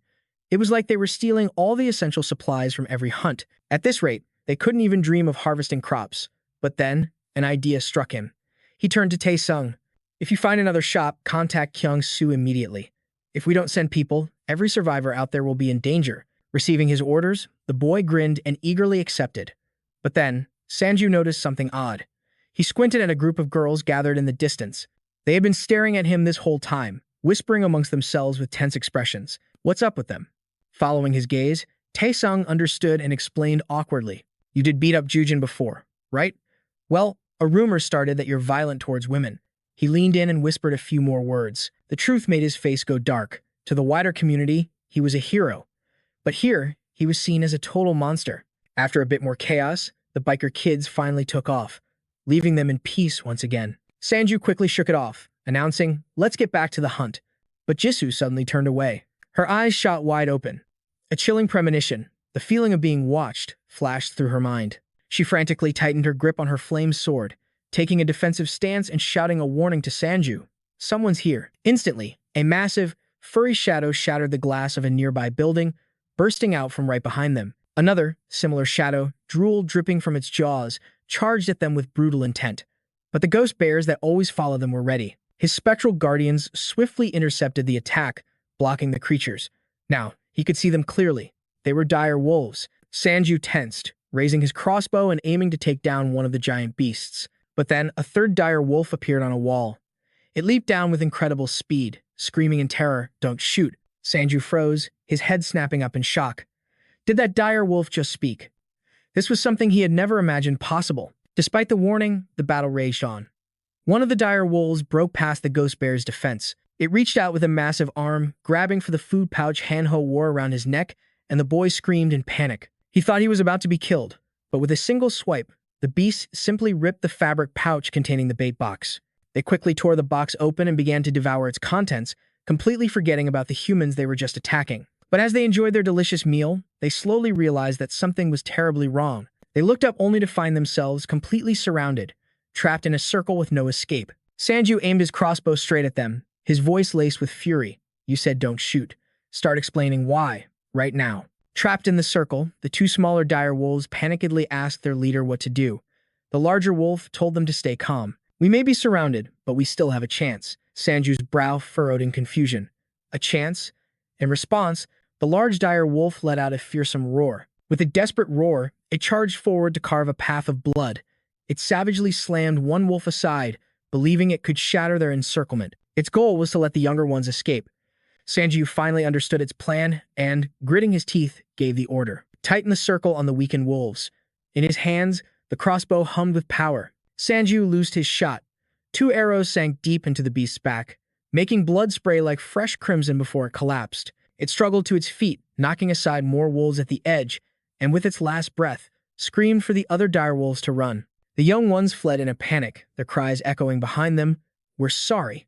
Elder, we will never forget this day." At last, the massive dire wolf could endure no more. It fell to the ground, letting out a final, agonizing howl. Watching from a distance, Sanju scoffed. Such incredible teamwork. They were the ones who attacked us first. Still, its sacrifice was almost touching. Lying on the ground, it spat out accusations, blaming everything on the food they carried. "If it wasn't for that, we never would have lost control and attacked you." Hearing this, Sanju's voice turned to ice. "Is that so? Then have you regained your senses now?" Without warning, Sanju drove a knife deep into the creature's cheek as a threat. Terrified, the dire wolf spilled everything. It was all part of a mission. Even after being turned into monsters, they weren't free. Instead, they were forced to accept quests regularly. They didn't understand the situation, they just followed their monstrous instincts. Sanju's eyes narrowed. And what was the mission's objective? The dire wolf gulped. It was simple. Eat humans. Devour 10 people, and you get your body back. Hearing this earth-shattering truth, Hanho whispered to the young man, "I thought monsters attacked people on instinct, but it turns out there's a reason behind it all." Sanju pressed for more information. "Are there many others like you?" Clutching its wounded cheek, the wolf nodded in agony. "Of course, there are so many. Countless players were turned into monsters with no other choice." Realizing it had misunderstood, Sanju quickly corrected it. "I mean in this area. Are there more of you here?" But this time, the creature just squeezed its eyes shut in silence. Sanju's face hardened. "So there are. Were they the ones who destroyed that store and left the message about a new species?" At this question, the dire wolf violently denied it. "The phantom bears had to help hold it down. If we had a choice, we wouldn't want to meet humans after regaining our senses. We just want to live in peace. But not all of us feel that way.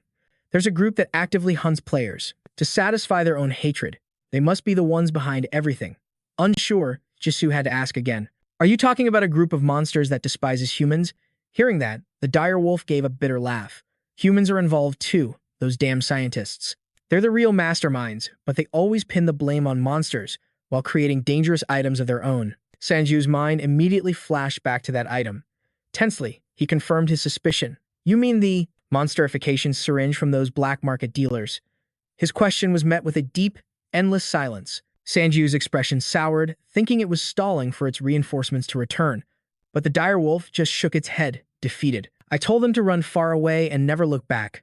In response, Sanju drew his longsword. So, you think I'm going to spare you? The monster didn't even bother to move anymore.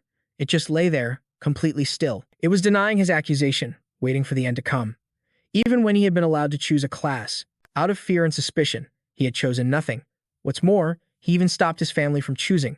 But his clever son had secretly chosen a class, probably because he loved playing games. As it spoke, tears of crushing regret streamed from the direwolf's eyes. How could Sanju know who the first person it had devoured was? It was only still alive because it lacked the courage to end its own life. At this point, everything was crystal clear. Sanju decisively raised his sword high, his voice as cold as the grave. I cannot forgive what you've done. Don't blame me for this. In its final moments, the monster broke down, sobbing uncontrollably. I don't accept this. This isn't fair at all. I chose to survive, and everything failed. Don't say that. May you have better luck in the next life. A sickening thud echoed through the clearing. A moment later, the heroic trio continued on their journey. Hanho grumbled, I'm just a wreck. The kid felt deeply unsettled. After all, the direwolf had its reasons, and he even knew how to protect his comrades. Sanju explained seriously, don't hesitate like that. The moment you let your guard down is the moment you're in danger. The predator you just killed had a family, too. I'm going to track the monsters that ran away. Jisoo tilted her head, curious. And what will you do when you find them? From what he said, I think they're still just kids. Sanju gritted his teeth, conflicted. I haven't thought that far ahead. Right now, I'm trying to find their territory. Or worse, the nest of those monstrous humanoids. The very thought fueled his anger, causing Sanju to clench his fists. System. Just how far are you going to push humanity? These monsters began wreaking havoc the instant they regained consciousness. Some people might even sympathize with their plight. But the truth was, that thing from before was undeniably a monster. The system had programmed them this way, using the bait to drive them into a mindless rage. They even received missions to kill humans. Everything pointed to the same conclusion. Their growth patterns were identical, and so were their methods of hunting players. Unfortunately, coexistence was impossible. As they walked and talked, the three of them soon reached a part of the city completely devoid of human life. They brazenly walked around, surveying the area. Hanho, growing impatient, started to complain. Just how far did those bastards go? Sanju calmly reassured him. Once they get a whiff of this bait, they'll come running for sure. As they reached a turn, Jisoo suddenly grabbed both men by the collar. Get down. They were completely stunned, with no idea what was happening. It turned out the enemy was right in front of them. The two young dire wolves from before were dangling from spider silk, strung up like smoked meat. They had been caught in a trap and were howling for help. A pack of small kobolds approached, cackling at their fresh catch. But their leader held up a hand, stopping them. He explained this was a tribute for their queen. With that said, he stepped forward, plunging two spearheads directly into the necks of his prey. The dire wolves immediately felt their bodies go numb. Helplessly, they collapsed. They were left at the mercy of the kobolds, who dragged them away toward their lair. The leader carefully scanned the area one last time, only leaving after confirming the coast was clear. Once they were gone, the trio cautiously emerged from their hiding spot. They discussed what they'd seen. Those were just kobolds, yet they captured dire wolves, even knowing how to coat their spears in poison. How did they even come up with a strategy like that? And look, a store sign. And a dungeon sign. This subway station has both a shop and a dungeon. That's actually a good thing. The dungeon's presence will keep the store safe. Let's go then. Protecting that store was now essential for their survival. And so, they entered the massive dungeon, the poison spider queen's bedchamber, and strode down the endless corridor. After a moment, Hanho stammered fearfully, I didn't bring the goblin pouch today. I thought we were just hunting with bait. Sanju took the chance to warn his comrades. Be careful. These monsters might have the terrain advantage. At the end of the path, a horrifying scene appeared, a web-filled battlefield, with countless humans strung up upside down. Seeing Sanju's team, they desperately cried for help. Jisoo didn't hesitate at the heart-wrenching sight. Ignoring Sanju's warning, she immediately used her flame sword to slash through the webs. The freed survivors poured out their thanks, but before they could finish, a giant spider dropped from the ceiling. Following it, hundreds, even thousands more spiders descended, turning Hanho's face pale with terror. Sanju yelled for everyone to run. He quickly activated Corpse Explosion, hoping to hold them back. These spiders were actually laying eggs on living humans. They had to watch the ceilings. There was no telling where the monsters would appear from next. But he forgot one crucial detail. The explosion had drawn their attention. From the darkness, kobolds and poison spiders swarmed out. There were countless of them. So many spiders. Could they have a symbiotic relationship with the kobolds? Suddenly, the closest kobold took a dagger straight to the eye. A figure struck a prideful pose, claiming ownership of the throw. When it came to numbers, he was confident he could take them all on himself. After diving into the fray, the monsters were quickly torn to shreds. In his massive variant form, Manhwa became a whirlwind of slaughter, a self-satisfied grin plastered on his face. So this is all they were. Nothing but pathetic trash. The remaining kobolds and spiders trembled in fear. In their eyes, he was the true monster. His methods were just too brutal. But Manhwa didn't care. His entire body was overflowing with power. Had Manhwa ever felt this liberated before? He taunted the monsters. Don't stop. Keep attacking. There was no need to think. Everything was crystal clear. All he had to do was kill. Kill. And kill again. He didn't need to think about anything else. He didn't need teammates to help him. Not to kill goblins and kobolds. Fighting alone was so much easier.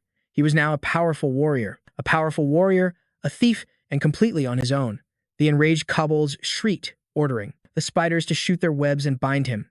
Manhwa's eyebrow twitched in amusement as a storm of silk flew toward him, swarming the young warrior in an instant. Seeing this, Sanju gritted his teeth, finally understanding. This was a trap designed to ensnare werewolves, binding them from head to toe. But Manhwa wasn't fazed in the slightest. He just lowered his head and scoffed. With these flimsy little threads? Then, with a powerful flex, he shattered the webbing completely. Did they really think they could stop him? But they refused to give up, ordering the spiders to launch another volley of silk. Lost in his own sense of victory, Manhwa let out a contemptuous laugh, taunting the foolish monsters. It didn't matter how many of them there were, it was all useless. A moment later, however, something changed. This time, an overwhelming amount of silk shot out, successfully binding the boy so tightly he couldn't even twitch, let alone break free. The creatures roared in triumph. We finally got you. With no other choice, the boy finally remembered his senior and turned his head, his face streaked with tears as he begged for help. Sanju had to activate his corpse explosion to save him, and a massive fireball instantly consumed the horde of minions. His life saved, Manhwa collapsed, blaming himself for his own arrogance. Having felt that way before, Sanju generously explained, "It's only natural to fall into danger when your emotions cloud your judgment. But still, this time, you were way too reckless." Jisoo calmly observed the situation from behind, murmuring in awe, "There are still so many of them." The necromancer raised his hand to summon the dead. "Let's just finish this quickly and get out of here." For the remaining time, the tunnels echoed with deafening explosions as thick, choking smoke filled the air, along with the ever-growing mountains of corpses. At this rate, they would wipe out every monster in this entire subway station. They had already cleared out all the train platforms. It seemed the next tunnel was completely blocked off. "Hey everyone, you think that's the boss room?" Sanju looked up, carefully studying the ceiling. "This subway connects to the department store, right? This must be his own dungeon. Let's go through there." The team moved on, leaving behind the chaotic ruins of a brutal battle. After fumbling through the thick dust and smoke for a moment, they finally found it. Sanju stared doubtfully. Is this the boss room? But the very moment he was about to open the door, a system warning suddenly appeared. This boss room had already claimed the lives of 124 players. Manhwa and Jisoo hesitated, a little unnerved. A message like that must mean it's incredibly difficult, right? Should they really be going in? Sanju ignored their concerns, yanking the door open and stepping inside. They had prepared for a raid, far more difficult than this. Just as we thought, he was definitely going in. The group followed him one by one, filing into the enormous chamber. As they entered, a weasel mage appeared to greet them with a cunning look on its face. Waving a feather fan, it sent a warm welcome to the lovely players. Sanju was a bit confused by the creature before him. He had assumed the boss would be the Spider Queen. From behind, Manhwa chimed in with amazement. "That thing is totally different from a normal weasel. It's speaking so clearly." But those careless words were taken as a grave insult. The creature heard him and roared in fury. "How dare you compare a great mage like me to those mindless beasts?" Then, it smugly pointed to its own head and explained. Its brain was the crystallization of human intellect, thanks to the 20 brains it had consumed. Sanju suddenly understood. It ate brains to gain intelligence. So, just as he suspected, the evolution of monsters was directly linked to the deaths of humans. The more it spoke, the more excited it became, licking its lips and drooling. Now that they were here, they weren't getting out. Which means it was about to have 23 human brains. Just as it finished speaking, the entire area began to shake violently, like an earthquake. At that moment, the true boss, the Spider Queen, finally appeared. It was the largest spider they had ever seen, and its colossal web was adorned with the cocooned bodies of its victims. Are you kidding me? There are two boss monsters at the same time. And before they could react, the two began to combine their powers. The weasel mage leaped onto the Spider Queen's back. The queen used its silk to wrap the mage's hands and feet, securing him so he could easily control her movements. Once their union was complete, they let out a barbaric laugh. How do you like this, humans? Is this terrifying enough for you? Sanjiu immediately began awakening the corpses in the area.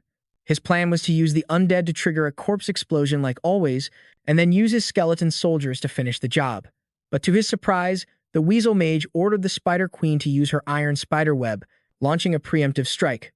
Tough, durable strands of silk immediately shot out, ensnaring his army of the dead. The queen spun her body, ensuring no target was missed.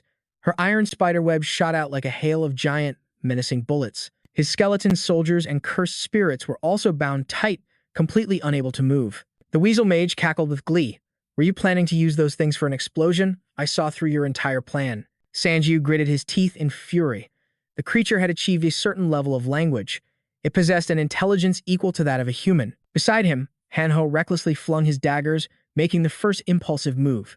But tragically, those blades were swatted away by a single, contemptuous kick from the queen, never even getting close. She was the brawn, and the weasel mage was the brains. The queen would always shield her partner, and together, they were invincible. So just be good little humans and become our sustenance. The next wave of spider silk descended upon them. But just in time, Jisoo made her move. She swung her flame sword in a fiery arc, incinerating the webbing. The mage could only stare, his jaw dropping in disbelief. So much for invincible. It turned out the queen's silk burned, just as easily as any other spider's. Pressing her advantage, Jisoo fearlessly unleashed a blazing inferno with her sword. The Spider Queen fell back in confusion, but the mage had a solution, spewing torrents of water from its maw to douse the flames. It was water-based elemental magic. Suddenly, fire was no longer their weakness. Sanjiu immediately commanded his skeleton soldiers to surround and intercept the two boss monsters. Seeing the situation spiral out of control, Hanho asked worriedly, "What do I do now?" It was clear they couldn't last much longer. Sanjiu roared his command, telling the kid to get to Jisoo. He had a plan in motion. His skeleton legion struggled against the relentless assault from the two bosses. The weasel mage attacked, radiating pure bloodlust. It dreamed of total annihilation, a goal that required it to feast on more human minds. But Sanjiu shattered its twisted fantasy, raising his hand to cast a spell. If the mage wanted to destroy everything, it would have to get through him first. The corpses, the Spider Queen, always dragged along now, answered to a new master, the Necromancer. They rose as grotesque zombies, their numbers and bizarre forms far exceeding the mage's darkest nightmares. You should really clean up after your meals.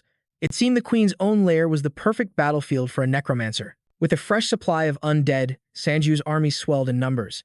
The enraged Spider Queen lashed out with a razor-sharp leg. Its power was immense, carving a path of destruction through the ranks of skeletons and zombies alike.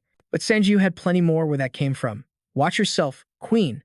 And as the words left his lips, one of her massive legs suddenly snapped. She shrieked in a panicked frenzy as the mage struggled to calm his partner. Once she regained her composure, the queen unleashed a vile, green liquid from her fangs, spraying the ghost bears with an acrid stench. Poison, perhaps, but it had absolutely no effect on them. The ghost bears and the skeleton legion surged forward, undaunted, crashing against the queen. Perched on her back, the weasel mage desperately warned her not to waste her strength. They're just rotting corpses. Poison is useless.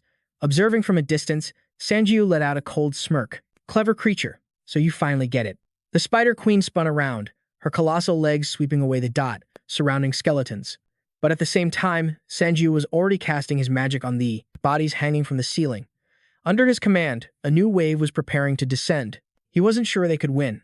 The queen was a discerning predator of the direwolf race, so she only kept the most powerful monsters as trophies.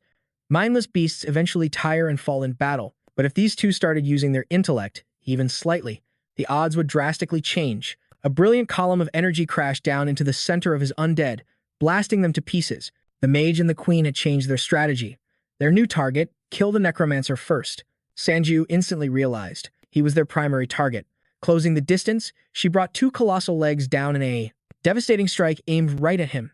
He slid back from the sheer force, having barely summoned a barrier in time. His own physical power now far surpassed the mage's, but would it be enough against a true boss? If he could withstand this assault, he might have a chance to win. Just then, the two bosses lunged forward with even greater ferocity, intent on ending the one who stood in their way. Another blinding flash of light erupted, as the spider's legs slammed right into his center. Sanju's eyes flew open in shock as a deafening screech of impact echoed through the cave. A cloud of dust exploded outwards. Was that it?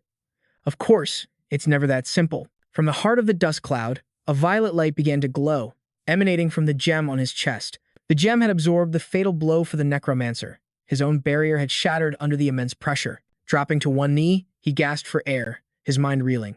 He thought he could block it. He had to survive, no matter what. Now, he would have to use the Chaos Crystal. The summoning raid was draining his mana reserves dry. The Weasel Mage was losing its patience, roaring and hurling insults, calling him a disgusting bastard. Sanju paid it no mind, continuing to fight through the agony. He just had to endure this until the very end. If it weren't for Jisu's shield, Hanho wouldn't have survived. He wasn't a tank, after all. After a moment, the Spider Queen suddenly realized his attacks felt like nothing more than a mild itch. "What's wrong? Are you exhausted already?" the enemy taunted cheerfully. "I can still fight all day long." The Weasel Mage cackled wildly. "I'm not a brainless fool like you." It had no intention of continuing this fight. A meaningless battle like this served no purpose. It had already thought things through and found its answer. And so, at the Weasel Mage's command, the Spider Queen used her tail to drag over the spider corpses, gathering all the web-covered bodies into one massive pile. Sanju's face darkened as a terrible premonition washed over him. The Weasel Mage suddenly opened its maw. From it, a torrent of molten fireballs erupted. It dared to use fire to eliminate his summoning ability first, to stop him from summoning reinforcements. Sanju's brow furrowed with stress. Was it going to incinerate her entire family? This monster was far smarter than he'd imagined. While it was busy spewing flames, the ghost bears and their whips snuck in for an attack. They desperately launched air bombs from behind, hoping to intercept the fireballs. They tried to burn more, but it was too late. He swatted them all down like baseballs. The Weasel Mage let out a deeply satisfied roar. "You've reached your limit. You can't summon anything else. You're finished, you lowly human." But at this critical moment, just like in every superhero story, the heroine, the incredible Jisoo, appeared in a flash. She swung her flame sword and dove in, shouting, "You're the one who's finished." Catching it completely off guard, she brought her blade straight down on the Spider Queen, effortlessly severing two of her massive legs. The Weasel Mage's plan was ruined. It lost its composure. It finally saw her. They had it forgotten she was preparing a surprise attack. Then it scanned the rest of their party. Come to think of it, wasn't there one more? As if on cue, the missing member appeared. It was Hanho. The young boy cautiously approached from behind with a horde of zombies. "Thanks for waiting," he grinned. "This is the secret weapon that Jisoo and I have prepared." Seeing the approaching army, the Weasel Mage couldn't help but ask with utter contempt, "Is your brain completely smooth? Are you not even evolved? These pathetic things won't even get near me before I destroy them all." But before it could finish its sentence, it felt the Spider Queen's body begin to tremble uncontrollably. Hanho then triumphantly held up a bag of bait, revealing his trick. "I added a special kind of sauce to it, you see. Do you see it? I bet she won't be able to resist and will eat it right up." The stinking wolf monster's culinary effect had been activated. The moment they saw the bait, not just the Spider Queen, but the Weasel Mage itself became incredibly agitated. They were practically drooling. This was a delicacy. Seeing things progress exactly as he'd hoped from a distance, Sanju finally relaxed a bit. So, while he created a diversion, Jisoo and Hanho released the zombies and planted the bait. This was an item that even a conscious dire wolf couldn't resist. As long as they were monsters, they couldn't control their own primal instincts. Snatching the bait, the two bosses began to devour it with a feral hunger, unable to stop. The Weasel Mage, even as it ate, fought to stay lucid, urging the queen to stop. "We have to run. If we keep this up, we're going to die." But Sanju's face grew cold. "It's far too late for that. You ate our food. Now you have to pay the price." The zombies had already burrowed into the Spider Queen's stomach. Their true purpose was about to be revealed. A spectacular, self-destruct explosion erupted, a move they never could have seen coming. The scene changes to another city, where a giant bat was struggling to escape the iron chains, hooked into its body. A crimson blade flashed, and the man-eating bat boss was instantly split in two like firewood. It crashed to the ground, dead on impact. This was the achievement of the subjugation team. They gathered around Prosecutor Jang Deok-woo, cheering wildly. "We did it! Thank you, everyone." This was a truly perfect battle, Manhwa thought. The commander's leadership is still the best of the best. However, the prosecutor's expression remained as cold as ice. He was thinking of someone else, calculating something. Overwhelming power, an incredible hunt, and the experience gained as a team member, even though he was ranked number 1. But I'll become stronger soon, he thought. That number 1 ranked player. That CEO Han Kang. Who was he? And where could he be? How could he possibly be leveling up faster? His guild was the most powerful in all of Korea. No player should be able to. Model. In the world of monster hunting, many outranked him. But one name remained a mystery. The number 1 ranker, Han Kang Seo. This was the terrifying unknown that haunted him. If that mysterious top player decided to form their own guild, it would become the most powerful guild overnight, crushing anyone who stood in their way, including him. As he was lost in these dark thoughts, Mina's voice suddenly shattered the silence. She urged Kang to come see the shocking news. The rankings had just been updated. Was it a new player? But when he looked closer, he swallowed hard. That fake hunter, Sanju, had surpassed him, stealing the number 2 spot, and he had been knocked down the ladder. Rage boiled over as Kang unconsciously crushed his phone in his grip. How was that even possible? Meanwhile, deep within a cave, the smoke from a massive corpse explosion began to clear. A battered weasel mage lay sprawled on the ground, covered in grievous wounds, yet its foul mouth wouldn't quit. With its last breath, it cursed, "You filthy human." Annoyed, Hanho simply swung his dagger, plunging it straight through the creature's skull, a clean, simple end to its miserable life. The boy looked at himself with pride. He was finally acting like a real rogue. He wasn't just some meat shield anymore. Just then, his body began to shrink, returning to its original size. But suddenly, the Spider Queen, who he thought was dead, shot up beside him with a horrifying shriek. The boy's face went pale with terror. Just then, Roy lunged out of nowhere. He drove a sharp object straight into her eye, finishing her off for good. System messages began to flood the screen. Gold rewards and level-ups appeared one after another. Since Roy landed the final blow on the boss, he absorbed the queen's power. His attack stats increased dramatically, though his other traits remained the same. Sanju pulled out an observation card. With this many summons, their raid preparations would be over in no time. The Reaper's scythe would soon be theirs, no matter where it was hidden. His first awakening was just around the corner. Just then, Jisoo excitedly chimed in. If they could just find a shop, they could finally achieve their main goal for coming here.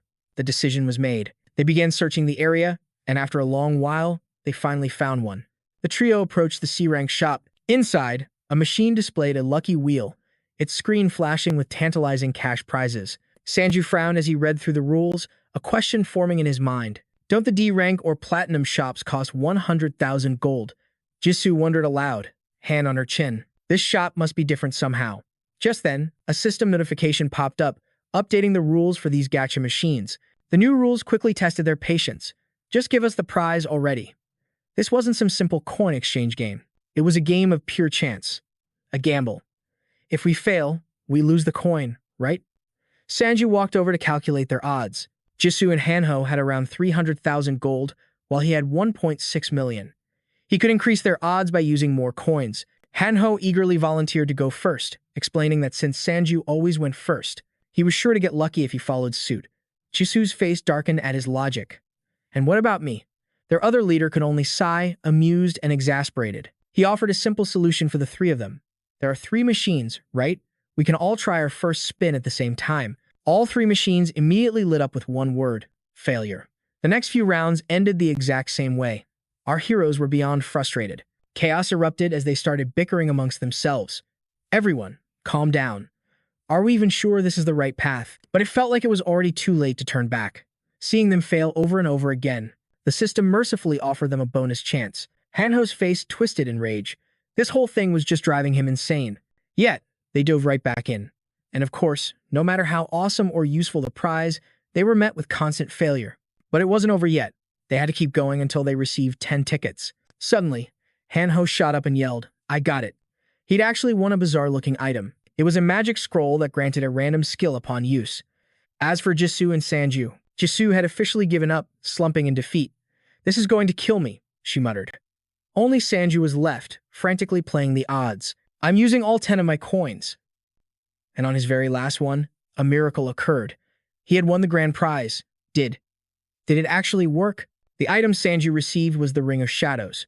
It allowed him to summon a shadow self that would fight alongside him in the darkness. Right after that, a new quest notification appeared. It was an item collection quest. If only we could just buy this set in the shop. But there was no time to worry about that now. He rushed over to Jisoo, telling her he was going to give her a hero-grade bracelet. But there was one condition. She wasn't allowed to smash the machine. Jisoo was still gripping her flaming sword, ready to unleash her fiery judgment. Her expression instantly flipped to a brilliant smile. She happily accepted the deal and thanked him, leaving Hanho completely baffled. Her ability to switch moods was next level. Any slower, and that machine would have been toast. With that matter settled, Sanjiu decided they had to return to the village.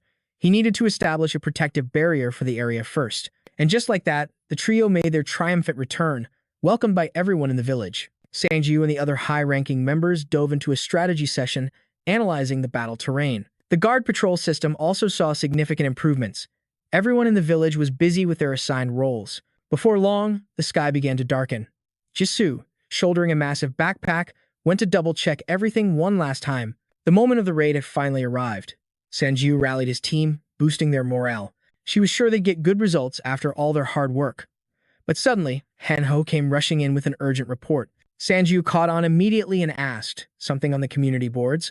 A list of the day's trending topics instantly appeared. The excited young man pointed him toward item number 7, the live broadcast section. There was only a single live stream available. Jisoo calmly leaned in to analyze it. All they could see was the inside of an office. Are they just testing the camera? But Sanjiu immediately sensed something was wrong. He thought grimly, are they planning to record the attack? Is this a plan from the system? No, from the Gwangbok Guild. Personal live streaming should be impossible. He didn't know if their intentions were hostile, but this was the perfect way to control the public narrative. Ever since he claimed the number 2 rank, the community had been in an uproar. There's no way that man would ignore something like this. Based on his actions and goals, the prosecutor wasn't an evil person. But greed can always lead to disastrous decisions. If Prosecutor John Deungpo is that kind of man, he's bound to be blinded by it sooner or later. Maybe he's trying to keep me in check. For example, by limiting the raid rewards I receive as much as possible. But in this situation, that would be impossible. During the hidden quest, The Vow, he had a realization that it would become critically important one day, and this might be that very moment. Just then, a helicopter sliced through the clouds, rapidly approaching their position. They were here. The aircraft landed boldly, right next to where Sanjiu's team stood. A man named Manhwa appeared, flashing a smile as he opened the door and introduced himself. As a support member of the expedition team, he was here for the number 2 ranker. Please, prepare to board. With everyone settled, they departed. Jisoo and Hanho sat in nervous silence. Sanjiu peered out the window to survey the area, wondering about the wyverns still circling the sky. Is flying a helicopter right now really safe? The man seemed a bit cocky, flashing a wide grin. For our guild, he boasted, nothing is impossible. Their members were stationed all across Seoul. They already knew the wyverns' current locations and their flight paths. The 2 pilots chimed in confidently. We can't guarantee 100% safety, but we can't ignore a priority mission, either. Hearing this, Sanjiu fell silent. It was clear their guild operated so efficiently because of its vast manpower. This was something Sanjiu's small survival group could never hope to accomplish. Traveling by air is one method. But weren't there other options? Then, from this moment on, the group raid will commence. A new mission suddenly appeared in the system window. When Manhwa saw that Sanjiu could also read it, he scratched his head in utter confusion. But this wasn't part of the plan. Damn it. Whatever. The prosecutor or someone else will handle it. Beside him, Hanho watched the hyperactive man and thought, this guy seems a lot like me. But then, a horrifying realization struck Sanjiu. He covered his face, trying to suppress the dread flooding his mind. The monster raids he knew involved many people fighting side by side to take down a single, enormous beast. The most crucial part was always teamwork. The very concept of a raid existed because no one could solo a boss monster. But attacking as a group would now trigger a 90% debuff. It was provoking them to fight the boss alone and take all the rewards for themselves. Someone was watching this place. He'd invested too much time and effort to get to this point. There was no turning back now. The news flashed across everyone's phones, sparking a wave of excitement. Just as predicted, the prosecutor was set to lead the nation's strongest guild. They were even preparing a live broadcast for the entire raid. Public hype for this event was off the charts, especially since the system itself had designated it as an official quest. But down in the comment sections, a different opinion was catching fire. Many believed the Necromancer should be the one leading this assault. A buzz of debate erupted. Adding fuel to the fire, the legendary Necromancer himself was confirmed to be participating. High above the guild's headquarters, the thundering sound of helicopter blades sliced through the air. The warriors below glanced up with smirks on their faces. Looks like he's finally here. I wonder what he's really like in person. The anticipation for Sanju's arrival was electric as the chopper descended, preparing for landing. 3 figures emerged from the aircraft. Sanju led the way, flanked by Hanho and Jisoo, while 2 summoned beasts followed, carrying their gear. The prosecutor himself stepped forward to greet them. "Welcome to the Liberty Guild. You've traveled a long way." Sanju replied coolly, "I only saw it from the sky, but it seems your preparations in the area are flawless. You've clearly planned meticulously for this raid." Noticing the cameras, he thought to himself, "I knew it." The entire live broadcast was nothing more than a publicity stunt for the Liberty Guild. Were they trying to put on a show of overwhelming power? Just then, a man named Kang-hun stepped forward, a magic wand held casually in his hand. He eyed Sanju's small group with blatant skepticism. "So, you're the famous necromancer everyone's whispering about, and you only brought 3 survivors?" He arrogantly ran a hand through his hair and continued, "I heard there was a massive group of survivors in Suwon. This alliance seems a bit lopsided, doesn't it?" Sanju remained perfectly still, his sharp gaze sizing the man up, trying to read his true intentions. Twirling the wand in his hand, Kang-hun kept talking. "Our side has 31 elite players. And what about the 102 powerhouses from Gangnam? Weren't they supposed to be here?" Sanju was taken aback. "What is this? We haven't even finalized the contract terms, and they're already trying to pressure me. Are they working with the prosecutor?" Sanju cut him off. "I'm sorry, but could you introduce yourself first?" As the blue-haired mage continued his posturing, Jung-hun, the prosecutor, subtly intervened. "This is Lee Kang-hun, leader of the survivor group from DH-do." Sanju instantly recalled the rumors about the infamous fire mage, Kang-hun. The man's name was notorious in the community. Feigning disinterest, Sanju closed his eyes and asked, "Is he from the dispatch forces?" His gaze swept over his own teammates as he spoke.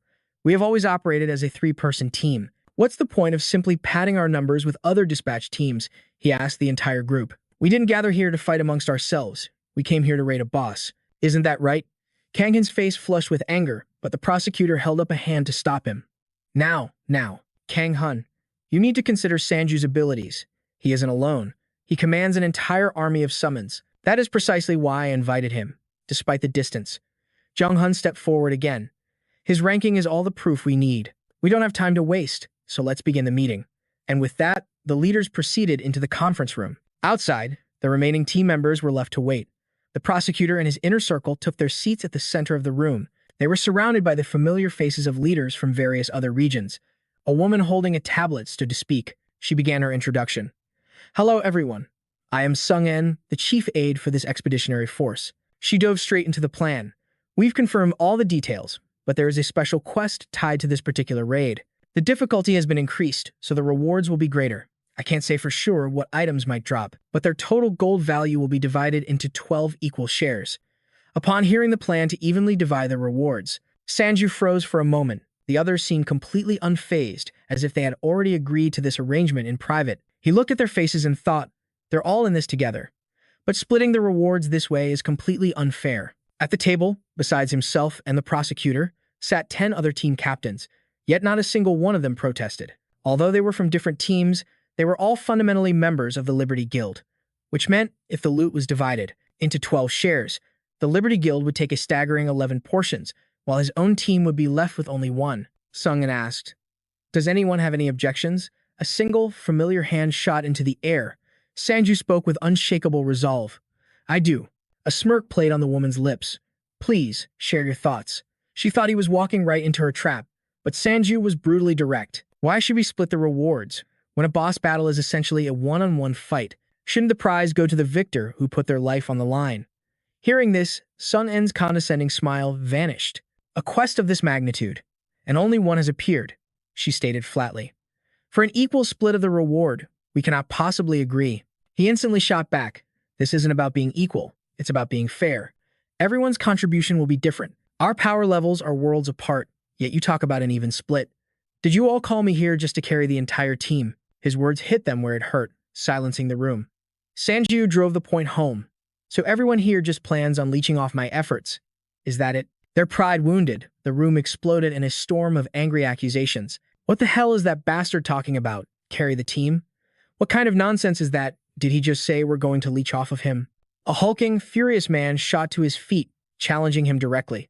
"You, Necromancer, let's see if you can back up that talk with your fists." This was the man who proclaimed himself the first king of Incheon and Seok. He was ranked 11th overall, famous for brawling with giant monsters in brutal, close-quarters combat. He tilted his head back in provocation. Why aren't you answering? Sanju's voice dropped to an icy whisper. Sit down. It seems I've struck a nerve.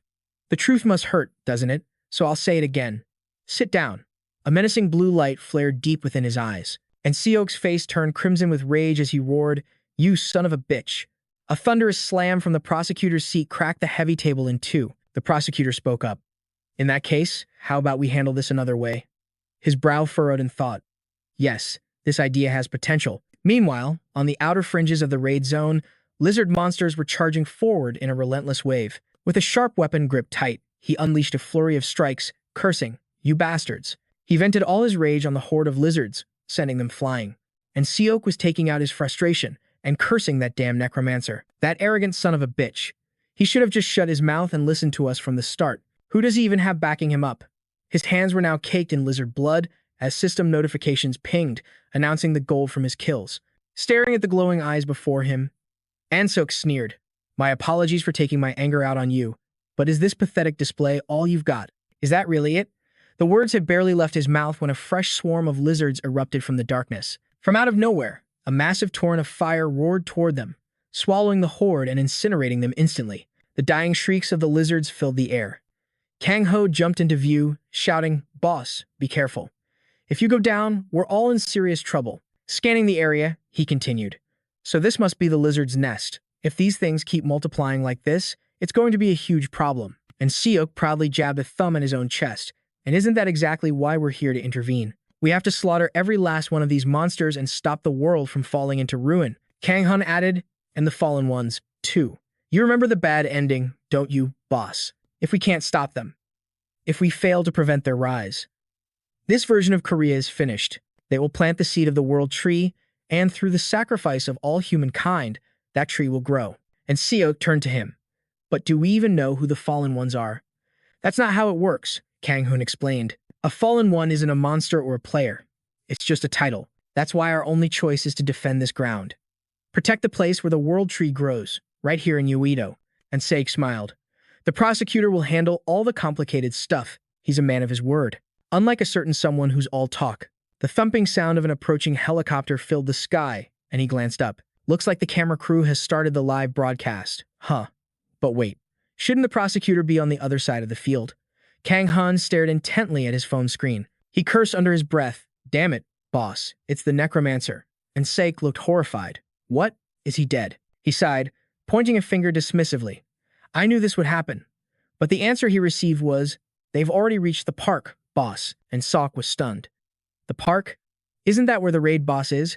Kang Hun's voice was heavy with dread. Yes, it is. He might actually reach the boss's chamber before Dong Hun does. That damn necromancer. On the other side of the field, Sanju and his legion of summoned soldiers were advancing silently into the boss's lair. Among his archer squad, one man stood out with a smug look on his face. This was the level 11 iron-armored archer, Myung-sul. He mused to himself, I've been a genius since I was a child, even before the world collapsed like this. Past experience has taught me that true success has nothing to do with ability, connections, and political skill. That's what's truly needed. A person's physical skills can fade, but in the end, I'll be able to control people with just my words. Isn't it strange how this society judges people purely by their skills? That's right, you need a silver tongue and the ability to flatter. He was also part of the raid team, following just behind Sanjiu. And thanks to this new equipment, I've received the opportunity of a lifetime. He recalled a secret meeting with an assistant named Ed and the specific instructions she had given him. Let's not make a scene today, all right? He mused. Just as predicted, the guild master was testing that necromancer. Besides, this was a battle the necromancer was fated to lose. All the captains from the 11 major guilds were part of this raid. He smirked. The only thing he needed to do was sit back and wait. Then, the road to success would pave itself. At least, that's what he thought. But what in the hell was happening now? What was this? He was completely stunned, watching Jisoo carve a path straight to the boss's lair with her flaming sword. Myung-soo stared at her and wondered, what's wrong with that woman? What kind of ridiculous game is this? Why did she suddenly charge ahead? And that monster with her? It was Hanho, transformed and enjoying the hunt. Did he tame a new species of monster? How can a person change so drastically? The final problem, of course, was the necromancer himself. And what were those armored monsters? The Ironclad Knight Brigade's synergy required 40 or more high-level armored monsters. It boosts armor, efficiency, and defensive barriers. Myung-soo was floored. This was the synergy effect of a true conquest party. Was their combined power really this overwhelming? Suddenly, Sung Jin glanced back, and the look in his eyes made him flinch. Sung Jin smiled and asked, "Want some armor like them? Don't worry, they're all archers." As soon as he finished speaking, skeletons immediately swarmed the archer squad. They cried out in a panic, "The skeletons are surrounding me." In a flash, the bones formed perfect suits of armor around them. The archers looked at each other, saying, "This armor is lighter than I thought. It's unbelievable." Ma Ying-su thought, "Just let this damn game end already. This is getting on my nerves." Sung Jin looked at the group behind him. He mused, "In a situation like this, I'm basically their guiding star." Ma Ying-su scurried forward obsequiously, calling out, "Mr. Necromancer, I saw something earlier at the Jelly Udong station. If you go through there, you'll see a park. That's the boss room." He pointed toward the ominously glowing chamber. While wading through the water, an archer complained, "This place is a little creepy. The further we go, the higher the water gets." He continued to grumble, "There are probably more lizardmen up ahead. Our visibility is pretty limited, and the space is tight, so you should probably join a different squad." He thought to himself, this must be a difficult situation, even for a necromancer. Sung Jin shouted for Hanho and Jisoo to fall back. His summoned bear was gathering the lizardmen corpses and piling them up. Their bodies, floating on the water's surface, were dragged into a single massive heap. Then, Sung Jin unleashed his skill. Corpse explosion, creating an immense blast. The archers were left completely speechless. Notifications for gold acquisition flooded the screen, while nearby lizardmen were obliterated by the explosion, their bodies erupting in a shower of blood and gore. Looking at the ruined landscape before him, Sung Jin said, "We're finished here." Ma Yong-su was dumbfounded. An opening. He desperately needed a clear line of sight to survey the area. High in the sky, a helicopter was approaching. Hanho pointed upward.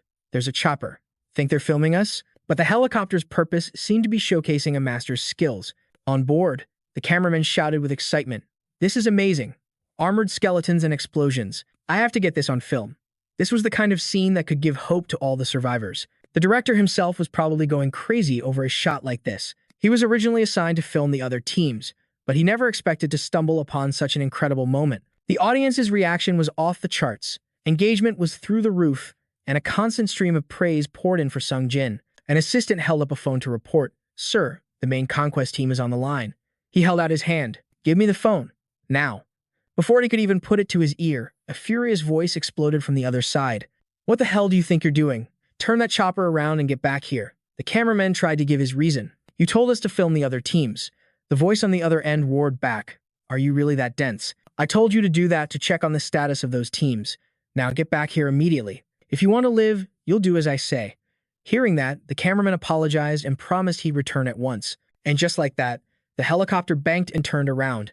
Sung Jin wondered, "Are they not filming anymore?" Hanho answered, "It seems like another team must have made some progress." Pushing the broadcast from their minds, Sung Jin's party continued to advance silently through the water. At last, they entered the boss room, with Rou leading the charge on his bear. Jisoo turned to speak. "This area used to be Uedo Park, but now it's nothing more than a wild jungle." Suddenly, a noise erupted, sending a flock of birds scattering from the bushes as the ground began to shake. Sanju warned everyone to be careful. Jisoo cried out in alarm, "Look over there." To the north, a pillar of light shot up, as if to pierce the very heavens. A notification appeared. "A raid boss, the lizard warrior chief, has appeared. It is seeking a worthy opponent. Defeating it will grant a special title." Hanho pointed excitedly towards the light. "That has to be it. Let's go, senior." Several helicopters were already speeding toward the column of light. Hanho looked confused. "What is that? Isn't that the punishment squad? The nerve of those guys. We just found the boss's location and they show up instantly." Sanju thought, "Are they trying to monopolize all the items from this boss? I can't believe they're using helicopters, just flying straight here without a care for their surroundings." He's more competitive than I imagined. Standing before Sanju's team now was a horde of lizard monsters. Aboard one helicopter, Jung-hoon looked down. Sanju mused, "There's nothing in our contract that says we have to stay on the ground. But trusting them is another story." Hanho turned back. "Senior, what should we do?" Sanju sighed. "What else can we do?" Then, a slight smile appeared on his face. "We can't exactly fly, so we'll just have to keep moving forward. I should probably find us some faster transportation, though." As they moved, they continuously earned gold for hunting monsters. After each fight, a soul summon would gather the lizard corpses into a pile. Suddenly, a light flared up from Sanju's hip, surprising everyone. Hanho turned and pointed. "That's it. The experience card." A window appeared. "Item information, C rank experience card. Using it grants a massive amount of experience. When enough EXP is stored to level up, it glows with a blue light. He remembered getting this item from the gold dungeon. Its glow meant he could finally reach level 15. If I can obtain the Reaper's Scythe at this level, I'll unlock my first awakening. Notification. You have acquired the necessary experience to level up. Would you like to use the card? He grinned widely. Of course. The moment he used it, the faces of Hanho and Jisoo filled with utter shock, and a brilliant blue light erupted from Sanju. Sanju opened his eyes, but his friends were gone. Instead, he was in a void with a single speck of light floating above him. Sanju wondered, what is this? A prophecy? No. This feels different. It was as if his body was truly floating in the vastness of space, and from that speck of light, a figure began to form, a blue silhouette materializing from the glow. The phantom spoke through a notification screen. So, you have arrived. Sanju, the one who holds the reins of death. It continued. Seek the Reaper's Scythe. Exclusive quest. Who is the Lord of Death? Objective. Obtain the Reaper's Scythe. The reward would be his first awakening with an exclusive skill. But if his strength was insufficient, he would be assimilated by the Lich monster. Before him stood the phantom and the system window. A sound accompanied the notification. He realized there had to be a real entity behind all of this. Looking at the phantom, he felt it was trying to tell him something. But he couldn't understand. Is that why it's using the system to communicate? As he stared at the floating entity, a strange feeling washed over him. He was facing an unknown being, and yet he felt an overwhelming sense of peace. For some reason, he knew it meant him no harm. It felt familiar. Sanjiu. As his name appeared in the system window, he responded without thinking. Yes. The phantom spoke again. Pay closer attention to death. It was a cryptic message. He lunged forward, reaching out. Wait, what does that mean? But before he could make contact, the blue phantom vanished. Sanju slowly opened his eyes. Hanho and Jisoo were calling his name, their faces etched with worry. They rushed to his side. You disappeared for about 10 seconds. Are you okay? He simply smiled. My body was actually transported to another space, which means the quest from that nameless entity was real. Looking at his two teammates, he wondered, pay closer attention to death. It doesn't mean I'll be killed by one of my comrades, does it? A massive explosion ripped through the heart of the forest. Kang's party stirred. An explosion. Is that smoke? Did that helicopter finally go down? He pulled his hood low, determination hardening his gaze. This is no time to hesitate. My other mission can wait for now.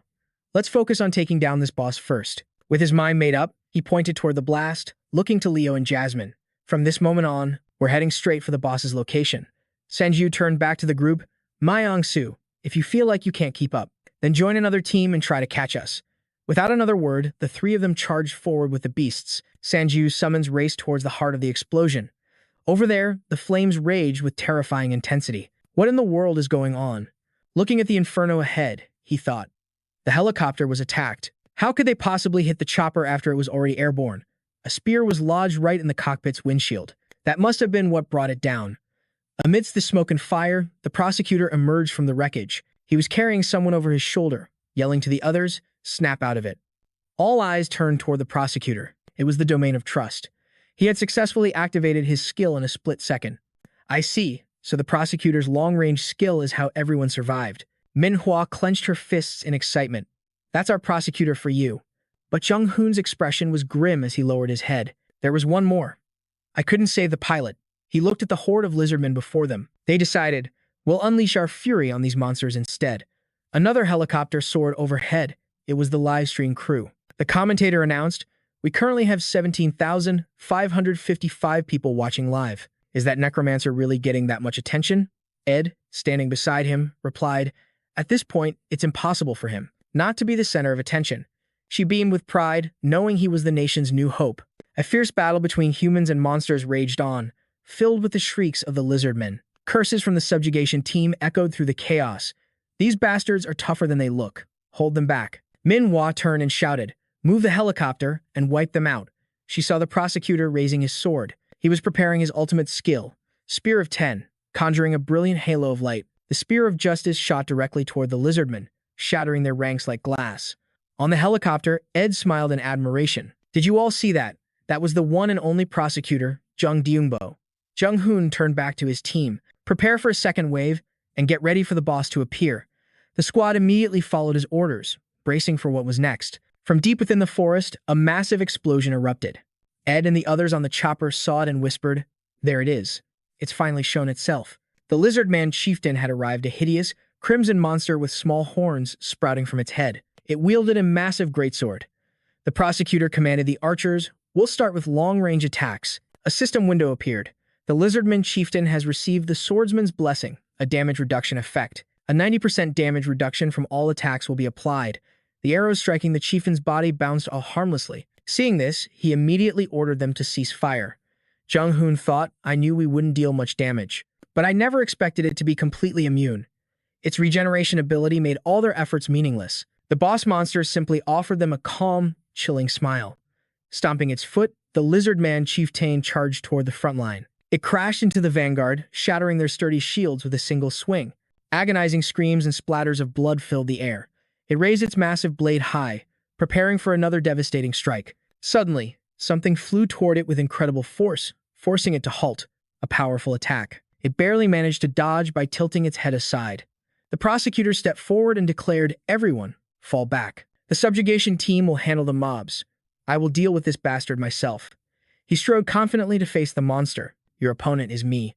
The lizardman chieftain glared at the prosecutor and snarled, its eyes filled with killing intent. Not keeping anyone waiting, it instantly lunged forward. It swung its greatsword directly at the prosecutor. He quickly raised his own blade to parry the blow. The initial clash suggested their power was evenly matched, but when it comes to range, Jung-hoon thought, "It has the advantage with that enormous sword. Its attack radius is far greater than mine." However, the prosecutor had speed and agility on his side. While he was analyzing, the chieftain closed the distance in a flash. It prepared for its next attack, but the prosecutor seemed unfazed, a confident smile playing on his lips, certain of his victory. "In a one-on-one fight, I can definitely win this." He swung his sword in a counterattack, expertly deflecting the lizard's slashes, while simultaneously striking back. The sound of steel clashing against steel rang out, high above in the helicopter. Ed couldn't stop praising Jung-hoon. "Incredible. That monster is being completely overwhelmed by a single man. You all see this, right?" Just as he was fighting the lizard lord one-on-one, his backup finally arrived. Kang Hun and Enso cried out, "Captain Jung-hun, we're here to help." They were the squad leaders of the allied guild. But far in the distance, glowing blue eyes pierced the darkness between the trees. Jung-hun wondered, "Is that the bone necromancer? He's a little early." Afraid someone might steal his kill, the prosecutor immediately unleashed his cross spear once more. He aimed directly for the boss monster. But even after landing a devastating blow, he felt a deep sense of unease. Something's not right. I don't understand why it won't wipe that twisted smile off its face. Even though it's being overpowered, it actually seems to be enjoying this fight, Jung-hun muttered. "It makes me want to rip that grin right off its face." Suddenly, the lizard lord's body began to change. A massive lump bulged from its back as if something was clawing its way out. It gathered energy and unleashed a massive torrent of fire. The blast shot toward the prosecutor, who instantly erected a mana shield to block it. The other guild members raised their shields to advance, but the prosecutor held up a hand, warning them to stay back. Staring at his own trembling hands, Jung-hun grew anxious. "My shield and my defensive power, they're both at their limit." He shouted, "If you get any closer, you'll all be killed." Manhwa pointed ahead. "Look at the boss monster." After breathing fire, it was shedding its skin, evolving into a much more terrifying beast. The true boss, the war dragon, had appeared. It was a colossal fire dragon hidden inside the lizard's body. Phase 2 had begun. The monster's blazing eyes glared down at Prosecutor Jung-hun's forces. Completely shocked by the appearance of the war dragon, he grimaced, staring up at its massive body. He gritted his teeth, realizing he'd been tricked this whole time. "A dragon? So you were hiding your true form all along." The war dragon attacked, forcing the prosecutor to raise his sword to defend. He cried out, struggling against the immense force. Jung-hun used all his strength to withstand its overwhelming power. He thought, "Just blocking this attack feels like my bones are about to shatter. I'm no match for this thing." The force of the attack sent him staggering backward. The boss monster prepared to strike Jung-hun again as he raised his guard. It's attacking with its tail. He was stunned to see a razor-sharp blade attached to its tip, catching him completely by surprise. A blade? With such a massive difference in power between them, Jung-hun knew he couldn't block it. As the blade swung toward him, he bit his lip so hard it started to bleed. He was slammed to the ground, to the absolute shock of everyone watching. They feared the worst for Jung-hun's condition. They screamed, "Prosecutor Jung-hun." The monster's attack had left him critically injured. It was impossible to tell if he was dead or alive. The man in the helicopter stared down, his jaw hanging open in disbelief. "No, this can't be happening." The Phase 2 War Dragon growled, slowly stalking toward the fallen prosecutor. Tears streamed down his face. Jung Hun whispered in despair, "It's over." Ed bit her lip, trying to hold back her own sorrow. But the tears just kept flowing. "This raid is a failure. I'm sorry, everyone. I'm truly sorry." Amidst the sea of fire, the boss monster opened its jaws to deliver the killing blow. But from behind, another lizard monster was suddenly hurled right at it. The impact created a massive explosion. Even the war dragon was sent reeling from the blast, letting out a roar of agony. Out of nowhere, massive rage bears leaped onto the war dragon, attacking it and making it bellow in fury. The rage bears clung to its body, throwing the boss into chaos. It screamed as the creatures attacked relentlessly. The war dragon thrashed its body, trying to fling them off. And in that moment, radiating pure killing intent, Sung Yu appeared. He decisively plunged his sword straight into the war dragon's head, unleashing a powerful shockwave. The three people in the helicopter were completely stunned by his sudden appearance. Ed gasped, "The necromancer?" The cameraman confirmed it. That's right. People watching the live broadcast on their phones also exploded with joy at Sung Yu's timely arrival. Gyeong Su began to cheer. Sung Yu has appeared. He's really here. He's here. Elsewhere, Tae-sung was also watching and praising his timing, a true leader. Showing up at the critical moment, just like the main character in a movie. Ed saw Sung Yu arrive in this dire moment. She thought, "I didn't expect the necromancer to appear so quickly, but thank goodness he's here." She screamed from the helicopter, "I don't care what the hell the reward is. Just end this raid and save everyone." Bellowing in agony from Sung Woo's strike, the beast shrieked one last time, then crashed to the ground, silent and still. But as Sung Woo watched it fall, his brow furrowed in confusion. Nearby, Kang Hun and An Seok were cleaning up the lesser lizard monsters, their eyes still glued to Sung Woo's main battle. And Sa couldn't help but marvel. So that was his plan. Use the tree as a weapon, then tear it apart with his sword. He responded in agreement. "We can finally win this." The necromancer is victorious. Aboard the circling helicopter, a subordinate gave an urgent report to the female commander. "Ma'am, Sagang Station is completely overrun with lizard." Her eyes widened in horror. Commander Ed gritted her teeth in a fury. She cursed inwardly, "Those damn bastards." A one-on-one boss battle was supposed to be a choice given to the players. There was never any mention of other monsters. If this is how they operate, why even call it a challenge? Wasting no time, she barked out an order. "Contact all units and tell them to protect the necromancer at all costs." Instantly, the soldiers of the subjugation team raised their shields, forming a defensive line in front of Insuk and Kang Hun. They formed a protective arc around them. "You shall not pass." Watching from afar, Hanho let out a cunning grin. Heh, looks like they finally figured out whose side to be on. The colossal ogre bear then charged forward, smashing its hammer down on the boss's head. This time, the beast seemed truly finished. Manhwa, watching from the outside, cheered with joy. "We finally did it. We took down the boss." Sung Woo stared at the monster submerged in the water, his heart filled with doubt. Could it really be that easy? Impossible. A sudden voice cried out as the war dragon's tail twitched. "The dragon. Is it moving?" "No way." Everyone stared in utter disbelief. Hanho insisted, "But I'm sure it stopped breathing." But Jisoo shared Sung Woo's uneasy feeling, sensing the monster was still a threat. "Something's not right," she replied. As if on cue, the fallen boss rose to its feet, looking as healthy as ever. In that moment, Sung Woo realized it had entered its third phase. A system window blared to life. Hidden boss raid. The sprout that swallows the seed has appeared. Team quest. What do a hero and a star have in common? Has been completed. Until the boss is defeated, all exits from Jalido will be sealed. The Phase 3 War Dragon growled, locking its eyes on Sung Woo's party. Reading the system notification, Sung Woo's face twisted with rage. This system window is always full of tricks and exceptions. It's just toying with us. All around them, people screamed in terror at the boss's new form. "Whoa, what are those things? Stop them from getting over here." It wasn't just the Phase 3 War Dragon anymore. Hordes of blue lizards were swarming into the area, catching everyone completely by surprise. "They're just like zombies. We have to kill every last one of them." He noticed that their movements seemed far more frenzied than before. He could only guess.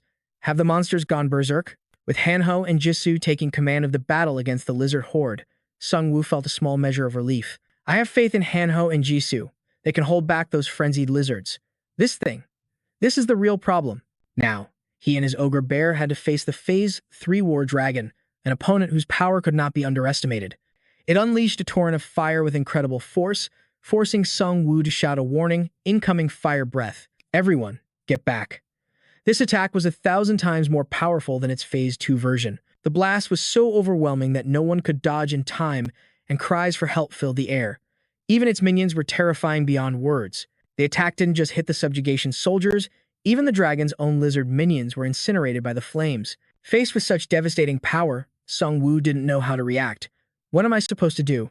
The giant boss monster didn't immediately press its attack. He used Corpse Explosion, creating a massive blast that filled the area with thick, blinding smoke. But as the smoke slowly cleared, the creature emerged from the haze, looking terrifying and completely unharmed. Its face was filled with a ravenous desire to hunt. Useless. The war dragon responded with a massive barrage of fire. The ogre bear struggled to raise its arms, desperately trying to block the attack. Then, another system message appeared. Andres has returned to eternal death. The ogre bears were charred black from the attack. Sung Woo worried that just one more hit would be the end of them. My ogre bears. They returned to ash. Just like that. I can't think of any plan in a situation like this. I have to distract it with an attack that drains its power. Just then, another notification chimed. The corpse is now under your control. He turned towards Hanho and Jisoo, who were still fighting, and gave his command. Hanho, Jisoo, retreat. There's no way we can hunt lizardmen and fight the boss at the same time. We need to fall back and come up with a new plan. We'll deal with the lizardmen later.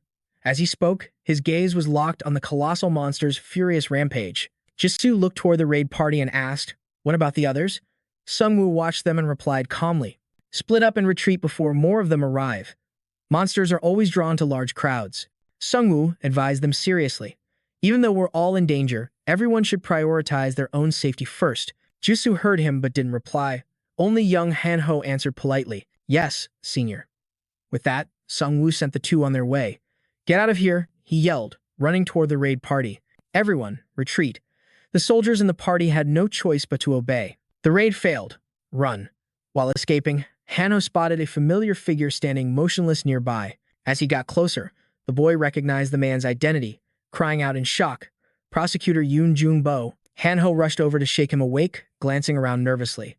"What are you doing here?" he rambled. "We can't just sit here like this, we have to run." Suddenly, the monster let out a terrifying roar. It appeared right behind the boy, causing Hanho to whip around in pure fear. Tears and snot streamed down his face. He cried out for Sungwoo in desperation. "Senior."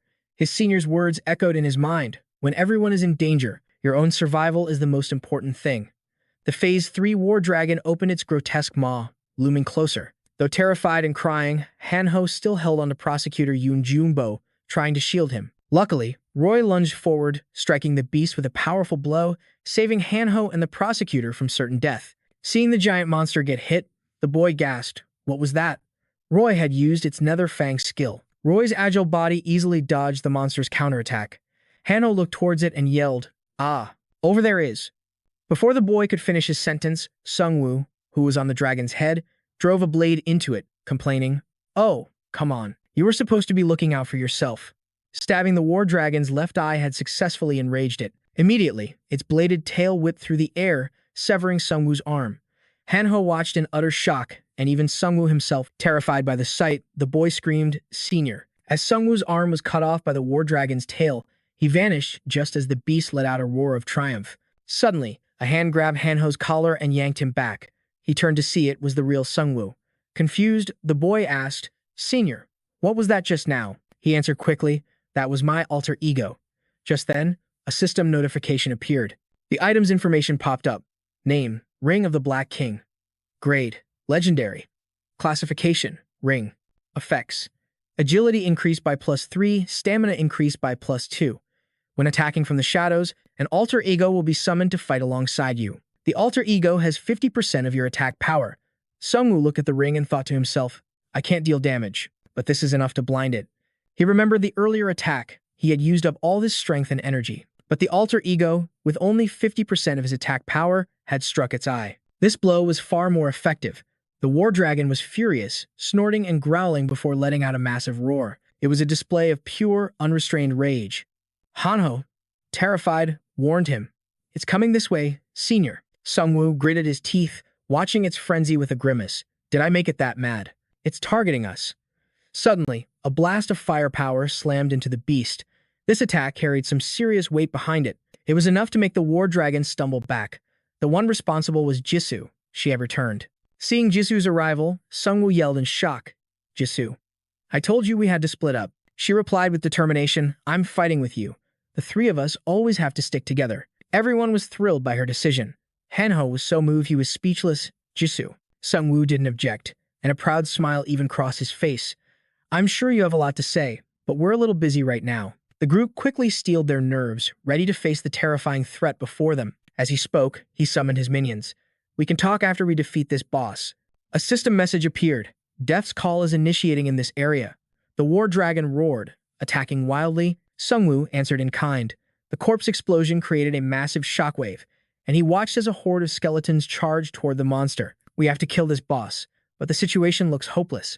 Even the corpse explosion barely scratched it, and whether it was intentional or not, the beast hadn't consumed a single zombie. This Phase 3 war dragon was terrifyingly intelligent, using only its powerful tail to fight the skeletons. It smashed them to pieces. The skeleton's true power is only unleashed when they're eaten, a fact the dragon seemed to know. This made Kane even more anxious, so if there's no way to detonate it from the inside, endlessly summoning skeletons is useless. On another front, Leo and Jasmine were fighting with everything they had, battling hordes of lizardmen.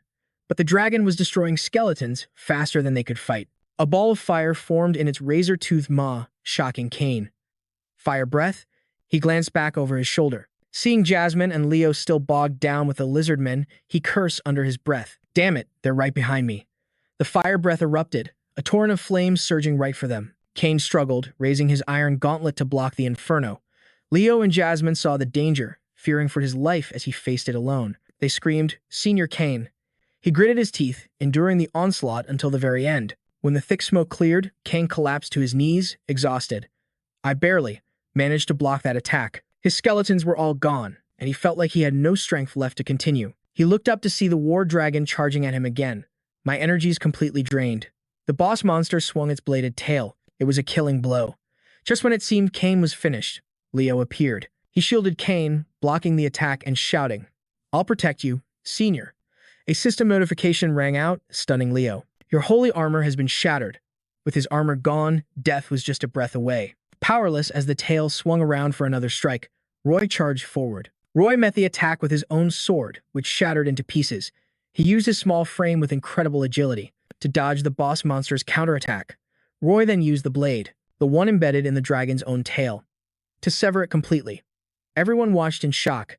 Did he just cut off the monster's tail? The war dragon roared in agony from its wound. Sensing the immense danger, Roy quickly pushed Leo out of the way. Roy collapsed, his strength completely spent. The boss monster turned its claws on him, growling menacingly. Thrown aside, Leo reached out, screaming in horror, No, you idiot. The little skeleton used its last ounce of strength to raise a hand, as if waving a final goodbye. The inevitable came.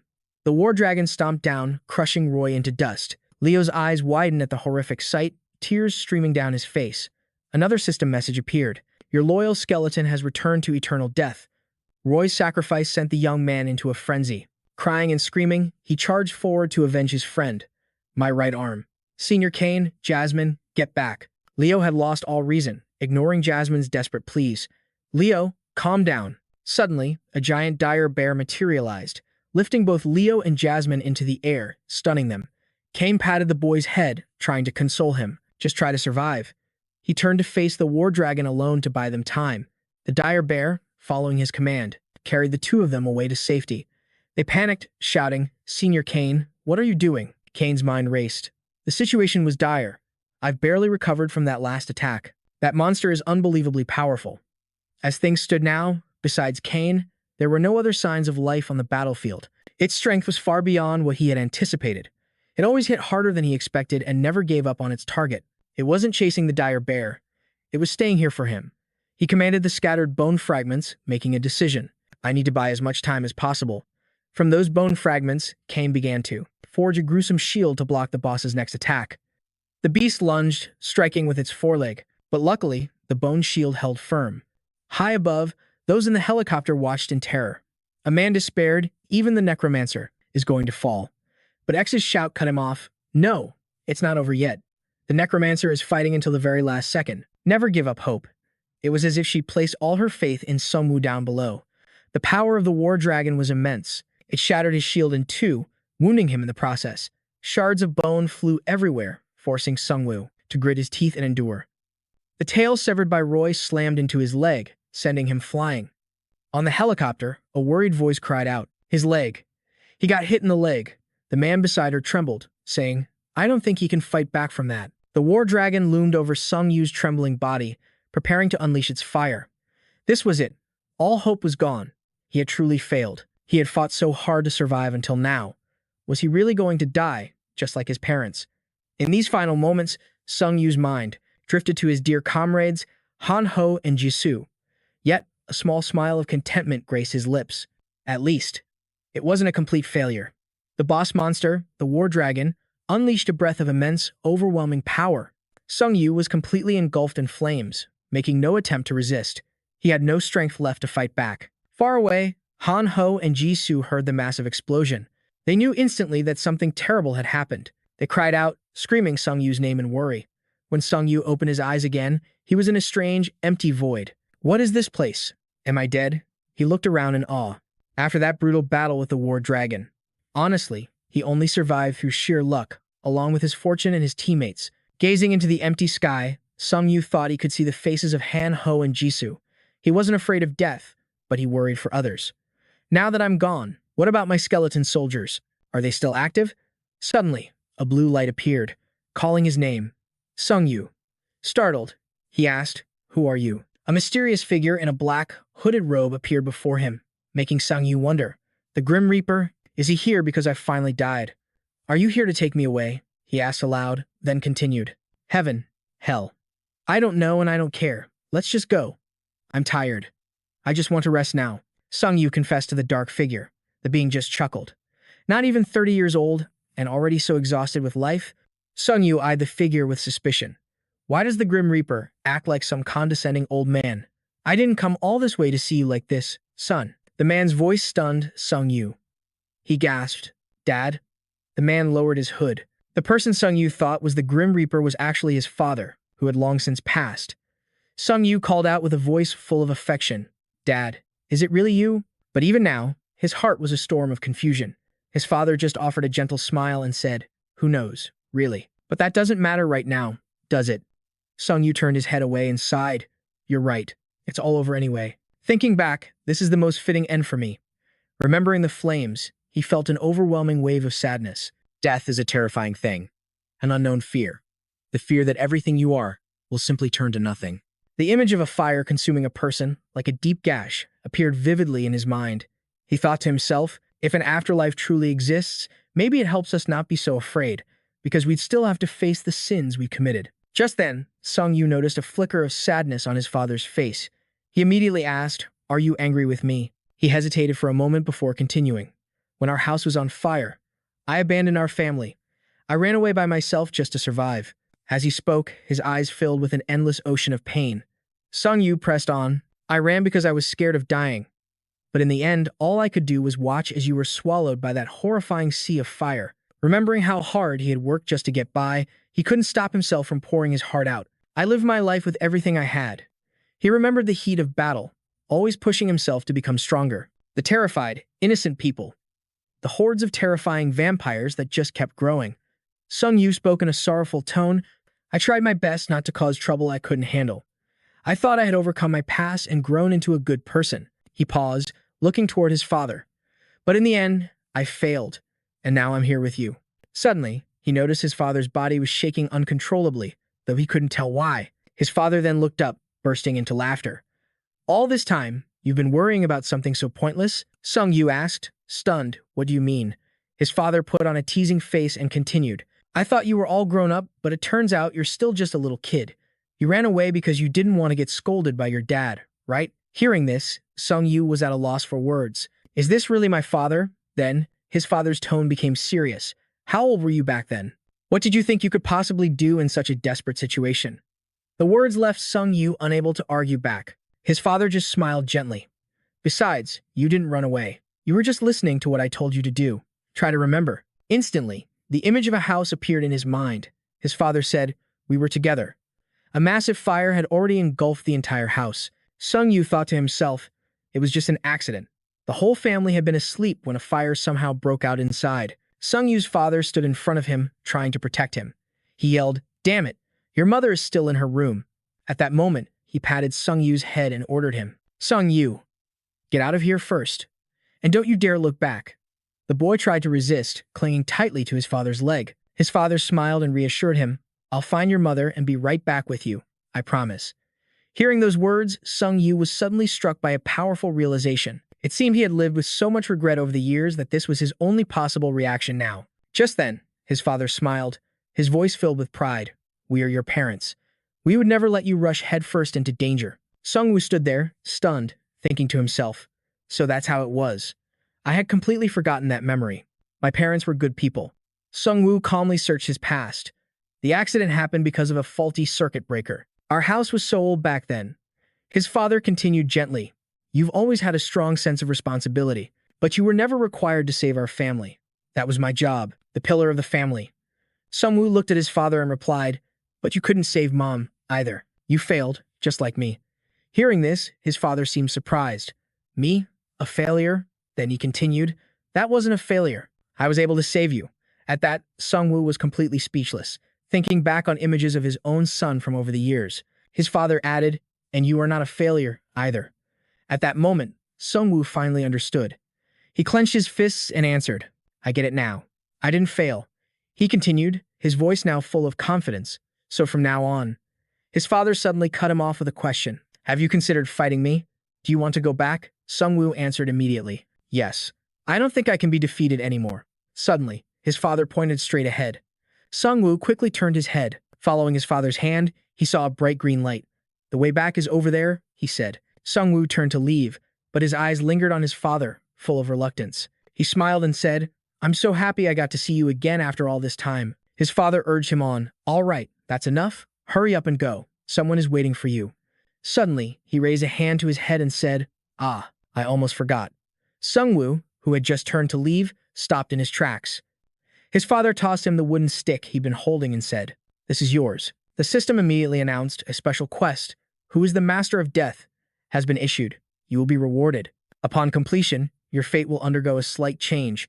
The scene shifts back to the real world. A furious roar echoed as something slammed into the ground, kicking up sand and dust. Han Ho was still crying his eyes out, wailing desperately. "No way. The senior couldn't have died here." As for Jisoo, she was too shocked to even speak. Sungwoo. Jung Han struggled to his feet and said, "We failed." Even Sungwoo. He then glanced over at Jisoo and Han Ho, who were giving him a very strange look. He thought, "Is that an expression of resentment? I see." He clutched his shoulder in pain. "This is my punishment. A punishment meant for me." Thinking for a moment, he continued, "I vaguely remember Han Ho saving me. His passive skill is no joke." At that moment, the system displayed a notification. Skill name, Hero's Aura. Rank, high. Type, passive. Cost, none. You have received a high-level aura. Those around you will become agitated and suddenly feel a sense of guilt towards you. The lower the opponent's level, the stronger the effect. His will instantly returned as he thought of his 3 teammates with awe. This raid was to capture the boss monster, but our strongest member is now dead. Jung Han clenched his fists tightly. I was too hasty, blinded by the reward. My inability to adapt to this battle led to our failure. He unconsciously frowned. I have to fix this. The world is about to end, and I'm just going to stay frozen here. Suddenly, Manhwa ran over, shouting urgently, "Commander, calm down." Jung Han shot him a look of disgust. Han Ho saved me. So does that mean this guy, Manhwa, abandoned me? Looking toward the beast, Manhwa continued, "Commander, we're retreating first." Jung Han replied, "I knew it." As he left, Jung Han glanced at his injured comrades. He thought to himself, "I'm sorry, Sungwoo, but I swear I will protect Han Ho and Jisoo." The 4 of them began to leave that horrific place together. Suddenly, dark clouds began to gather from out of nowhere. Catching their attention, Jisoo shouted, "Why is the sky turning dark?" When Jung Han saw the black smoke appearing, his face tensed up. Just then, the system alert appeared. "Warning, the program has begun in this area." At this, Jisoo and Han Ho became terrified. The monster continued to roar in fury as the helicopter provided support from above. Just then, Jung Han's team seemed to see something. She screamed, her face grim with terror. "Look over there, that brilliant blue light. Deep inside its core, a figure is fighting for their life. Could that be the Necromancer?" she wondered. Turns out, Sungwoo had returned, but in a powerful new form. The man behind her went pale. "Damn it. Is that really the Necromancer? No way. That's a monster. Meanwhile, Sungwoo was completely bewildered. Something's wrong with my senses. No, I can't feel a thing. Am I even alive? Just then, a system window appeared. Thanks to the title Necromancer, you have been resurrected. Cooldown, 21 days. The notification left him baffled. Resurrection? You call this resurrection? The system chimed in again. First Awakening has been activated. You can now summon the Death Scythe. You can now summon giant monsters to build your army. As the first player in history to awaken, you have received a secret shop coupon, limited to 50 uses. The coupon materialized in Sungwoo's hand as a skill window popped up, revealing the name Death Scythe. Level: First Awakening. Status: Active. Cost: None. Once per day, you may summon the Grim Reaper's Scythe for 1 hour and transform into a Lich. A smirk crossed his face. A Lich? Huh. Not bad. Just then, the War Dragon let out a furious, deafening roar. Sungwoo spoke calmly. So, that dragon wants to be my new toy? He raised his hand with a flourish. Now, it's my turn. Sungwoo soared into the air. With a single movement, intense blue energy exploded from his body. Phase 2 had begun. Footsteps raced across the water's surface at incredible speed. Hanho shouted with excitement. Look over there. Senior's skill must have activated. Jisoo responded in disbelief. You mean Sungwoo is still alive? But Junghan and Manhwa were visibly stunned. The Necromancer is alive? But how could he have survived after taking a direct, fatal hit like that? As soon as Jisoo saw him, she cried out, Sungwoo, is he really okay? With tears streaming down his face, Hanho yelled back, Senior, we're on our way. But as he got a closer look at his new form, Hanho screamed in terror, Ah! Senior's turned into a demon. Jisoo quickly pulled him back. That's not it. Look at the scythe. He's completed his awakening quest. Facing the colossal beast, Sungwoo's power was now on a completely different level. A blinding flash of light erupted, followed by the sickening sound of snapping bones and a furious roar. A moment later, a new system message appeared. Your defeated party member has been revived. The reporters erupted in cheers. The skeletons, they just keep coming back to life. Did you all see that? The Necromancer's summons are immortal. But then, high above the battlefield, something else began to appear. Flames rained down from the sky. And then, with a massive boom, it exploded. Down below, Sungwoo's body began to glow. He uttered 2 words, Iron Armor Crafting. The resulting inferno was so immense, Hanho screamed in panic. The dragon's breath is spreading this way. Junghan quickly gave the signal. Everyone, fall back. In a flash, a new weapon materialized in Sungwoo's hands. With his new weapon in hand, Sungwoo charged straight towards the monstrous beast. Suddenly, Hanho rushed forward and grabbed Sungwoo, sobbing uncontrollably. Don't leave us behind again. We fight and fall together. From behind, Manhwa stammered awkwardly. I believe in you. Sungwoo immediately turned back to the fight. He coldly taunted the beast. What's wrong? Can't muster any more strength? Are you getting tired? He then aimed his scythe directly at it. He continued, Sorry to disappoint you, but I possess infinite life and power. Instantly, his skeletons were enveloped in a brilliant light. A wave of blue energy surged toward the war dragon as the skeletons launched a relentless assault with their weapons. The beast shrieked in agony from the endless barrage. He roared, Iron Armor Crafting, and behind him, a colossal golem materialized. Filled with righteous fury, Sungwoo commanded it, tear it to pieces. The beast was now completely defenseless. Its body was savaged by the attack, blood spraying everywhere. From a helicopter overhead, a commentator reported, It's still not dead. A warning to our viewers, if you are weak of heart, stay away and watch the broadcast. The beast let out a few weak growls, its breathing ragged and trembling. Seeing this, Sungwoo pressed his advantage. That's it. Now finish it. A spectral version of Sungwoo then appeared, sword in hand, charging the war dragon. The moment the specter made contact, a part of the beast's head was instantly sliced clean off. Just then, a system notification appeared. Time remaining before confirmation, 4,335 days. Just as the specter's sword plunged deep into the dragon's body, the system updated with another message. You have obtained 1,115,556 gold for your victory. The swamp lizard of Gelido province was finally defeated. Lying motionless beneath a pile of skeletal remains, a system window flashed into view. You have acquired the title Amateur Dragon Slayer. Strength has increased by 2. Fire resistance has increased by 30%. The survivors erupted in cheers of pure relief. It's over. I knew you could do it. Even Junghan couldn't hide his emotions, screaming along with the crowd. What was that? What in the world did I just witness? But Sung Yu simply stared at the corpse, his thoughts racing. I did it. I finally defeated the boss. I actually succeeded. Suddenly, an ethereal blue flame engulfed his hand. Sung Yu spoke softly, "Come to me." Smoke coiled from the remains, and a dragon's skull materialized. A system notification appeared. Andes is now under your command. It had become a new undead familiar in his growing legion. Down below, Jung Han watched in disbelief, his mind reeling. Is that a bone dragon? Manhwa cried out in utter shock. This is insane. How is that even possible? He can control it? At this rate, the gap between us is only going to grow wider. Just then, Sung Yu appeared directly in front of Jisoo. Seeing him, Han Ho cried out, his voice filled with relief. Sunbae, I knew you were still alive. Sung Yu just whispered back, I've already died once. Jisoo was in complete shock, covering her mouth with her hand. That form. You can change back to normal, right? Meanwhile, the recovery team cautiously approached the dragon's body. A system window immediately popped up. Item name, Dragon Can Hide. Grade, Heroic. Type, Crafting Material. Details, the incredibly durable hide of a juvenile black dragon. Though not yet fully developed due to its young age, it is considered one of the most powerful leathers in existence. Just then, his new familiar presented a glowing purple item to Sung Yu. The system instantly analyzed it. Name, Dragon's Heart. Grade, Legendary. Type, Crafting Material. Details. This heart is fundamentally different from those of lesser species. This is an item of immense value. Therefore, you must preserve it with extreme care. After reading the description, Sung Yu understood. Ah, so this is the kind of material used to create legendary gear. But there was one more item. Name, Seed of Life. Grade, Epic. Type, Unidentifiable. Effect, Unknown.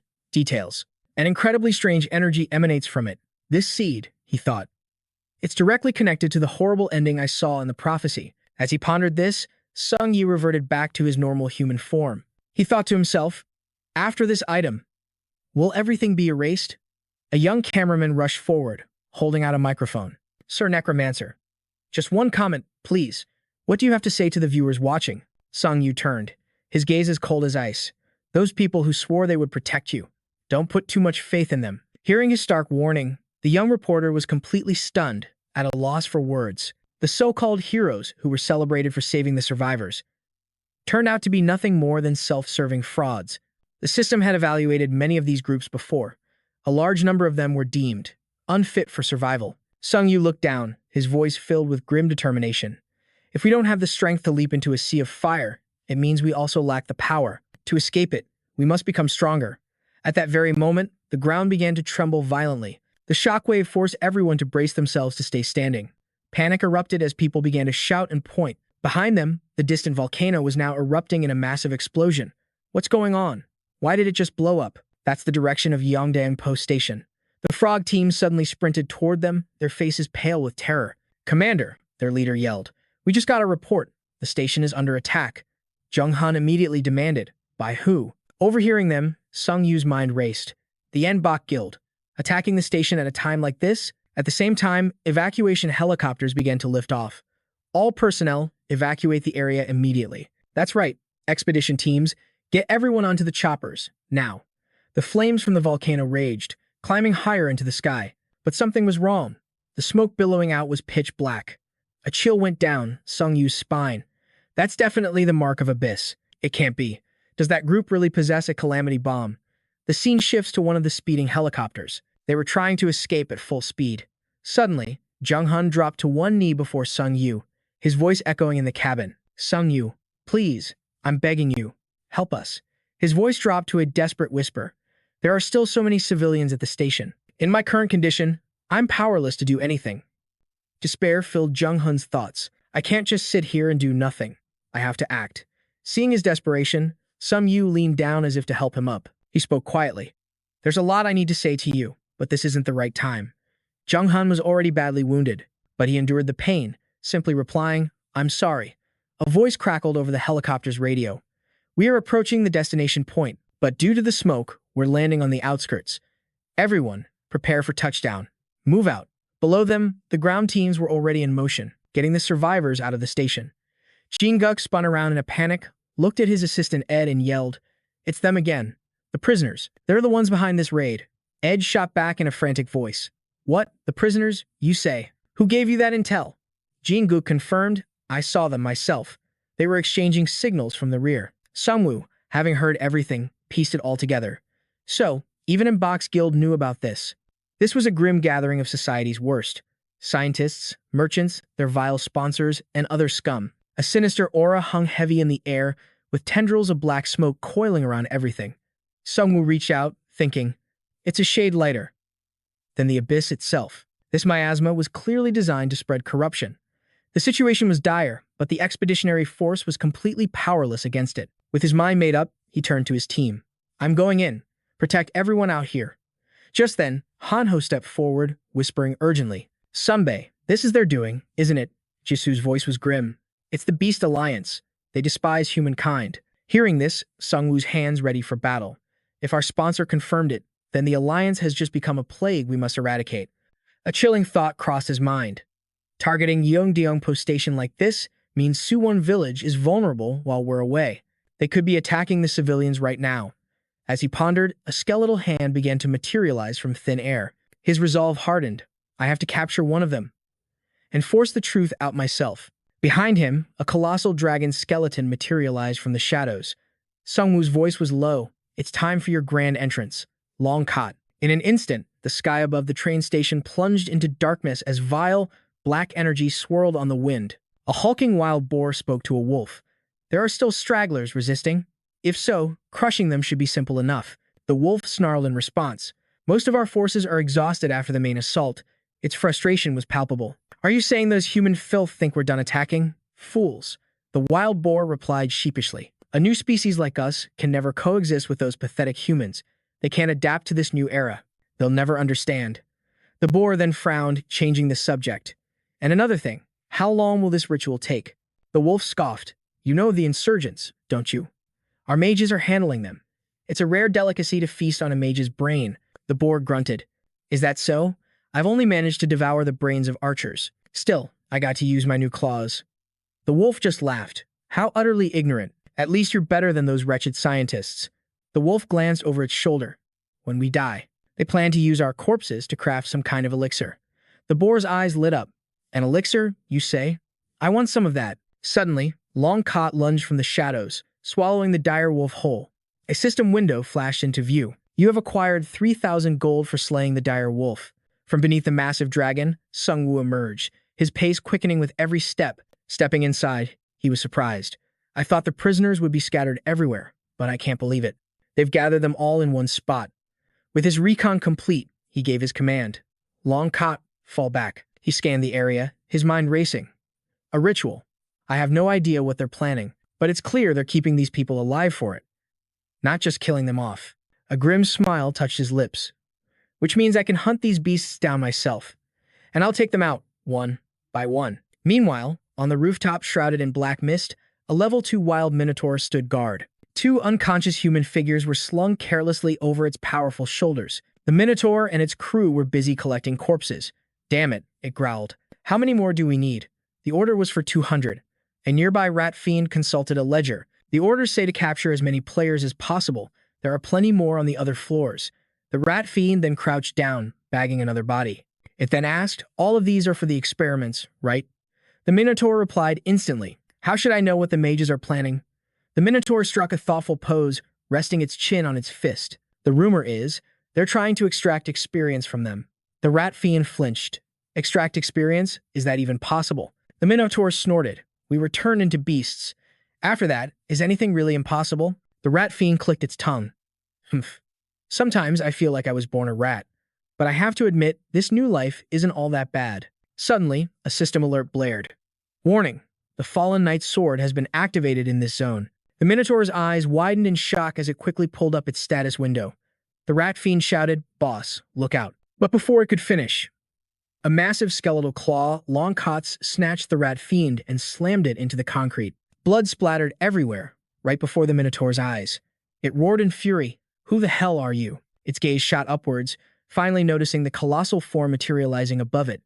It was the bone dragon, Long Cot. A skeletal claw raked across the Minotaur's face before it could even react, landing a devastating blow. The beast instantly launched a counterattack. It charged headfirst at Long Cot, ramming it relentlessly. What kind of abomination is this? it bellowed. Then, coming to a halt, it glared at the figure standing opposite the dragon. The Minotaur was suddenly startled. The bones on its two-toed feet instantly ignited, engulfing its legs in flames. The Minotaur charged forward, roaring, iron horn. It unleashed a relentless barrage of attacks, giving Dragonbone no room to defend. Before he could even process what happened, a system window appeared. Your party member has returned to the eternal abyss. At that, he tilted his head to the sky and let out a furious scream. Where are you? I know who you are. Come out, you old necromancer. In that instant, a blade sliced through the air at incredible speed, piercing the Minotaur from behind. Caught completely off guard, blood erupted from its wound like a geyser as it roared in mindless agony. It stammered, You dishonorable bastard. Sungwoo coolly charged forward and retorted, and you think releasing poison gas is honorable. With that, his sword plunged straight through the Minotaur's chest, ending its life right there. A system notification followed. You have acquired 30,000 gold for hunting a wild level 2 Minotaur. Reading the message, Sungwoo looked visibly surprised. Level 2? The amount of gold I received doubled. The growth rate of these things is on a completely different level. A moment later, Sungwoo began to summon the creature he just slew, saying, Thanks to you, I've now acquired an even stronger skeleton monster. The system announced, The dead is now under your control. Just then, sensing a presence nearby, he frowned and thought to himself, He's still alive. But if he keeps breathing this poison, he'll die eventually. With that thought, he quickly summoned his skeleton warriors and shouted, Move out. We have to get everyone outside. Check every single floor and evacuate them now. The poisonous miasma in here is getting thicker. The sky around the station showed no signs of clearing up. Inside, Sungwoo and his skeleton army were fighting fiercely. Suddenly, a golden circle materialized as the system warned, Caution. A terrifying summoning spell is being cast in this area. Seeing this, Sungwoo's face hardened with irritation. A summoning? What the hell is it now? What else are you planning? I don't have time to waste. He immediately led his skeletons away, moving as fast as he could. In a flash, he and his troops reached the front of the building, but suddenly, he froze, a look of pure confusion on his face. It turned out another monster had already appeared. From within the circle, a voice called out, Who are you? Looking at the rift spewing out clouds of poison, Sungwoo thought, Stay calm. Find the culprit first. But this smoke is already spreading everywhere. The dire wolf pointed at Sungwoo and snarled, Damn it. A necromancer, another wolf replied. What's going on with him? Why isn't the power of hell affecting him? The dire wolf then roared, Don't let him escape. Capture him. We can always conduct the experiment later. Just then, Sungwoo noticed what the dire wolf was doing. He narrowed his eyes. A magic circle? It's a summoning spell. At that moment, Sungwoo held his staff forward and declared, I don't have time to play games with you. Hearing this, they were baffled. They glanced at each other, completely confused. The sky that night was incredibly dark, but the moon was at its absolute fullest. Down below, Sungwoo was battling the beasts, protecting the survivors. He spoke softly. Good thing, it's already dark. Then, he transformed into the Grim Reaper, wielding the Death Scythe itself. The system announced, You have summoned the Grim Reaper's Death Scythe. Time limit, 59 minutes and 58 seconds. You are now wielding the power of a lich. Maximum number of summons has been increased by 50. Sungwoo glared at them and continued, Turns out I can use this scythe for 1 hour each day, but for you guys, 5 minutes will be more than enough. Countless skeletons burst forth from the ground. The werewolves began to back away in a panic. The dire wolf screamed, Damn it, that head. Just destroy its skull. If it's just skeletons, we can easily defeat them. In the heart of the blazing battlefield, the system chimed again and again. Your defeated skeleton is being resurrected. Seeing this, Sungwoo praised them with a smirk. You're pretty good. But in this situation, you have no choice but to surrender, little wolves. The pack began to howl in terror. Save me. The dire wolf's face was a mask of pure fear. But even so, a single thought echoed in his mind. Incredible. If the researchers saw this, they would be drooling. He then sat down, placing his hand on the circle and whispering, You're too late, Necromancer. From that magic circle, a dark smoke began to swirl upwards. The system announced, Warning, a terrifying summoning magic is manifesting in this area. He then rose, spreading his arms wide and declaring, You fools. You knew we existed, and yet you still chose to broadcast everything. I have no idea why you went live, but it was amusing watching you all waste your strength at that guild. With that, he extended a hand forward and continued, From now on, this world will be. But before he could finish, a massive explosion erupted right before his eyes, catching him completely off guard. An unseen force slammed into him, sending him flying backward as if he'd just been punched. Another blast, as bright as day, tore through the area. The very space around them seemed to shatter. Just then, Sungwoo gave the order, fall back for now. As for the dire wolf, he lay motionless amidst the rubble, completely incapacitated. Sungwoo slowly approached him. What did you summon? The dire wolf, ever defiant, answered with a boastful sneer. Humanity is finished. At that moment, the entire building began to collapse, and as Sungwoo looked over, someone shouted a warning. Be careful. A terrifying monster is about to appear. The system immediately issued an alert. The raid boss is approaching this area. Elsewhere, a figure held an empty water bottle. Slumping to the ground, it was clear Jung-hoon's body had taken heavy damage. He thought to himself, even after drinking a strength elixir, my condition has barely improved. Am I standing at death's door? He frowned in frustration, recalling the image of Sungwoo, who had died and still managed to resurrect. The thought only soured his expression. The Korean Peninsula. The one place he was so sure was the safest. But now, it had fallen into such a critical state. The scene shifts to Hanho and Jisoo, who were watching with excitement. Their eyes were fixed on Sungwoo's skeletons as they said, Look, those are the monsters our senior summoned. They're saving the civilians and getting everyone out. The necromancer saved them all. Jung-hoon instinctively looked at the celebrating crowd, filled with regret. I was wrong. My way of developing the guild was all wrong. He bit his lip, annoyed at his flawed logic. He thought he had to go it alone to get stronger, but he hadn't grown at all. In reality, the opposite was true. This was the consequence of his arrogance. The system then displayed a notification. Terrifying summoning magic is beginning in this area. The words startled Jung-hoon, who quickly looked up. Meanwhile, Jisoo was observing. The life signs from hell are finally fading. After that, Jisoo and Hanho led their team, rushing toward the station, where the skeleton monsters were locked in a fierce battle. Suddenly, a voice rang out, the necromancer is over there. Yongding Post Station is collapsing. Just then, from beneath the earth, a colossal hand erupted and reached for the sky. Moments later, its entire body emerged from the ground. The system announced, the ogre warrior boss monster has appeared. The dire wolf grinned from ear to ear. Though his body was broken, he managed to ramble on. Do you really think you can defeat it? Even if you manage that, your plans will never truly be complete. As he glanced over, he saw Sungwoo staring daggers at him, which made him cry out. What the hell are you looking at? Sungwoo just smirked. You must have been too busy drawing your magic circle to watch the broadcast until the very end, right? The bone dragon appeared as he continued. We have a pretty incredible monster on our side, too. Sungwoo's wyvern shot forward, clamping its jaws on the dire wolf's snout. He was completely drained of strength, able to do nothing but lie there and take the punishment. The wolf was physically overwhelmed. Blood gushed from his mouth, but all he could do was lie there and growl. Behind them, the crowd erupted in cheers. Smiles lit up everyone's faces. But suddenly, another wolf pointed forward and shouted, What is that? The source of his shock was, of course, the bone dragon. Sungwoo simply said, An incredible monster. Hanho cheered excitedly. That's right. Finish him. Jisoo just marveled at the battle. Incredible. Watching this scene, Jung-hoon made a new resolve. I have to get stronger. He looked towards Sungwoo, who was fighting so valiantly, a single thought consuming his mind. Stronger than that, necromancer.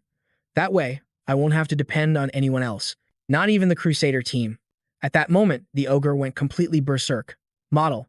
Sungwoo gave the command to attack, and in an instant, his skeleton warriors charged forward. They fought relentlessly, but the beast was too powerful, casually crushing his warriors with its bare hands. In a flash, a system message appeared. Your summoned creature has vanished. Hearing this, Sungwoo was stunned. Vanished? His skeletons were supposed to have endless resurrection. How could they disappear without a trace? So this was the true power of a boss monster. Sungwoo watched its lightning-fast movements, a sense of dread creeping into his heart. It was a shame the bone dragon couldn't use its breath attack, but as long as it was still under his control. The bone dragon lunged at the ogre, only for the massive beast to casually catch its head, stopping it cold. The bone dragon retaliated, tearing into the ogre's flesh before it could react. Sungwoo was determined to seize the upper hand, but the ogre's massive hand clamped down on the bone dragon's shoulder, halting its ferocious assault. It slammed the bone dragon to the ground, pinning it beneath its colossal frame with a murderous glare. Just then, Sungwoo's other skeletons swarmed in to help, swiftly driving a sword straight through the ogre's eye, making it roar in agony. Seizing the opportunity, the other skeletons surged forward to turn the tide. As the beast staggered, the bone dragon scrambled on top, pinning the ogre down. The tables had turned completely, and a torrent of spectral blue flames erupted. The ogre shrieked in pain. A system notification rang out. You have acquired 705,000 gold. Dot for defeating the invincible dungeon ogre. With the battle won, Sungwoo stepped onto the back of his bone dragon. His legion of skeletons gathered below. Another message flashed. You have reached level 16. Then a new window appeared before him. Choose a card. Strength, skill, item, and Call of the Damned. The system chimed in again. Your skill proficiency has improved from basic to intermediate. Name, Call of the Damned. Rank, intermediate. Type, active. Mana cost, 100. Summon and control 15 masterless zombies from the underworld. No limit on total summons. They turn to dust after 20 minutes. Cooldown, 30 minutes. Reading this, Sungwoo smirked. His zombie strategy had just received a massive upgrade. But the greatest prize for defeating the boss was this. The ogre was rising once more. A new message appeared. The corpse under your control has become a subordinate. Class family. Immediately after, another information panel popped up. Item, Blessing of the Thunder God. Grade, Hero. Type, Bracelet. Description. Consumes all mana to unleash a powerful lightning strike. Cooldown is 5 minutes. If the user has no mana, the cooldown becomes 24 hours. Sungwoo noticed the bracelet on the ogre's wrist. After reading the details, a thought crossed his mind. Consumes all mana, huh? Then this guy is the perfect one to use it. Suddenly, he saw the ogre and the bone dragon high-five each other. Sungwoo was taken aback. You two got friendly during that fight. Seeing this, Dire Wolf's pride was wounded, and he roared. This makes no sense. What did you do, you old necromancer? Sungwoo just smirked back at him. See for yourself. Befriending monsters is my specialty. The taunt sent him into a rage. Don't mess with me. Out of nowhere, a spectral blade sliced through his body, cutting off his scream. He was completely at the mercy of Sungwoo's scythe, pinned in place. All right, playtime's over, Sungwoo said coolly. Let's get down to business. Dire Wolf trembled. Wait, okay, I get it. But before he could finish, his face was covered in blood. Sungwoo had ended him without hesitation. A system notification appeared. You have acquired 30,000 gold for hunting a level 2 Dire Wolf.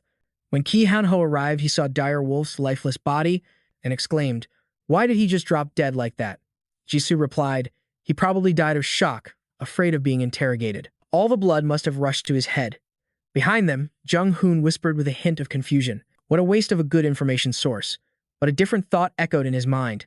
It's not over yet. I'm not certain, but there might be another way. Meanwhile, Sungwoo was already getting to work. A familiar system window popped up. The corpse under your control has become a subordinate. Class. Family. You can now view the memory fragments of Annette. Instantly, Dire Wolf's eyes began to glow with an eerie blue light. Seizing the moment, he dove deep into the core of the man's memories.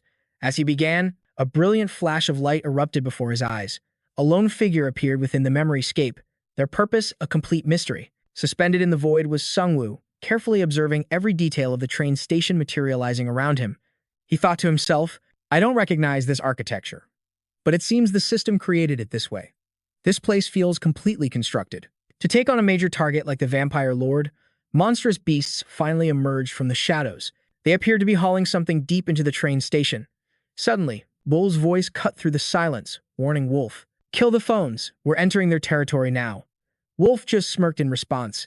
Things are finally getting interesting. Looks like the expeditionary force was wiped out.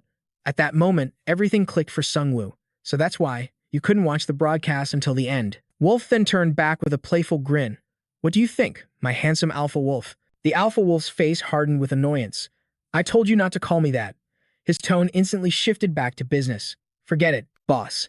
I heard that Geojeto team didn't just break the Freedom Guild's rules. Hearing this, the alpha wolf answered calmly. I know nothing about that. Savage Wolf held out his hand, smiling with a grating voice. What's wrong with you? Even I heard the rumors. The alpha wolf clenched his fist tightly, his voice swelling with pride as he spoke. The leader said that one day we would have to join the Freedom Guild, which means now is the perfect time. Let's draw up a plan. Suddenly, a dangerous expression twisted Savage Wolf's features. He hissed, Geojeto. I heard that mad scientists threatened them and plans to build his research center right there. Sungwoo's brow furrowed at the name.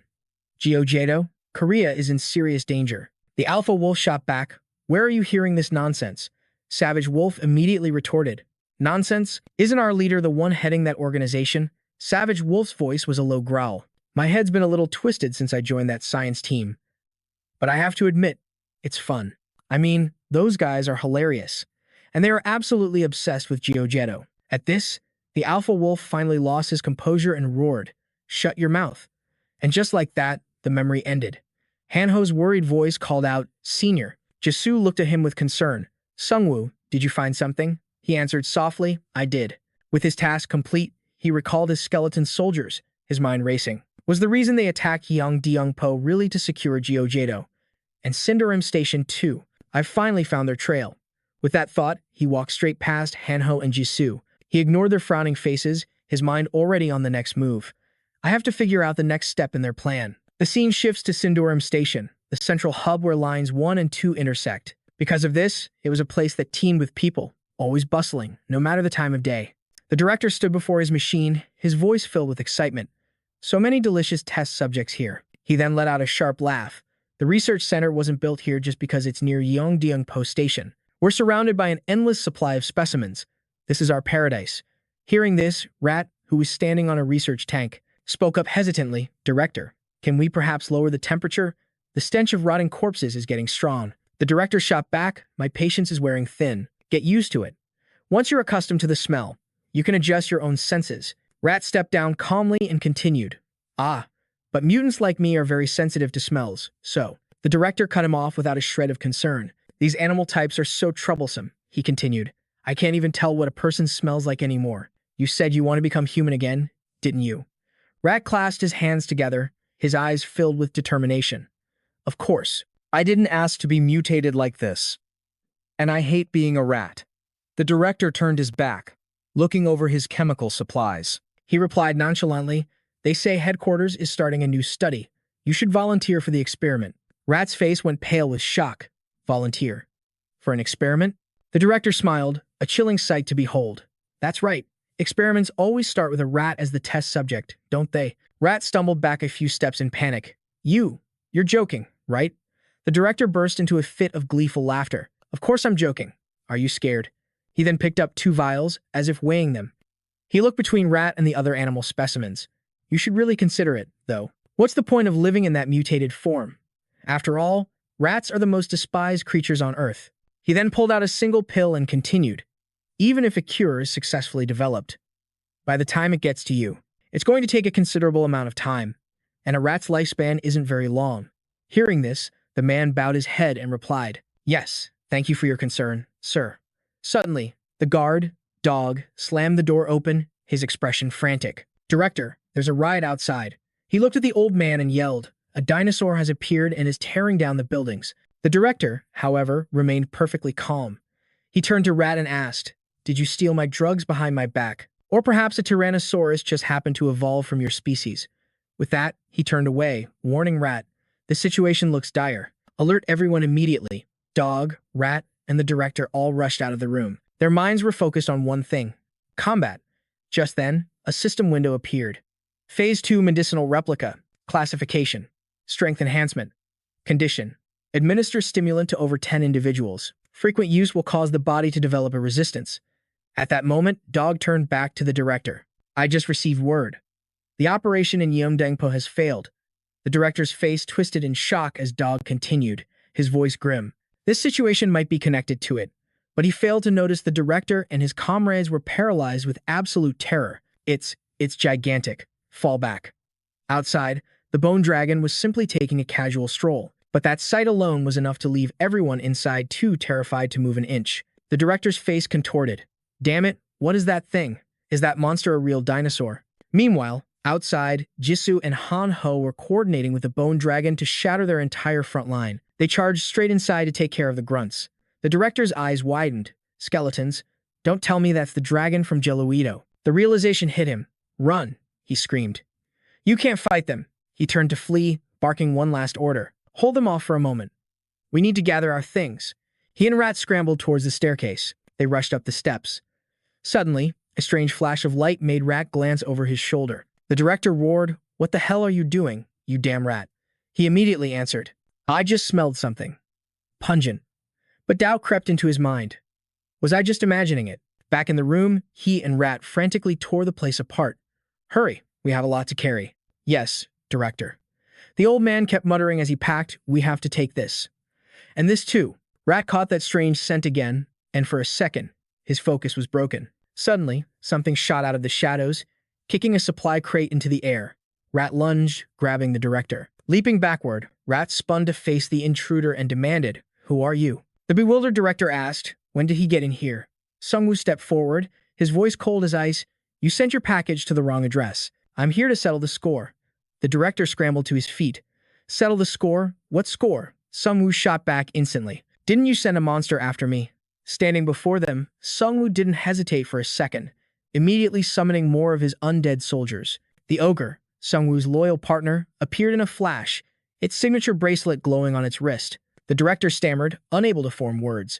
Sungwoo asked quietly, "Now do you recognize him?" Staring at the massive ogre, Sungwoo repeated, "You sent him to the wrong address." Just then, he noticed a pile of corpses in the back of the room. Is this their research facility? On the ground were bizarre skeletons that made Sungwoo's curiosity stir. It wasn't just human corpses, but horribly mutated bodies. My suspicions were right when I read the details of that transformation essence. The sight of shattered androids and humanoid machines sent a wave of pure fury through him. These damn bastards. They treat human lives like nothing more than toys for their experiments. It's a good thing Jisoo and Han Ho can't see this. At that very moment, his two allies were fighting for their lives outside. The old director stammered, "What? I never imagined this would happen." Sungwoo replied softly, "Are you ashamed that your evil deeds have been exposed?" The director scowled, enraged by his words. "Evil deeds?" He pointed toward the figures floating in giant glass vats. "How dare you say such shameless things? The work I'm doing is elevating science to an entirely new level. You simple-minded fools could never understand." He shrieked, his voice filled with madness. This experiment is the key to humanity's immortality. But his rant was cut short as Sungwoo silenced him with 3 swift arrows. A panicked mouse rushed to his side. "What the hell was that?" Sungwoo scoffed. "I can't stand to listen to your insane ramblings any longer." The director lost all composure, screaming and clawing at the air as if he wanted to tear Sungwoo to shreds. Only Mouse tried to restrain him, utterly bewildered and unsure of what to do. Suddenly, the director pulled out a strange vial. "You've served your purpose well until now," he hissed. "Allow me to make you more useful." And just like that, he forced Mouse to transform into a hulking monster. The beast let out a roar of agony and rage. "You bastard, director."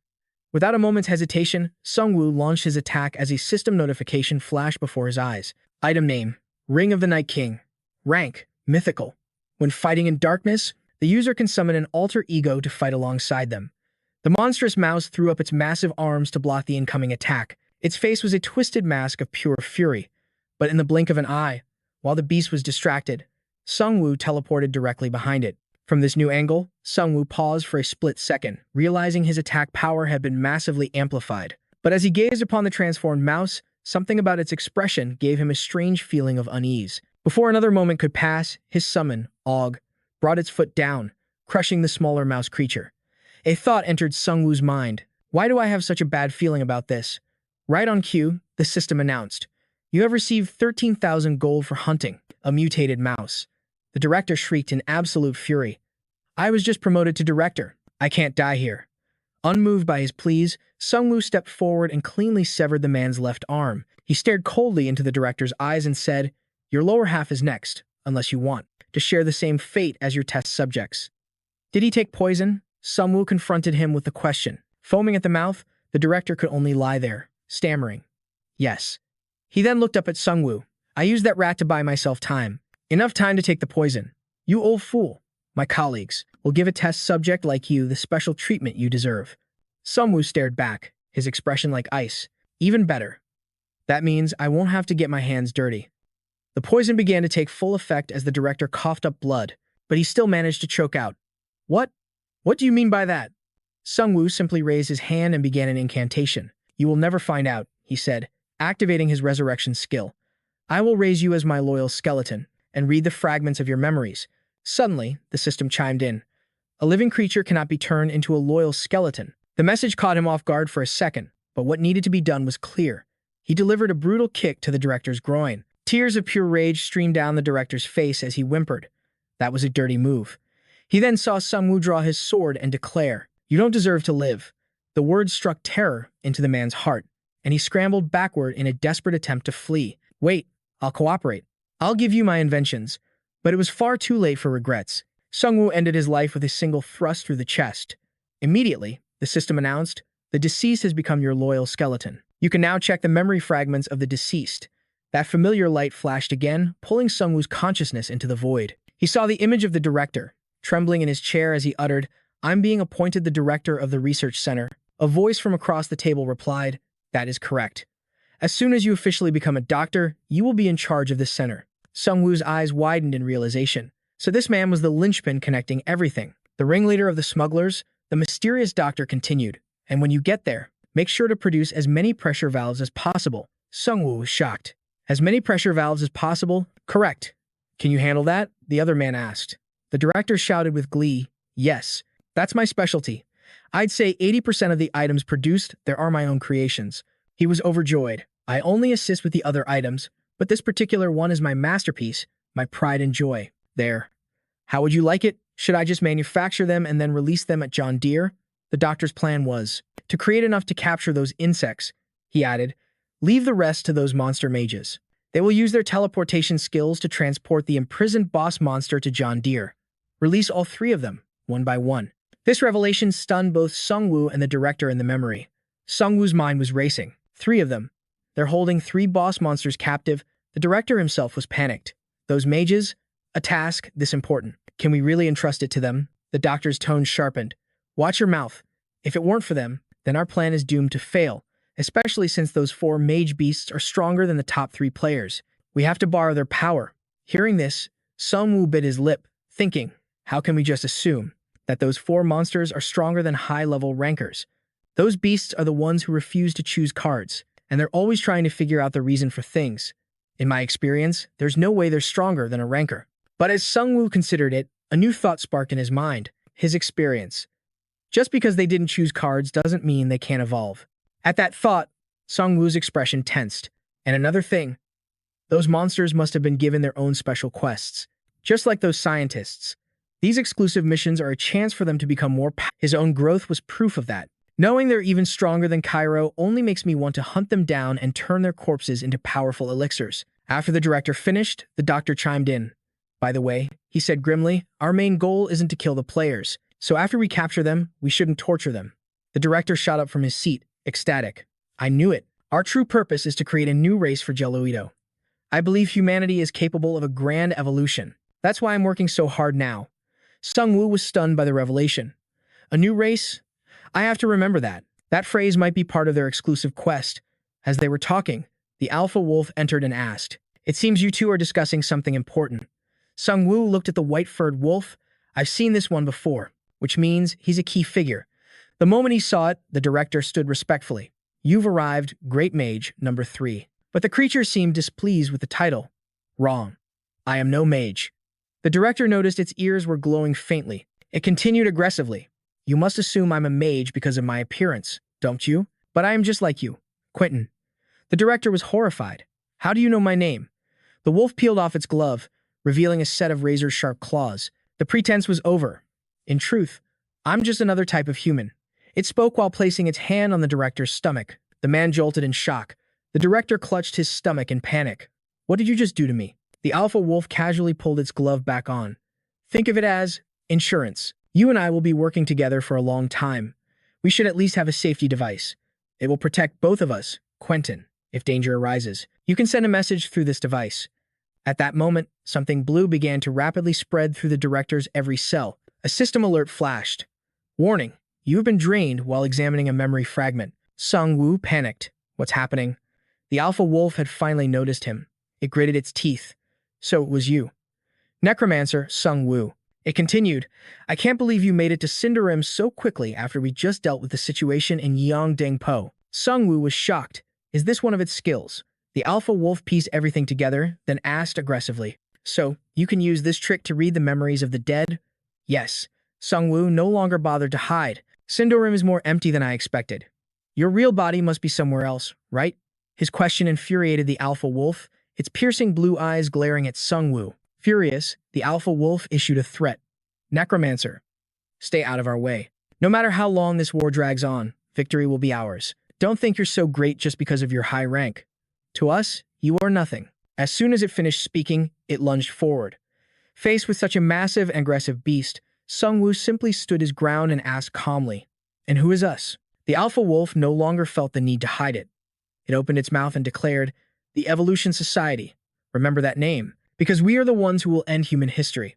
With that final word, it unleashed a devastating attack right at Sung Woo. It sent him flying. He let out a pained grunt. That thing even has a mind-probing skill. This won't be an easy fight. He quickly calculated that the enemy had planned to summon 3 boss monsters in a row. Since the first boss failed, it's highly likely their entire plan has now changed. I can't help but worry. Just then, Dry quickly approached. Sung Woo struggled to his feet and asked, "That's right, you found something, didn't you?" It turned out to be a map. With a single glance, he knew it was a map of Central Geludo, marked as Point A. Point B was located around the Sosa district of Bucheon, and Point C was Byomji Station in Anyang. Sung Woo calculated inwardly. All the arrows were pointing toward Geluido. That's it. These are the locations of the boss monsters. We took down one of the 3 beasts before the dragon appeared. And the ogre warrior is now on my side. Sung Woo calculated inwardly. That means the last one must be with that so-called Evolution Guild. Dawn was breaking fast. Inside a dilapidated building, survivors were working tirelessly.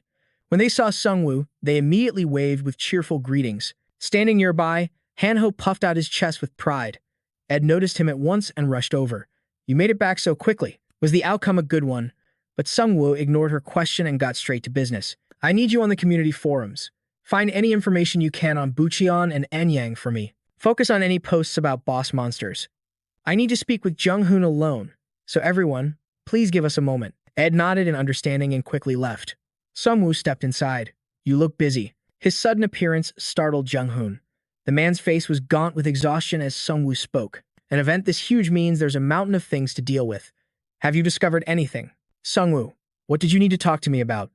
Sung Woo immediately pulled up a chair. "A massive attack is coming, and it's aimed at Yang Dangpo." Jung-hoon was stunned.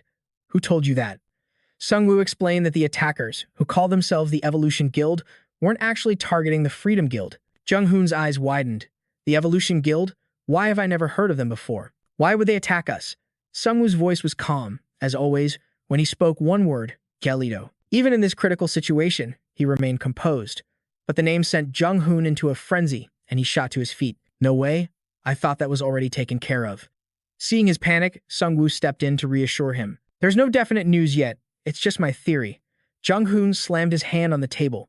"Their existence alone is a bombshell. We have to stop them, no matter what it takes." Jung-hoon lowered his head in despair. "Sung Woo, can you please help me?" Sung Woo was surprised. "Why so suddenly?" Jung-hoon pressed on. "Please, you have to protect Yang Dangpo. As of right now, you're the only one capable of fighting back against that hellish power. I'll give you 1 million gold. I can't offer any more than that. Yes, please, just help me." Jung-hoon's desperation was palpable. Sung Woo was at a loss for words. Is he trying to use me? He wondered. But turning down a sum that large would be a real waste. Even if he is using me, Choi Jung-hoon isn't my enemy. So this could be fine. Besides, our main goal right now is to deal with the Evolution Guild. He then extended his hand with a smile. "All right, we have a deal." Cutting to the scene outside, everyone was chatting happily with one another, when all of a sudden, Hanno saw him walk out. Hanno and Roy quickly ran over. "Senior Sung Woo, are you all done?" It seemed they'd been waiting for him. Seeing them all getting along so well, he started to tease them. "You all seem to be getting along incredibly well. Already made friends with them, have you?" Hanno shot back. "Should I mention I befriended someone who once fought you? And Jisu's popularity is on another level." Sung Woo scowled. They were all praising how great she looked in that red outfit, and said her hair looked like flower petals when she swung her sword. This seemed to annoy Sung Woo even more. "Is that right? You were so busy talking nonsense you forgot the important stuff." Hanho then reached into his pocket. "There's a new announcement on the community page." He held his phone out to Sung Woo. "Senior, the rankings have changed again. The Yeong Deongpo prosecutor dropped to number 3, right behind a level 15 Dr. Yu." Sung Woo was shocked as he processed the news. This doctor is not someone we can afford to underestimate. This was an opponent that made even Sung Woo feel a bit uneasy. He wondered, is he also a member of the Evolution Guild? Sung Woo considered this. Level 15 is the highest level an awakened player can reach, at least for the first time. I don't know if only 5-star players can reach it, or if anyone can break through to level 15. But in any case, that Dr. Yu has already reached it. He began making his calculations. If we don't do something before he grows even more powerful. Just then, Jisoo finally finished her conversation. Hanho stepped forward and announced, "Jisoo, you're finally out." Sung Woo covered his mouth, faking a few coughs. Did you manage to get anything useful from the Freedom Guild? Jisoo replied immediately, no, nothing at all. They just made me feel extremely uncomfortable. Hanho became indignant. What? Senior, don't tell me you actually thought Jisoo would abandon us. He kept talking. Do you have any idea how shocked and how much Jisoo cried when you died? Jisoo grew furious. Hanho, stop spouting nonsense. It was clear she had a fiery temper. The words had barely left her mouth when she thrust her sword in front of Hanho's face, making him go pale. I was only telling the truth. Elsewhere, Manhwa was completely lost. All he could see was his comrade, trembling violently on the cold ground. Sung-woo rushed over in a panic. What happened? Hanho moved in quickly to support the collapsing man. Manhwa's voice was faint, almost a whisper. I was just checking. Those suspicious vials. By the way, what were those vials you brought back from Shindoram? They're pure hell's breath. The moment you open one, the gas escapes. If you've been wronged in detail, place this open jar where your target lives. Sung-woo stepped forward and seized the jars. Hey, that's my prized possession. Keep your hands off. Min-hwan protested, offended. Who would even want that? Just make sure you seal it tight. The man was brimming with confidence. In any case, I, the assistant of the Liberty Guild, will be your personal messenger. Sung-woo, Jisoo, and Hanho all shared the exact same thought. He definitely got demoted. Min-hwan continued. The information you're looking for was investigated by a guild member. You should head there now. As the other two started to leave, Sung-woo quickly called out, but was she really that shocked when I died? Hanho was taken aback. Are you asking about Jisoo? He whispered. She didn't scream, but she definitely cried. She probably hates me now for revealing a secret like that. Sung-woo grew curious. Jisoo really cried? Are you sure it wasn't you? Hanho boasted proudly. Well, yeah, but I only cried because Roy died. I'm a cool guy, you know, senior. If you plan on dying again, make sure Roy is safe first. As soon as he finished, he lunged forward to hug Roy tightly. My love, Sung-woo thought to himself. For sure, if both of us fell into the water, he would save Roy first. Elsewhere, a hand, trembling with frustration, slammed repeatedly against a desk. It was Jung-hoon. He couldn't accept it. Recruiting me is one thing, but remember, you still owe me. Don't think I'll just hand over 1 million gold to you, especially not to someone who disappointed me so completely. That boss raid was a tactical disaster. We charged straight for the boss, without any regard for the other monsters, and the public has been ripping us apart for it. In terms of power and reputation right now, I've completely lost to Sung-woo. The people are all on his and Roy's side. More importantly, the heads of the giant club are all powerful players. I have to proceed with caution. Jung-hoon quickly reviewed his system status.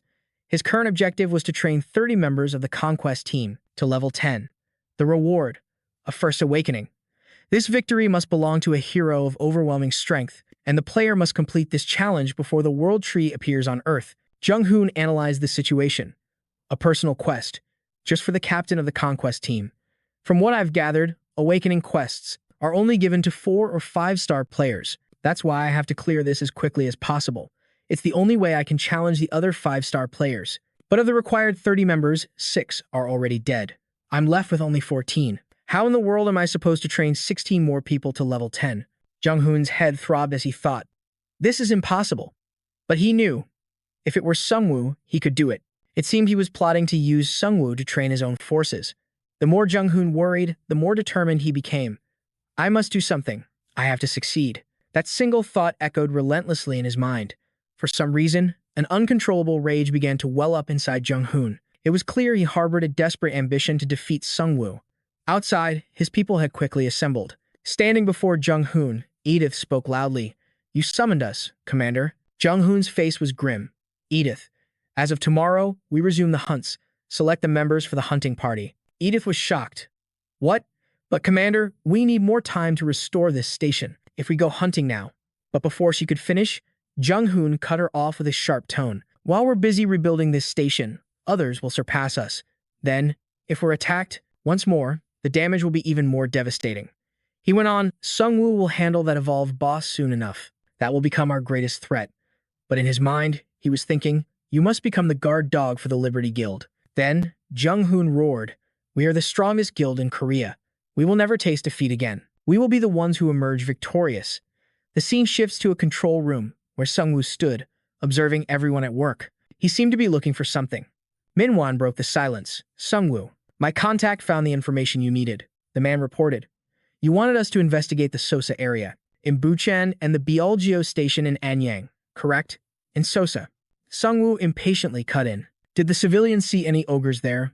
The man quickly answered, Ah, yes, they did. It was the boss monsters summoned during that raid. He then added, but they didn't just see them. This wasn't the first or second time. Someone was definitely suppressing this information. As for Byongai Station, Sungyu cut in. It's filled with black smoke and hordes of zombies, right? The man was stunned. Yes, exactly. But how do you know that? He glanced helplessly over his shoulder, where a brilliant golden light suddenly flared, capturing everyone's attention. It was Han Ho. He was like a living information terminal.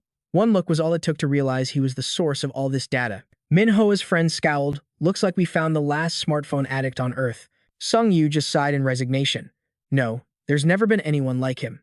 Han Ho immediately gave his report. Sunbae, the town is still secure. I've already contacted Tae Sum and told him to hold his position in a safe zone. He won't make a move. Sung Yu quickly processed the situation in his mind. The town was secure, and the boss fights at Jeluido and Sosa were already handled. That left only one location, Bo Ngai. All the intel on the Bo Ngai station forums warned players to stay far away. The entire area was flooded with a toxic gas and crawling with aimless zombies. He was certain that the gas was Hell's Breath, which meant one thing. The Evolution Society or another research facility had to be based there. Sung Yu turned to Min Hoa. Assistant, I have a favor to ask. Min Hoa answered immediately. What is it? A faint smile touched Sung Yu's lips as he said, Let me borrow your knife. No one knew what he was planning. As night fell, dark clouds consumed the city, casting a grim and horrifying shadow over everything. On a deserted street, two figures sprinted for their lives. It was clear they were running from something truly terrifying. Soon, they were part of a larger crowd, all fleeing in terror.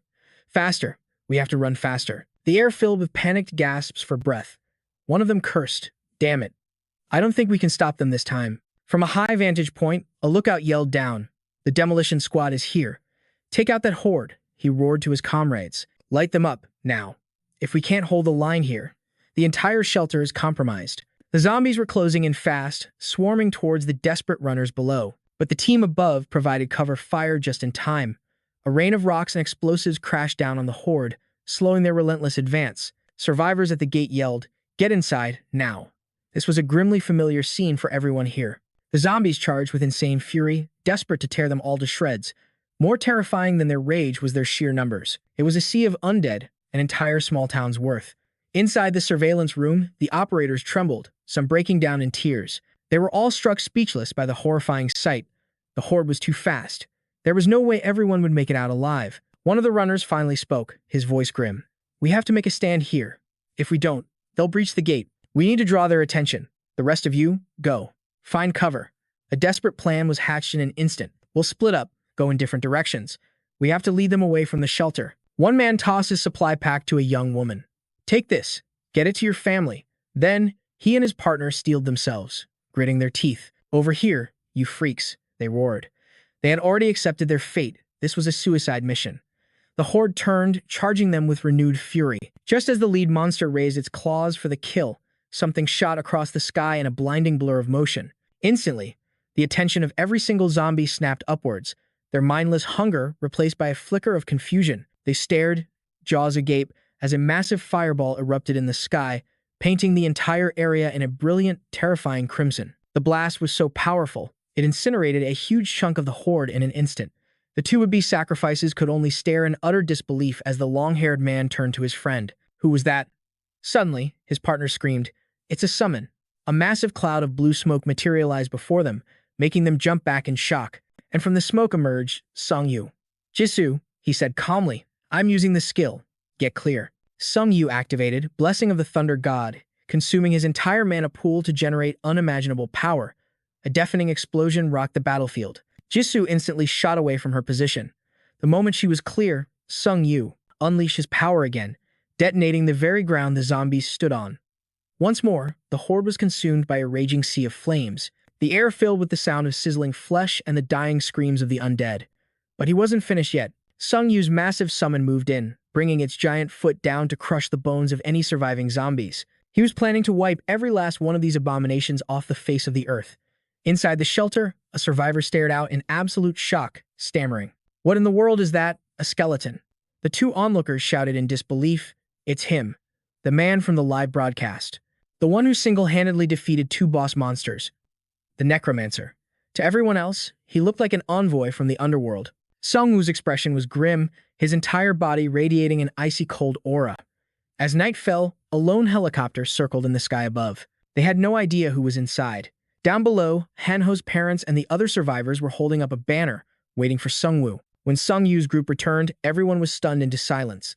Hanho beamed, puffing out his chest. "Your heroes have returned. You must have been worried sick, but thankfully my senior and I handled everything." Hanho's father's face fell. "Is it just you? Where are the others who went with you?" Hanho looked serious. "We were worried some dangerous force might attack the village, so we decided someone important needed to stay here." Hanho's mother thought to herself, "He definitely got kicked out." The other two shared her grim expression, thinking the exact same thing. But Hanho remained cheerful. "To maintain this safe zone, we're going to need gold." His father covered his mouth and whispered. So in the end, he just did a bunch of odd jobs. His mother quickly defended him. "Our son earned a lot of gold catching goblins and kobolds." Hanho forced a smile. "I really thought I was being abandoned. But my senior showed me his true sincerity." Then he opened a case and pulled out Rai, the senior's true right-hand man. This time, he entrusted him to me. Hanho's father's eyes lit up. "If it's Rai, then we can trust him." Gi Hong-soo added, "You'll be a great help to us." Sergeant Kim walked over and started untying him, whispering, "Were you kidnapped?" Then he stared in shock. Rai had vanished in an instant. It seems Sergeant Kim's guess was right on the money. Hanho screamed, "Catch him. Don't let him get away." Sergeant Kim's face went pale as he broke into a cold sweat. "What do you mean by that?" After wiping out the zombies, the surrounding landscape had become eerily quiet. For a moment, it seemed like everything was safe. But just outside the room, someone was listening in on their conversation. A few small hands and heads peeked over the edge. It was a necromancer. A necromancer is really here, the symbol of justice and faith, the necromancer himself. It turns out they were just kids from who knows where. But one look was enough to tell they were Sungyu's biggest fans. He heard everything they were saying, feeling helpless. A necromancer of justice and faith? What is this strange combination? Jisoo was impressed. "I can't believe there are so many children here. If we hadn't come back when we did, they might have been in real danger." But suddenly, a panicked voice cried out, "Miss Jisoo, your chin. And your neck. There's so much blood on you." A dazed Jisoo quickly wiped it away with her hand. "It's not like before. I'm used to the smell of blood now." Sungyu thought to himself, "Not like before." He fell into a deep thought. Looking back, we spent a long time together, haven't we? But I still don't know that much about her, from what I remember. His thoughts prompted a question. "You said you lived on Jeju Island, right?" Jisoo answered briskly, "That's right." He asked curiously, "Do you think you'll ever go back?" It seemed Jisoo didn't want to talk about her family. Her voice turned cold. "Who knows, whether I can or not. I have no idea what will happen, but I'm sure my parents are still alive and well." It was clear that whenever her family came up, Jisoo adopted an icy demeanor. She spoke of them without a trace of emotion. "They were horrifying people, so horrifying that I just wanted to run as far away as possible." Sungyu wondered, "What kind of family is that?" She continued, "By the time I was finally free from that place, the world had already become like this." He listened in silence, realizing just how deep the rift with her family was. Is it selfish of me to be happy that she won't be leaving us? Just as he was lost in thought, someone approached. The door opened, and the strange noise made Sungyu spin around defensively. A man in a white lab coat walked in cheerfully. "I'm sorry to have kept you waiting. My name is Min Sok." Seeing him, Sungyu figured this must be the leader here, but he quickly stood up. "I'm Du Sungyu." The man replied instantly, "I'm well aware of your esteemed name, Necromancer, and the fire devil beside you as well." Jisoo pointed to herself in astonishment, completely shocked to hear she had a nickname like that. Jisoo let out a laugh. "You don't know our real names, so you're just calling us by the nicknames everyone else made up." Min Sok smiled awkwardly, scratching his head. "Well, seeing you dressed in red, fighting among all those monsters, you really do look like a devil. I'm sorry if I made you angry." Jisoo's smile was stiff. "No, it's fine. In fact, now I really want to meet the person who came up with that name." Min Sok replied innocently, "You think it's a cool name too, right?" Sungyu fooned, "You should run away now, you big-mouthed old man." Min Sok recounted, "We all watched the video of your raid. You were both amazing. To all the kids here, you're both heroes. And you're the Gossip Dagger." Jisoo covered her mouth, shaking with laughter. "The Gossip Dagger? There are even more nicknames like this." Min Seok continued, "They were all created by the same person." Sung Ho's face darkened with irritation. Seriously, old man, that's enough. Just then, Min Sok finally got to the point. By the way, his hesitant words caught the young man slightly off guard. He continued, I am incredibly grateful that you saved us, but please, I must ask you to leave this place. For some reason, Min Sok was urging them to go. What? Jisoo and Sungwoo were both stunned. Min Sok explained, for the past 3 days, this place has been under a relentless zombie assault. We've been barely holding on. Jisoo asked urgently, but why didn't you try to escape or ask for our help? Min Sok gritted his teeth. Because of that bastard's damn quest. Sungwoo's mind raced. Is it the same thing again? Min Sok clarified, this is a regional quest. Anyone within this zone is forced to accept it. The moment we step outside this building, that horde of zombies will hunt us down instantly. As time passed, more and more monsters appeared. Half of our people are elderly and children, so we couldn't possibly abandon them. Other outsiders were given the same choice, but after hearing our situation, they hesitated. As he spoke, Min Sok couldn't help but clench his fists. He was trembling, the pain of his memories clear on his face. Sungwoo thought grimly, this group's situation was anything but simple. They were the most vulnerable members of society, utterly powerless. In a crisis, the strong sometimes sacrifice themselves for the weak. If they succeed, it's a heroic tale. But if they fail, our overall strength just gets weaker and weaker. We no longer have the power to fight the monsters, nor can we survive this quest. Before he could finish his thought, Min Sok spoke again. I'll be direct with you too. If you don't want to get involved in this quest, please leave before midnight. Faced with this ultimatum, Sungwoo thought carefully. It was all a lie. His words told them to go, but his eyes were screaming for salvation. Still, Sungwoo couldn't just ignore their plea. Sungwoo made his decision. No, we came here to save Beolgeo Station. Min Sok and his wife were overjoyed. They grabbed his hands tightly, repeating over and over, Thank you. Thank you so much. Finally, there's hope that my family can be saved. Min Seok then added, it's getting late. I suppose I should stop bothering you two now. His wife chimed in, we've prepared this room for you. At her words, Jisoo looked like she was about to explode. The room had only one bed, and it was a double bed. Both of them blushed beet red and refused. No, if it's possible. Could we have 2 rooms? The kids outside stifled their laughter as Min Sok smiled warmly. Of course. I'll get it ready for you. After the adults left, one of the boys bravely approached them. Excuse us, but can we come in? Jisoo smiled at the children. She always had a soft spot for kids. Of course you can. Come on in. The moment the kids stepped inside, the two were swarmed by innocent, excited cheers. Wow, it's the real Necromancer. And the flame sorceress is so cool. One of the kids shouted boldly. Sir, could you please show us a skeleton? Sungwoo was taken aback. A skeleton? But he couldn't bring himself to refuse them. I guess I can show them this one. He then gave the command, come forth. Roy was swiftly summoned. It struck a cool pose, looking every bit like a true ancient warrior. The second the kids saw Roy, their eyes lit up with excitement. It's a skeleton, they yelled. He's so cute. Sungwoo thought with a sigh of resignation. The more it looks like a real skeleton, the more the kids are going to torment it. You'll have to endure it for me, Roy. Soon, dawn was approaching, and a thick fog had enveloped the city. The atmosphere itself felt heavy with death. Sungwoo tossed and turned in bed, unable to sleep with so many thoughts racing through his mind. The smiles on those kids' faces are still so bright. It's incredible that a place like this still exists. I'm glad it does. Suddenly, a system notification. Regional quest. Title. City of the Dead. Objective. Eliminate, purify, or conquer. The goal is to escape the area or conquer the zombie horde. The reward will depend on your choice. Sungwoo sat bolt upright. A quest notification in the middle of the night. Then, a system warning blared. Mission difficulty will be reset due to a player above level 15 in the area. He panicked. Reset? Level 15. That means it's my fault. Hurried footsteps echoed down the hall. It was probably Jisoo and Roy. She threw the door open, screaming, Sungwoo. The entire city is engulfed in flames. His blood ran cold. Can you feel anything? He asked. Jisoo closed her eyes, concentrating. Sungwoo's mind raced. The sensations flooding her senses were almost too much to put into words. She spoke in a rush. I can feel tremors everywhere, and there are countless footsteps surrounding this building. A system alert rang out. Zombies were now hunting survivors both inside the building and out. Sungwoo's voice cut through the chaos. Everyone, to the roof. Now, the children, terrified, cried out for their mothers. Minsuk's wife tried to soothe them. Hush now, run upstairs. Quickly.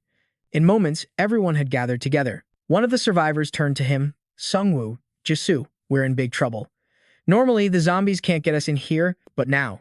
Before the man could finish, Sungwoo cut him off. The difficulties increased because a powerful player is here. A cold fury ignited in Sungwoo's eyes.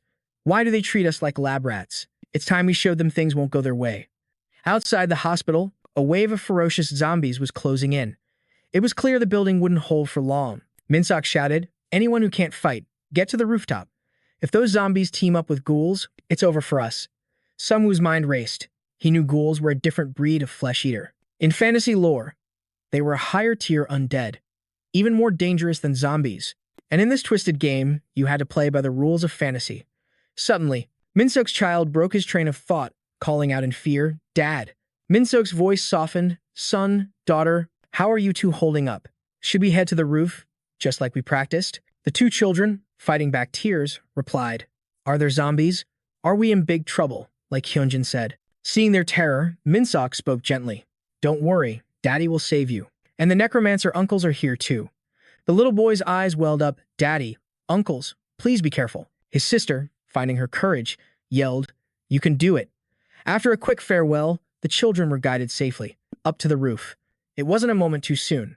The main doors began to splinter and buckle. A survivor screamed in panic. "Minsok, they're right outside." Minsok roared back, "Are all the windows barricaded? Block the doors with anything you can find." But the sheer number of zombies was overwhelming. They crashed against the defenses in a frenzy. The makeshift barriers wouldn't last much longer. Minsok gritted his teeth. There must be at least 200 of them. Sungwoo calculated grimly. If they got pinned down in here, he couldn't even summon his skeletons properly. A plan suddenly formed in his mind. He turned to the others and declared, "We're going outside." Minsok stared in disbelief. "What?" Sungwoo explained. "Fighting in a confined space like this gives us no advantage. The battle will drag on, and we'll all be exhausted. We're going to break their siege and take the fight to them." Minsok nodded, his decision made in an instant. In this death game, standing still was a death sentence. "I'm with you." Sungwoo thought to himself. Unfortunately, corpse explosion is useless against zombies, but against those ghouls. As the plan solidified, he summoned his bone armor, encasing his body in an instant. Then, Sungwoo narrowed his eyes. "I'll show you what an unbreakable wall looks like." He equipped the beetle shield, a synergy-type weapon. Attacking with this shield would boost his physical power and deflection rate. The moment the zombies saw him, they surged forward like starving wolves. A system notification appeared. Low-tier undead, faced with overwhelming deathly power. All stats have been reduced by 30%. Sungwoo's undead mount let out a terrifying roar, sending a shockwave that blasted the closest zombies back. If a zombie injures you, Sungwoo recalled, the infection spreads. Minsok had once told him he had to kill his own comrades after they turned. However, his skeletons had no such weakness. Sungwoo roared, "Let them come." Minsok let out a battle cry, swinging his blade with ferocious power. Courageous pressure. He followed up with another skill, Whirlwind Blade. The attack tore through the horde, ripping zombies to shreds. Sungwoo watched in awe. He really is a captain. His combat power is insane. He must have a related class. Isn't that skill a tier 3 or 4 ability? Sungwoo signaled his skeleton soldiers to fall back into a defensive line. The zombies scrambled forward, climbing over each other in a frenzy. They were relentless, a grotesque tide of bodies trampling over their own kind. Despite the resistance, they showed no signs of stopping. Sungwoo held out his hand, muttering to himself, "I know it's ridiculous to say this to a zombie, but let's see if this skill still works after you're dead." With that, his eyes locked onto the horde with deadly intent. He unleashed his ultimate skill once more, Corpse Explosion. A deafening blast echoed through the street, wiping out dozens of zombies in a single, devastating attack. Minsok's group watched in stunned silence. My god, their firepower is on a whole other level. With just one attack, he completely obliterated their only escape route. Sungwoo continued to calculate his next move. "I have to use Corpse Explosion carefully," he thought. "There are children in here. It won't just destroy the building. The sound it makes will be massive." A shout came from outside. "Look, more zombies are coming. Damn it. We've killed so many, and there's still an endless horde." Minsok saw him emerge and yelled, "Sungwoo," but he simply replied with unnerving calm, "We'll take this outside, where there's more room." A system alert chimed. "Warning, this area is now beginning the grand plan." In an instant, Sungwoo summoned a massive dragon made of bone. Everyone who saw it froze in absolute shock. "What is that thing?" The girl beside him exclaimed with joy. "It's a drake." Immediately, a flood of rewards appeared. Gold for hunting low-level zombies, which meant the drake was already slaughtering the undead by the hundreds. The summoning left everyone utterly speechless. They simply could not believe their eyes. Incredible. He's tearing right through them like they're nothing. Min Seok turned back to Sungwoo. Please, save the people on the rooftop. I've prepared a bus in the underground parking lot for a worst-case scenario. Then, another system alert suddenly flashed. A teammate's power has returned to eternal death.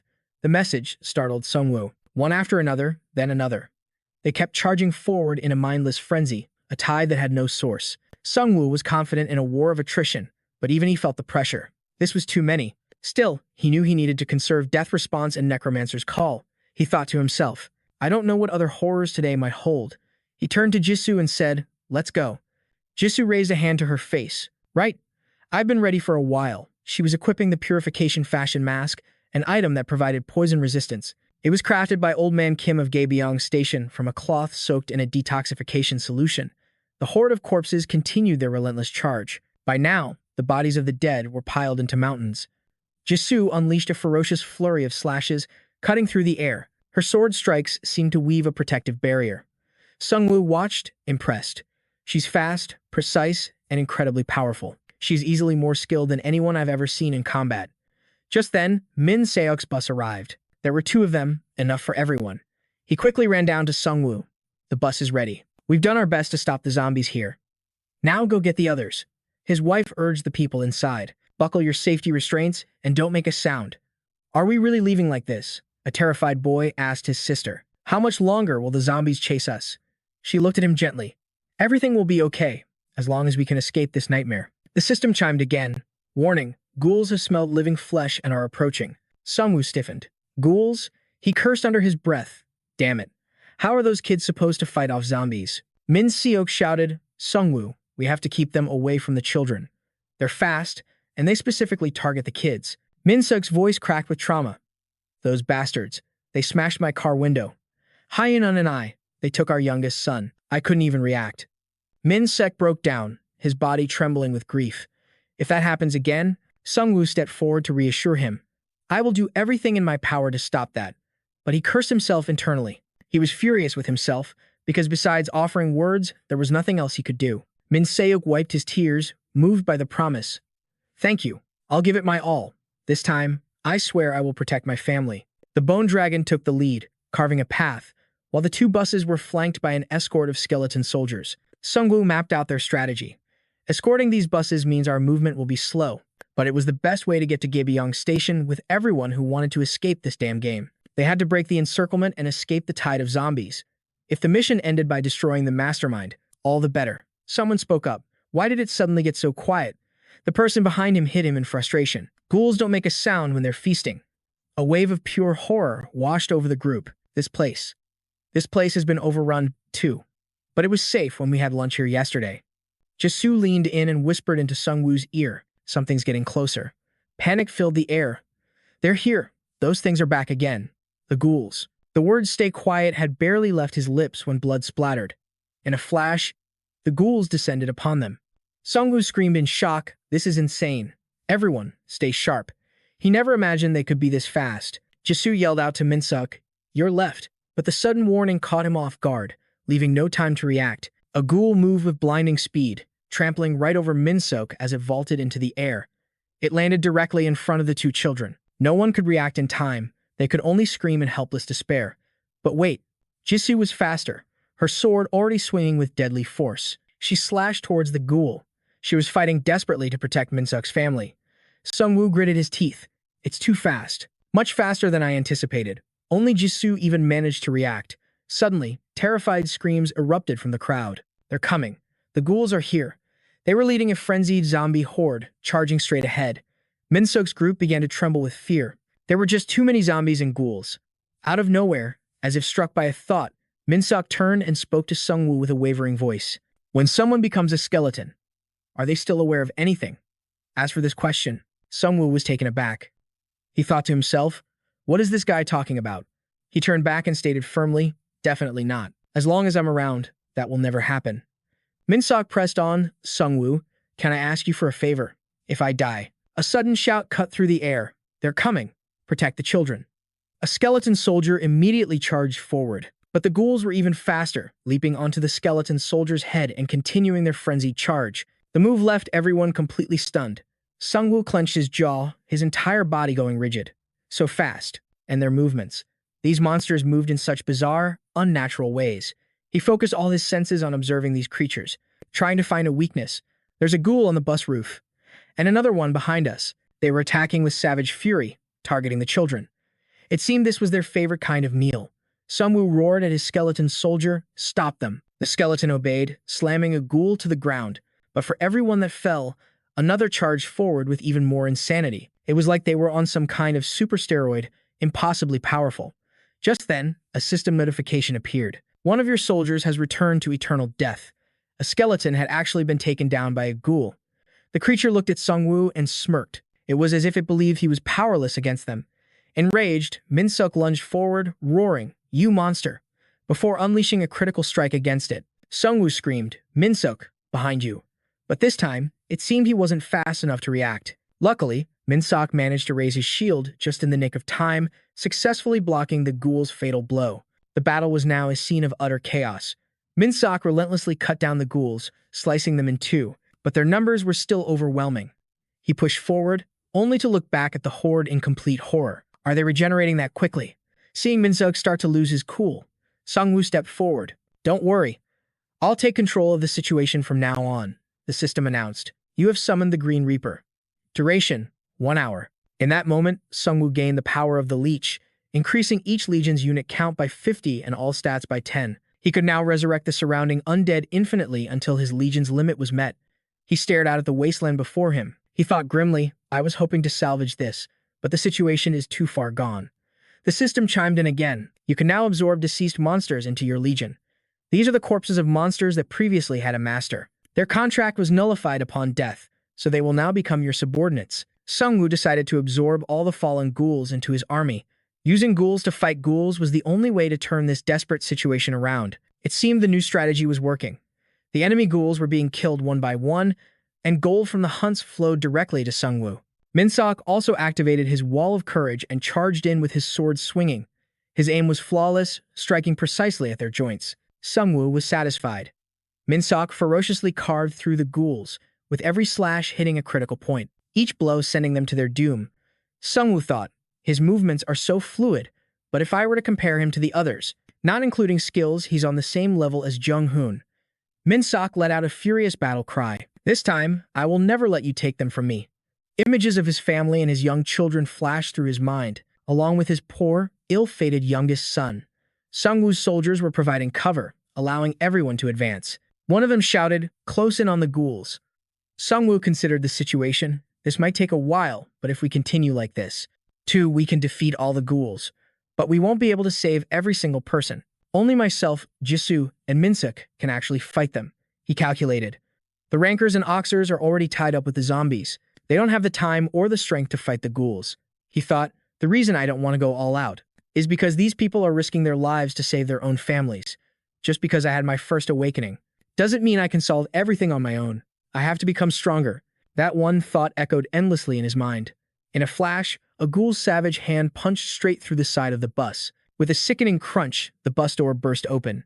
Minsuk's wife clutched their children, her voice trembling with terror. "Honey, a ghoul. It's inside." A man charged forward, roaring, "You bastard! Don't you dare touch my kid." But his bravery was met with a swift, brutal strike from the ghoul. A sickening tear pierced through his stomach as his child watched their father die right before their eyes. The girl was frozen in pure terror, unable to even scream. Minsuk's eyes widened in horror, but just then, the system chimed in. "Skill unusable. Cooldown time, 2 minutes." A wave of desperation washed over Minsuk. With a desperate roar, he lunged forward, tackling the ghoul head-on. "I won't let you take anyone else." It was clear Minsuk was prepared to sacrifice everything for his family. His wife and children screamed his name, their voices filled with anguish. Sungwoo watched in dismay. "Damn it," he went down with the ghoul. The boy cried out, "Mr. Necromancer, please save my dad." Sungwoo immediately rushed down to help Minsuk, but by the time he got there, he saw the ghoul was already dead, impaled on Minsuk's weapon. But the victory came at a heavy price, as Minsuk coughed up a fatal amount of blood. Sungwoo's heart sank, watching his comrade fall. Then he immediately turned away. "I'll get you a potion." But Minsuk's weakening voice called after him. "It's too late." He stared at the blood coating his trembling hands. "You know it won't work." Minsuk continued, I have to protect my family. I know you haven't answered me yet, but please, Sungwoo, my family. Even if it costs me everything, I'm begging you. With his dying breath, Minsuk made his final, desperate plea to Sungwoo, and with that, his strength gave out, and he collapsed, lifeless, before Sungwoo's very eyes. The image was like a mortal begging the god of death himself. Just then, the system flashed. You've met the conditions to activate a personal quest. The objective, turn the night into an undead knight. Now, Sungwoo had to make a choice. He gritted his teeth in frustration. It's another forced quest. This damn system. Sungwoo glared down at Minsuk's body on the ground. Fresh blood still pooled around him. He thought to himself, I'll accept your request. I don't know how I'll face your family, but this is the only way for me to survive. A flash of eerie green light erupted, and Minsuk awoke. He felt as if he were floating in an endless void. I'm dead. Is this the afterlife? A white skeleton standing before him calmly replied, Not yet. Minsuk was stunned. The Grim Reaper? He looked at himself. This isn't the afterlife, but I'm definitely dead. I'll never see my family again. His thoughts drifted to happier times. I wanted to be a good husband, a good father. But this world took everything from me. Suddenly, a strange transformation began to overtake his body. Minsuk gasped. My whole body? The skeleton explained. The necromancer is turning you into an undead. Minsuk's eyes widened. Sungwoo. The Grim Reaper continued, entrust your family to him. You will forget everything and return to the realm of the dead. You no longer need to fear or worry. For a moment, Minsuk felt at peace. That's right. Sungwoo will protect my family. I'll forget it all. Forget these burning tears. The tears of a man worried for his family streamed down his face. Minsuk cried out in anguish, Don't take them away. My memories of my family. I have to protect them. The Grim Reaper scoffed. How foolish. Someone stronger than you is protecting them now.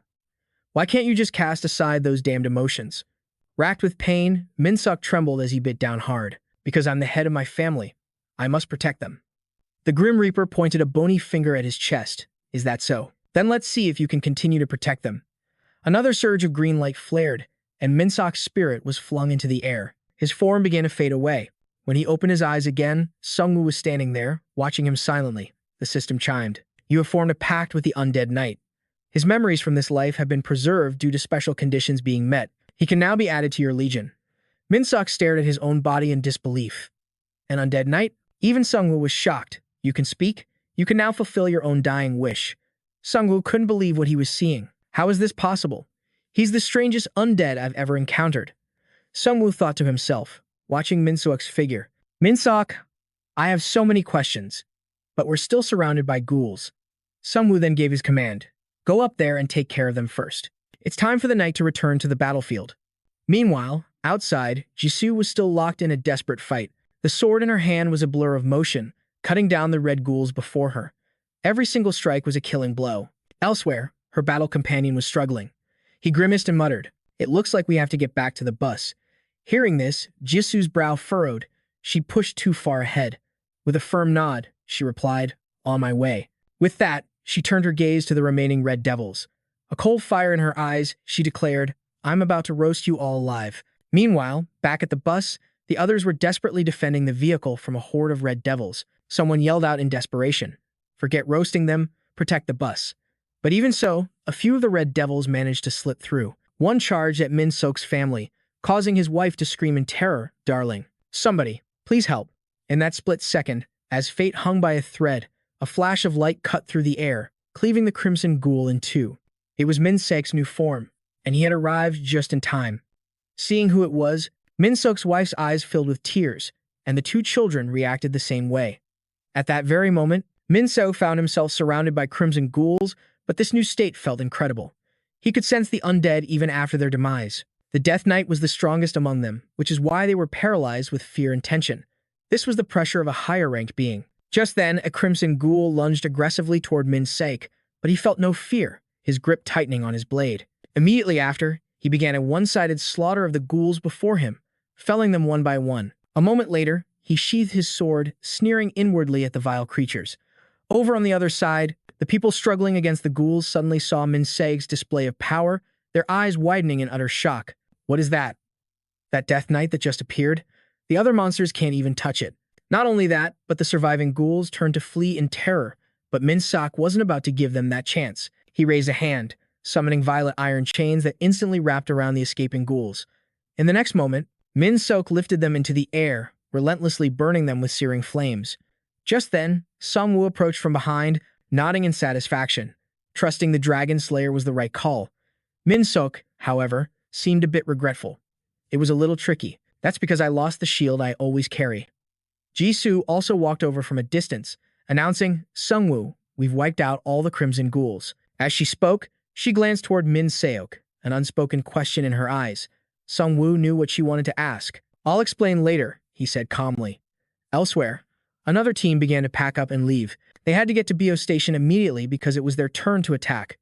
A few hours later, in a certain town, Sung Woo's group had arrived after leaving the previous area. Sung Woo sighed with some frustration. This took longer than I wanted, but it's time to go. Still, the mission is finished. Min Sok scanned her surroundings and said in a low voice, the black smoke here is thicker than in other places. Sung Woo looked at him, hesitating, unsure if he should say anything. After a moment, he spoke up. Aren't you going to say something to your family? Min Seok shook his head slightly. I'm dead now. Aren't there more important things to do? He would tell them, but not until this was all over. The kids are strong, he added. They can handle it. Sung Woo frowned at his words. You're not wrong, but being dead and becoming a Death Knight are two completely different things. I think your wife is bound to find out. But let's drop it. They advanced deeper into the area, which was quieter than Sung Woo expected. No guards.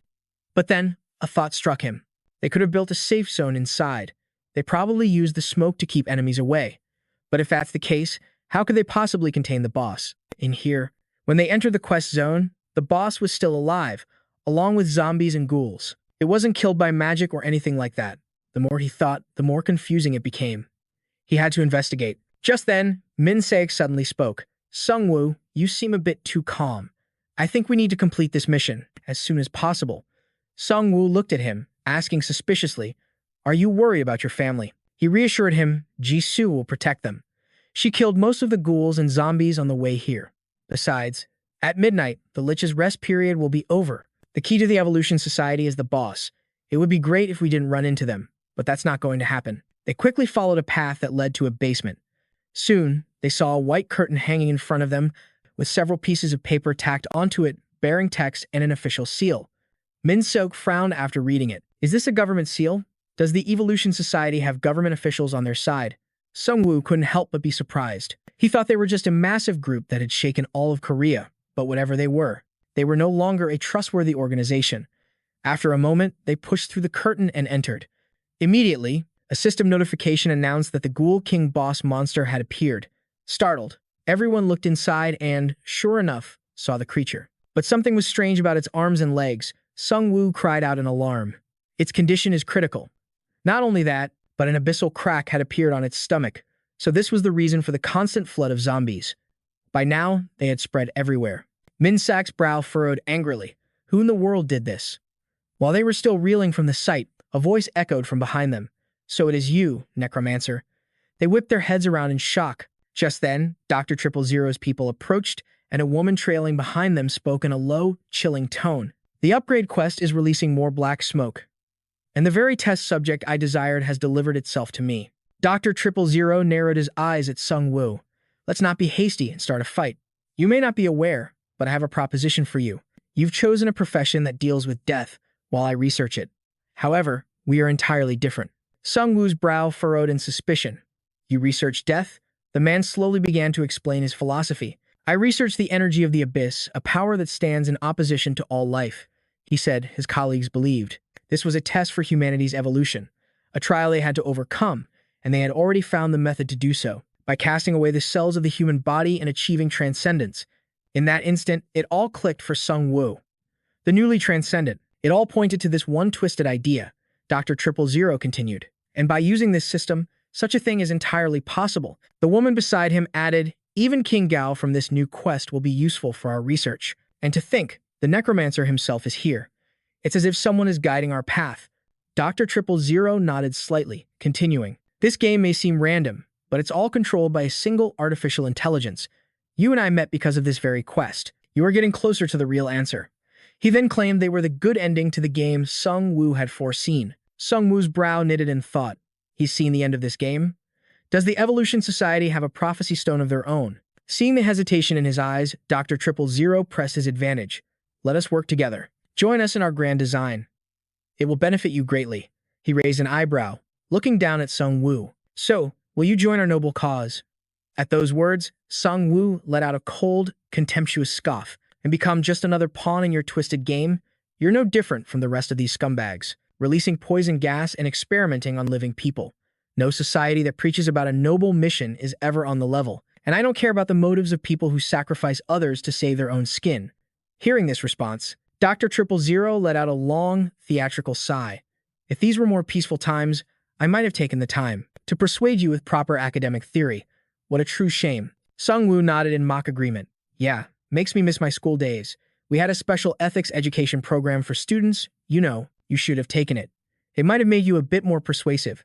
A flash of anger crossed Dr. Triple Zero's face. He then spoke, his voice cold. I suppose negotiations have failed. Seong-guk. At his call, a blonde-haired man stepped forward. The seal on the Night Lich King will be broken in just a few minutes. Don't even think about it. Sung Woo snarled, then gave the order. Take them down. In a flash, Min Seok and Choi charged forward, but Seong-guk didn't even flinch. He calmly activated his skill, Perfect Dance. Instantly, a debuff washed over Sung Woo's forces. Their physical resistance was slashed by a devastating 60%. Sung Woo bit his lip in frustration. That skill. It's just like Han Ho's. They're healers. With that realization, he roared his command. Healer abilities don't work on the undead. Target them first. He gambled that they didn't have a shielding skill, like the one Han Ho possessed. Immediately, a volley of arrows rained down on Seong-guk, but just as the arrows were about to find their mark, the woman behind him scoffed. How crude. Have them back. As she spoke, a wave of energy pulsed from her hand, and every single arrow reversed course, flying right back at them. Sung Woo scrambled to raise his shield, shocked that she could telekinetically move objects. Is she a psychic? While Sung Woo was pinned down by his own arrows, Min Seok broke through and charged at Seong-guk. But the dancer met his charge with a blast of divine power, sending Min Seok flying. Seeing this, Sung Woo cried out in alarm, Min Seok. All the while, Seong-guk continued his unnerving dance, muttering to himself. A powerful physique and a healthy form forge an unyielding will. The psychic woman glared at him, clearly annoyed. Enough with the dancing, she snapped. Then, she pointed towards the chaos and gave a chilling command. The specimen tank. My treasure is in that room. Guard it well. At those words, Min Seok's head snapped around, and just as the man said, a group of creatures were trapped inside an energy field.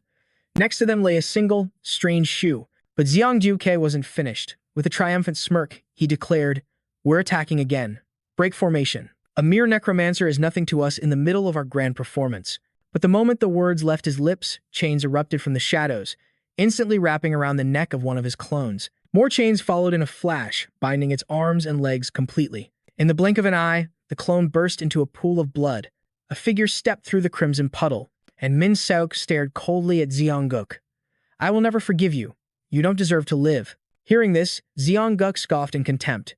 Trying to act tough, are you? You're nothing but an overgrown corpse. Obliterate them with the holy power of light. The words had barely escaped his mouth, when the magic circle before him began to whirl, unleashing a torrent of sacred energy. Sung Woo screamed a desperate warning, Min Seok, use a protective spell. But Min Seok had already activated his berserker skill. He instantly shattered Seong-guk's holy power. Staring at the scene, the man panicked. What kind of sorcery is this? Change formation. We're starting over. Meanwhile, Min Seok was just as surprised. He could feel the damage searing his body, but it was manageable. The holy light was gone. This isn't enough, I have to overwhelm them. With that thought, he unleashed a wave of suppressing light. Instantly, Seong-guk's clones dissolved into pools of blood, their very essence absorbed by Min Seok. Just then, the horde of zombies began to stir. Seong-guk desperately called for protection, but it was already too late. The living dead swarmed his men. Watching the chaos, the woman behind him cried out in disbelief, impossible. Feta was supposed to win this battle. Just then, Min Seok appeared right before her. He asked coldly, It was you, wasn't it? The master of that experiment tank? She flinched, firing off a desperate energy blast. She shrieked, Get away from me. Stay back. But the blast barely fazed Min Seok. In a low voice, he continued, From a simple experiment, you twisted it into a depraved project to serve your own selfish desires. With every word, her panic grew. She screamed hysterically, Get away. Don't you dare come near me, you monster. Min Seok let out a cold snort and cut her down with a single, brutal slash. You people are the real monsters. And just like that, her life was over. That's when the sound of slow clapping echoed through the room. Dr. Zero appeared with a chilling smile. Excellent. Then something materialized in his hand as he spoke coldly. I truly hoped it wouldn't come to this. I always have difficulty in battle because I lack any real combat skills. With that, he hurled the object to the ground. A powerful wave of energy erupted into the air. Seeing this, Sung Woo's brow furrowed. An attack item? Is his class a crafter? As he watched with suspicion, the strange energy expanded, filling the air. And in the next moment, vicious vines shot up from the floor, wrapping tightly around Min Seok. At the same time, an enraged Sung Woo charged forward, his sword flashing. He sliced through the vines in his path, then rushed furiously towards Dr. Zero. This old man is far too cunning. I have to use everything I have. He immediately activated his lich skills. Dr. Zero sensed the shift in power. A smirk crossed his lips. It seems a tactical retreat is the optimal choice right now. With that, he threw another object down. A deafening explosion rocked the room. Using the blast as cover, the doctor turned and fled. The grenade's magic and lightning were designed to temporarily stun any opponent. But the doctor hadn't even taken a few steps when a sight made his eyes widen in pure terror, because Sung Woo was already standing right in front of him. Sung Woo spoke, his voice ice cold. As you wish. You'll never have to see the light of day again. Without hesitation, he plunged his blade into the doctor. The man coughed up a huge mouthful of blood. Biting back the pain, he spat with resentment. You chose a good card. There's no better class for self-preservation than a summoner. He then gave a mysterious, bloody smile. But how will you protect everyone else? You see, we've already summoned countless zombies and ghouls outside. Before Sung Woo could react, Min Seok furiously demanded, how could you do this? You're still human. The doctor just laughed. In this world of chaos, who can live without craving power? Humanity is always creating new weapons, aren't they? And once a new weapon is successfully created, it must be tested. The battlefield is the simplest proving ground. We even tried to control the Night Ghoul King, but it seems that was a bit too difficult. Dr. 000 let out a triumphant laugh. You can fight for humanity all you want. Time is on my side, just you wait and see. Sung Woo's rage boiled over. With ice in his voice, he commanded, Min Seok, finish him. He nodded, his voice filled with grim satisfaction. I've been waiting for this moment. With that, he struck a devastating blow. But before his life faded, the doctor uttered one last phrase, see you later. Sure enough, the system announced a player kill, but it was only a clone. A horrifying realization hit Sung Woo, that old man. He wasn't the real doctor. No. Still, a name on the list had vanished. Dr. 002 was gone, but there were still 5 more doctors left. They were all clones of a single person. So this was the source of their guild's terrifying power. He scatters countless copies everywhere, achieving his goals without any risk. But just then, Min Seok's urgent voice cut in. This is no time to think. The Night King is on the move. Meanwhile, on another front, Jisoo was holding the line. She was relentlessly cutting down monsters. After a moment, she let out a sigh of relief. We're safe, for now. The survivors behind her asked nervously, is it over? She shook her head grimly. I doubt it. They'll be back. Hearing this, the people behind her erupted in frustration. Damn it. Where are they all coming from? I killed so many on my way here. As if on cue, a new horde of monsters with glowing red eyes appeared in the distance. Jisoo bit her lip with fierce resolve. She couldn't let a single person die. Sung Woo was counting on her. They'd always been like rivals, but now, he had grown so much stronger. She was improving, too. But the problem was, he never stopped growing. To stand as his equal, she had to push herself even harder. With renewed determination, she charged forward, meeting the wave of monsters head-on. But they quickly noticed another critical problem. The skeletons. Their numbers were dwindling because the necromancer wasn't there. The remaining skeletons fought valiantly against the endless tide. Suddenly, the battlefield was engulfed in brilliant flames, trapping the monsters in a fiery prison. It was Jisoo's magic. She knew Sung Woo's summoning skills would handle this easily. She had to use this chance to create a breakthrough. She had to get stronger. She had to end this now. With that thought, her sword became a blur, unleashing a storm of slashes that tore through the monster ranks. From the outside, the survivors watched in awe. She's got to be the necromancer's girlfriend. Look at how fast she fights. Jisoo overheard their chatter from within the inferno, her brow furrowing. What are these people talking about? But she had no time to dwell on it, focusing all her energy on the battle. The intense flames kept the others from entering the fray, forcing them to watch from the sidelines. They couldn't help but wonder, is this really her power? Is she planning to fight them all by herself? But at that moment, the monsters suddenly changed direction, rushing towards the bus. Jisoo realized their target was the survivors. She had to protect the children at all costs. She raced from her position to intercept them, but 3 monsters attacked at once, pushing her to her limit. Before long, a night demon broke past her defenses, lunging straight for the bus. But a powerful slash of energy flew from the distance, slicing it in two. On another side of the battle, other night demons had reached the elderly and the children who couldn't fight. Just as one was about to strike, an iron chain shot out, wrapping tightly around its neck. Not only that, but the rest of the demons were ensnared by the chains and thrown into the distance. In the next instant, they were torn to shreds. Minsok appeared, turning to the children. "Are you kids all right?" His 2 children instantly recognized his voice. They cried out in joy, "It's Dad's voice." But when they saw his new form was a skeleton, he froze, completely unsure how to explain. He could only stand there motionless. The children quickly ran to his side, looking up at him. "Dad, did you transform? Did you become a skeleton?" Their innocent questions left Min-sok speechless. After a long pause, he finally patted their heads with a gentle smile. "That's right.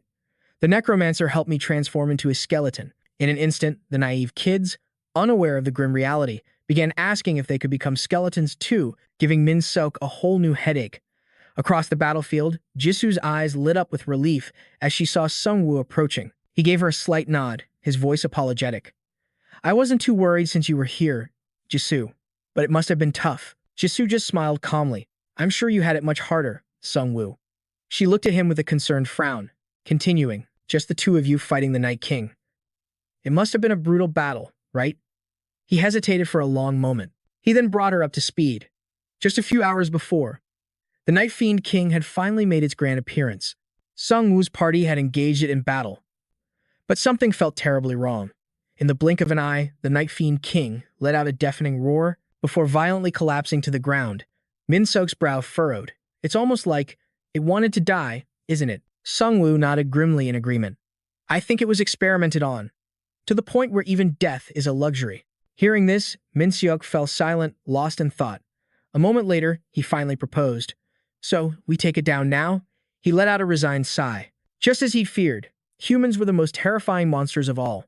Back in the present, Jisoo was left speechless after hearing Sungwoo's tale. A long moment passed before he sighed again, muttering something no one else could grasp. That was a hell of a fight. Just then, a system notification flared to life. The main quest was officially complete. But the sudden announcement left everyone confused. Meanwhile, Jung-hoon's party had just slain the final beast. Seeing the quest completion window, they finally let out a collective sigh of relief. But even though the mission was over, Taesung couldn't shake his anxiety, wondering what new trial awaited them. Could things possibly get any harder? South Korea had just emerged as a top-ranking nation, its achievements echoing across the globe. Their tireless efforts had paid off, but it was a victory paid for in sacrifice. Just then, the system chimed again with a new alert. Commander-class monsters, leading massive armies, had appeared all across South Korea. Jisoo's brow furrowed at the terrifying sight. His face grim, Min-sok spoke in a low tone. "Is this why the quest ended so abruptly?" Sungwoo didn't answer directly. Instead, he declared, "We need to move. There has to be a conclusion to this quest. Even a tragic ending can be rewritten into a happy one." So what kind of finale would this new event bring? The variables were impossible to predict, but the rewards would be greater than ever. A massive battle was brewing for the Necromancer and the Hunters of Korea. He was determined to see it through. With that thought, he turned with a smile to the 2 people behind him. He suggested, "This quest is done, let's get out of here." Elsewhere, in a small, unsuspecting town, a horde of goblins had overrun the town's square, swarming a single, desperate figure. Agonized screams echoed through the air. Then, a moment later, a powerful wave of energy erupted from nowhere. It sent the goblins flying. Hanho bit his lip, glaring at the creatures before him. Then he turned and bolted. The young hunter grumbled in frustration. "I can't believe I'm running from a pack of goblins." He wasn't alone. Sungwoo and the boy's father were right there with him, running for their lives. Soon, they spotted Elder G's group up ahead. The Elder was already forming a protective barrier. They scrambled inside the glowing shield, finally letting out a breath they didn't know they were holding. They were finally safe. The goblin horde arrived moments later, only to be stopped cold by the impenetrable shield. Hanho's father helped him up, smirking. "I heard you could take on 100. No, 1,000 goblins by yourself." The boy gritted his teeth. "I only fell back to protect the others. Besides, their stench was about to make me pass out." Meanwhile, the goblins relentlessly hacked at the barrier with their crude blades. From the back, Elder G issued his command. We must prepare for battle. Spears and shields, front line. Archers and mages, to the rear. They couldn't just rely on Sungwoo anymore. They'd fought plenty of monsters, but never a horde of goblins this massive. Before long, deep cracks began to form in the shield. Seeing this, Hanho suddenly turned to his father. Dad, thanks for raising me. His father frowned, annoyed. What's that nonsense you're spouting? Even if we all die here today, we'll go down fighting our hardest. Hanho pouted. Shouldn't you be wishing for me to live a long life? His father snapped back in anger. You little brat. I was just trying to motivate you. And I'm going to live a long life, just so I can watch my amazing son. The moment the words left his mouth, Hanho hurled a dagger straight into a goblin's skull, killing it instantly. Then, he charged forward with ferocious intensity. He roared, right here, right now, I will become a legend.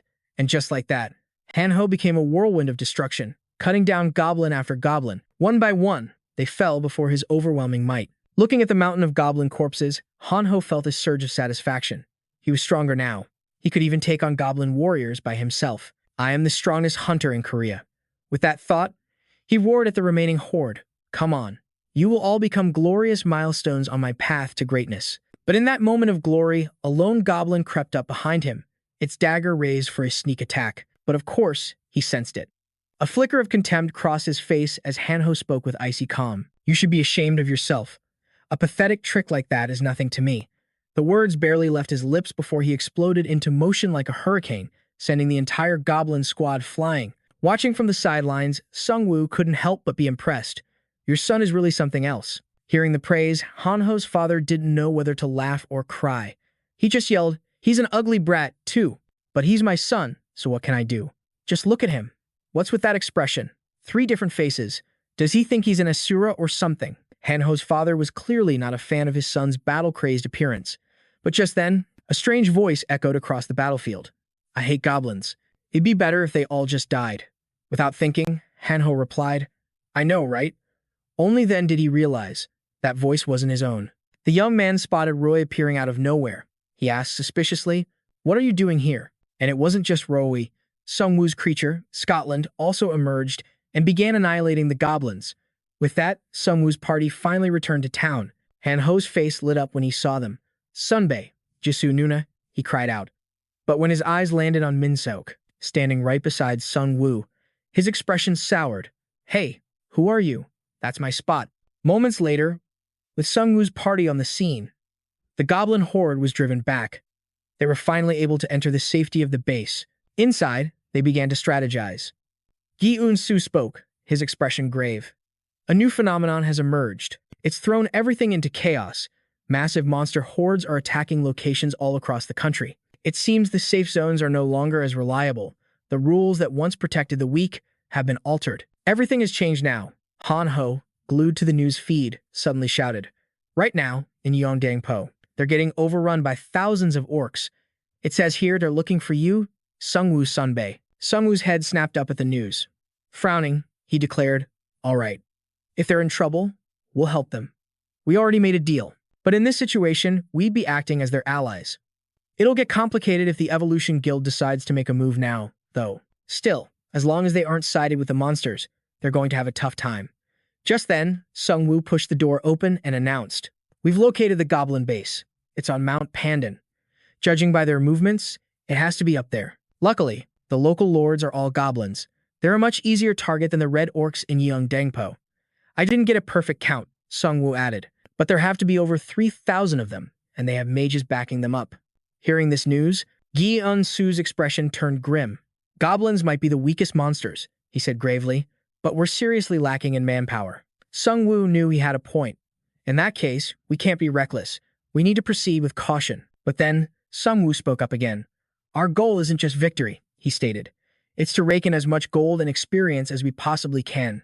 At his words, Gi-eun-soo couldn't help but marvel. Sungwoo, you truly are on another level. To think you've already devised a plan. Not just to fight them, but to hunt them. But Sungwoo just shrugged nonchalantly. Oh, I'm not the one doing the hunting. You are. This is a golden opportunity for you too, and for the rest of the villagers as well. Gi-eun-soo, San-woo. I wonder if you two are up to the task. Despite their doubts, they followed his orders. High atop Mount Pandan, goblins were swarming everywhere. They had a fortified base deep within the mountain, guarded by countless sentries. But for Sung Woo, this was hardly an obstacle. He slipped past their defenses without a sound. Gazing at the structure ahead, he let out a cold smirk. An abandoned factory. So this is where the goblin commanders gather. This makes things much easier. He had been wondering how to take out the high-ranking goblins one by one. Even a small group of goblins can be terrifying when they coordinate with their lord. But, he mused, can a lord still lead after its skull has been crushed? With that thought, he gave the command. His giant ogre surged forward. In the next instant, outside the goblin base, a massive shadow fell over the entrance. A fist like a battering ram smashed through the gates, sending scores of goblins flying. Gold acquisition notifications flooded Sung Woo's vision. A few minutes later, he stood before the goblin lord itself. At this point, the creature was like a cornered rat, with absolutely no escape from Sung Woo's wrath. From behind, Min Sok let out a cold sneer. Finally, the goblin lord. Shall we give it our regards? Sung Woo's eyes narrowed as he gave the order. Finish it. As quickly as possible. The moment he gave the word, he surged forward in a blur of motion. His blade flashed, severing the goblin lord's head from its shoulders. He sheathed his sword, satisfied. A smirk played on his lips. Now, let the real hunt begin. A few minutes later, at the foot of the mountain, the goblin horde, thrown into chaos by Sung Woo, swarmed down from their destroyed base. Gi Un-soo, having already erected a defensive barrier, calmly gave the order. Here they come. Ready yourselves. They're nothing but a leaderless mob now. Hunt them down with precision. On his command, a volley of arrows rained down from the rear, wiping out countless goblins. Seeing the devastation, the villagers' morale soared. So this is all it takes to kill goblins. It's this easy. With the death of the goblin lord, the stats of the entire horde plummeted, and because of that, they were easily slaughtered by the town's defenders. Sung Woo let out a surprised smirk. I can't believe hunting is this easy. Gi Un-soo, standing beside him, nodded in agreement. It's all thanks to you, Sung Woo. From his high vantage point, Sung Woo silently observed the battlefield. The average level of the villagers was 4, and the gaps between each person were starting to widen. Those with absolutely no power are forced to band together, relying on others to survive. But they quickly become a burden on the other survivors. Cooks, scouts, and other non-combat roles have their place, but the difficulty of this world is rising at an insane pace. He had been worried when Hanho was the first to arrive at the village, but this was a problem they could overcome. Even the weak and sick could grow stronger. It was a harsh truth, but that's how this system worked. Just as he thought, the experienced fighters were already training the elderly and the children how to hunt goblins. In fact, one young boy had just slain a goblin by himself, reaching level 2, causing him to cry tears of pure joy. Under Sung Woo's leadership, they had secured a true victory. A wave of excitement washed over the survivors. They had leveled up and earned gold. As Sung Woo watched this scene, a complex feeling stirred within him. He spoke reluctantly. I'm still more comfortable working alone, but he had to admit this wasn't so bad. At dawn the next day, Sung Woo gathered everyone to issue his orders. Kyung-soo listened, his brow furrowing in disbelief. Level 8, Sung Woo gave a simple nod. Focus on reaching level 8. With the local monster lord and its forces wiped out, the hunting grounds were now far safer. That's why they had to raise their average level to 8 before he returned. It might have sounded cruel, but he had no obligation to carry the weak. If they wanted to stagnate, they could stay behind in the village's false safety. Every single person had to learn how to protect themselves. Hearing this, the expressions on Kyung-soo and Sung Woo's faces turned grim. After a moment, Kyung-soo nodded firmly. I will not forget that. He still remembered the feeling of being weak, always hoping someone else would come to save him. Just then, Hanho suddenly shouted, Sunbae, the helicopter is here. They've been complaining non-stop. We need to go. Hearing this, Sung Woo let out a heavy sigh. A deal was a deal. They had to protect each other from mutual enemies for a certain period of time, which meant it was time to help the Liberation Guild. Meanwhile, in the town of Yeongdang-po, 2 buses moved like ghosts through the streets. This was Jung-hoon's squad, and they had suffered heavy casualties. The weight of exhaustion was crushing them all. Jung-hoon sat in the command seat, his brow furrowed as he asked, What's the situation with the newly appeared commander?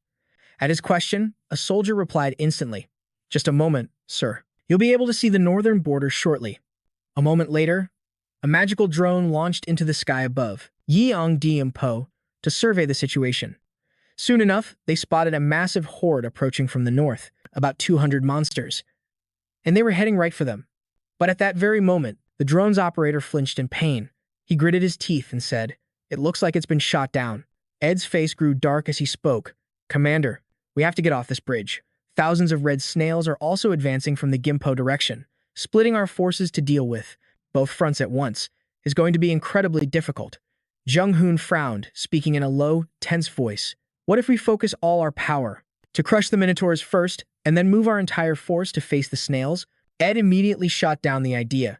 The Minotaurs are no pushovers, with their massive bodies and powerful regeneration. If we're short on time and forced into an all-out war, our losses will be catastrophic. Jung Hoon knew this was true, but his forces were still far too inexperienced. Their primary quest was to raise their crusaders to level 10 or higher. To let his guild members die because of a reckless decision would be completely counterproductive. But if he was ever going to close the gap between himself and that man, he couldn't keep playing it safe in low-level hunting zones. As he wrestled with the decision, Ed spoke again.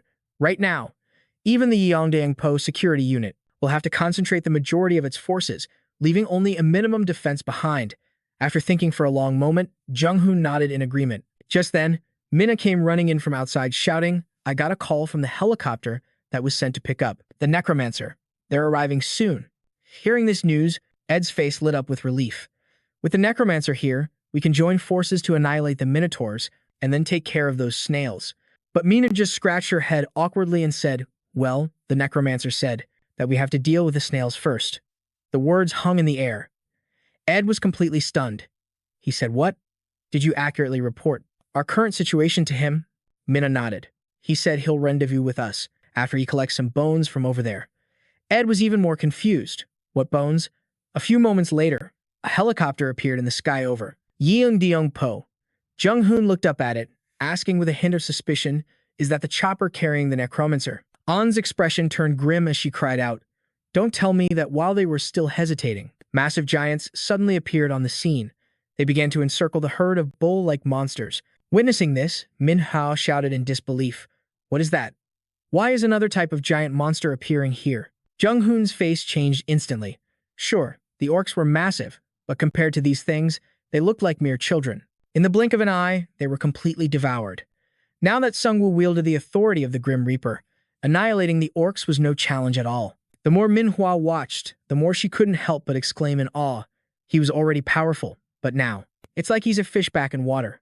Jung Hoon seriously doubted if a basic awakening could ever let him surpass that man. After this battle, the gap between them would become so vast, he might never catch up. Because the Grim Reaper is the Necromancer's greatest asset. At the same time, in a nearby building, 3 people were watching the situation through binoculars. Standing by the window, An frowned, a Necromancer. Did the Liberty Guild ask for his help? Her assistant quickly replied, definitely. As of last night, they were still talking about Sungwoo. And they aren't just some small or mid-sized guilds either. But now, the entire Crusader army is nowhere to be seen. The 2 forces providing support from the flanks have also fallen into chaos because of the situation we stirred up in the community. Back on Sungwoo's battlefield, he had just finished wiping out the regular trolls. Immediately after, a troll wielding a massive axe appeared. It was the commander-class monster, the Troll Chieftain. It charged forward, savagely swinging its axe towards Sungwoo. Through the binoculars, An's face filled with shock. That's a boss monster, and it looks incredibly tough. Wherever its axe swung, vines erupted from the ground, entangling Sungwoo's army. An's assistant watched in fear, saying, dealing with that thing is not going to be easy. An asked doubtfully, could this be where the Necromancer finally meets his match? But her worries were completely unfounded. Sungwoo's sword flashed, striking the monster's axe-wielding arm and shattering its weapon. What followed was a one-sided beatdown where the beast couldn't land a single blow. Before long, it was knocked to the ground. Sungwoo, of course, showed no mercy, beating it into a pulp. A moment later, he spoke with a cold voice. You attack without knowing your place or your own strength. Getting destroyed is the only possible outcome.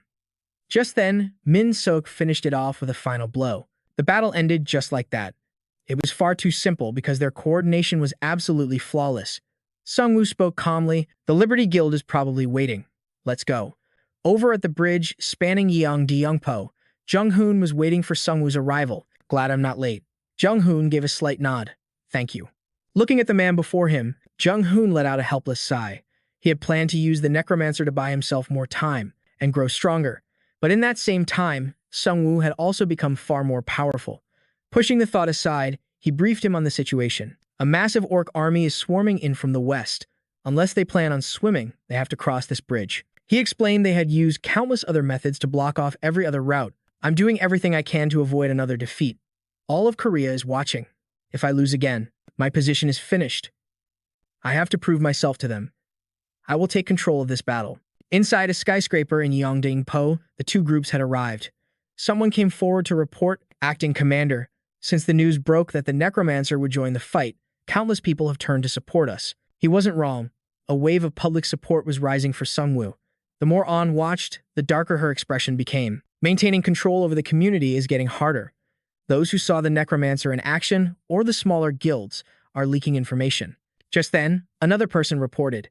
It seems the survivor group from Ulsan is also joining the fray. Their numbers are at 200. Also, he just got a call from Nam-gu. 5 buses are on their way here now. After hearing this, Manhwa looked at An. What's your plan? An thought for a moment before speaking. We have no choice but to accept them. She planned to welcome them in, then slowly pull them over to her side. Even the red orc army that appeared in Gimpo is proving impossible to control. That horde is marching east, and survivors have already reported that they are getting very close. They would have to persuade each faction through a face-to-face meeting. She had to win over these commanders to make them cooperate with the Liberty Guild. Stealing her resolve, she pushed the door open and stepped inside, where everyone was already waiting. Jung-hoon and Sungwoo sat at opposite ends of the long table, a clear show of power. As she entered, Jung-hoon broke the silence. We will now begin the commander's meeting. Miss An, please give us the briefing. An's voice was all business. The Liberty Guild has secured most of the bridges. We have also deployed guard units to every crossing. Furthermore, we are using drones to analyze the enemy's movements. The moment she uttered those words, the atmosphere in the room shifted. Every commander's face hardened, and all eyes immediately turned to Sungwoo. He could feel their heavy gaze. It was an uncomfortable level of attention. Seeing this, a shadow crossed Jung-hoon's face. He hated this power dynamic. Sungwoo was just a single individual, yet he was the strongest force in the room. Everyone looked to him for answers. Jung-hoon knew he had to shatter that influence. Just then, the door burst open and a man rushed in, his voice filled with panic. "Apologies, Commander," he gasped. "A survivor. They flew here from the west." Jung-hoon's brow furrowed. "Flew here?" Murmurs spread through the room as the man continued. The method the survivor used to get here was unusual. Even Sungwoo's interest was piqued. With those dragon monsters grounding even the Liberty Guild's helicopters, what could have possibly made it through? What was this special vehicle? After a moment of hesitation, Jung-hoon spoke. "It seems everyone is curious. Let's meet this person first. We'll hear what they have to say directly."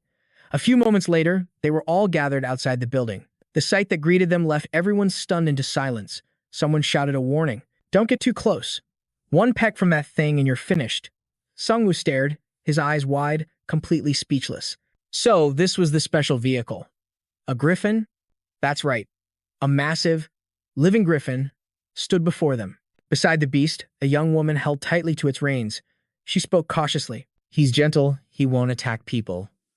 Unless you attack him first." At that moment, one of Jung-hoon's men leaned in. "Commander, that girl is the survivor." Seeing Jung-hoon, the girl's expression became desperate. Her voice was filled with anguish. "Please, you have to help me." Sungwoo watched her quietly from the side. A suspicion rose in his mind. Is this the group that was isolated by the Red Skull commander? But the girl gave him no time to think. She began her frantic story. A few hours ago, a massive number of Chinese players landed in Gangwon County. "Please, help us." At those words, Sungwoo's expression turned grim. Everyone gathered back in the camp, their eyes fixed on a map of Gyeodong Island, a small island connected to Gangwon Island by a bridge. The survivor, Hezon, explained to Jung-hoon. The players on Gangwon Island had established a safe zone on Gyeodong. It should have been easy to secure. Just block the bridge and clear the monsters on the island. After all, the island itself is quite small. Worry was etched on her face as she sighed. "We knew there were strong forces, like the Liberty Guild on the mainland, but we chose to handle things on our own." Sungwoo thought back to the chaos he'd seen, with monsters and raiders running rampant inland. Surviving on Gangwon Island, so close to Seoul, must have been a nightmare. And yet, he glanced at Hezon, thinking, since they were all gathered in such a confined area, they should have coordinated their defenses much better. But that path was no longer an option. That was, of course, before they were ambushed by an overwhelming enemy. Hezon continued her report. "A few hours ago, pirates arrived at Gangwon Island. The sea was swarming with their ships." She spoke slowly. "Dozens of them, all fishing boats. The situation spiraled out of control instantly. We fought as hard as we could to stop them, but it was useless. Even our only escape route, the bridge, has been captured. Jung-hoon interrupted. How many of them are there? These pirates? Hezum paused. Around 1,000. Judging by the number of ships, maybe even more. A ripple of shock went through the room. China's massive population meant they had an astronomical number of players. The commanders looked at each other with dread.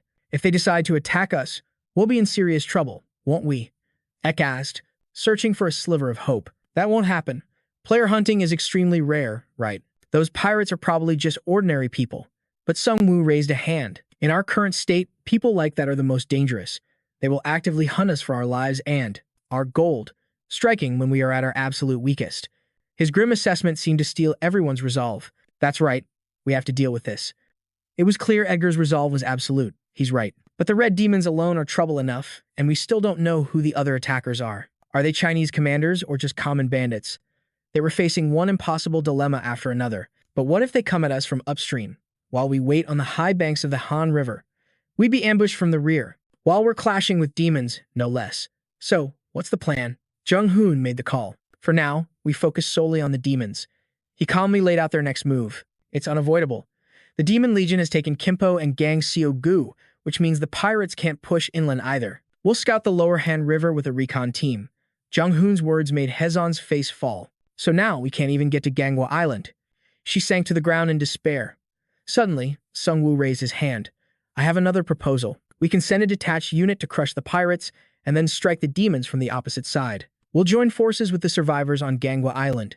Kang Hun was stunned. A pincer attack? And Seo countered. I agree with attacking them, but as a swordsman, I have to say, we don't have the numbers. He continued. Even if we sent a chopper to that small island, the noise would make a stealth attack impossible. But then, a thought flashed through his mind. No way. And Seo suddenly remembered the terrifying power Sung-woo unleashed when transformed. The solitary necromancer. Jung-hoon's eyes also turned towards Sung-woo. Is it possible? A brilliant light began to gather in the palm of Sung-woo's hand. In any case, my skills aren't suited for fighting alongside a large group. He coolly calculated his next move. Death, Curse, and Abyss Breath are both off the table. Sung-woo recalled the powerful army elsewhere. I also need intel on the Chinese player. Since he's appeared once, we're bound to cross paths again. Just then, system messages began to flood his vision. Warning. Adverse effect detected. Movement progress reduced by 30%. Attack speed reduced by 20%. Who dares to inflict an attribute penalty? Elimination condition. Kill the commander-level officer. Consequence. Communication severed. Loss of direction and guidance within the unit. Sung-woo immediately devised a counterplan. Against the demons, we can use a decapitation strike. We'll sever the head of the snake first. Just like when we fought those commander-class monsters. The demon lord will command them from the rear, so I need to get to Ganghwa Island, behind their lines. He looked at Hezon. If it's just me, I could ride. The griffin for a stealth attack, right? Her eyes lit up with hope. Of course. After a moment of thought, Jung-hoon gave his consent. All right, let's do it. The sky was bleeding into a deep orange. Hezon was already mounted on a massive griffin. Hanho looked betrayed. Senior, you're abandoning us again. Just don't take Rai with you this time. But Jisoo only smiled. Be careful. Sung-woo looked at them both. The griffin can't carry more than 2, so this is the only way. The next time we meet, it'll be on the battlefield. He didn't seem to have much faith in Hanho. Jisoo will take good care of her. But Hanho, don't let your protective instincts get you in over your head. The young man pouted and mumbled, yes. She's a rogue, not a frontline tank. Hezon adjusted the goggles on her head. If you're ready. Shall we go? Sung-woo nodded. Yes. I'm ready, Miss Hezon. As the griffin took flight, they felt a powerful lurch. Let's fly. The wind is so strong. The griffin soared into the sky, and the world below shrank away. Just then, Hezon remembered something. Sorry for not saying this earlier, but we'll have to wait nearby until nightfall before we can approach the coast. She clearly knew this area well. The pirates raise huge wyvern-like monsters. Those birds are constantly patrolling the island. A thick fog shrouded an island in the distance. Dozens of ships were moored at the docks, and figures inside were fiddling with a lamp. All right, the light's on. 3 men sat together in the gloom, illuminated only by the lamp's faint glow. Did you finish installing the battery? The flame flickered weakly, as if the lamp itself was ancient. One of the men grumbled, the atmosphere here is just incredible. If only they didn't stop us from playing with the prisoners. They were clearly drunk. The expedition team near the island has it made. Look at us. It's because they have more prisoners. He let out a vile laugh. We'll get our chance once we reach the golden lands of Korea. All the women will be ours. Another man sighed. Ugh, if only we had some strong liquor. Even I couldn't stomach those monster centipede eggs from Hangzhou. But the man beside him seemed far more intrigued. The captain could command them, sending a crow soaring with just a thought. If you get caught, that old drunk will probably snatch all your gear and make a run for it. In a corner, bathed in the glow of a single lamp, the others kept drinking and talking. To be honest, leaving the mainland was the best choice we ever made. Way more peaceful than fighting those powerful fools for scraps, being pirates, plundering weaker nations. Now that's how you really fill your coffers with gold. He drained the last of his drink. Captain, do you think the situation?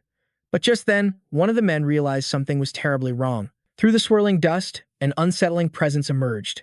The pirate's eyes narrowed in suspicion. Something's here. What are you talking about? I don't see a thing. They cautiously raised their weapons. My purpose is to hunt men. A sudden, chilling tension gripped the entire crew. I feel it too. Beads of cold sweat trickled down the captain's face. My enhanced senses are screaming, telling me there's something right here. They all felt a shiver crawl up the back of their necks. The ambush was so sudden, it threw everyone into a state of pure panic. Enemy. But before he could shout another word, an iron chain, glowing with a sinister purple energy, snapped tight around his throat. Choking him into silence, the chain dragged his body across the dirt. Min Seok held the glowing chain firmly in his grasp. There's more prey to hunt. I can't have you making a scene. Just before he blacked out, he saw the blurry silhouette of another person watching. Keep him alive. I have a few things I want to know. After the area was cleared, everything faded to pitch black. He slowly woke up. Where am I? Suddenly, Griffin's monstrous face loomed over him, making his blood run cold. Ah, a monster. Haezong quickly tried to calm Griffin down. It's okay. I'll let you have him later. The pirate's heart stopped. Later, Songwoo stepped forward with another threat. It seems the system allows us to communicate. So let me be clear. I have a skill that lets me read a portion of a dead person's memories. The pirate's fear intensified. You read the memories of the dead? He growled, pointing a finger right in the man's face. So, make your choice. You can live and tell us every single detail, or you can die right here and now. Meanwhile, at a nearby port, the sound of a shattering bottle was followed by a man's furious roar. Impossible. The pirate captain screamed. 90 men have vanished. 90 of my soldiers, gone in just a few hours. He roared at the men around him. Check if any prisoners escaped and pull up all the anchors. Scar the entire area. See if any outside ships have approached. His men scrambled to follow his orders. The captain's face was a mask of pure rage. I don't know who the hell you are, but do you really think you can hide on my island? The captain gave the order. Find them. In the sky, the crows suddenly went wild, as if controlled by a magic circle. His voice echoed with power. Find the attackers and bring them to me. A sinister red aura exploded from the captain's body. The crows flying in the sky seemed to be directly controlled by that crimson energy. He let out an arrogant laugh. I don't know who they are, but they really thought they could hide on this island from me? Just then, a crewmate ran in with a report. Captain, we found the missing men. The captain was taken aback. What? How did you find them faster than my own magic? The pirate pointed to the bodies, which had been arranged neatly on their own ship's deck. They were even respectfully covered with blankets. They were all dead. Every last one, laid out in perfect order. The captain couldn't believe his eyes. Why would he secretly bring the bodies back to his enemy's ship? Is he insane? He remembered all the corpses he'd seen floating at sea. He could have just thrown them into the ocean. Is he trying to provoke us? But this didn't feel like a simple provocation. Another pirate's report snapped him out of his thoughts, forcing him to move again. It's not just this ship, Captain. The others are the same. The pirate pointed to another vessel nearby. Every single one of our ships is filled with bodies, starting from that one in the corner. Suddenly, a massive explosion ripped through the air. The captain threw up an arm to shield himself from flying debris. What was that? A pirate, soaking wet from the blast, pointed toward the flames. The ships, all of them are exploding. This just made the captain even more furious. I know that, you idiot. I'm asking why they're exploding. Then a strange hissing sound filled the air, and a new wave of fear washed over them. We need to run, now. The captain saw streams of a thick, purple gas spreading through the air. What in the world is happening here? The pirates stumbled, helping each other stand. Captain, it's gas. It's coming from those strange canisters. He looked up toward the window of a tall building. A black gas. In seconds, everything was covered by a dark screen of smoke, sending everyone into a deeper panic. It's the breath from hell, created by a dark sorcerer. If you breathe it in, Nothing can save you. We have to get out of here. There are still some bombs left. Headlights sliced through the grim night as the cars sped onward. The captain gritted his teeth, his mind racing with 1,000 thoughts. This entire island was swarming with birds. Our enemies are everywhere. He was on edge, realizing this was an all-out assault. Someone is trying to isolate and annihilate us. The long, straight bridge ahead felt like his last glimmer of hope. There's the bridge. Get to the bridge, now. It's the only way out besides the boats. The captain clutched his head in fury. Cowards. Those despicable cowards are using biological and chemical weapons. If we're trapped here, we'll be wiped out before reinforcements arrive. He pictured his mighty army. He had to escape and find a safe port. But as they approached the bridge, ready to greet the admiral, a blinding light erupted before them. That's the bridge. Go faster. We have to get off this rock at any cost and reach the larger island. The cars roared onward, pushing their engines to the limit, but the light ahead only grew clearer. The undead were already there, waiting. The world around them was engulfed in a sea of fire. The captain couldn't believe his eyes. This attack was beyond monstrous. What in the hell happened to this island? It was as if Sungwoo was a messenger from hell itself. These were the soldiers defeated on China's second server. Didn't he say China had 3 servers in total? He glanced down at the convoy of cars below. I'm guessing that's an entire continent's worth of forces. Based on the soldiers' memories, they must have formed a massive pirate coalition. Sungwoo then recalled what the 3 men had told him earlier. They were a recon team. Their mission was to secure a path through Gangwedo Island and prepare a beachhead for the main army. The captain quickly jumped out of the car. All of you, get out. Prepare for battle. Sungwoo stared down at them intently. Ethereal blue flames began to burn brighter within his very soul. I won't let you.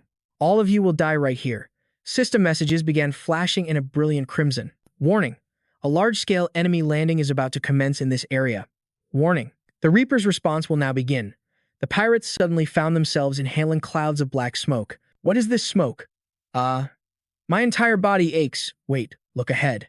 They were plunged into despair at the sight of an army. In front of them, skeletons.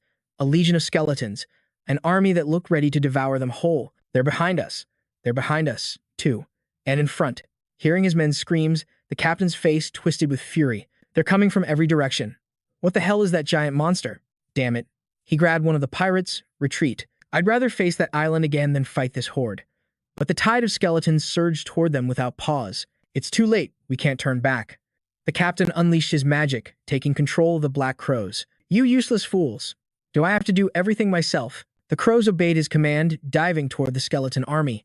The remaining pirates weren't exactly pushovers either. The captain's monster birds are handling the zombies. They're actually pushing them back. But Sungwoo remained utterly unfazed. Is that the bird Hezon mentioned? A single skeletal hand shot out, instantly snatching a black crow by its neck. One after another, the rest of the crows were swiftly eliminated. Sungwoo's eyes lit up. Well, it doesn't seem very effective. My zombies are more than enough to handle it. The skeleton army fought like an immortal legion. The captain's eyes widened in horror. Impossible. Damn it all. My monster birds are being sacrificed for nothing at this rate. The pirates were terrified. The monster bird? It came back to life. Captain, what should we do? The captain scrambled onto the bridge's railing. Go on. I have to escape. I'm the only one who can leave this area and contact the main fleet. As he leaped into the air, a black crow immediately swooped beneath him, becoming his foothold. It carried him skyward. Hope surged within him. Fly. I just have to escape first. The captain tried to get as far away as possible, but he failed to notice another bird shadowing him from behind. The blue bird instantly reduced the black crow to a bloody mist in the sky. The captain plummeted toward the earth, his body shattering on direct impact with the ground. He was coughing up blood, but the captain still clung to a sliver of hope. Damn it. I have to get out of here. I can't move. But Hezon's face lit up with relief. The Necromancer. Everyone's safe now. We're getting our weapons back and fighting off the pirates. Sungwoo praised him. Good work. Hezon landed his griffin, saying, It's all thanks to you, Necromancer. Thank you so much. The captain froze, his entire body trembling at the scene before him. What was this? He was drowning in a sea of blood. Just what kind of monster are you? Sungwoo, however, was completely unfazed. You don't have the right to ask me anything. His scythe began its descent. So, your admiral's name is Jong-gun? I wonder if that name will appear inside your memories. As the scythe connected, a new notification flashed. You have reached level 17. You can now read a fragment of the deceased's memories. Following the message, countless faint lights began to flood Sungwoo's mind. He now saw a swirling circle filled with memories. Sungwoo felt himself floating in a void, witnessing the captain's past play out before him. It was a colossal ship packed with people standing below on the deck. Sungwoo noted their traditional-looking attire. At the bow of the ship, one man stood apart from the rest, gazing out at the endless ocean. He asked, "Where should we go from here?" Sungwoo thought to himself, could that be Jong-gun? He didn't seem like a lunatic, not like the vampire or the mad scientist. Two distinct events then surfaced in his mind. Our second server has been handed over to the Soul Witch. And on the first server, there is a self-proclaimed emperor whose power grows by the day, a man who intends to unify the world under his rule. Jong-gun clenched his fist tightly. To him, the third server was nothing but trash. So then, what is our next move? One of his ministers spoke up. It would be a grave mistake to ask for outside help. But before he could even finish his sentence, Jong-gun sliced his head clean off. "You fool." With blood still dripping from his hands, he roared, "Why do you think we are stuck floating out at sea? It is because we lack power and military might." A crazed look filled his eyes. "If we don't have enough, we will simply take it." A savage grin spread across Jong-gun's face, like a ravenous demon poised to devour an entire continent. Watching this, Sungwoo's own hand tightened into a fist. "Teask, just as I suspected. There's no reasoning with those who covet what belongs to others." Jong-gun continued to stare out at the immense ocean. "Whatever we lack, we will seize for ourselves. But the problem is, there's no unclaimed territory left for us to take." The others couldn't help but tremble at his sheer madness. "General, what about attacking the nearby islands then? By doing so, we can blockade these waters and push into the mainland through the Korean peninsula." Jong-gun's eyes lit up as he grabbed the speaker's arm. "That's exactly what I was thinking." The man was startled, but quickly bowed. "My thanks." Jong-gun then turned to his soldiers. "General Yi Gong, you will sweep across all neighboring islands. We must seize control of these territorial waters while the high rankers on the mainland are busy fighting off monsters. As for you, General Yin Gong, lead the smaller fleets and establish a forward base." Yin Gong immediately clasped his hands and accepted the order. Jong-gun then added a final instruction. "But do not engage your main forces. Wait for my command." "And my arrival," Yin Gong replied, "as you command." Jong-gun then glanced at his system menu. "We must fully exploit the power of the pirates. Harmony and virtue will forge our success. I hope we can gather as much gold as possible." The system then displayed his synergy list. 1. Become the Pirate King. Level 3. Classification. Group Synergy. Condition. A crew of over 10,000 pirates. Effect. When an enemy player is killed, the gold acquired is doubled, and you receive 20% of the plundered player's total gold. Even Sungwoo felt a chill run down his spine. The Pirate Synergy. So this is why they slaughter people without a second thought. The memory showed Jong-gun standing before a mountain of fallen bodies. Behind him, his incredibly powerful army stood ready. Finally, consider all the quests we have undertaken. Are heroes born from chaos? He laughed mockingly. How foolish. Jong-gun turned to face his army again. Our goal was never to become heroes. Plunder everything. Show no mercy. With that, the light of the memory shattered, and Sungwoo's mind returned to the present. He looked down at the captain's body kneeling before him. It seems those who preach morality are the least trustworthy of all. I wonder if this is the situation everywhere. Not just on the Korean server. Sungwoo held a new card in his hand. The captain was now completely under his dominion. At that moment, new system messages appeared. You have learned the skill, Death's Response. Skill level Elite has been upgraded to Master. Skill information. Name, Death's Response. Rank, Master. Classification, Active. Mana cost, 110. Summon 25 ownerless zombies from the abyss. These entities possess unlimited health. Sungwoo frowned, a strange tension building within him. Gaining more power is a reason to celebrate. But the fact that I'm getting used to fighting humans, that doesn't sit right with me. Worried his necromancy might cause a misunderstanding, he hesitated, staring at Sungwoo's back. Sir Necromancer, what should we do now? A blue flame sparked in his palm once more, transforming into ethereal birds that soared through the air. We're done here. Now, we head to Jimpo to prepare for the real war. The orcs' terrifying faces seemed to fill their vision. The human army braced for battle, warily eyeing the enemy horde. Hanho looked tense as he surveyed the battlefield. There's a whole swarm of them. Jisoo was also anxious. So many. And each one is stronger than a normal orc. Ansio's expression grew grim. The problem is, these are just the scouts. The monsters on the orcs' side were also clutching strange stones. They looked ready for a fight at any moment. A sight that sent a chill down everyone's spine. Orc slaves. What? Those bastard orcs are using these monsters as slaves. But the master hunter, Jisoo, charged forward, cutting down the monsters.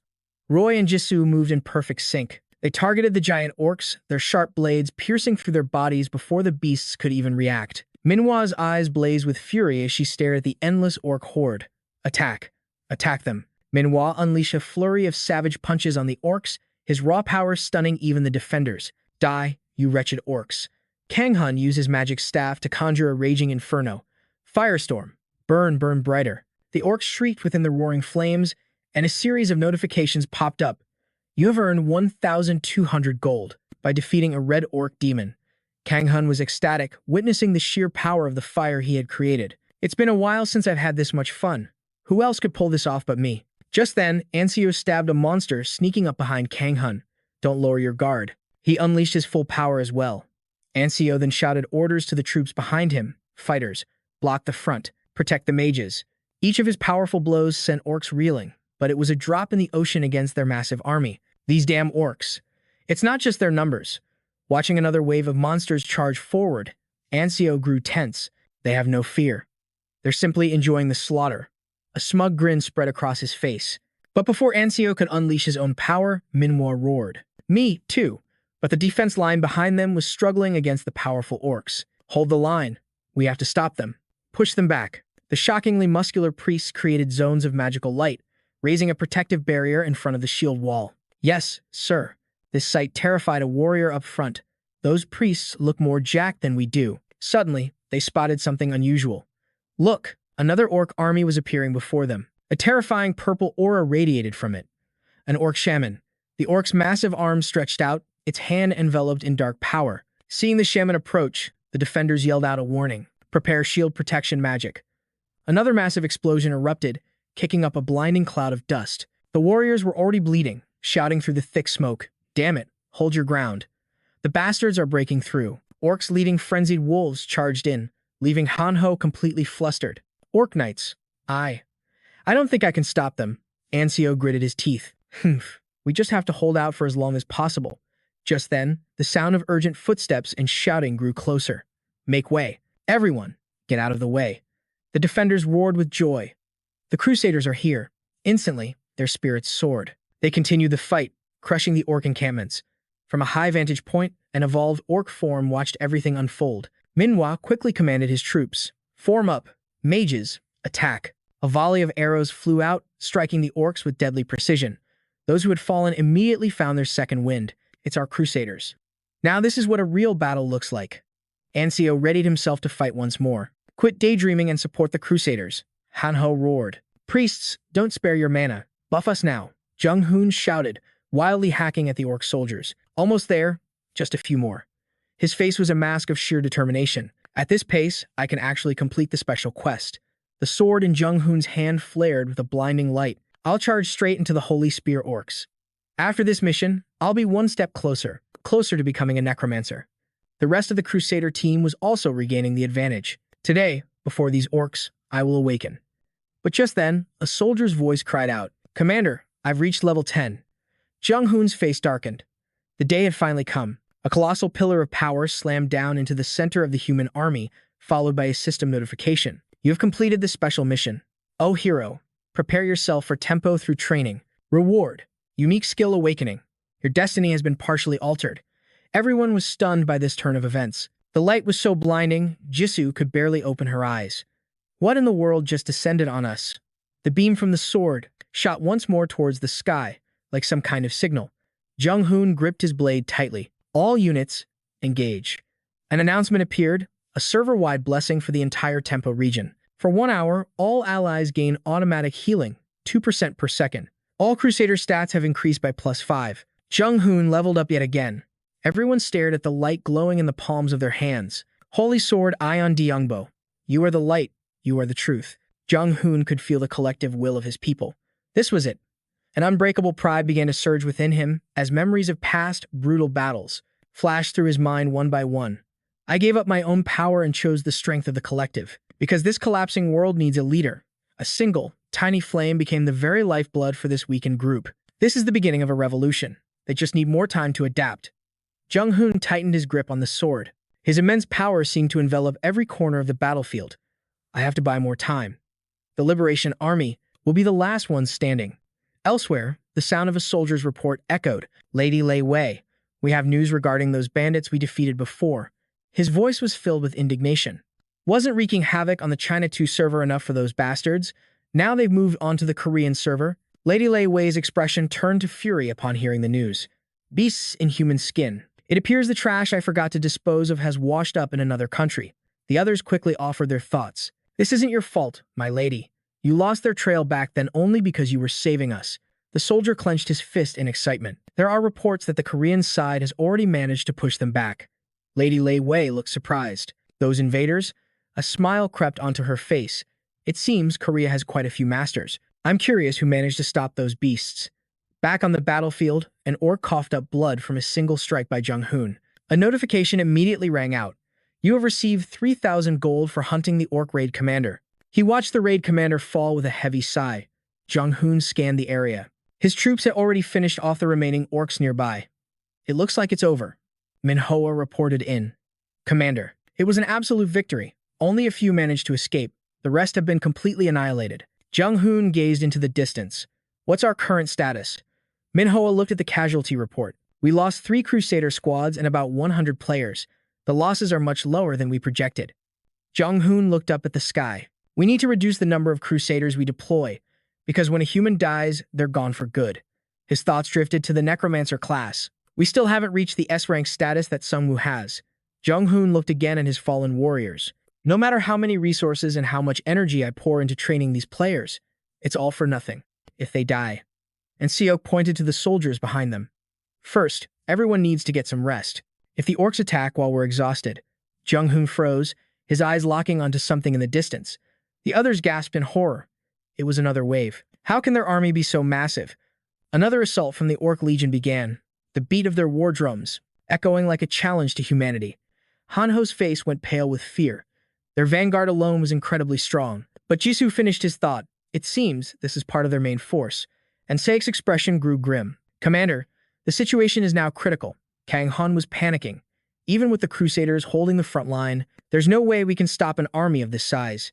Manhwa pointed to the towering buildings behind them. We need to get off the main road and move through the smaller streets to scatter their forces. It's the only way we can secure a victory. But Jung-hoon was calmer than anyone as he identified the crucial point. If we run between the buildings, will the monsters even follow? Jung-hoon asked, his gaze fixed forward. Or will they head straight for Yeongbo, where all those people are gathered? Hearing his question, Jisoo felt a wave of helplessness. Of course, the monsters would go where there were more people. It was always like this.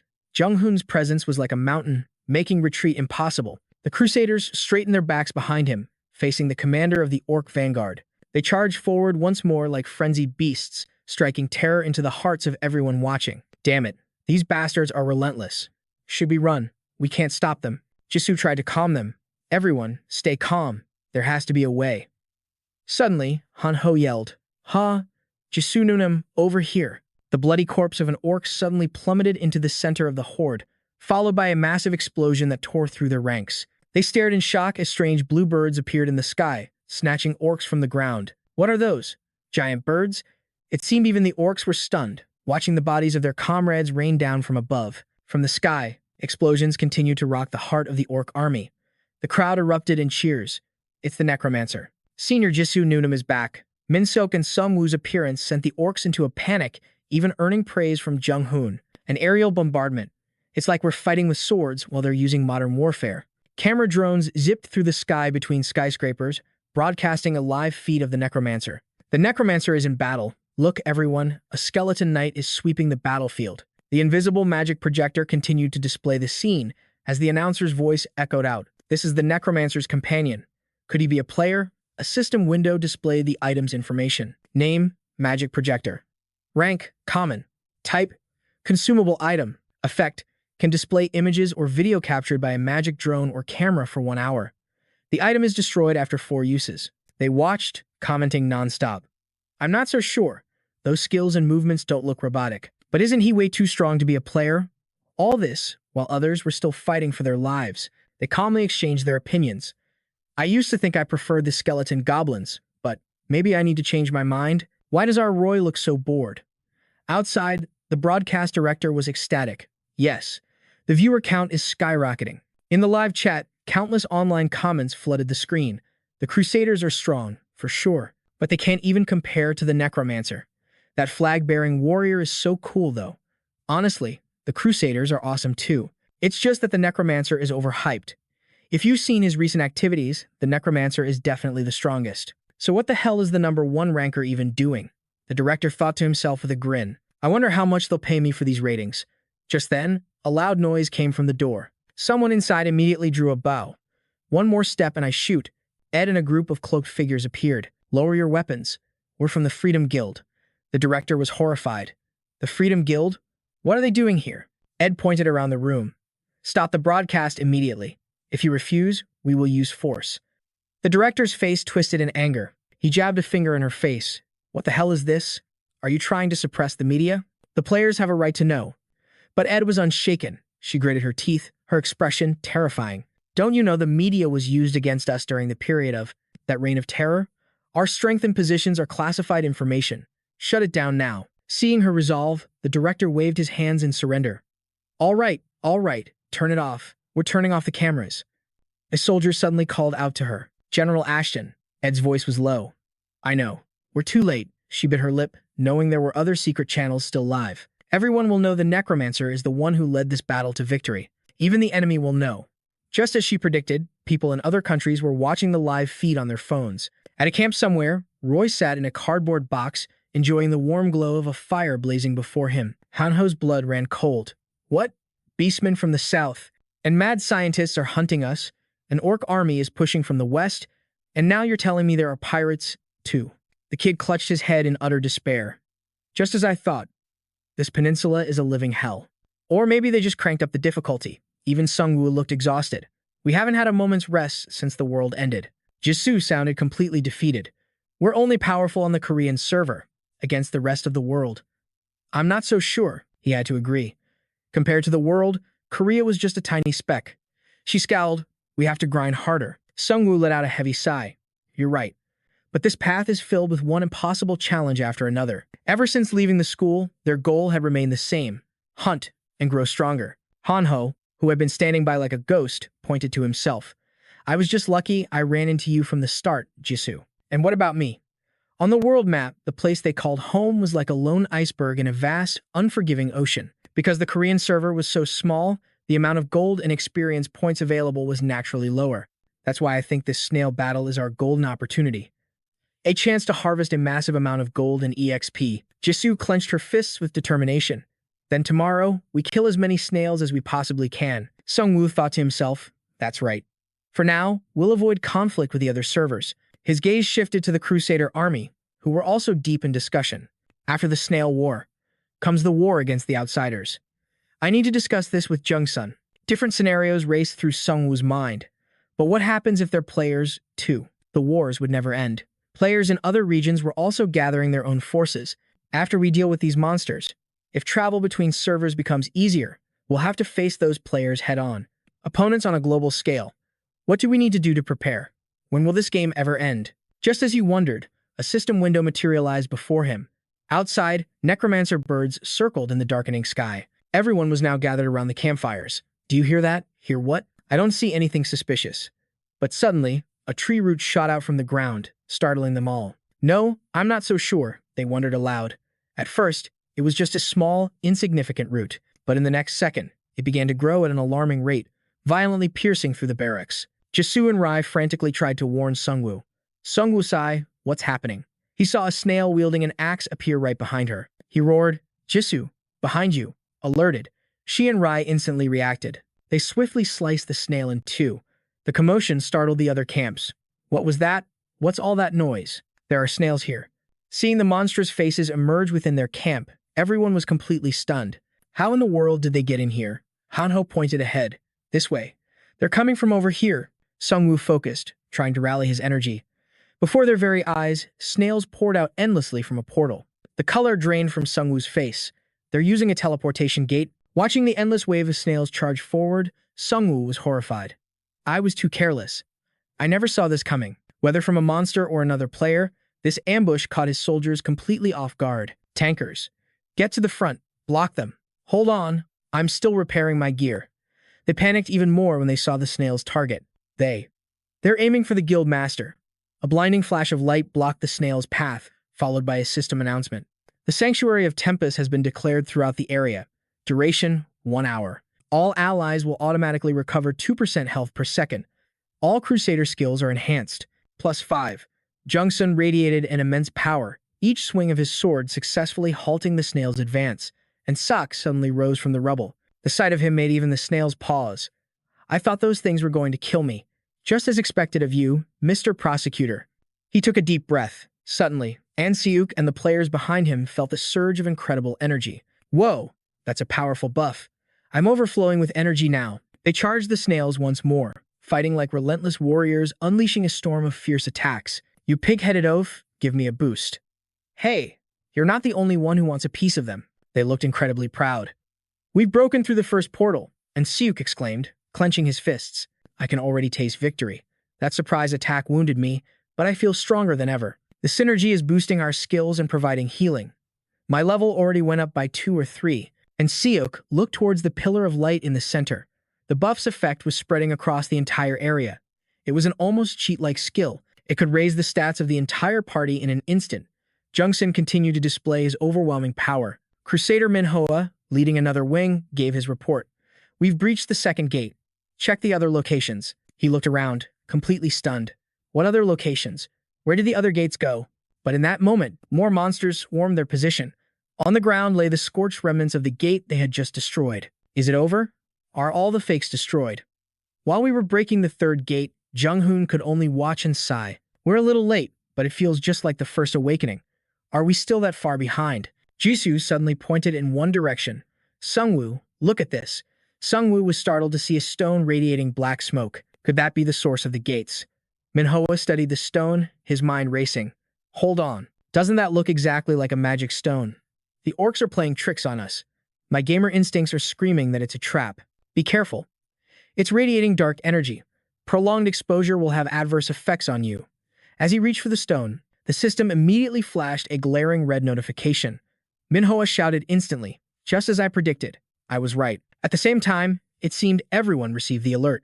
The Orcs' Dark Road is a grand-scale dark magic ritual. If you fail to stop it within the time limit, all orcs will be empowered and enter a demonic state. Time remaining 29 hours, 59 minutes, and 59 seconds. Manhwa was baffled. What the hell is this? Hanho sighed again. The system never likes to mess with us just once or twice, does it? An image of an orc suddenly formed in Sungwoo's mind, followed by a vision of that same black stone being lifted. An orc dark mage. I've faced a monster like that before, back at the university. He could feel the endless dark energy pouring from the stone. This was going to be a formidable opponent, but just then, his phone buzzed with a new message. Huh? Why is Manhwa calling me all of a sudden? He stared at his phone and couldn't help but scream. Are you serious? Those bastards are heading this way. Manhwa immediately relayed the news to Jung-hoon, the guild master. We have to evacuate right now. The guild master was stunned, asking, What's going on, Manhwa? He screamed back, A swarm of wyverns is heading straight for us. Across the sky, colossal monsters soared through the air. Their group had no choice but to hide in a corner. Anseo couldn't stop himself from cursing. Damn it, of all the places, why did they have to come here? Kang-hoon immediately shushed him. Dude, be quiet. What are we going to do if they actually find us? Eksh glanced toward Jung-hoon. He was also wrapped tightly in a blanket. Commander, we've put some distance between us, but we need to wait a little longer. Through the monster's eyes, the towering buildings below were crystal clear. She continued, There are too many of us. They could spot us from far away and circle back. The guildmaster felt utterly helpless. Time is running out, but we can't do a thing. Just wait a little longer. Hanho pointed a finger toward the sky. Senior, you can't catch those wyverns, right? Wait, you can't fly? So that's impossible. Jisoo followed his gaze. If it were only 1 or 2, we might have a chance. But there's a whole flock of them circling up there, and we're stuck on the ground. Isn't it impossible to handle an aerial threat of this scale? They all recalled the image of that one monstrous beast, the Alpha Wyvern and the flock under its command. They are the undisputed rulers of the Korean server's skies. Sungwoo looked on regretfully. As long as they're here, our entire plan of action is on hold. I want to hunt it, but I can't find the right angle. As the sun began to rise, casting its light over everything, X stood up to take command. We can start moving now. Based on their speed, they must be heading north of the Han River. Jung-hoon's expression was incredibly serious. Understood. At his command, vehicle engines started one by one. Notify all teams. We are moving out of here now. Hanno stared down at his phone. Senior, I just checked the community page. The Gimpo Plains where the orcs appeared has become a total wasteland. The situation is exactly like the Elu region. The kid continued, that place used to be a lush, fertile area filled with sprawling wetlands. But now, seeing this desolate wasteland first thing in the morning is just soul-crushing. Ek gave a report. According to our scouts, they've gathered at Gimpo International Airport. Sungwoo's expression turned even more grim. I think they're ready and waiting to welcome us. Jung-hoon was filled with grim determination. They're prepared to attack us with everything they've got. On the faces of the others, a confident smirk appeared on his face. We have no choice but to respond. Sungwoo eyed their forces warily. We need to be careful. This could be another one of their tricks. Jung-hoon glanced at the system window. I know. But time isn't on our side. There's no other way out of this but to fight. Their numbers were overwhelming. The orcs' eyes burned with bloodlust. They had stopped in a desolate wasteland. That's their main force on the other side. You can see the unease spreading among the players. There are far more of them than we predicted. If there's a chance, we should fall back. Sungwoo saw it too. No one could hide their concern. We're facing a massive army, but now there's no path for retreat. His worries lay elsewhere. If they complete that massive dark magic ritual, we'll face something far more dangerous than mere orcs. Jung-hoon suddenly chimed in. Why don't we start with a bombing run? Their attention shifted back to the map before them. Their base is perfectly set up for it. We should prepare a little surprise to seize the advantage. A glint appeared in Sungwoo's eyes. Let's do it now. A massive explosion suddenly rocked the area as he stood before them. But in that moment, he was shocked to see a circle form around the blast zone. A protective magic shield. A sudden chill ran down Sungwoo's spine. This was the magic of a dark orc shaman. Why is there nothing but dust flying everywhere? The bombing stopped, but they still refused to come out. Jung-hoon made an assessment. They're probably buying time to complete their dark magic. He was worried about the enemy's overwhelming numbers. That means we have to go in there and take them down. Sungwoo was getting impatient. I don't want to, but it's our best option. She was deeply troubled by the situation, wondering if there was any way to minimize their losses. Even if we win here, suffering heavy casualties will become a massive problem later. Her thoughts turned to the powers lurking in the shadows. From now on, we have to deal with other forces too, and their numbers are just too great. Sungwoo glanced over at Jung-hoon. Are you worried about these unknown opponents? Jung-hoon answered honestly. I'd be lying if I said I wasn't. Hearing this, Sungwoo cracked a smile after the battle with the orcs finally ended. Don't worry about them. Just focus on building an alliance. Jung-hoon looked completely surprised. What? What do you mean? Sungwoo's voice echoed among the crowd. I'm talking about our current situation and our future. We need a large group like the one you've already created, Jung-hoon. There are still survivors who are terrified of the monsters. They may have power, and they may have gathered together. But there's a problem with groups like that. A spark lit up in his eyes. Right now, they're just loose groups of people with different goals. They've only banded together temporarily under the threat of monsters. Can you unite them and lead them? But an unusual thought crossed Jung-hoon's mind as warriors clenched their fists with new determination. A great family, where everyone can live in peace amidst these chaotic times. Above all, while Jung-hoon still had his doubts, he thought, I don't know why he's suggesting this to me. But he shouted, as long as nothing gets in our way, the answer will always be yes. I will make it happen. The ships continued to speed across the sea. The Crusader army has arrived in Korea. Sungwoo recalled the captain he had previously defeated. According to the captain's memories, that army wasn't a group of victors, but a band of defeated warriors. Other armies also came to his mind, weak factions that were pushed back by the mainland forces. Our best option now is to hunt them down before they become strong enough to start another war. In the future, my army will have to face other countries. But one day, we will have to confront an army that is even stronger. Sungwoo's thoughts returned to the supply checks. The larger our army grows, the higher the chance that our battles will be drawn out. That's also why I'll need a powerful organization backing me up, a systematic foundation that can provide resources. The faces of his family appeared one by one in his mind. Unfortunately, the small town we hold in Suwon isn't enough. We need a place with far greater potential. Jung-hoon was thinking along the same lines. A massive community, equivalent to an entire nation. That future is still so far away. He looked towards Sungwoo, but does Sungwoo's offer mean that I should take a chance, now that I have his help? The thought was incredibly bold, so bold it bordered on arrogant. His comrades stood shoulder to shoulder. Standing beside Jung-hoon, they became a part of his strength. High levels and good items aren't what I need to surpass this man. Perhaps the powerful organization I've always dreamed of is the real solution. The same thought crossed both their minds. Maybe this relationship can be a mutually beneficial partnership. But to get what I want, I'll make sure to use you to your fullest potential. Sungwoo and Jung-hoon both broke into wide smiles. Jisoo let out a sigh of relief. Thank goodness they both agreed. But Hano's face had turned deathly pale. No, that was the smile of a predator with a plan. They stared down the ferocious orc horde before them. We can discuss the details after this war is over. Right now, we need to focus on how to deal with them. Suddenly, Sungwoo spoke up. There is one way, a strategy to minimize our losses. Though it was a bit strange, he mimed drawing a sniper's bow. The entire party stood before the massive orc army. Manhwa was still on edge. I feel like we're lambs at a slaughterhouse. I can't even blink. Well, we did walk right into an army of countless enemies. Jisoo's expression was deadly serious. Today, we are the butchers. Hanho narrowed his eyes, gripping the two daggers in his hands. By the way, Jisoo, there are so many orcs. How can we possibly kill them all? Just then, the weapon-wielding orcs began their relentless assault. A cry went up through the ranks. They're charging. Jung-hoon immediately began shouting commands. Everyone, form up. Defense line, to the front. Mages in the center, not the rear. Watch out for encirclement.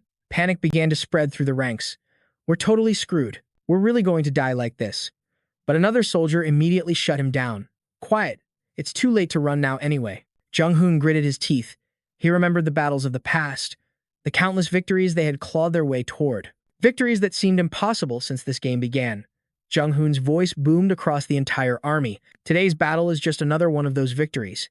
He glanced up at his system window. I'm certain that from this point forward, the battles will only get tougher and more grueling. Jung-hoon turned back to his comrades.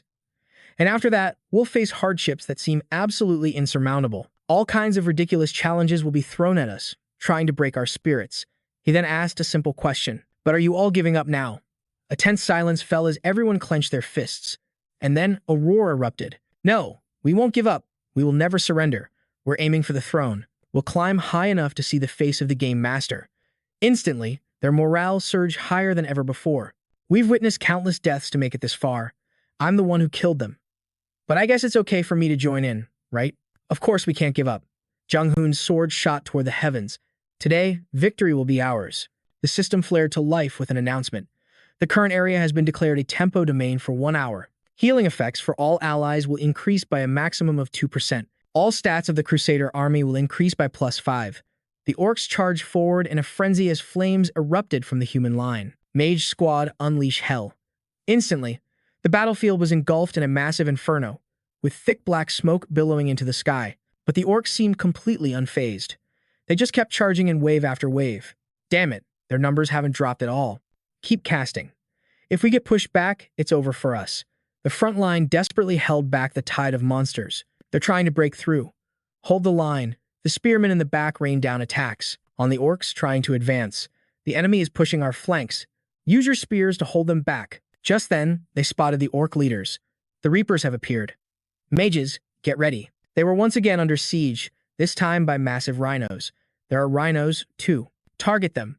Take them down before they reach us and shatter our formation. Both sides fought with everything they had. It was an even match, but somehow, they were holding on. The critical thing was not to get pushed back, even when it felt like the line was about to break. A soldier screamed as he saw them. They're bringing siege engines. Their siege weapons are here. The enemy's rear units are starting to advance. The orc commander began signaling to the archers in the back. Jung-hoon used a smokescreen to block the incoming volley. He roared, "Hold your positions. Lure as many of them in as you can." Jung-hoon's eyes locked onto the orc chieftain in the rear. Draw their leader in as close as possible. Elsewhere, a griffin soared high in the sky. Hano spoke, "It looks like it's about time for us to make our move. Should I go lower?" But Sungwoo's words surprised her. "No, this is perfect." He leaped directly from the griffin's back. The slugs below suddenly flinched, their eyes turning upward. Sungwoo was actually surprised. They noticed, but it was far too late. He commanded his weapon to emerge. Awaken, Bone Scythe. A series of explosions ripped through the ground. The system once again flashed the blessing of the Thunder God, a hero-grade power. This bracelet absorbs all mana, unleashing an immense amount of power, but mana cannot be replenished for 5 minutes after the attack. If worn by someone with no mana, it can be used once every 24 hours with no drawbacks. A purple magic circle suddenly erupted, enveloping the entire orc army. But even that wasn't enough. The shield shattered like glass against Sungwoo's overwhelming power. System messages began flooding the screen. You have received 1,800 gold for hunting a red orc dark mage. You have received 1,500 gold for hunting a red orc bodyguard. You have received 1,200 gold for hunting a red orc warrior. You have received 1,200 gold. You have received another 1,200 gold for hunting a red orc warrior. From above, Jung-hoon witnessed the devastating effect of the attack. This was all part of Sung-woo's plan. A high-powered snipe aimed directly at the orc lord. It was like an attack from a cannon instead of a bullet. Suddenly, the orc's ferocious and bloodthirsty face appeared. The monster lord, the orc lord himself, had arrived. Sung-woo let out a sarcastic smirk. Did I offend you? You look pretty angry. The other orcs suddenly turned around, rushing back toward their legion. Manhwa instantly knew their plan. They're rushing to protect their boss. After them, the system blared with a crimson alert. Warning, Soul Awakening has been activated throughout the entire area. Warning, the Call of Death has been activated across the entire area. Immediately, the Necromancer's power exploded. Sung-woo's disciples received a new list of buffs. Platoon formation, a personal synergy. The condition is to own a unit with a commander, a level 2 attribute of 30 or more. The effect grants a 6% increase to attack stats and a 6% increase to defense stats, and damage dealt when targeting a single enemy is increased by 3%. The system continued its display. Veteran, level 5. A formation type synergy. The condition is to have at least 50 members of the veteran type. The effect, damage received from small and medium-sized opponents, will be reduced by 40%. 3. Armored Knights, level 5. A defensive synergy. Condition: possess more than 50 units in the squad equipped with heavy armor. Effect: defense is increased by 30%. A shield is generated, equivalent to 40% of total defense. Just then, a vial in the middle of the orc army began to glow. They were stunned as an immense power erupted from within it. He let out a loud laugh. How does that taste, you pigheads? This is the immunity granted by the breath of the abyss. Sung-woo sighed. What a warm and pleasant feeling. Scythe in hand, he stood before the orc lord. Sorry for dropping in on you like this. A blue flame began to flicker across one half of Sung-woo's face. But I would like to have a conversation. A nice, quiet one, between just the two of us. His scythe began to rise slowly. Ah, sorry, I misspoke. Just then, Jung-hoon's other disciples charged forward. I forgot my side had these guys too. The disciples' attacks rained down, but the orc lord simply roared and struck back. Min-suk's voice was grim. I can't believe you're still standing after that blow. The orc lord's hands were blocking the attacks of two disciples at once. Sung-woo analyzed the fight. Is this boss different from the others? He saw that the orc was bleeding from the slashes. The good news was, it couldn't fully withstand the blows. The combined assault from On and Min-suk was working. Suddenly, Roy charged forward with his blade to attack the lord.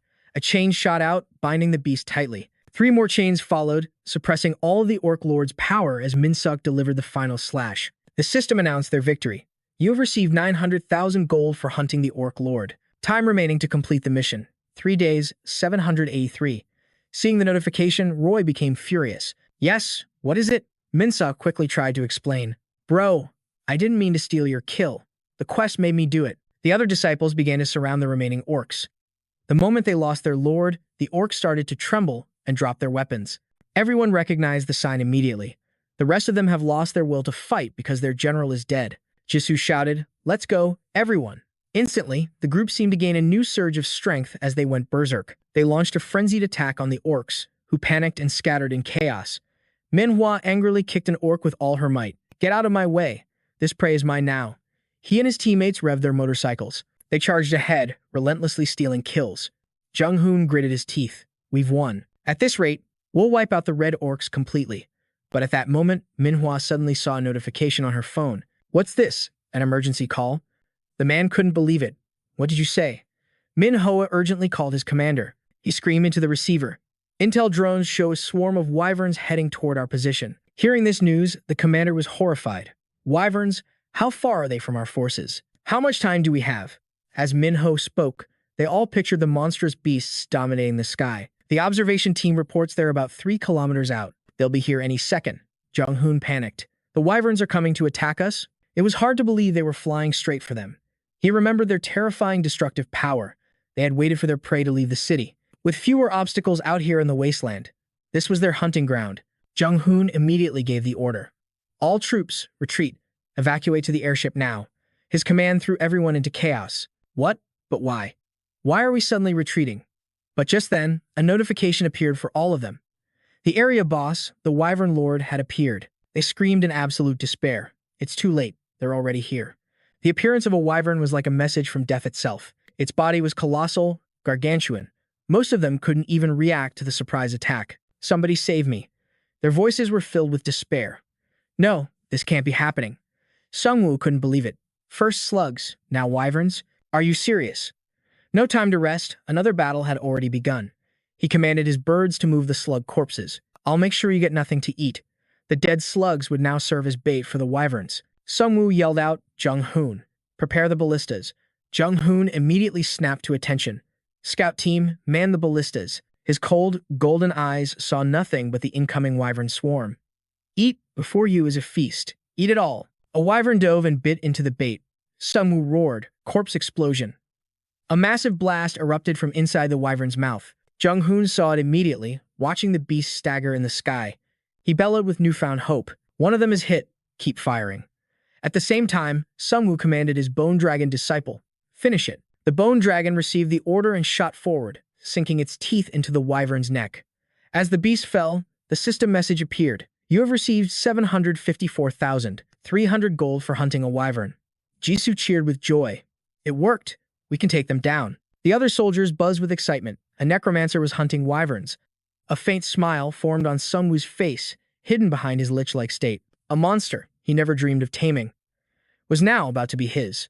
You have successfully controlled the undead. He looked behind him. Minsuk, you can ride this with me. Minsuk was stunned. What? Oh, all right. The two of them then mounted the undead wyvern and took to the skies, observing from above. Sungwoo was deeply satisfied. I'm finally flying for real. This is harder to ride than a griffin, but it's more stable because it's so much bigger.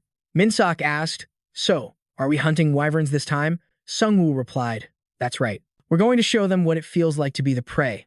They immediately flew toward the center of the wyvern swarm. Suddenly, one wyvern targeted the group on the ground below, diving down to snatch its prey. Sungwoo instantly spotted the damn monster breaking from the flock. He quickly commanded his undead wyvern to give chase. This damn beast had no idea what kind of danger it was in, even flying all by itself. Sungwoo shouted, Minsuk, grab its wing. Minsuk steeled himself, ready to end it. Purple chains once again shot out, binding the stray wyvern. Sungwoo silently urged him on. Come on, just one more and that'll be two. But another wyvern silently swooped in from above, aiming its sharp talons straight for Sungwoo. But he easily dodged the attack. Damn it, more of them are coming. Sungwoo quickly fired an arrow, but the bow. He gritted his teeth. The arrow was completely useless, not even strong enough to chip one of its scales. But just then, another system message appeared. You have received 850,000 gold for hunting a wyvern. Time remaining to complete the quest. 3 days. A sword was plunged deep into a wyvern's head. Minsuk was knocked off his mount. Sungwoo, catch me. You have successfully tamed the undead. A wyvern opened its mouth, revealing rows of sharp fangs. This one's tough. It's on the verge of death, but it still won't let go. Sungwoo rushed toward the chaos. Roy was still completely dazed as he was yanked out of the way. Huh. What was that? He never even saw the razor-sharp fangs of the wyvern lunging from behind him. The monster bit down on nothing but air. In the next instant, its spine was severed, and its entire body was cleaved in two. A flurry of slashes rained down on the beast, until finally its head was split clean in half. You've acquired 850,000 gold. You have successfully hunted a wyvern. You have tamed the undead. A flicker of satisfaction crossed Sungwoo's face. That makes 3 down so far. He rode his summoned beasts through the sky, just as the system announced the area boss, the Wyvern Lord. And in that moment, the true nightmare appeared. Sungwoo stared at the colossal number of monsters now swarming the sky. A whole flock of wyverns. A plan instantly sparked in his mind. We can only handle one if it splits from the pack. A single target is manageable, but taking them all on at once is a suicide mission. Sungwoo immediately targeted a wyvern, straying from the group. The others unleashed a symphony of ferocious, ear-splitting shrieks. They seemed to understand each other's calls, weaving through the sky in circles both large and small. The wyvern boss let out a commanding roar. Minsuk's face went pale at the sight of the swarm. No, isn't this way too dangerous? Sungwoo had to agree. It is. He did a quick head count. It looked like there were at least 30 of them. There's no way to take them all on. Sungwoo glanced at the vial in his hand. If we can't fight our way out, we'll have to use this. The system window flashed. Breath of the Abyss. A vial that drives other monsters to attack the enemy. He roared, use it now. A tide of purple liquid instantly erupted everywhere. The wyverns seemed to suffer as they hit the violet mist from the vial. Their immense strength felt like it was being paralyzed. Sung-woo immediately noticed their strange reaction.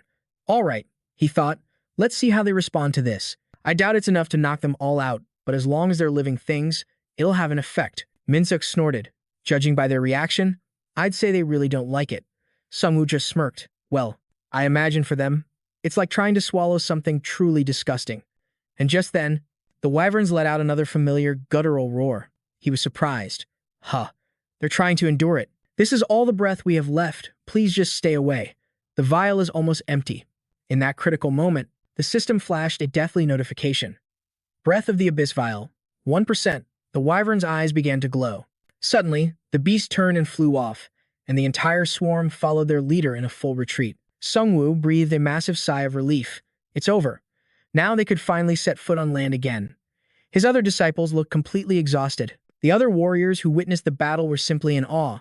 What kind of combination was that? Every monster I've seen since this began seemed to be gathered in that one spot. Even Jung-hoon was deeply impressed. You weren't being arrogant when you planned to deal with the pirates. You could have left our forces and handled that all by yourself if you wanted to, Sung-woo. The Korean server has successfully defeated the 4th high-grade monster. Top contributor KDA, 157. Seeing this message, everyone erupted in cheers. We did it. That was our victory. Hanho, however, seemed a bit annoyed reading the rankings from the system. Even though my senior was the biggest contributor here, he still couldn't take the #1 spot. Server KDA rankings. Rank 1, Han Kang-sok, level 19. Rank 2, KDA 157, level 18. Rank 3, Doctor, level 17. Rank 4, John Dyungpo, level 16. Rank 5, Choi Yoon, level 15. Jisoo was more optimistic. I think it would be more shocking if he actually dropped in rank. Everyone looked over their new rankings. Ranks are important, but what we really need to focus on is our own growth and leveling up. I already chose the level up card that boosts strength, +3 to prepare for fighting other players. The brutal battles they had just survived were once again put into perspective. There's too much info about my class out there now. From here on out, I'll be their #1 target. Compared to other summoners, I need to improve. My own basic skills first. Sung-woo, this is a ring I got from hunting the Snail Lord. The system window popped up again. Name, Black Pearl Ring. Grade, Special. Type, Ring. Effect, Magic Curse, Amplification +10. Description, it contains dark energy and can be dangerous to some people, those without an immunity to dark energy. He slid the ring onto his finger. I think I can still make use of this. The Death Curse, or my Death Aura, should give me extremely high damage potential with it. From behind, Hanho was already complaining. What's this? You only got one for yourself? But Sung-woo was already worried about the future. If a large-scale dark magic ritual happened, one big enough to power up tons of monsters, would I get even more items? Even more amazing items? Maybe I could get my hands on something like a Blood Demon Stone, just like what I did back at the university gym. But the kid behind him just grinned, clapping him on the shoulder. From now on, let's eat and live together. Sung-woo glanced over at the warriors who had fallen during the brutal battle. We can't afford to wait for the orcs to finish their ritual. Our best option is to stop them now, before they grow even stronger. Back at the camp that evening, the numbers were grim. We're down to 492. That was the total count of players who survived the fight. The survivors murmured amongst themselves, discussing the devastating losses. It was less than a third of the force that had joined the first assault. More than half of our group was wiped out, and the Seong Ryonggu team is just gone, Jung-ho stated. But those who survived have grown stronger. The others could only remain silent, unable to argue. He continued, the battles are only going to become more frequent. That means we need to build a larger group, with even more powerful members. Sung-woo looked over the other players. A glint of hope sparked in his mind. The survivors would indeed grow stronger as they faced this harsh new reality. It was a cruel thought, but it was the truth. Sung-woo turned to his companions. Jisoo had already reached level 15. Hanho was a bit slower, but he was now level 12. He still looked concerned, though. In the rankings, they were 7th and 27th, but disappointingly, Hanho still seemed incredibly optimistic, grabbing a microphone. Are we just some kind of extras here? Didn't we get a 4th or 5th tier class choice? Ah, I just picked that card. It was the only choice I had, so why am I stuck on the bench because of it? All right, I object. I object. I refuse to be a mere substitute player. Jisoo sighed heavily. Are you seriously trying to protest the system? Sung-woo held up 2 fingers. Hanho, you had 2 chances, didn't you? I don't think I need to remind you that you picked a 1-star card both. The young man's pride was wounded, and he bristled. Senior, you be quiet. How can someone as lucky as you say something like that? Just then, figures in cloaks rushed into the camp. Commander, they reported urgently. I found a shop at the Gimpo airport. Their words shocked everyone. A status window had clearly said it was inaccessible. Sung-woo immediately sensed an opportunity. Inaccessible. That didn't sound like a bad thing at all. It probably meant this was an unusual shop that sold rare and unique items. The others started buzzing with excitement. If it's a shop, we have to try, even if it says we can't get in. I've been saving up a ton of gold for the next gacha. Can I finally get a legendary item with all this? Greed was written all over their faces as they frantically calculated the potential rewards. Seeing everyone's enthusiasm, Jung-hoon could only sigh and agree. A few team captains will be sent to investigate the shop. Before them stood a shimmering purple barrier. Inside the barrier was an icon of a lock. Something was definitely off about this. Sung-woo considered it. That must be the sign that the shop is inaccessible. And Seo wondered aloud, what do you think is making it inaccessible? Kang-hun, trying to sound profound, stated the obvious. We'll find out when we get inside. But it has the feeling of a place only VIPs can enter. As if answering their thoughts, text appeared on the barrier. A secret shop ticket is required for entry. When the others saw the message, they flew into a rage, pounding on the barrier. Yeah, right. I can't get in. I want to go inside. Damn it. What the hell is this thing? Unlike their outrage, Sung-woo remained perfectly calm. A shop ticket? He gently touched the purple barrier. The system immediately responded. Do you wish to use the secret shop ticket? Yes or no? It was then that Sung-woo remembered. After his very first awakening, he had received a special ticket. You have received the first awakening reward. The Necromancer's masterpiece can now be saved. The maximum number of friends has been increased. You will receive a secret shop ticket for ranking 9th in the first awakening, an exclusive reward for the top 50 players. As he successfully passed through the barrier, Sung-woo glanced back at Jung-hoon. It's limited to the top 50 people. I guess Jung-hoon didn't make the cut. Seeing him walk right in, the others were furious. Just him? Why is he the only one who can get through? Kang-hun was crushed. So I'm not a VIP? Sung-woo slowly walked around the dusty, empty space. He looked toward a monitor and a chair as a voice announced, "Please, take a seat." Sung-woo followed the system's instructions. This was definitely nothing like a normal store. 5 items will be shown to you, one by one. Please indicate if you wish to purchase. You have 10 seconds to make a decision. You cannot buy an item you have passed on. Sung-woo was floored. You're telling me to choose something in just 10 seconds. It was like an infomercial. Buy now. Does the offer really end after that countdown? The first item will now be revealed. After the prompt, a brilliant light flashed. Suddenly, an item window materialized. Name, Golem Crafting Scroll. Grade, Expert Special Class. A consumable item. It granted the Golem crafting skill upon use. Description. Forge a colossal golem using materials from the environment. Additional materials could even be integrated. The price was a steep 1 million gold. You have 10 seconds. The system's timer sent a jolt of panic through Sung-woo. A golem crafting scroll. He furiously smashed the purchase button on the screen. His current balance was 10,565,540 gold. 10 seconds to claim this prize. I'll take it. I'm buying it. And with that, the second item was revealed. Item. A triple set of panaceas. This was a special grade consumable. Its effect was simple but powerful. It could instantly cure any and all abnormal status effects. The price tag was 2 million gold. This time, Sung-woo seemed much calmer. Isn't this a reward I could have picked during my last class advancement? And it's this expensive? I'll pass. As a necromancer, he was already immune to most curses. Still, I might need it later, he thought. But it was 1 million gold more than the golem scroll. Not worth it. Time ran out. The third item appeared. Name, Superior Skill Enhancement, a special grade consumable. Its effect was to permanently power up a specific, chosen skill. The price was 3 million gold. But Sung-woo remained unmoved. It wasn't a bad item, but buying it meant he might not afford the next 2. What if the price keeps climbing by 1 million each time? He skipped this one, too. The timer expired, revealing the 4th item. Name, Bracelet of the Shadow Emperor. Grade, Legendary.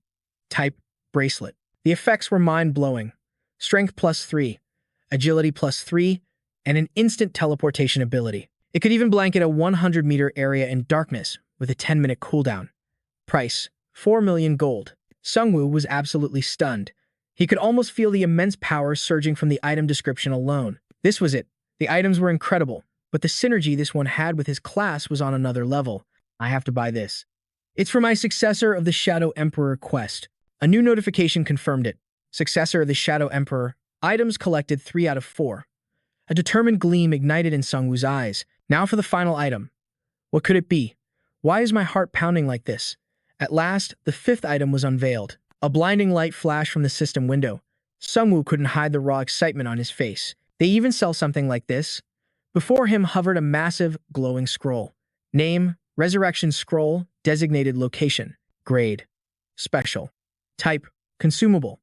Effect, resurrect at a preset location upon death. The price was a jaw-dropping 5 million gold. Sungwoo stared into the light, only one word echoing in his mind, resurrection. He immediately began to analyze. Resurrection was already one of his own necromancer skills. It was the very ability that let him defeat the dragon and complete his awakening quest. Sungwoo stared at the scroll, lost in thought. His own skill had a 31-day cooldown, but it was reliable. Then, he remembered its flaws. His skill had critical limitations. First, that painfully long cooldown. Sungwoo recalled the last battle. I've already used it, and I'm still waiting for it to reset. What if you were killed during that window? He quickly moved to the next problem. Second, he would simply revive in the exact same desperate situation he died in. So, was popping back to life right in front of the enemy that just killed you really a good idea? Sungwoo questioned the strategy. Was that really an advantage in a fight? If a powerful boss kills you once, you're not likely to win by just instantly respawning. And the third, most critical flaw. His ability only applied to himself. He was trapped in the thought. If Hanho or Jisoo were to die, he would be powerless to bring them back. Subconsciously, Sungwoo's mind went to his friends. They were the only teammates he truly trusted and could rely on. We've become stronger to survive. And we've taken huge risks to get that power. This resurrection scroll would be a powerful safety net for their future, for the dangers they had yet to face together. 1 second remaining. The system's final warning flashed before his eyes. Sungwoo slammed his hand on the purchase button repeatedly. I'll buy it. I'm buying it. The system displayed a new message. Item evaluation concluded. He grinned, relieved. I got what I needed. A teleportation circle flared to life at his feet. You will be automatically ejected in 10 seconds. Outside, the roar of a massive crowd echoed, gathered for the founding ceremony of the Seoul Metropolitan Player Alliance. At this point, everyone was getting hyped for the game as Sungwoo furiously tapped his phone. This is awesome. Jisoo just laughed while wiping her sword. It's been a while since I've had a break. Hanho pouted his lips and began to whine. It's all hunting, hunting, and more hunting. This is no way for people to live. Sungwoo rubbed his neck and replied softly. What matters is that you rest whenever you get the chance, and we can use this time to gather information. Jisoo looked at him and said cheerfully, the next battle isn't going to be some small skirmish. Suddenly, a giant eagle descended from above, and the person on its back shouted, the pirate awakeners have appeared. Jisoo's eyes lit up with excitement. Well, so much for our short-lived vacation. Jung-hoon spoke in a low voice, holding a report. I heard the pirates have appeared in the West Sea. He looked over at Sungwoo's group and asked, how do you plan on defeating them? Sungwoo turned his head and offered a suggestion. I think the best way is to deal with them before they can make landfall. He thought to himself, troubled. But the problem is, no one can handle them at sea. Hanho looked at him and said with a grin, if they had any sense, they wouldn't have the guts to come ashore. After all, you already wiped out their vanguard. Sunbae, don't you think they'd be wary about invading the mainland now? Jisoo asked with a frown. So if the enemy already knows about you, they'll probably try a different approach, she analyzed slowly. If the pirates intend to target the Korean peninsula, they'll likely gather intel first, not just through broadcasters, but they might also kidnap other players to extract information. Jisoo then called his name, Sungwoo. How much do you know about these pirates? He answered, flustered. That's everything I know so far. Sungwoo wondered internally. Is reading the memories of the dead any more evil than what these bastards have already done? They were a band of marauders exiled from Chinese territory, who called themselves the rulers of the sky, the land, and the sea. Hanho pointed a finger, slowly offering his opinion. Isn't that based on the triads? From Chinese history, I've heard about them in a few games before. The young man rested his chin on his hand. Why would they base themselves on the historical triads? They might as well call themselves Liu Bei, Guan Yu, and Zhang Fei. Jisoo offered her theory. I think the leader has brainwashed the lower-level players. An image flashed through their minds. A group of struggling people shouting, he is a good man. Shut up, I won't reveal anything. Just kill me. Another person questioned with suspicion. Aren't they following their master like a bunch of fanatics? Jisoo said decisively. It would be a huge advantage if they could dominate the world. If so, that would be terrifying. What if the world was run by the triads as a philosophical concept? A torrent of thoughts flooded Sungwoo's mind. In their memories, every time they recruited someone, they forced them to drink poison wine. That could be how they brainwash and control people. Jung-hoon spoke up calmly. I don't know about anyone else, but I don't think we can just take out the leader. If we miss even one of them, they will just get stronger and stronger. By the time we find them again, they'll be even harder to deal with. Sungwoo interrupted. But first, let's head to Kyodondo. Jisoo was fired up. It's time for us to move out together. They soon arrived in a city overrun by giant monsters. Hanho grumbled, Ugh, I still prefer riding in a helicopter. Heejin declared loudly, My bone wyvern is an excellent driver.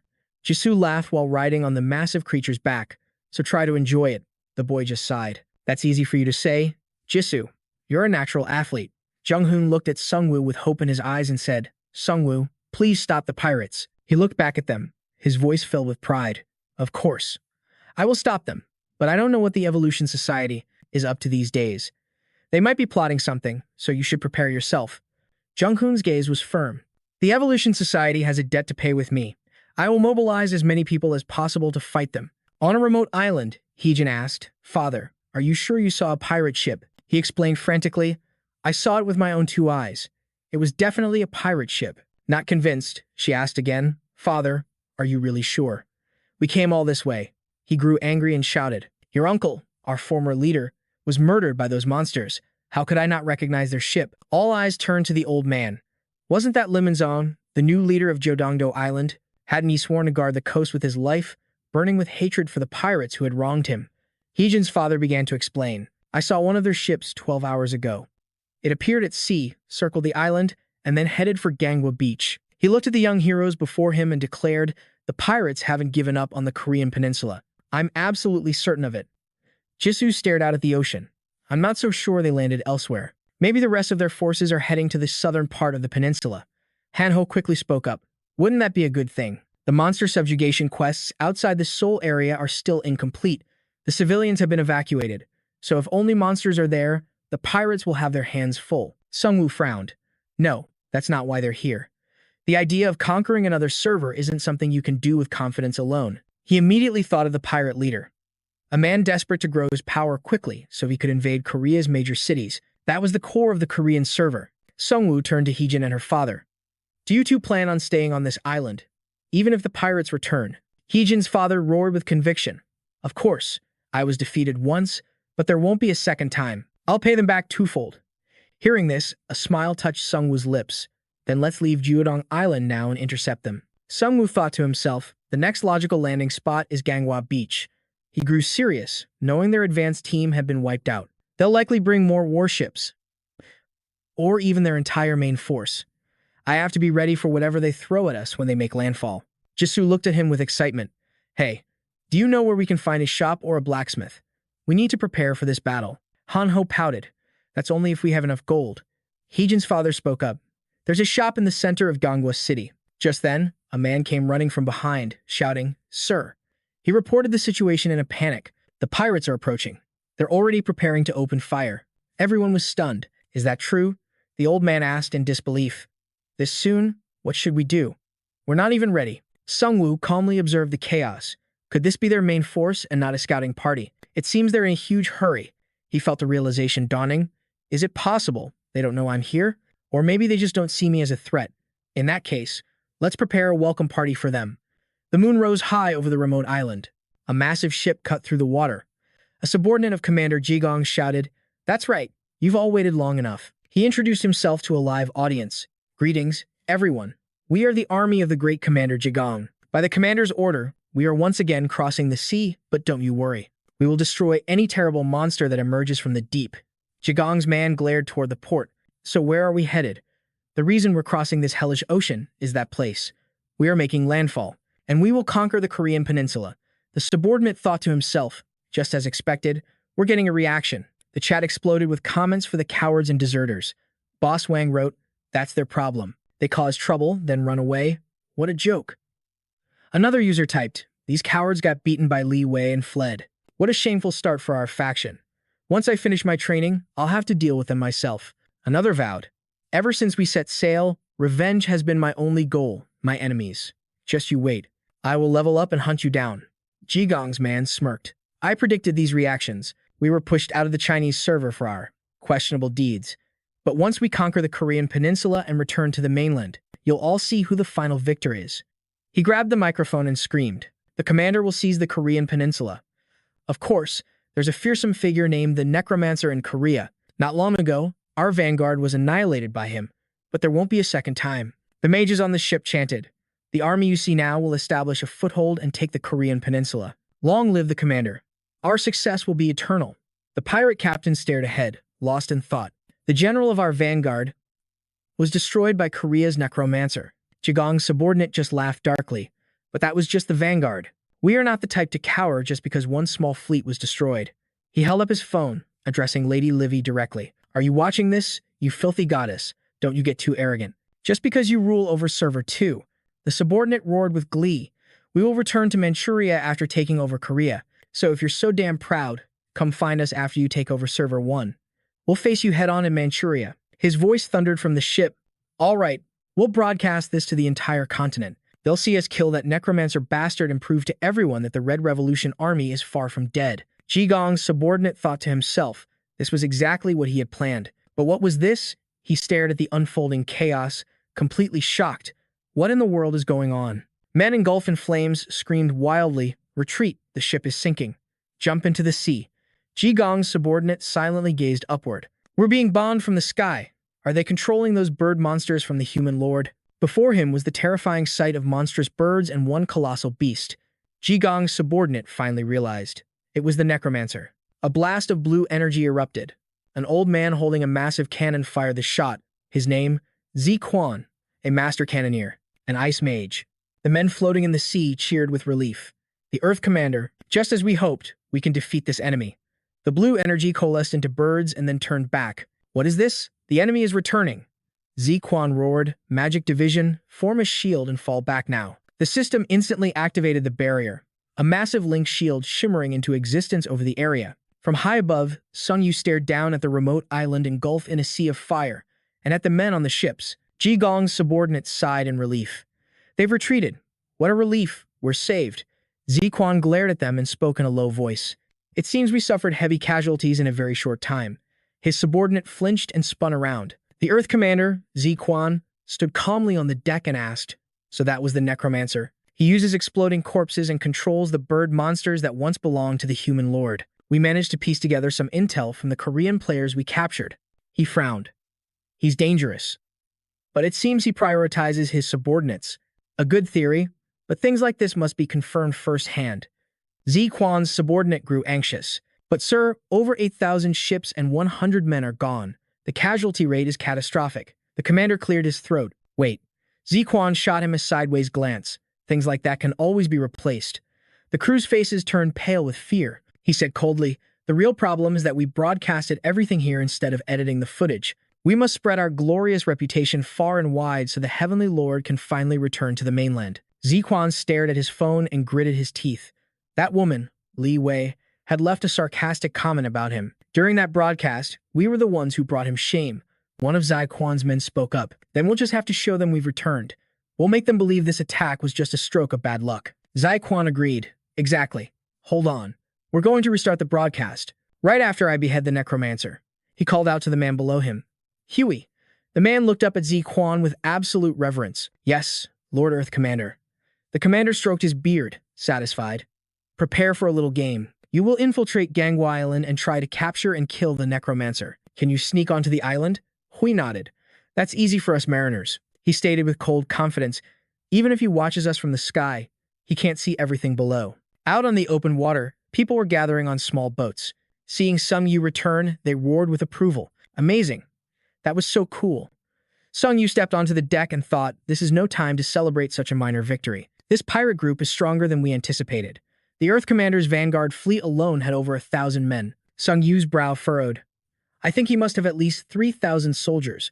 We only have about 800. That was his hypothesis, based on the people who had gathered to help fight the Snail Army. And if that wasn't even their main fleet. Just how massive is this pirate organization? It's unbelievable.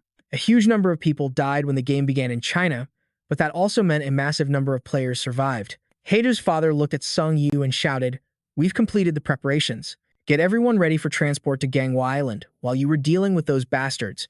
Minguk, standing behind him, understood. Yes, boss. Everyone boarded the prepared boats. Let's move. We're heading to Gangwa Island to stop those bastards. Their boats landed on the shore. Sung Yu made a silent count.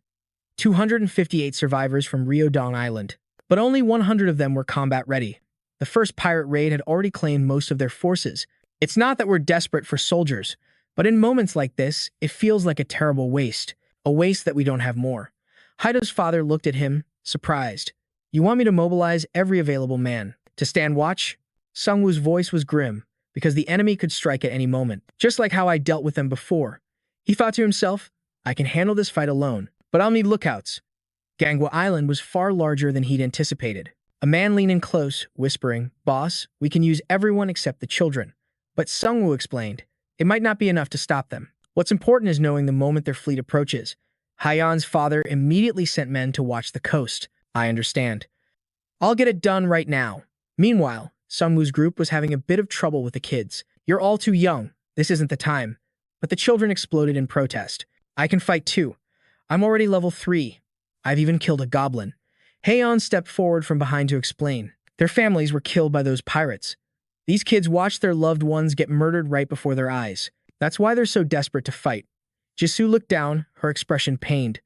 I understand how they feel, but if it gets to the point where even the children have to fight, it means we've already lost.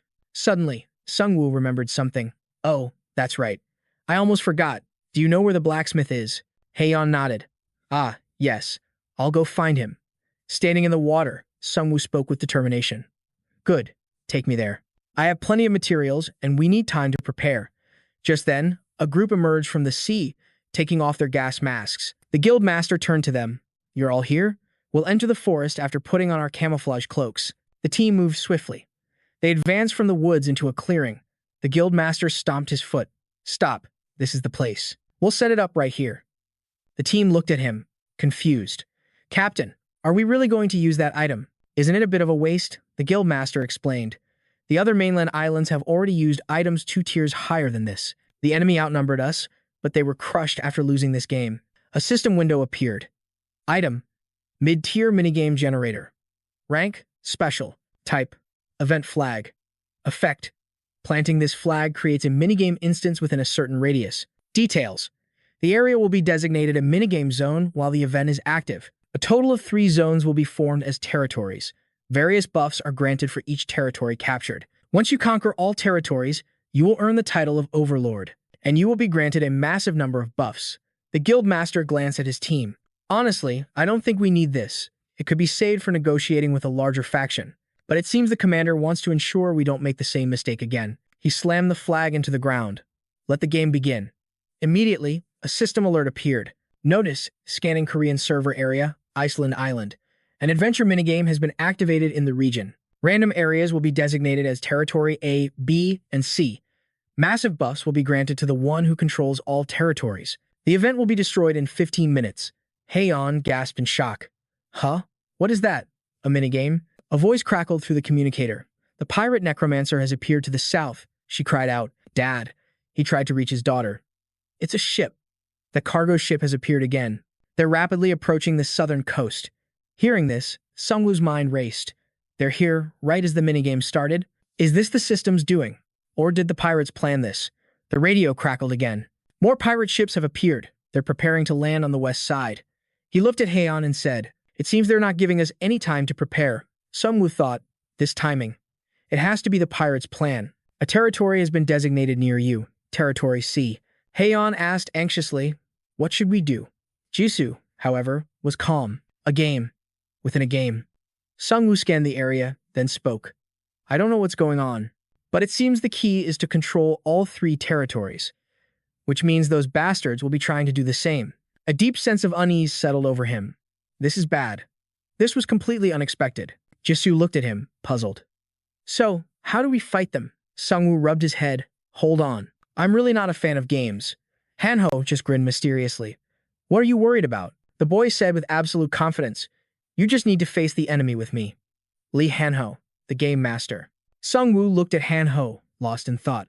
Lee Hanho's Thunder Spirit Shadow Blade class came from a 1-star bandit card and a 1-star priest card. In this apocalyptic game, he looked again. Did he seriously pick the cards just because they had girls on them? Everyone had written him off as a trash player, thanks to one bad choice at the start of the game. Sungwoo eyed him with suspicion. But didn't you just tell me you were a pro gamer? Hanho shot back instantly. Shut your mouth. How dare you judge me? Who here hasn't pulled an all-nighter at a PC bang? Are you judging me because I don't have friends? Jisoo cut in. Are you saying I don't have friends? I was just busy living my life. Hanho mumbled. That's all I meant. The kid let out a helpless sigh. I might have struggled at first, because I never play those luck-based gacha games. But a game like this is a different story. Sungwoo gave Hanho a serious look. This punk had probably spent more time in a PC bang than he'd spent in university lectures. He cut to the chase. Then explain exactly how we win this game. Soaring through the sky on their winged mounts. Hanho pointed towards the B flag up ahead. There, a flag. Sungwoo noted silently. Flag B was central to the 3 occupied territories on Gangwoo Island. He analyzed the situation grimly. Our wyverns give us far better mobility than the pirates. So, we'll start by capturing the nearest base. They swooped down towards the flag post. Normally, a base like this would be crawling with monsters. Hanho touched down lightly. I don't see anything. A system window appeared. You've initiated territory capture. Process cannot be interrupted. Capture in progress. 100 seconds remaining. Attacking is disabled during this time. The same restriction applied to his summons. Purple chains shot out, binding Sungwoo in place. He suddenly recalled Hanho's warning. But if there's no guardian, you might have to solve a puzzle. Or just wait out the timer. Sungwoo smirked grimly. Looks like the kid was right, but rendering a player completely helpless while capturing. This felt less like a feature and more like a trap. Jisoo's voice was ice, so there's a good chance his warning will come true. Sungwoo nodded. I'd bet on it. Just then, her senses flared. Sungwoo, something's coming. Jisoo's mind raced. The pirates have overwhelming numbers. They'll try to hit every base at once. Meanwhile, the pirate crew was celebrating. There's the base. Just as we planned, this teleport scroll is incredible. Ha, looks like someone beat us to it. A system message hovered in the air. Capture in progress. 71 seconds remaining. The pirate leader eyed the 2 figures. Only 2 of them. 71 seconds is more than enough time. Kill them. Sungwoo thought. All Jisoo has to do is hold them off. She charged forward, a grimace on her face. You're right. 1 minute is all I need. Jisoo's blade became a blur, cutting through the mages. You bastards. System alerts flooded her vision. You have earned 10,000 gold. By killing a player, you have earned 10,000 gold. The enraged mages swarmed her. What a reckless bitch. Forget thinking, just overwhelm her. With a single, elegant sweep of her blade, she sent them flying. A chill of fear began to creep into the mages' hearts. Is she a monster? Forget her. Get the guy capturing the flag. Jisoo instantly broke through their ranks, a blur of motion. They roared in unison. Stop her. They pointed their weapons at Sungwoo. Hold her back until we kill that guy. A new system window popped up. Skill. Track footprints activated. Use enhanced senses to perceive an opponent's movements, and instantly close the distance to their location. Can be activated as long as the target's trajectory is known. Mana consumption increases with distance. Fearless, Jisoo charged straight into the fray. Her blade carved through the mages, leaving a trail of blood. They recoiled in terror. How did she appear out of nowhere? One of the mages rallied the others. Form up. We attack all at once. Together, they aimed their weapons directly at Jisoo. Die. An army of thousands of mages had assembled. General Digong was more than prepared for this war. His voice was grim. Good. We will advance on territory A, the closest to our position. Zi Xuan. He gazed out at the thousands of soldiers before him, a dark thought forming. Look at them. An entire army that moves on my command alone. The foundation of all strategy is simple. Always maintain a force that vastly outnumbers your opponent. His eyes began to glow, his expression darkening. In this new world, a simple man can finally become a god of war. But this game of claiming territory is where I am most confident. Zi Xuan thought back to his past. When I was young, my dream was to become a professional Go player. I wanted to be the one who could command the board, moving pieces to dominate the entire game. But the path to becoming a pro was long and unforgiving. In the end, I remained just an amateur. At 50 years old, he reflected on his life. For him, the apocalypse was his second chance. A man who had already given up on living. I'm already 60. What am I supposed to do now? Have I wasted my entire life? He thought to himself, the heavenly general was a truly incredible man. He had no time to waste on such trivial matters, which meant I was the one commanding the main forces in his stead. Zi Xuan stroked his beard. It's almost a pity. These players from this tiny nation struggled so hard to survive, only to face suddenly a system notification flashed before them. Point B has been captured by the enemy. All buffs have been granted to the opposing force. Territory recapture is disabled for 5 minutes. Minigame buffs activated, defense increased by 30%, endurance stat increased by 5. One of Zixuan's subordinates cried out, "What? They've already captured it?" Zixuan simply replied, "Impressively fast." "Well now, I thought we'd at least secure one territory for ourselves." Zixuan mused aloud, but that seemed impossible for those players who had so few soldiers. His eyes widened in fury as he roared, "They took 2 locations from us? What is the meaning of this?" His subordinate quickly tried to explain, "My deepest apologies, sir. I don't understand what's happening either."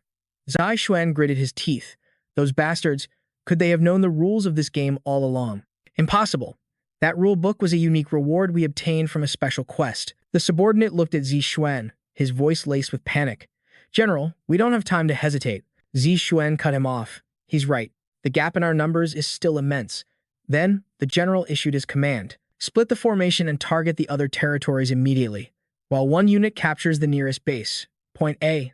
The main force will advance on point C." His men moved out instantly, but then, the lead subordinate spotted something and gave a signal. "Wait. Everyone, halt."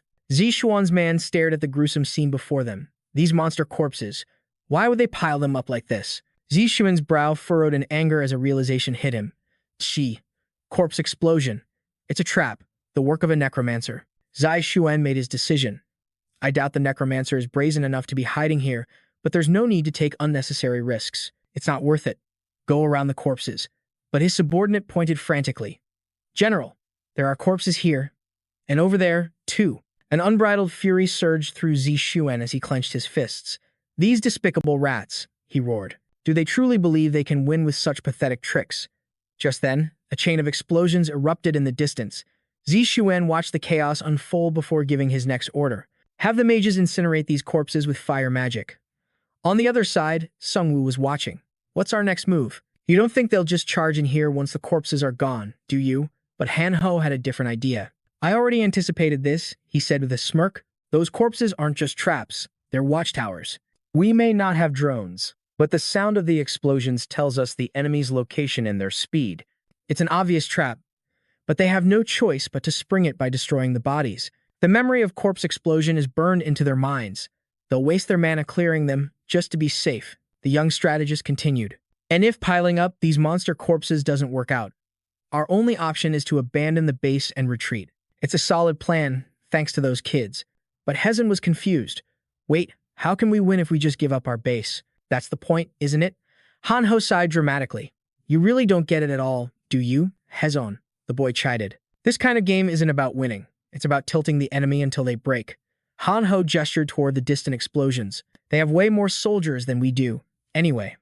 So what if we lose a base or 2? All we have to do is maintain the balance and ensure we suffer 0 casualties." The boy's eyes gleamed with unshakable confidence. "The rest is up to the seniors with their superior strength. My job is to be the brains of the operation." Just then, one of Zixuan's scouts pointed into the distance and yelled, "Over here! It's over there. I've spotted. Point A." Everyone on the other side stared in shock at the lone figure. "Huh, who's that?" "Ah, that's the Thunder Spirit Shadow Blade, the necromancer's ally." The boy let out a booming, mocking laugh from his perch on the cliff. "Ha ha ha, you ignorant fools. You actually did a good job crawling all the way here. Did you waste all that time because you were scared of a few little explosions? My senior isn't even here, you know. Does a single one of you imbeciles have a brain?" Zixuan's face contorted with rage. "What did you say?" The boy just grinned, thrilled to see the idiots taking his bait. There's a bit of risk, he thought, but getting them angry is more advantageous for us. Just as I planned. Breaking the enemy's morale is the ultimate strategy. This is perfect. Zixuan roared in fury. "You little runt, you dare to lecture me on strategy." Hanho's eye twitched. "What? Did you just call me a runt?" The boy immediately shot back. "Maybe so, but this run still has you completely stumped, doesn't he? You were so scared of a pile of dead bodies, weren't you? What's wrong?" "Furious because you're nothing more than a glorified caretaker," he roared back, refusing to yield. "A caretaker? You dare to provoke me." It seems not all East Asian nations are so polite. The moment the words left his lips, Zixuan fired a cannon blast towards the young attacker. "Take out that annoying bastard." Han Ho immediately turned to flee. Run for it. You have captured point A from the enemy. Zishuan gripped the flag tightly in his hand.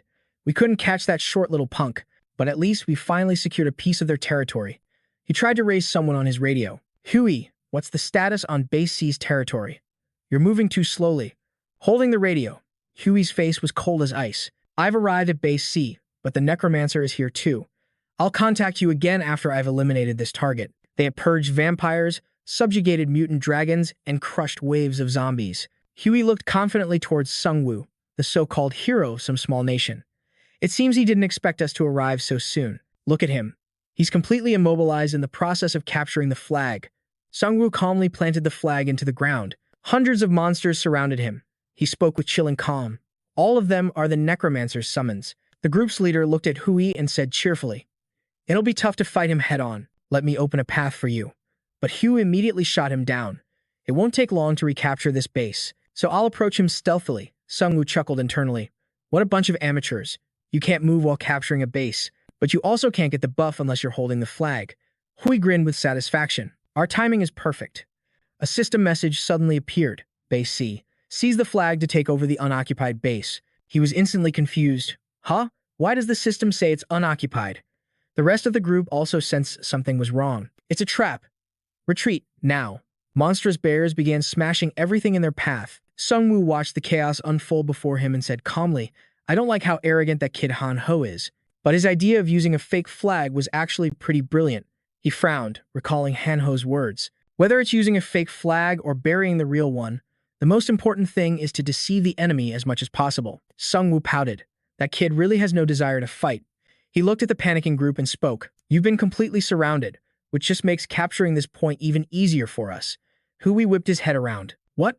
How are we surrounded? Sungwoo replied. Letting you run would be a hassle. As one of his eyes blazed with light, he added, so it's better if you die. The moment he finished speaking, Huey immediately began a summoning ritual. We have no choice.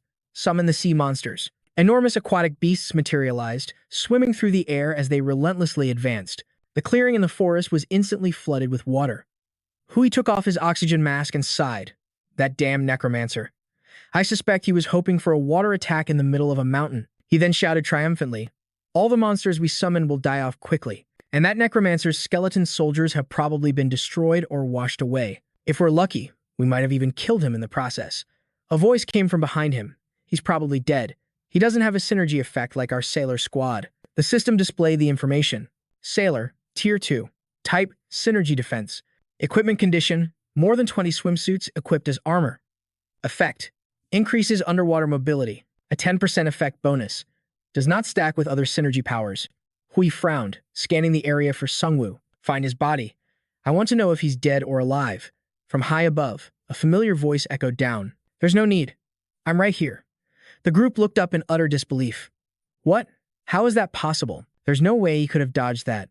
Sungwoo smirked. It was basically a teleport. I could easily fly up thanks to my item's effect. He shouted down.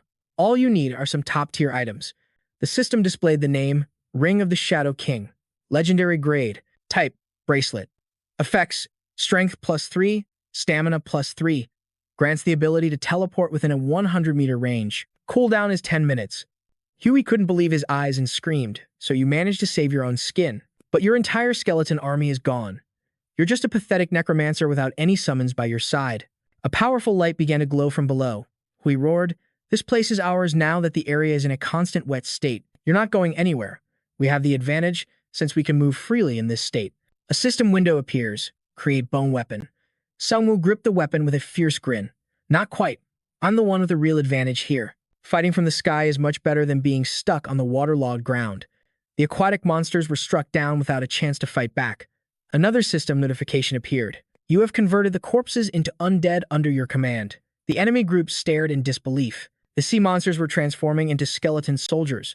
Sungwoo's mind raced. He still didn't know how they tamed these creatures, but it didn't matter. They were perfectly fine even without the water. Now that they were skeleton soldiers, they were obviously much stronger. This was the true advantage of a necromancer. All he had to do was kill the enemy and turn them into his undead soldiers. At that moment, Hui roared with rage. You filthy demon, you're playing dirty. From behind Sungwoo, a small drone appeared. It was Hui's drone. While fighting back, he was trying to contact someone, screaming in a panic, "General Ji Gong, can you hear us?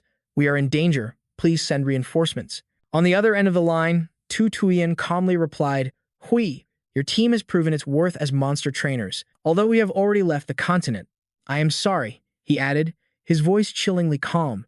"We will have to form a new team, but we will never forget your sacrifice. You help us analyze the necromancer's power." Hui was horrified. "General Ji Gong, what do you mean?" Tu Tuyen stroked his beard, thinking to himself, "With this, I can obtain precise information on the necromancer. A sacrifice of millions. It may be unfortunate, but for a superior strategy, information must always be the top priority. I can use these pawns as I wish, but I can't send them to the necromancer's location at Base C." He surveyed his surroundings and made a decision. "We will hold Base A for as long as possible. Then we'll attack Base C through Base B. Half of our forces are already prepared to take Base B." Tu Tuyen's face flushed with anger, veins popping on his forehead. "Because that necromancer took Base C, you won't even have to fight for Base B. With this opportunity, we will wipe out the goblins who fled to Base B, along with every last player from the Korean Peninsula." His communicator crackled to life. "General Ji Gong, this is the Base B assault team." "Oh, excellent. Have you already captured Base B?" Tu Tuyen's subordinate sounded terrified. "There are monsters here." Hanho's group was unleashing a relentless assault, striking fear into their hearts, even though there were only 2 of them. "But they've taken down our entire force. We've been almost completely wiped out, sir." Enraged, Tu Tuyen smashed the computer monitor. No, his whole body trembled. How could this have happened? My strategy was perfect. One of Ji Gong's subordinates spoke up. "General Ji Gong, what are your orders?" The general let out a dry cough. "He needs time. Recall everyone to camp. We're changing our tactics." Blood dripped from a blade. Ji Hun, poised in her battle stance, spoke with cold resolve. "We will kill every last pirate who dares to come here." Harrows looked at them with admiration. "Amazing. The 2 of you defeated them without a single scratch." She glanced over at Hanho. "Sir Dagger has finally shown his true power." The boy replied with a smug grin. "Ha ha ha, a man like me has to prove his worth." Hanho laughed to himself. "Is my confidence just too captivating?" Hanho suddenly shouted. "Actually, I was doing great, even back when I only had a single shield skill." Heejin was astonished. "Doesn't that have anything to do with this? How can one person's personality be like this?" Jisoo asked seriously. "What's our next move?" Hanho. "Are we going to handle the enemy the same way as before?" The boy turned his head slightly and answered softly, "No.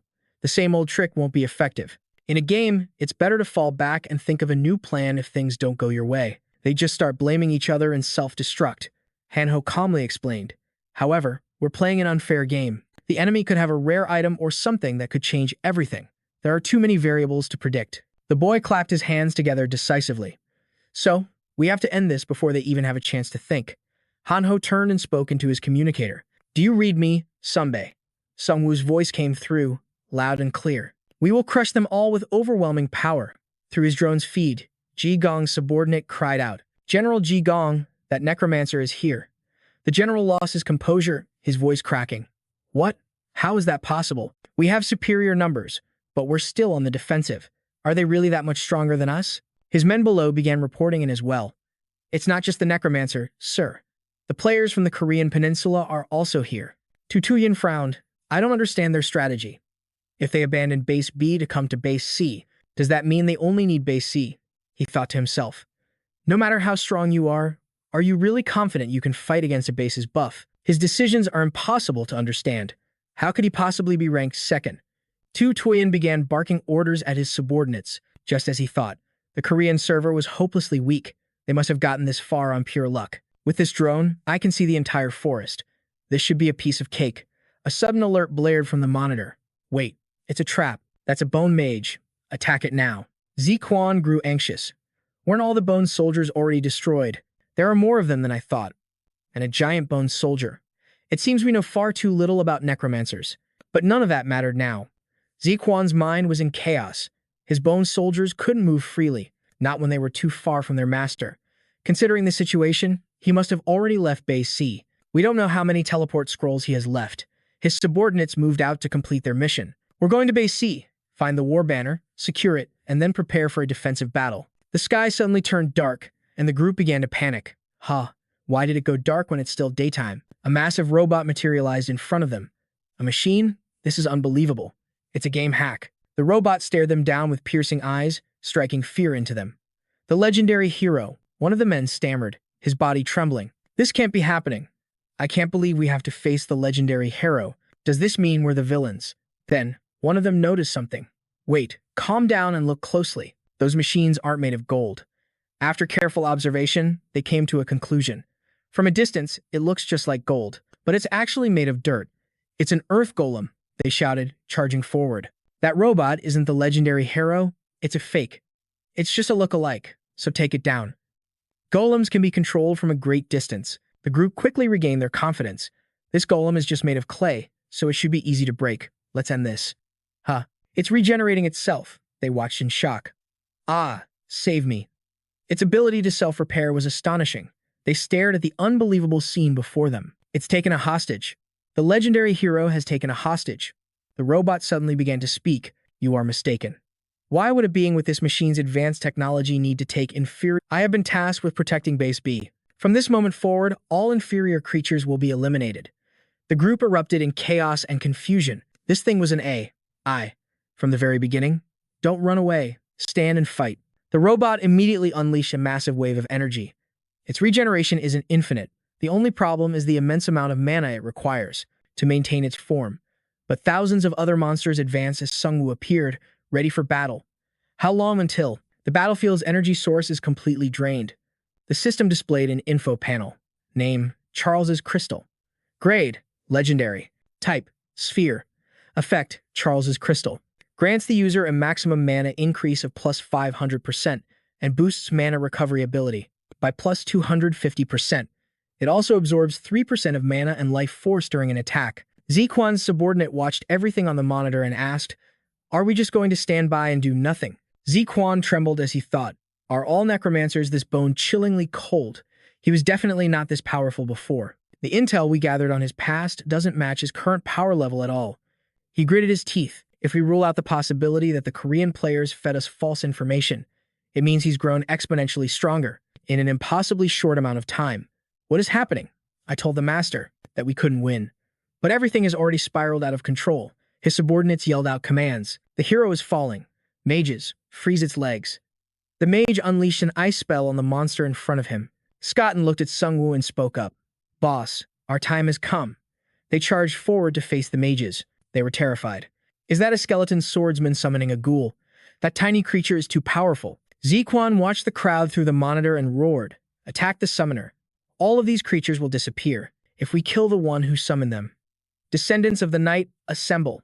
A system window flashed with new information. Skill, Descendants of the Night. Level 3, Defensive Synergy. Status, over 30 armed buffs activated, forming a protective circle. Effect, all stats are amplified by 2 buffs. The Sex special effect activates when all members are armed. The closer they stand together, the stronger the effect becomes. A convergence of the Knight's descendants. It won't activate with other armors, and it only works with melee weapons. The mages finally understood. So that's why we had to wear these traditional robes instead of our battle gear. With the stats from this incredible synergy, we can definitely take down that necromancer. The mages spotted Sungwoo in the distance, standing alone and apart from his undead horde. Necromancer, did you really think you were safe? Pointing their swords forward, they charged as one. He's nothing but a weakling without his summons. We have the advantage in both numbers and combat power. Now, let's send him to his grave. Instantly, Sungwoo's scythe sliced through the air, showering the mages in a rain of blood. They trembled in terror as he spoke in a low, raspy voice. A weakling, you say? Compared to my undead army, I suppose you're right. Sungwoo gazed at them, a chilling smile spreading across his face. But don't you dare compare me to the likes of you, especially not when I am a lich. Skill activated, Death's Domain. When the user channels the power of a lich, the summon limit increases by 50, and all abilities are boosted by 10 levels, granting unlimited regeneration and rebirth to all nearby undead. Sungwoo swung his scythe again and again. Honestly, I'm not that skilled with a scythe, but against your pathetic weapons, it doesn't even matter. Who needs technique when the difference in our power is this overwhelming? Watching the monitor, Zixuan trembled with rage. He roared at his subordinate. Is this being broadcast live? The underling stammered, Huh? Yes, sir. I started recording everything, ever since we were ready. Before he could finish, Zixuan cut him off. What in the world are you doing? Do you want to get us all annihilated? Zixuan screamed. Change the channel. Now. That's right. Switch to headquarters B. Show me headquarters B. Worried, Zixuan commanded his subordinate. I need you to broadcast scenes that will raise our army's morale. He thought to himself, headquarters C has already fallen to the golem onslaught. I was told that advancing from here on out would be difficult. But our fleet's strongest warrior, Black Wolf, is leading the unit to retake headquarters B. He may not have stood out as a pirate or a tamer of sea beasts, but in a battle like this, he's in a league of his own. The camera panned towards a dense forest where Jisoo stood alone. And relive from headquarters B. Folks. Oh, what's this? A lone woman. Zixuan's subordinate yelled into the microphone. It seems she's the only gatekeeper at headquarters. B. It looks like Team Korea completely abandoned their posts to go on the offensive. He began hyping up the legendary swordsman known as Black Wolf. I almost feel sorry for that woman. The subordinate thought, this is it. This is perfect. We should only broadcast our organization's overwhelming victories. 10 million viewers on the Chinese server are watching. We need to capture the most glorious moment. I'll move the drone in for a closer look. But there stood Jisoo, her fighting stance radiating immense power. The sounds of Black Wolf's defeat echoed from the live drone's speaker. The subordinate stared at the screen in pure disbelief. He was defeated. Instantly, Jisoo's eyes were like ice, a sharp glint in her sword. With a single, decisive slash, she cut the remote drone right out of the sky. The subordinate stammered an update. The drone has been destroyed. Zixuan immediately gave the order, Wolf, Black Wolf, cut the broadcast. Now, if they see that, their fighting spirit will be completely shattered. Meanwhile, the mages desperately used their shields to block the monster's blows. They yelled, reinforcements from headquarters B will be here soon. We just need to buy enough time. We're about to capture headquarters C. But one of the mages checking the live feed cried out, Sir Black Wolf has fallen in battle. Another mage shot back in disbelief, are you on your phone in the middle of a battle? What? He's the strongest warrior in our army, right? How can anyone possibly be stronger than Black Wolf? The subordinate reported, Sir, the soldiers are in chaos. Murmurs of defeat spread through the ranks. Are we going to lose? Hearing this, Zixuan immediately took off, his voice thundering. Necromancer.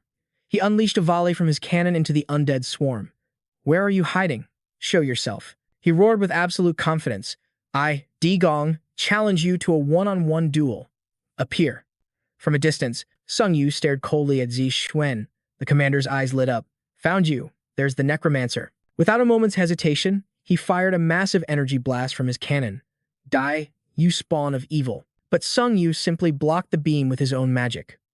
Zixuan's eyes widened in pure shock.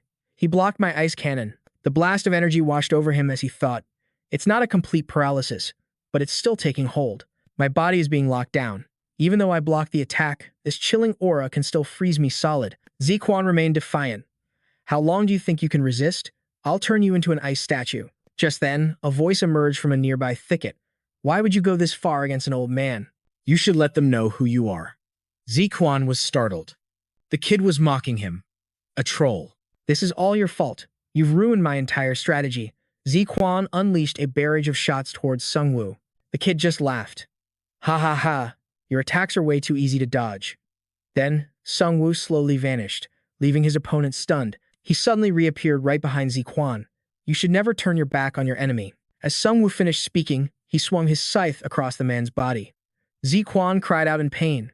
You damn troll. The boy replied coldly. That looks painful. But you should try and smile for the camera.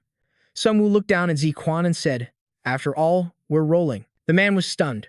Rolling? But I already stopped the broadcast. One of Zixuan's subordinates was holding a radio. I had no choice. It was all Trolung's doing. Sungwoo held his scythe at the ready. You have failed. Just then, Al-Harada, who had been listening to everything over the radio, spoke. It's fine. We still have the left flank. His eyes glinted with malice. We need to study the Necromancer's skills, his habits, and his teammates. Learn enough to completely overwhelm him.